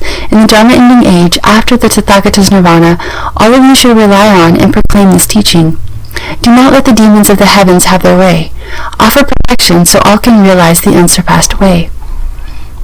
Ananda, when the good person who is cultivating samadhi and shamatha has put an end to the form skandha, he can see the mind of all Buddhas as if seeing an image reflected in a bright mirror. He seems to have obtained something, but he cannot use it. In this he resembles a paralyzed person. His hands and feet are intact, his seeing and hearing are not distorted, and yet his mind has come under a deviant influence, so that he is unable to move. This is the region of the feeling skandha. Once the problem of paralysis subsides, his mind can then leave his body and look back upon his face. It can go or stay as it pleases without further hindrance. This is the end of the feeling skandha. This person can then transcend the turbidity of views. Contemplating the cause of the feeling skandha, one sees that false thoughts of illusory clarity are its source. Ananda, in this situation, the good person experiences a brilliant light. A feeling arises in his mind as a result of excessive internal pressure. At this point, he suddenly feels such boundless sadness that he looks upon even mosquitoes and gadflies as newborn children. He is overwhelmed with pity and bursts into tears without knowing it. This is called trying too hard to suppress the mind in the course of cultivation. If he understands, then there is no error. This experience does not indicate sagehood. If he realizes that and remains unfocused, then after a time it will disappear. But if he considers himself a sage, then a demon of sadness will enter his mind. Then, as soon as he sees someone, he will feel sad and cry uncontrollably. Lacking proper samadhi, he will certainly fall. Further, Ananda, in this state of samadhi, the good person sees the disintegration of the form skandha and understands the feeling skandha. At that time he has a sublime vision and is overwhelmed with gratitude. In this situation he suddenly evinces tremendous courage. His mind is bold and keen. He resolves to equal all Buddhas and say that he can transcend 3 asankeyayas of eons in a single thought. This is called being too anxious to excel in cultivation. If he understands, then there is no error. This experience does not indicate sagehood. If he realizes that and remains unconfused, then after a time it will disappear. But if he considers himself a sage, then a demon of insanity will enter his mind. As soon as he sees someone, he will boast about himself. He will become extraordinarily haughty, to the point that he recognizes no Buddha above him and no people below him. Lacking proper samadhi, he will certainly fall. Further, in this state of samadhi, the good person sees the disintegration of the form skandha and understands the feeling skandha. With no new realization immediately ahead of him, and having lost his former status as well, his power of wisdom weakens, and he enters an impasse in which he sees nothing to anticipate. Suddenly, a feeling of tremendous monotony and thirst arises in his mind. At all times he is fixated in memories that do not disperse. He mistakes this for a sign of diligence and vigor. This is called cultivating the mind, but losing oneself due to a lack of wisdom. If he understands, then there is no error. This experience does not indicate sagehood, but if he considers himself a sage, then a demon of memory will enter his mind. Day and night it will hold his mind suspended in one place. Lacking proper samadhi, he will certainly fall. Further, in this state of samadhi, the good person sees the disintegration of the form skandha and understands the feeling skandha. His wisdom becomes stronger than his samadhi, and he mistakenly becomes impetuous. Cherishing the supremacy of his nature, he imagines that he is a nishanda, and rests content with his minor achievement. This is called applying the mind, but straying from constant examination and becoming preoccupied with ideas and opinions. If he understands, then there is no error. This experience does not indicate sagehood, but if he considers himself a sage, then a lowly demon that is easily satisfied will enter his mind. As soon as he sees someone, he will announce, "I have realized the unsurpassed absolute truth." Lacking proper samadhi, he will certainly fall. Further, in this state of samadhi, the good person sees the disintegration of the form skandha and understands the feeling skandha. He has not yet obtained any results, and his prior state of mind has already disappeared. Surveying the two extremes, he feels that he is in great danger. Suddenly he becomes greatly distraught, as if he were seated on the iron bird, or as if he has taken a poison. He has no wish to go on living, and he is always asking people to take his life so he can be released sooner. This is called cultivating but losing expedience. If he understands, then there is no error. This experience does not indicate sagehood, but if he considers himself a sage, then a demon of chronic depression will enter his mind. He may take up knives or swords and cut his own flesh, happily giving up his own life, or else, driven by constant anxiety, he may flee into the wilderness and be unwilling to see people. Lacking proper samadhi, he will certainly fall. Further, in this state of samadhi, the good person sees the disintegration of the form skandha and understands the feeling skandha. As he dwells in this purity, his mind is tranquil and at ease. Suddenly a feeling of boundless joy wells up in him. There is such bliss in his mind that he cannot contain it. This is called experiencing lightness and ease, but lacking the wisdom to control it. If he understands, then there is no error. This experience does not indicate sagehood, but if he considers himself a sage, then a demon that likes happiness will enter his mind. As soon as he sees someone, he will laugh. He will sing and dance in the streets. He will say that he has already attained unobstructed liberation. Lacking proper samadhi, he will certainly fall. Further, in this state of samadhi, the good person sees the disintegration of the form skandha and understands the feeling skandha. He says he is already satisfied. Suddenly, a feeling of unreasonable, intense self-satisfaction may arise in him. It may include pride, outrageous pride, haughty pride, overweening pride, and pride based on inferiority, all of which occur at once. In his mind, he even looks down on the Tathagatas of the 10 directions. How much the more so on the lesser positions of the hearers and those enlightened by conditions. This is called viewing oneself as supreme, but lacking the wisdom to save oneself. If he understands, then there is no error. This experience does not indicate sagehood. But if he considers himself a sage, then a demon of intense arrogance will enter his mind. He will not bow to stupas or in temples. He will destroy sutras and images. He will say to the Dhanapatis, "These are gold, bronze, clay, or wood. The sutras are just leaves or cloth.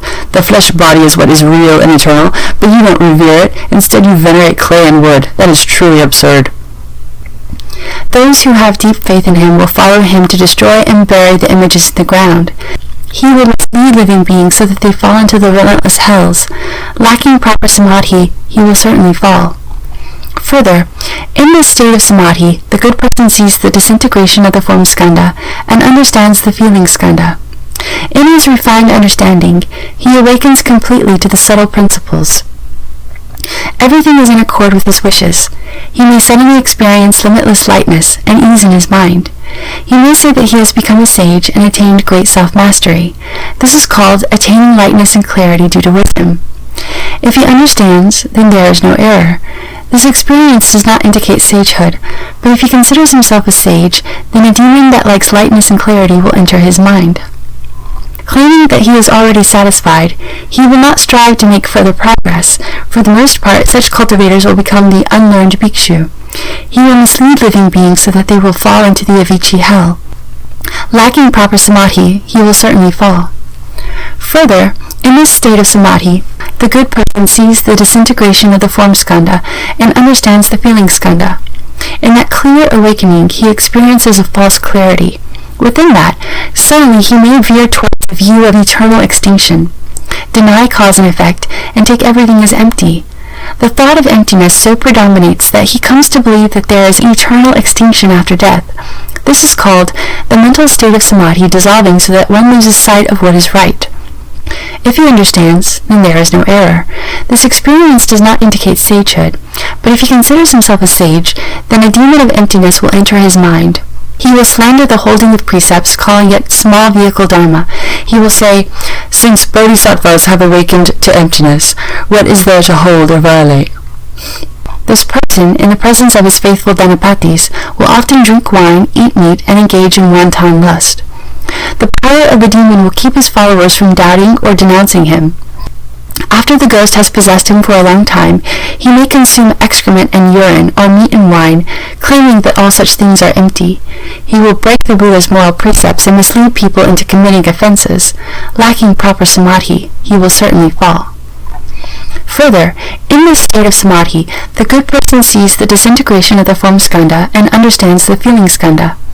He savors the state of false clarity, and it deeply enters his mind and bones. Boundless love may suddenly well forth from his mind. When that love becomes extreme, he goes insane with greed and lust. This is called when an agreeable state of samadhi enters one's mind, lacking the wisdom to control oneself and mistakenly engaging in lustful behavior. If he understands, then there is no error. This experience does not indicate sagehood, but if he considers himself a sage, then a demon of desire will enter his mind. He will become an outspoken advocate of lust, calling it the way to Bodhi. He will teach his lay followers to indiscriminately engage in acts of lust, calling those who commit acts of lust his dharma heirs. The power of spirits and ghosts in the ending age will enable him to attract a following of ordinary, naive people, numbering 100, 200, 5 or 600, or as many as 1,000 or 10,000. When the demon becomes bored, it will leave the person's body. Once the person's charisma is gone, he will run afoul of the law. He will mislead living beings so that they fall into the relentless hells. Lacking proper samadhi, he will certainly fall. Ananda, 10 of these states may occur in dhyana as one's mental effort interacts with the feeling skandha. Dull and confused living beings do not evaluate themselves. Encountering such situations, in their confusion they fail to recognize them and say that they have become sages, thereby uttering a great lie. They will fall into the relentless hells. In the Dharma ending age, after my nirvana, all of you should pass on the Tathagata's teachings so that all living beings can awaken to their meaning. Do not let the demons of the heavens have their way. Offer protection so that all can realize the unsurpassed way. Ananda, when the good person who is cultivating samadhi has put an end to the feeling skandha, although he has not achieved the elimination of outflows, his mind can leave his body the way a bird escapes from a cage. From within his ordinary body, he already has the potential for ascending through the Bodhisattva's 60 levels of sagehood. He attains the body produced by intent and can roam freely without obstruction. Suppose, for instance, someone is talking in his sleep. Although he does not know he is doing it, his words are clear, and his voice and inflection are all in order, so those who are awake can understand what he is saying. This is the region of the thinking skandha. If he puts an end to his stirring thoughts and rids himself of superfluous thinking, it is as if he has purged defilement from the enlightened, understanding mind. Then one is perfectly clear about the births and deaths of all categories of beings from beginning to end. This is the end of the thinking skandha. One can then transcend the turbidity of afflictions. Contemplating the cause of the thinking skandha, one sees that interconnected false thoughts are its source. Ananda, in the unhindered clarity and wonder that ensues after the feeling skandha is gone, this good person is untroubled by any deviant mental state and experiences perfect bright concentration. Within samadhi, his mind craves its perfect brightness, so he sharpens his concentrated thought as he greedily seeks for cleverness and skill. At that time, a demon from the heavens seizes the opportunity it has been waiting for. Its spirit possesses another person and uses him as a mouthpiece to expound the sutras and the Dharma. This person, unaware that he is possessed by a demon, claims he has reached unsurpassed nirvana. When he comes to see that good person who seeks cleverness and skill, he arranges a seat and speaks the Dharma. In an instant, he may appear to be a bhikshu, enabling that person to see him as such, or he may appear as Shakra, as a woman, or as a bhikshuni, or his body may emit light as he sleeps in a dark room. The good person is beguiled and fooled into thinking that the other is a bodhisattva. He believes the other's teachings and his mind is swayed. He breaks the Buddha's moral precepts and covertly indulges his greedy desires. The other person is fond of speaking about calamities, auspicious events, and unusual changes. He may say that a Tathagata has appeared in the world at a certain place. He may speak of catastrophic fires or wars, thus frightening people into squandering their family wealth without reason. This is a strange ghost that in its old age has become a demon. It disturbs and confuses the good person. But when it tires of doing so, it will leave the other person's body. Then both the disciples and the teacher will get in trouble with the law. You should be aware of this in advance and do not get caught up in the cycle of transmigration. If you are confused and do not understand, you will fall into the relentless hells. Further, Ananda, in the unhindered clarity and wonder that ensues after the feeling skandha is gone, this good person is untroubled by any deviant mental state and experiences perfect bright concentration. Within samadhi, his mind craves to roam about, so he lets his subtle thoughts fly out as he greedily seeks for adventure. At that time, a demon from the heavens seizes the opportunity it has been waiting for. Its spirit possesses another person and uses him as a mouthpiece to expound the sutras and the Dharma. This person, unaware that he is possessed by a demon, claims he has reached unsurpassed nirvana. When he comes to see that good person who seeks to roam, he arranges a seat and speaks the Dharma. His own body does not change its appearance, but those listening to the Dharma suddenly see themselves sitting on jeweled lotuses, and their entire bodies transformed into clusters of purple golden light. Each person in the audience experiences that state and feels he has obtained something unprecedented. The good person is beguiled and fooled into thinking the other is a bodhisattva. Lust and laxity corrupt his mind. He breaks the Buddha's moral precepts and covertly indulges his greedy desires. The other person is fond of saying that Buddhas are appearing in the world. He claims that in a certain place or a certain person is actually a transformation body of a certain Buddha. Or he says that a certain person is such and such a bodhisattva who has come to teach the humankind. People who witness this are filled with admiration. Their deviant views multiply, and their wisdom of modes is destroyed. This is a drought ghost that in its old age has become a demon. It disturbs and confuses the good person, but when it tires of doing so, it will leave the other person's body. Then both the disciples and the teacher will get in trouble with the law. You should be aware of this in advance and not get caught up in the cycle of transmigration. If you are confused and do not understand, you will fall into the relentless hells. Further, in the unhindered clarity and wonder that ensues after the feeling skandha is gone, this good person is untroubled by any deviant mental state and experiences perfect, bright concentration. Within samadhi, his mind craves spiritual oneness, so that he clarifies his concentrated thought as he greedily seeks for union. At that time, a demon from the heavens seizes the opportunity it has been waiting for. Its spirit possesses another person and uses him as a mouthpiece to expound the sutras and the Dharma. This person, unaware that he is actually possessed by a demon, claims he has reached unsurpassed nirvana. When he comes to see that good person who seeks union, he arranges a seat and speaks the Dharma. Neither his own body nor the bodies of those listening to the Dharma go through any external transformations, but he makes the minds of the listeners become quote-unquote enlightened before they listen to the Dharma, so they experience changes in every thought. They may have the knowledge of past lives or the knowledge of others' thoughts. They may see the hells or know all the good and evil events in the human realm. They may speak verses or spontaneously recite sutras. Each person is elated and feels he has obtained something unprecedented. The good person is beguiled and fooled into thinking the other is a bodhisattva. His thoughts become entangled in love. He breaks the Buddha's moral precepts and covertly indulges in greedy desires.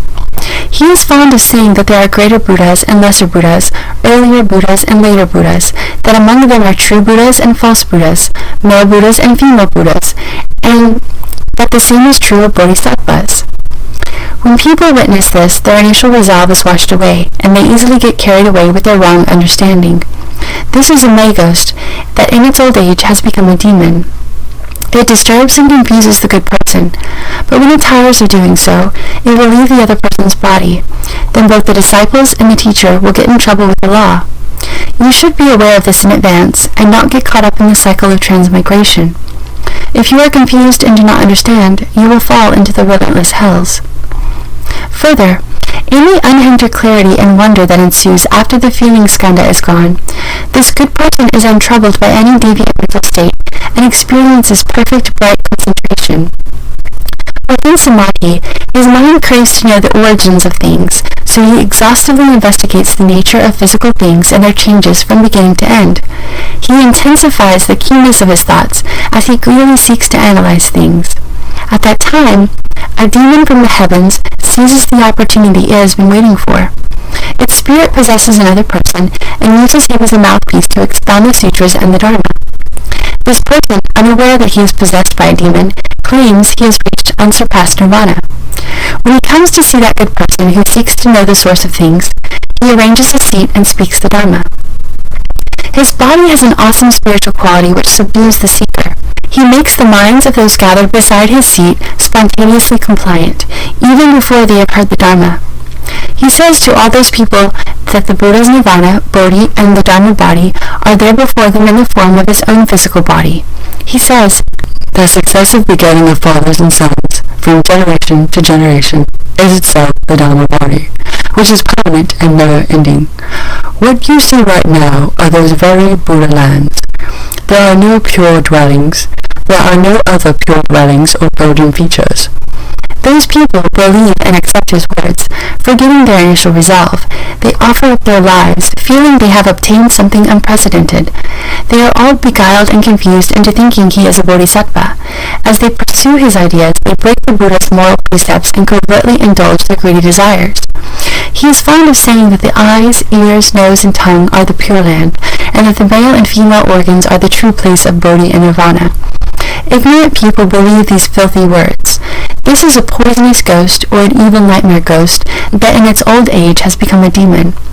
It disturbs and confuses the good person, but when it tires of doing so, it will leave the other person's body. Then both the disciples and the teacher will get in trouble with the law. You should be aware of this in advance and not get caught up in the cycle of transmigration. If you are confused and do not understand, you will fall into the relentless hells. Further, in the unhindered clarity and wonder that ensues after the feeling skandha is gone, the good person is untroubled by any deviant mental state and experiences perfect bright concentration.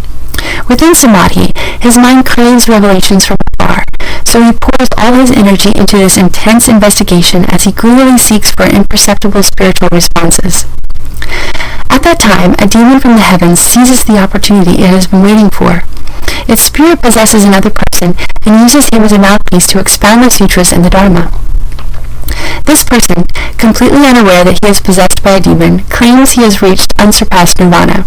When he comes to see that good person who seeks revelations, he arranges a seat and speaks the Dharma. He will briefly appear to his listeners in a body that looks 100 or 1,000 years old. They experience a defiling love for him and cannot bear to part with him. They personally act as his servants, tirelessly making the 4 kinds of offerings to him. Each member of the assembly believes that this person is his former teacher, his original good and wise advisor.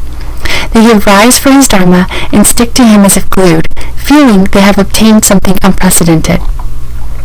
The good person is beguiled and fooled into thinking the other is a bodhisattva.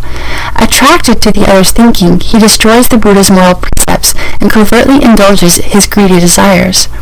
He is fond of saying, "In a past life, in a certain incarnation, I rescued a certain person who was then my wife, or my mistress, or my brother.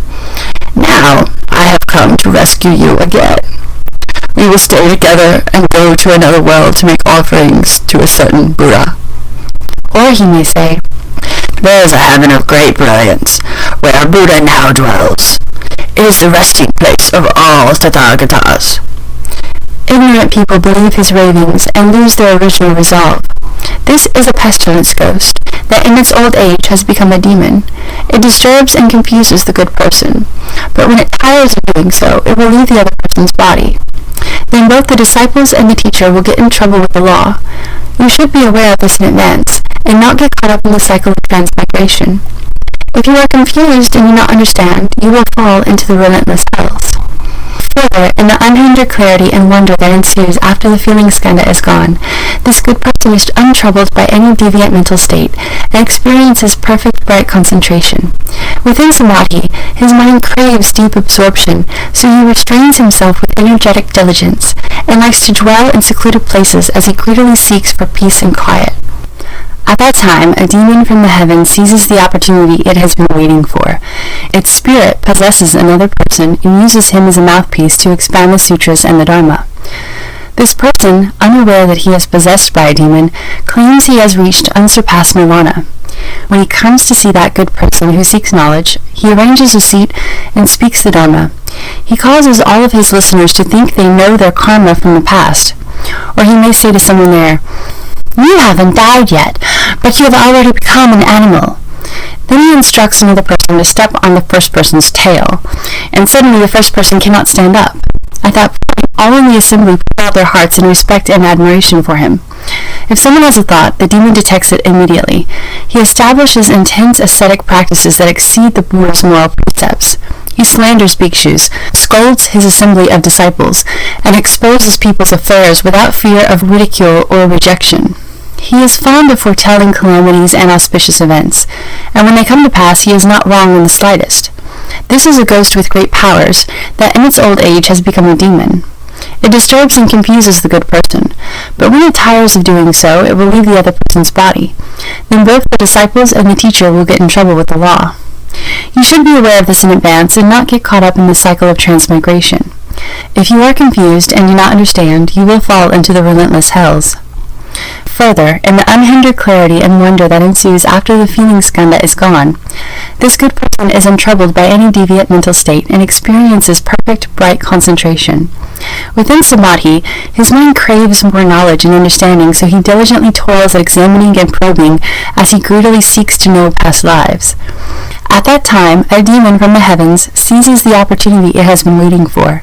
Its spirit possesses another person and uses him as a mouthpiece to expand the sutras and the Dharma.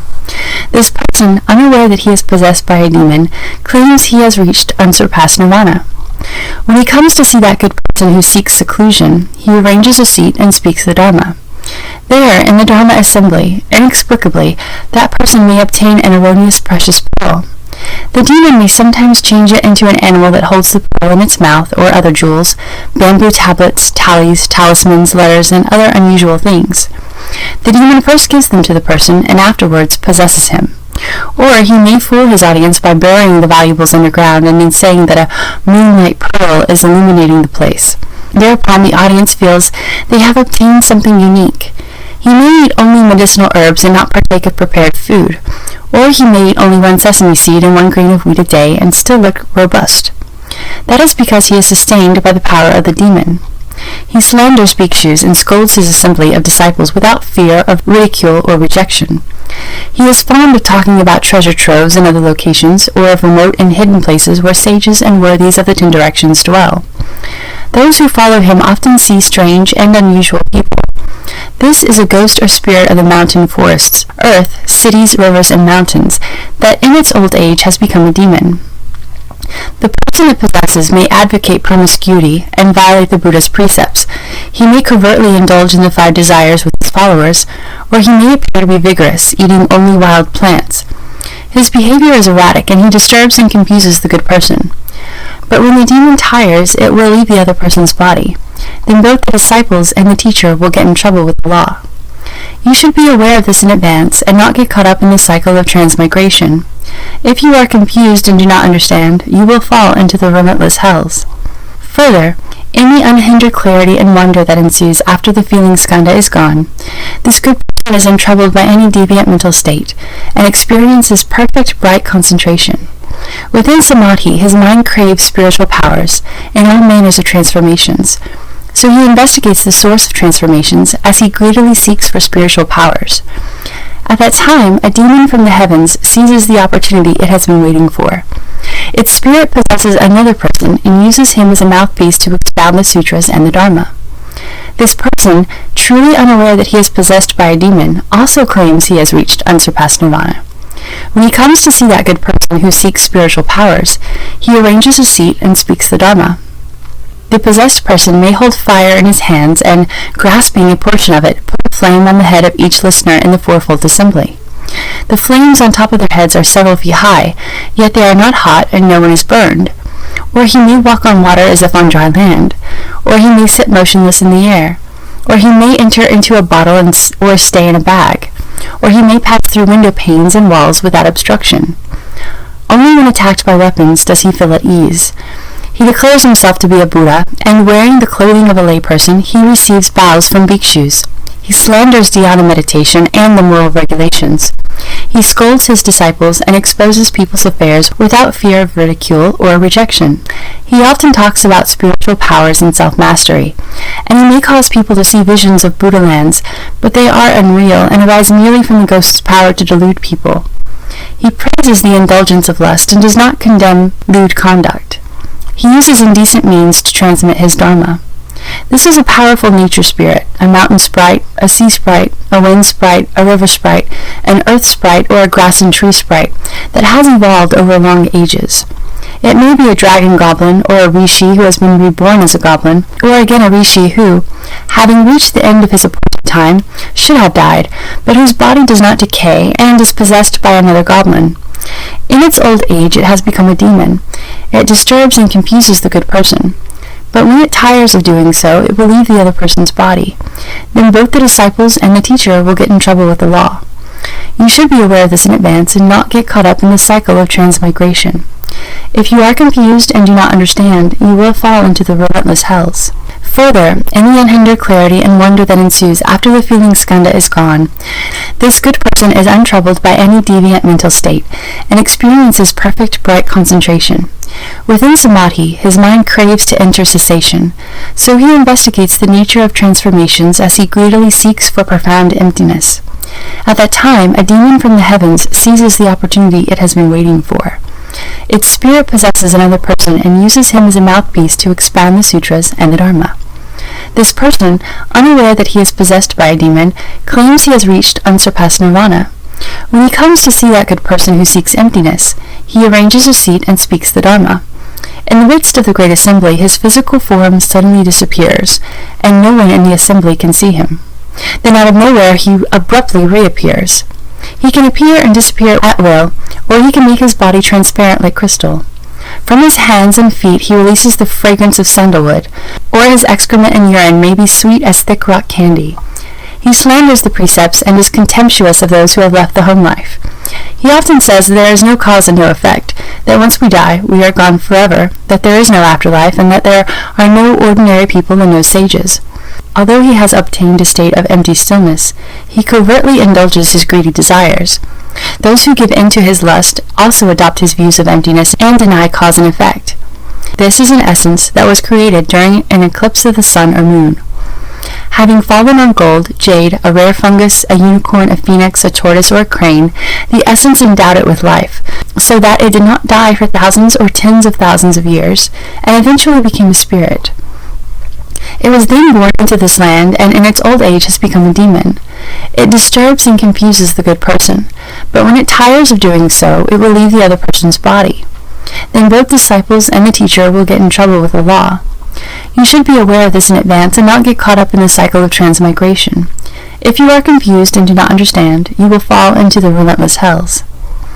Further, in the unhindered clarity and wonder that ensues after the feeling skandha is gone, this good person is untroubled by any deviant mental state and experiences perfect, bright concentration. Within samadhi, his mind craves long life, so he toils at investigating its subtleties as he greedily seeks for immortality. He wishes to cast aside the birth and death of the body, and suddenly he hopes to end the birth and death of thoughts as well, so that he can abide forever in a subtle form. At that time, a demon from the heavens seizes the opportunity it has been waiting for. Its spirit possesses another person and uses him as a mouthpiece to expound the sutras and the Dharma. This person, unaware that he is possessed by a demon, claims he has reached unsurpassed nirvana. When he comes to see that good person who seeks long life, he arranges a seat and speaks the Dharma. He is fond of saying that he can go places and come back without hindrance, perhaps traveling 10,000 miles and returning in the twinkle of an eye. He can also bring things back from wherever he goes, or he may tell someone to walk from one end of the room to the other, a distance of just a few paces. Then, even if the person walks fast for years, he cannot reach the wall. Therefore, people believe in the possessed person and mistake him for a Buddha. He often says, "All the living beings in the 10 directions are my children. I gave birth to all Buddhas. I created the world. I am the original Buddha. I created this world naturally, not due to cultivation." This may be a Chamunda, sent from the retinue of the demon in the heaven of sovereignty, or a youthful Pishacha from the heaven of the 4 kings that has not yet brought forth the resolve. It takes advantage of the person's luminous clarity and devours his essence and energy. Or perhaps, without having to rely on a teacher, the cultivator personally sees a being that tells him, "I am a Vajra spirit who has come to give you long life." Or the being transforms itself into a beautiful woman and engages him in a frenzied lust, so that within a year his vitality is exhausted. He talks to himself, and to anyone listening, he sounds like a goblin. The people around him do not realize what is happening. In most cases, such a person will get in trouble with the law, but before he is punished, he will die from depletion. The demon disturbs and confuses the person to the point of death. You should be aware of this in advance and not get caught up in the cycle of transmigration.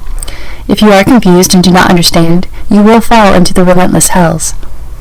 Ananda, you should know that in the Dharma-ending age, these 10 kinds of demons may leave the home life to cultivate the way within my Dharma. They may possess other people, or they may manifest themselves in various forms. All of them will claim that they have already accomplished proper and pervasive knowledge and awareness. They praise lust and break the Buddha's moral precepts. The evil demonic teachers and their demonic disciples that I just discussed transmit their teaching through licentious activity. Such deviant spirits take over cultivators' minds, and after as few as 9 lives or as many as 100 generations, they turn true practitioners into followers of demons. When their lives are over, they are bound to end up as one of the demonic hordes. They will lose their proper and pervasive knowledge and fall into the relentless hells. You need not enter nirvana yet. Although you are completing your attainment to the level beyond study, hold nonetheless to your vows to enter the Dharma-ending age. Bring forth great compassion to rescue and take across living beings who have proper minds and deep faith. Do not let them become possessed by demons. Help them instead to attain proper knowledge and views. I have already rescued you from birth and death. By venerating the Buddha's words, you will be repaying the Buddha's kindness. Ananda, all 10 of these states may occur in dhyana as one's mental effort interacts with the thinking skandha. Dull and confused living beings do not evaluate themselves. Encountering such situations, in their confusion they fail to recognize them, and say that they have become sages, thereby uttering a great lie. They will fall into the relentless hells. In the Dharma-ending age, after my nirvana, all of you should pass on the Tathagata's teachings, so that all living beings can awaken to their meaning. Do not let the demons of the heavens have their way. offer protection so that all can realize the unsurpassed way. This is the end of Chapter 9.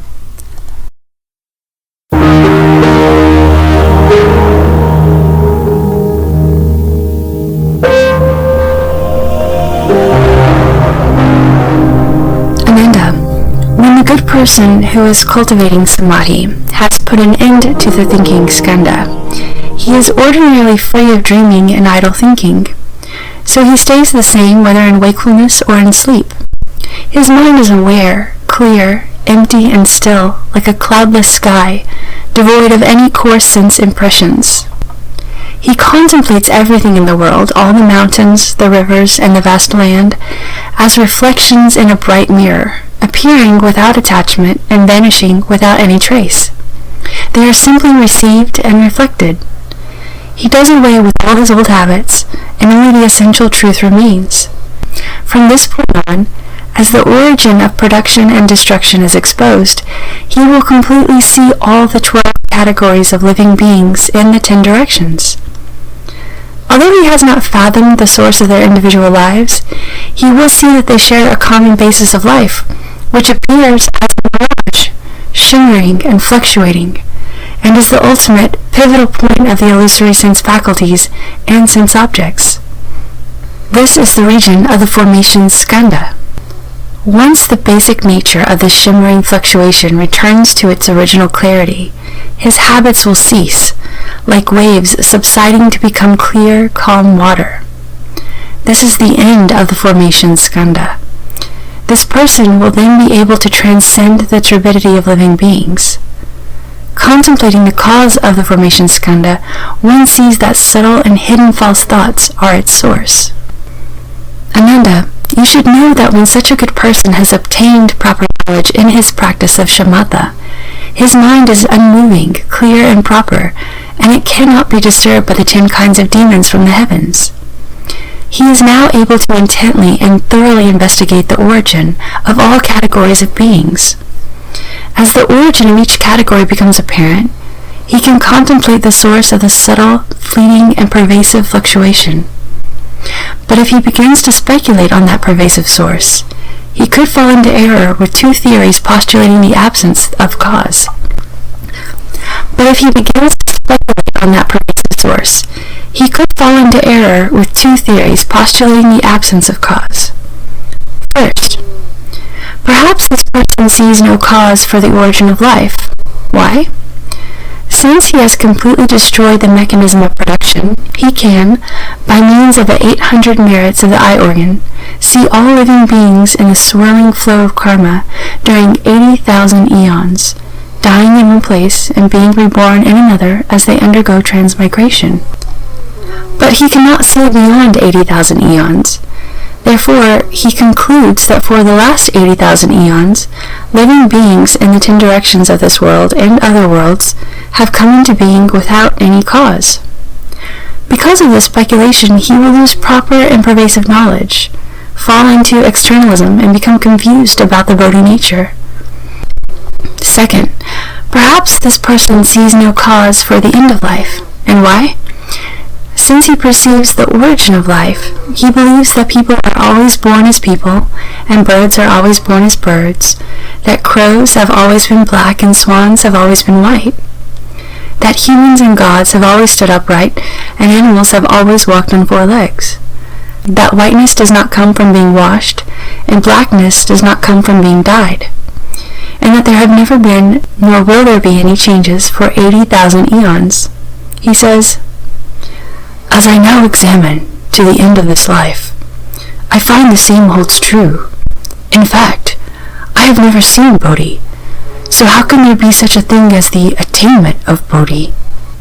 You should now realize that there is no cause for the existence of any phenomena." Because of this speculation, he will lose proper and pervasive knowledge, fall into externalism, and become confused about the Bodhi nature. This is the first externalist teaching in which one postulates the absence of cause. Ananda, in his practice of samadhi, such a good person's mind is unmoving, clear, and proper, and can no longer be disturbed by demons. He can thoroughly investigate the origin of all categories of beings and contemplate the source of the subtle, fleeting, and constant fluctuation. But if he begins to speculate on its pervasive constancy, he could fall into error with 4 theories of pervasive permanence. First, as this person thoroughly investigates the mind and its states, he may conclude that both are causeless. Through his cultivation, he knows that in 20,000 eons, as living beings in the 10 directions undergo endless rounds of production and destruction, they are never annihilated. Therefore, he speculates that the mind and its states are permanent. Second, as this person thoroughly investigates the source of the 4 elements, he may conclude that they are permanent in nature.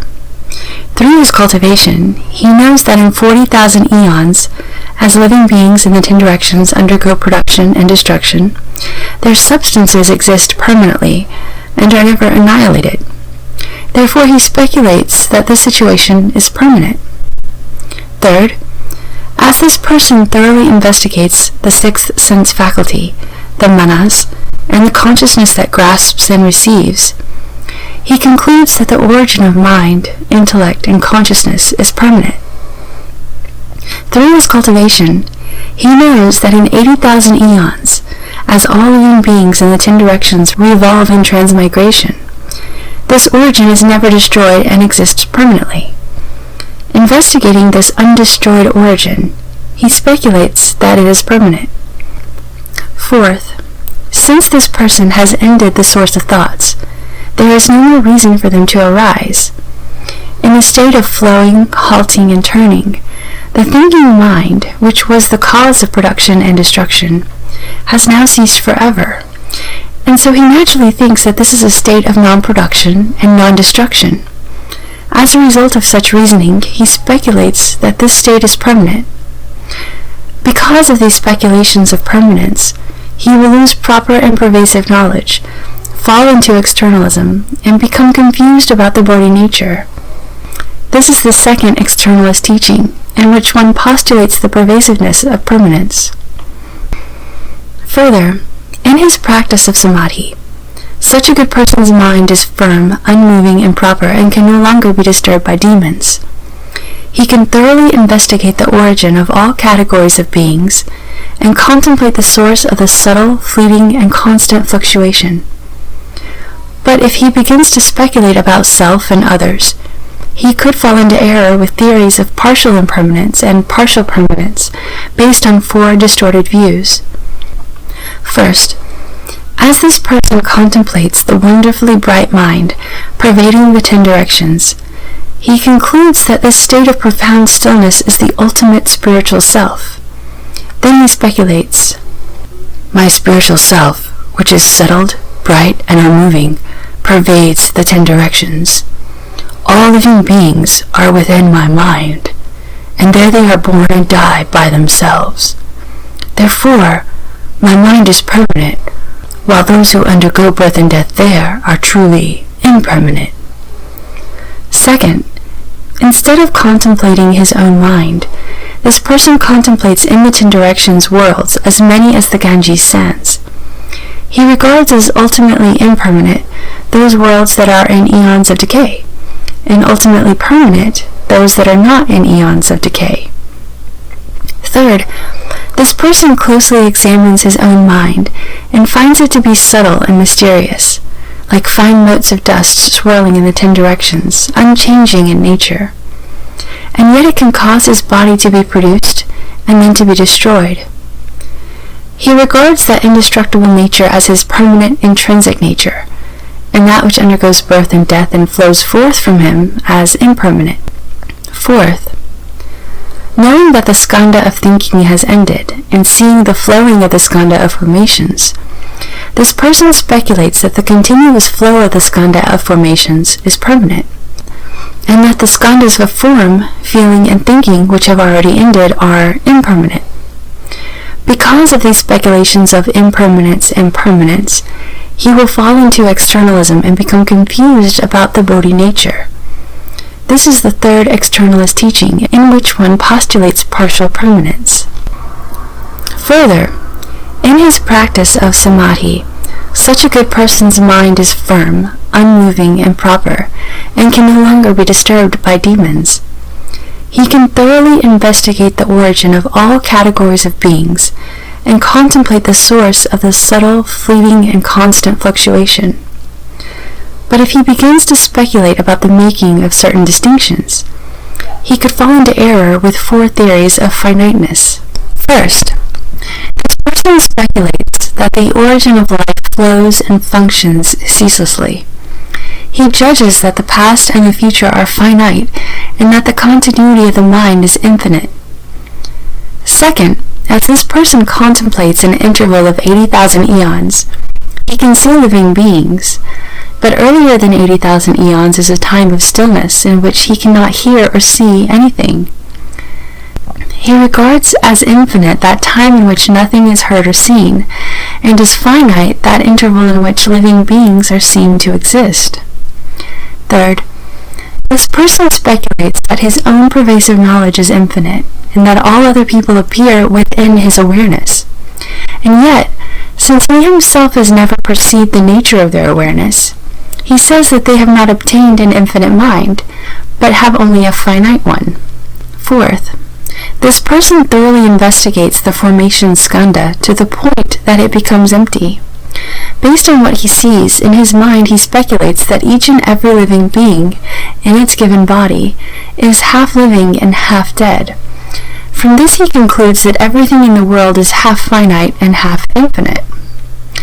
Because of these speculations about the finite and the infinite, he will fall into externalism and become confused about the Bodhi nature. This is the 4th externalist teaching, in which one postulates finiteness. Further, in his practice of samadhi, such a good person's mind is firm, unmoving, and proper, and can no longer be disturbed by demons.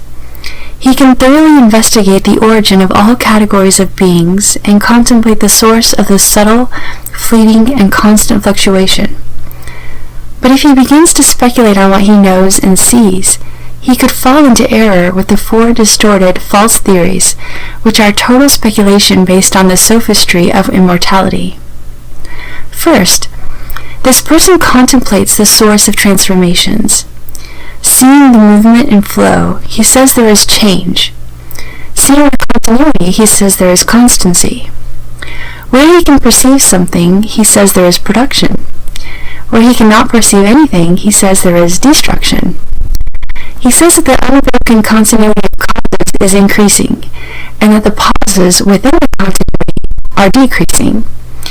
He says that the arising of all things is existence, and that the perishing of all things is non-existence. The light of reason shows that his application of mind has led to inconsistent views. If someone comes to seek the Dharma, asking about its meaning, he replies, "I am both alive and dead, both existent and non-existent, both increasing and decreasing." He always speaks in a confusing way, causing that person to forget what he was going to say. Second, this person attentively contemplates his mind and finds that everything is non-existent. He has a realization based on non-existence. When anyone comes to ask him questions, he replies with only one word. He only says, "No." Aside from saying, "No," he does not speak. Third, this person attentively contemplates his mind and finds that everything is existent. He has a realization based on existence. When anyone comes to ask him questions, he replies with only one word. He only says, "Yes," and aside from saying, "Yes," he does not speak. Fourth, this person perceives both existence and non-existence. Experiencing this branching, his mind becomes confused. When anyone comes to ask him questions, he tells them, "Existence is also non-existence, but within non-existence, there is no existence." It's all sophistry, and does not stand up under scrutiny. Because of these speculations, which are empty sophistries, he will fall into externalism and become confused about the Bodhi nature. This is the fifth externalist teaching, in which one postulates four distorted, false theories that are total speculation based on the sophistry of immortality. Further, in his practice of samadhi, the good person's mind is firm, unmoving, and proper, and can no longer be disturbed by demons. He can thoroughly investigate the origin of all categories of beings, and contemplate the source of the subtle, fleeting, and constant fluctuation. But if he begins to speculate on the endless flow, he could fall into error with the confused idea that form exists after death. He may strongly identify with his body and say that form is himself, or he may see himself as perfectly encompassing all worlds and say that he contains form, or he may perceive all external conditions as contingent upon himself and say that form belongs to him. Or he may decide that he relies on the continuity of the formation skandha, and say that he is within form. In all of these speculations, he says that form exists after death. Considering back and forth in this way, he comes up with 16 cases of the existence of forms. Then he may speculate that afflictions are always afflictions, and bodhi is always bodhi, and the two exist side by side without contradicting each other. Because of these speculations about what exists after death, he will fall into externalism and become confused about the bodhi nature. This is the sixth externalist teaching, which postulates confused theories of the existence of forms after death in the realm of the five skandhas. Further, in his practice of samadhi, such a person's mind is firm, unmoving, and proper, and can no longer be disturbed by demons.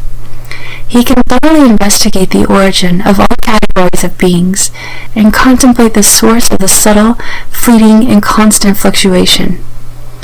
But if he begins to speculate on the skandhas of form, feeling, and thinking, which have already ended, he could fall into error with the confused idea that forms do not exist after death. Seeing that his form is gone, his physical shape seems to lack a cause. As he contemplates the absence of thought, there is nothing to which his mind can become attached. Knowing that his feelings are gone, he has no further involvements. Those skandhas have vanished. Although there is still some coming into being, there is no feeling or thought, and he concludes that he is like grass or wood, since those qualities do not exist at present.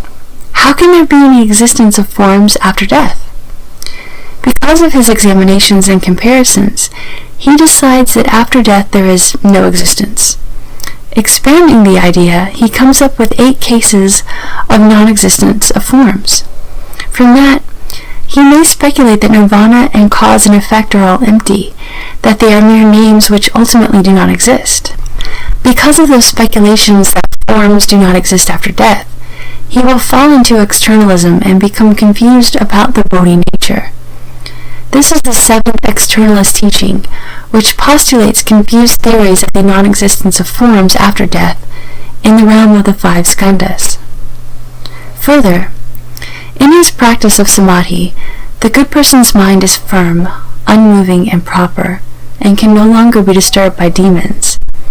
He can thoroughly investigate the origin of all categories of beings, and contemplate the source of the subtle, fleeting, and constant fluctuation. In this state, where the skandha of formations remains, but the skandhas of feeling and thinking are gone, if he begins to speculate that there is both existence and non-existence, thus contradicting himself, he could fall into error with confused theories that deny both existence and non-existence after death. Regarding form, feeling, and thinking, he sees that existence is really not existence, within the flow of the formation skandha. He sees that non-existence is not really non-existence. Considering back and forth in this way, he thoroughly investigates the realms of these skandhas and derives an 8-fold negation of form. No matter which skandha is mentioned, he says that after death it neither exists nor does not exist. Further, because he speculates that all formations are changing in nature, and a quote-unquote insight flashes through his mind, leading him to derive a negation of both existence and non-existence. He cannot determine what is unreal and what is real. Because of these speculations that deny both existence and non-existence after death, the future is murky to him, and he cannot say anything about it. Therefore, he will fall into externalism and become confused about the Bodhi nature. This is the 8th externalist teaching, which postulates confused theories that deny both existence and non-existence after death in the realm of the 5 skandhas. Further, in his practice of samadhi, the good person's mind is firm, unmoving, and proper, and can no longer be disturbed by demons. He can thoroughly investigate the origin of all categories of beings and contemplate the source of the subtle, fleeting, and constant fluctuation. But if he begins to speculate that there is no existence after death, he could fall into error with 7 theories of the cessation of existence. He may speculate that the body will cease to exist, or that when desire has ended, there is cessation of existence, or that after suffering has ended, there is cessation of existence, or that when bliss reaches an ultimate point, there is cessation of existence, or that when renunciation reaches an ultimate point, there is cessation of existence. Considering back and forth in this way, he exhaustively investigates the limits of the 7 places, and sees that they have already ceased to be and will not exist again. Because of these speculations that existence ceases after death, he will fall into externalism and become confused about the Bodhi nature. This is the 9th externalist teaching, which postulates confused theories of the cessation of existence after death in the realm of the 5 skandhas. Further, in his practice of samadhi, the good person's mind is firm, unmoving, and proper, and can no longer be disturbed by demons. He can thoroughly investigate the origin of all categories of beings, and contemplate the source of the subtle, fleeting, and constant fluctuation. But if he begins to speculate on existence after death, he could fall into error with 5 theories of nirvana. He may consider the heavens of the desire realm a true refuge, because he contemplates their extensive brightness and longs for it. Or he may take refuge in the first dhyana, because there his nature is free from worry. Or he may take refuge in the second dhyana, because there his mind is free from suffering. Or he may take refuge in the third dhyana, because he delights in its extreme joy. Or he may take refuge in the 4th dhyana, reasoning that suffering and bliss are both ended, and that he will no longer undergo transmigration. These heavens are subject to outflows, but in his confusion he thinks that they are unconditioned, and he takes these 5 states of tranquility to be refuges of supreme purity.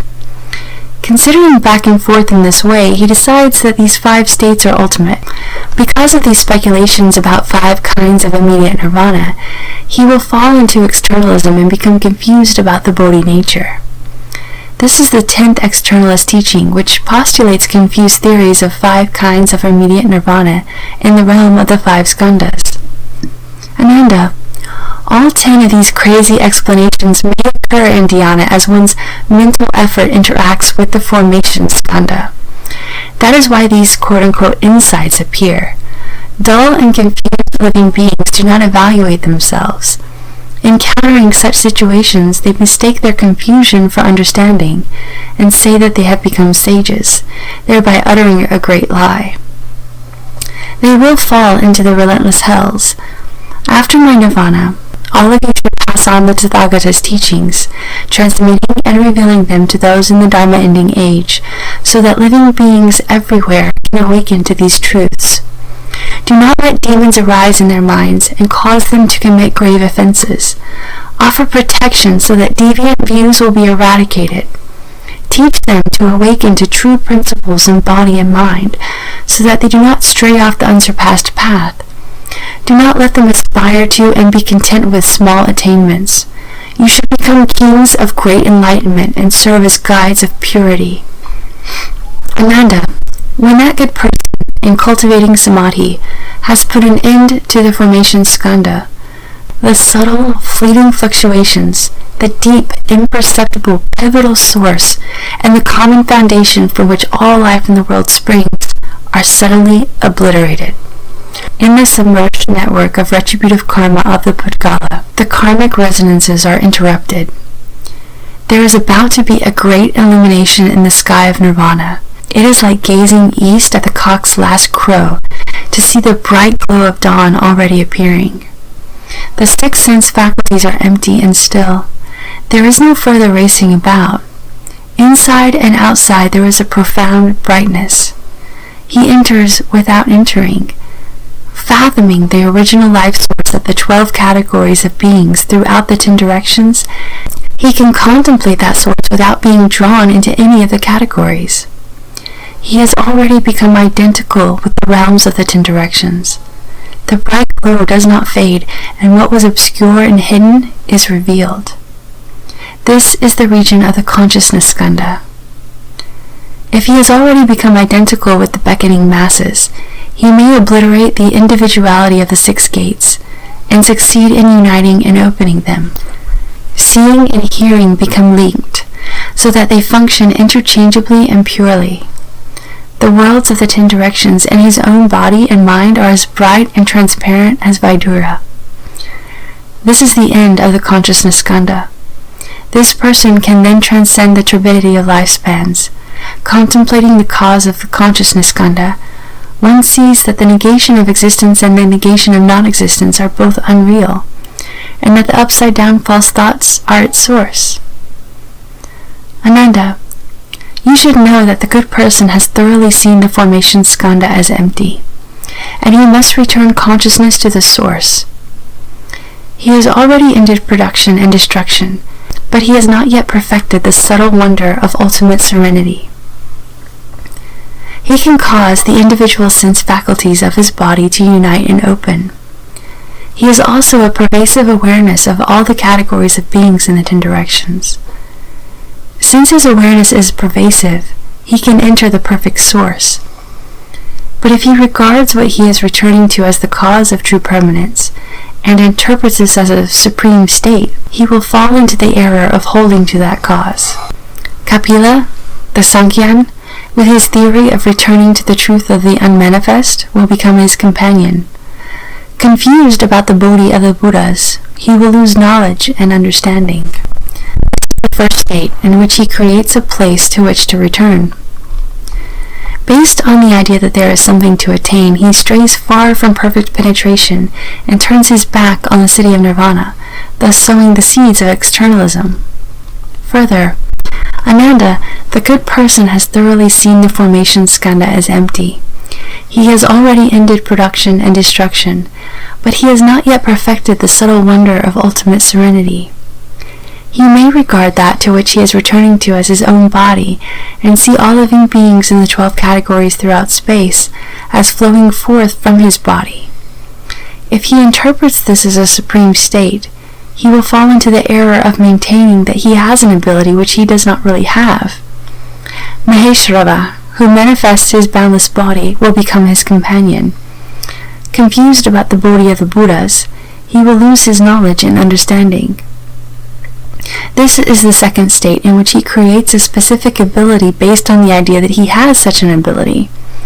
He strays far from perfect penetration and turns his back on the city of nirvana, thus sowing the seeds for being born in the heaven of great pride, where the self is considered all-pervading and perfect. Further, the good person has thoroughly seen the formation skandha as empty. He has already ended production and destruction, but he has not yet perfected the subtle wonder of ultimate serenity. If he regards what he is returning to as a refuge, he will suspect that his body and mind come forth from there, and that all things in the 10 directions of space arise from there as well. He will explain that the place from which all things issue forth is the truly permanent body, which is not subject to production and destruction. While still within production and destruction, he prematurely reckons that he abides in permanence. Since he is deluded about non-production, he is also confused about production and destruction. He is sunk in confusion.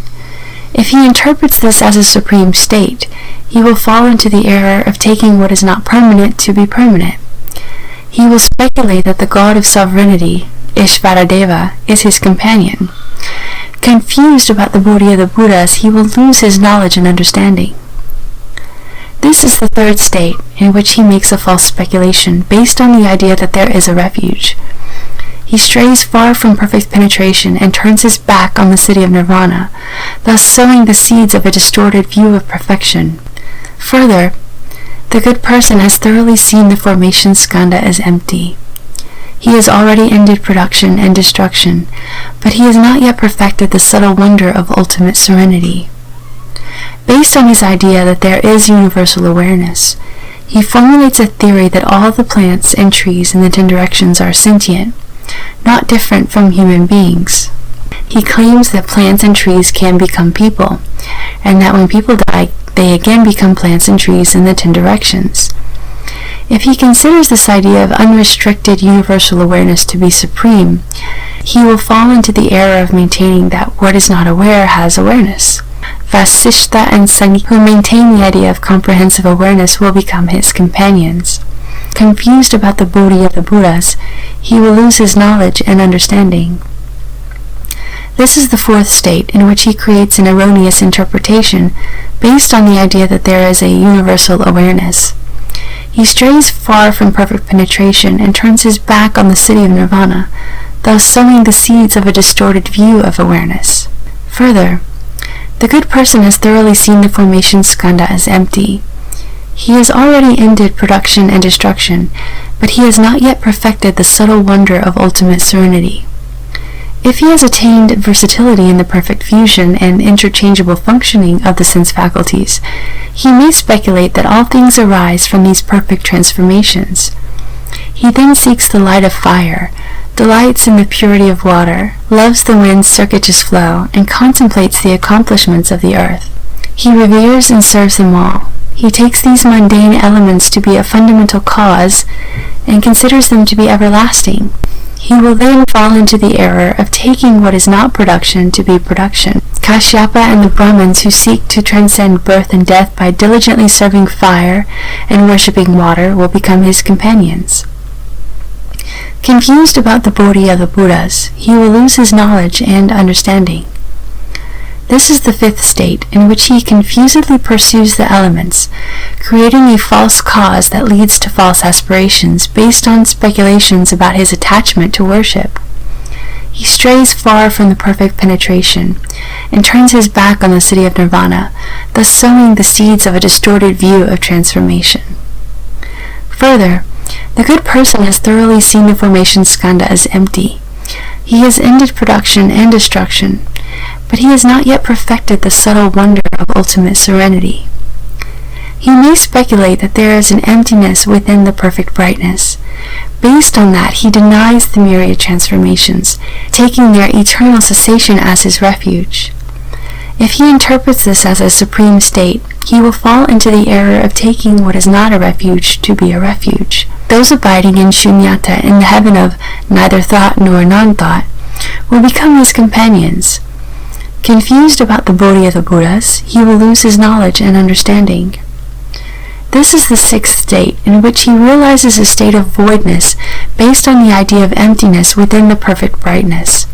He strays far from perfect penetration and turns his back on the city of nirvana, thus sowing the seeds of annihilationism. Further, the good person has thoroughly seen the formation skandha as empty. He has already ended production and destruction, but he has not yet perfected the subtle wonder of ultimate serenity.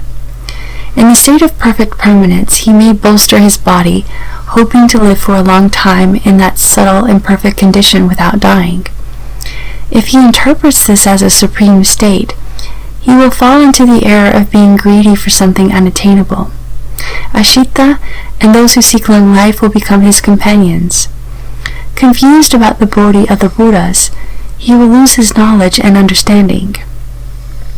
This is the seventh state, in which he creates the false cause of bolstering and aspires to permanent worldly existence based on his attachment to the life source. He strays far from perfect penetration and turns his back on the city of nirvana, thus sowing the seeds for false thoughts of lengthening life. Further, the good person has thoroughly seen the formation skandha as empty.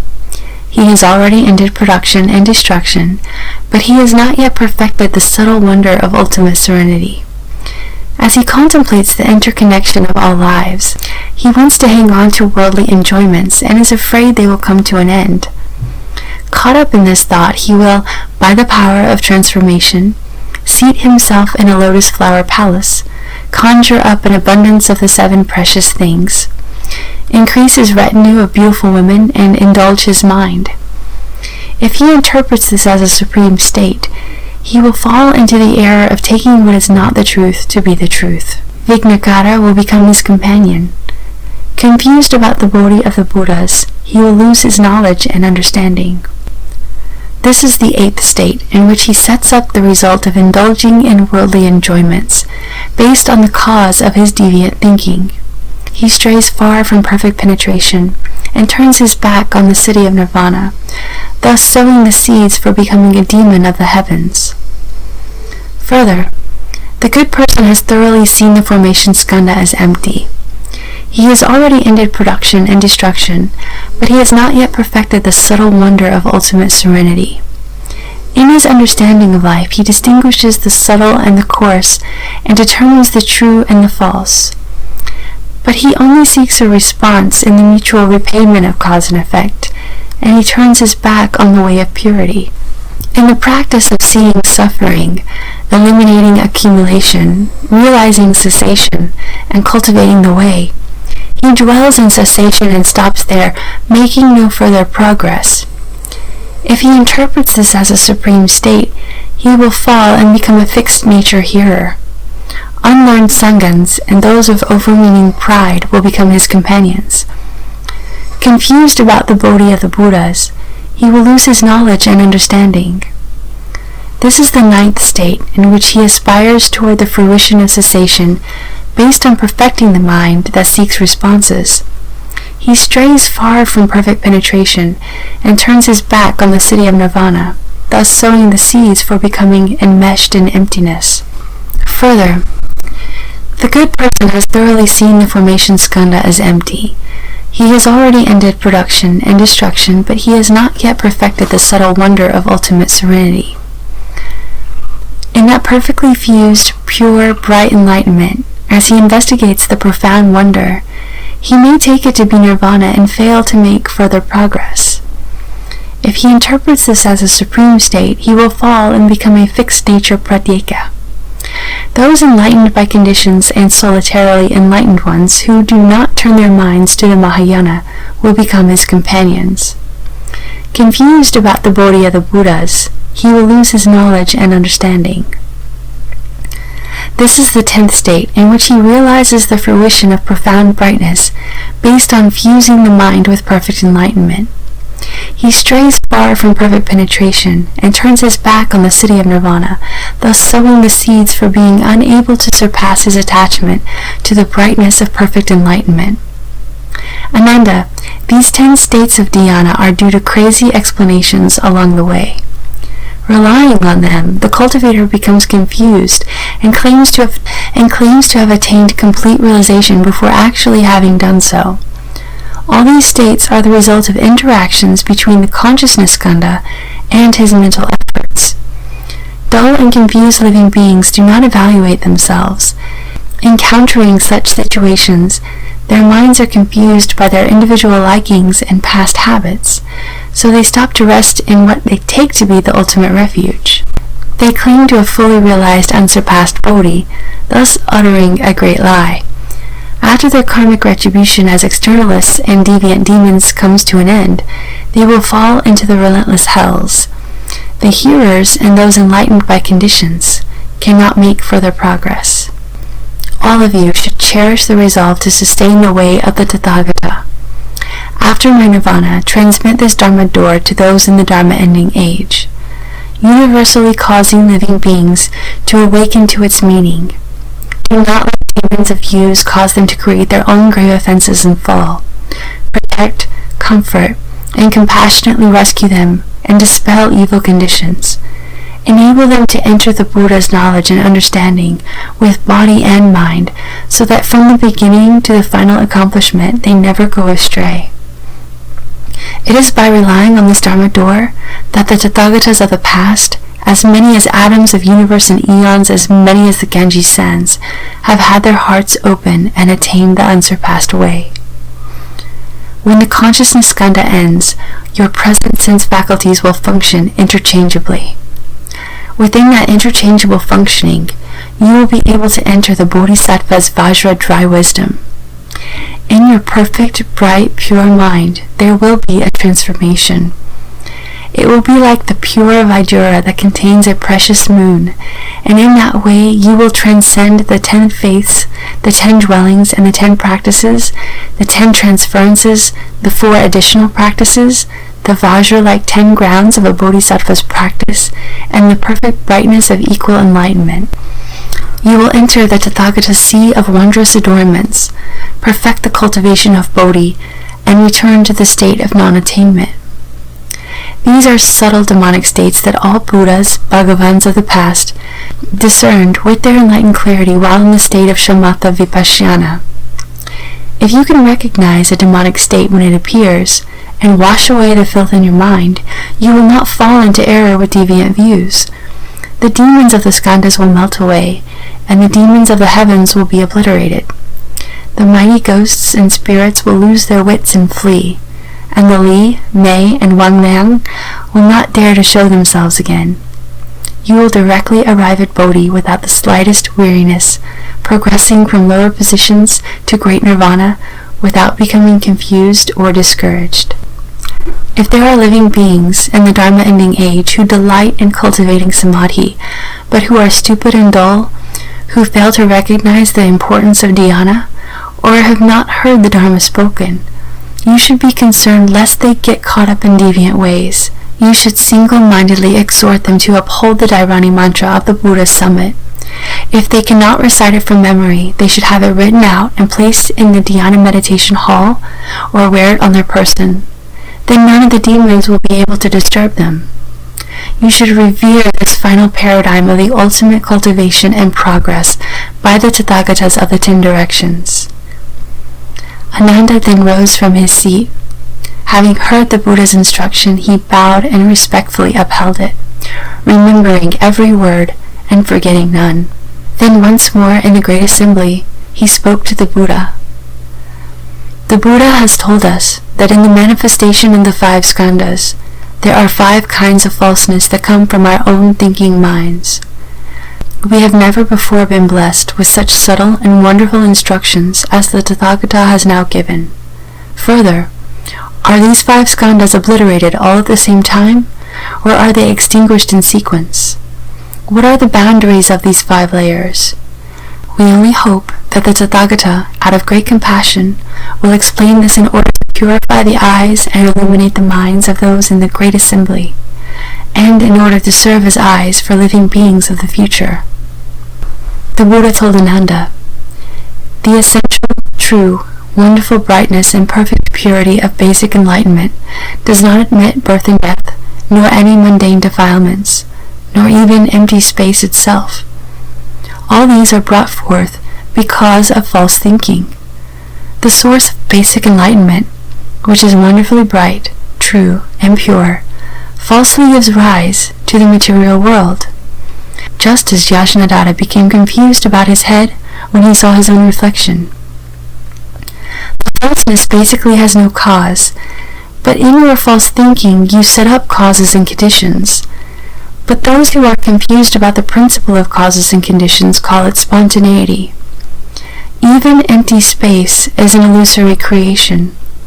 How much the more so are causes and conditions and spontaneity, which are mere speculations made by the false minds of the living beings. Ananda, if you perceive the arising of falseness, you can speak of the causes and conditions of that falseness. But if the falseness has no source, you will have to say that the causes and conditions of that falseness basically have no source. How much more is this the case for those who fail to understand this and advocate spontaneity? Therefore, the Tathagata has explained to you that the fundamental cause of all 5 skandhas is false thinking. Your body's initial cause was a thought on the part of your parents, but if you had not entertained any thought in your own mind, you would not have been born. It is by means of thought that life is perpetuated. As I have said before, when you call to mind the taste of vinegar, your mouth waters. When you think of walking along a precipice, the soles of your feet tingle. Since the precipice doesn't exist and there isn't any vinegar, how could your mouth be watering at the mere mention of vinegar if it were not the case that your body came from falseness? Therefore, you should know that your present physical body is brought about by the first kind of false thinking, which is characterized by solidity. As described earlier, merely thinking about a high place can actually cause your body to tingle and ache. Due to that cause, feelings arise and affect your physical body, so that at present you pursue favorable feelings and are repelled by adverse feelings. These two kinds of feelings that compel you are brought about by the second kind of false thinking, which is characterized by illusory clarity. Once your thoughts arise, they can control your body. Since your body is not the same as your thoughts, and yet, why is it that your body follows your thoughts and engages in every sort of grasping at objects? A thought arises, and the body grasps in response to the thought. When you are awake, your mind thinks. When you are asleep, you dream. Thus your thinking is stirred to perceive false situations. This is the third kind of false thinking, which is characterized by interconnectedness. The metabolic processes never stop. They progress through subtle changes. Your nails become long, your hair grows, your energy wanes, and your skin becomes wrinkled. By day and by night the processes continue, and yet you never wake up to them. If these things aren't part of you, Ananda, then why does your body keep changing? And if they are really part of you, then why aren't you aware of them? Your formation skanda continues in thought after thought without cease. It is the fourth kind of false thinking, which is characterized as subtle and hidden. Finally, if your pure, bright, clear, and unmoving state is permanent, then there should be no seeing, hearing, awareness, or knowing in your body.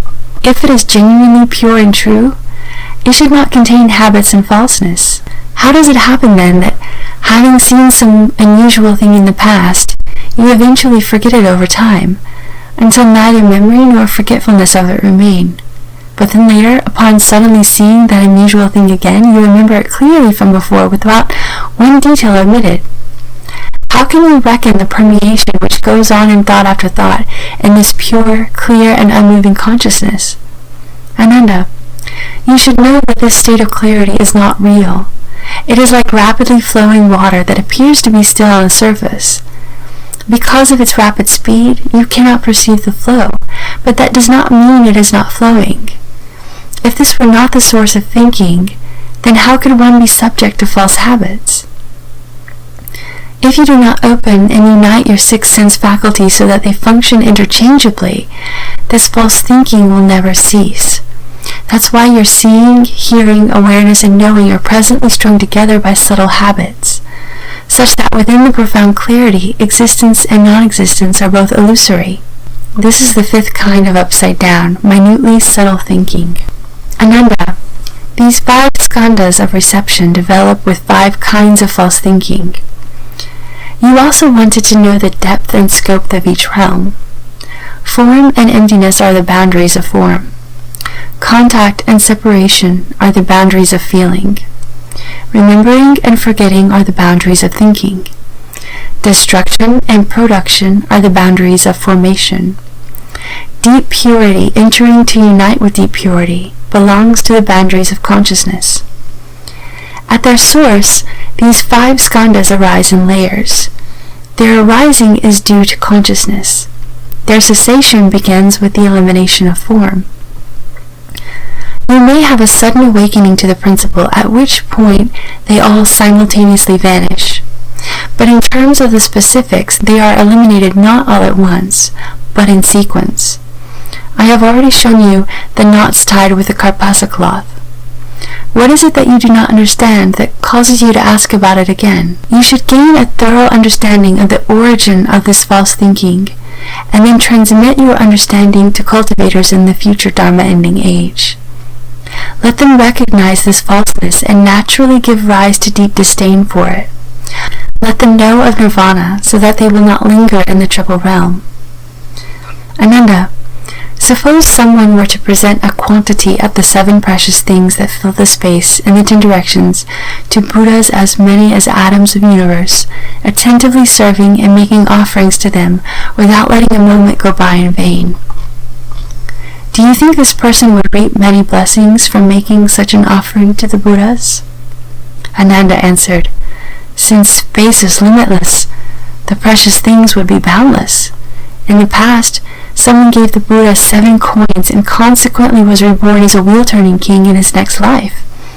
As to this person who now fills up all of space and all the Buddha lands with an offering of precious things that cannot be reckoned through endless eons, how could there be a limit to his blessings?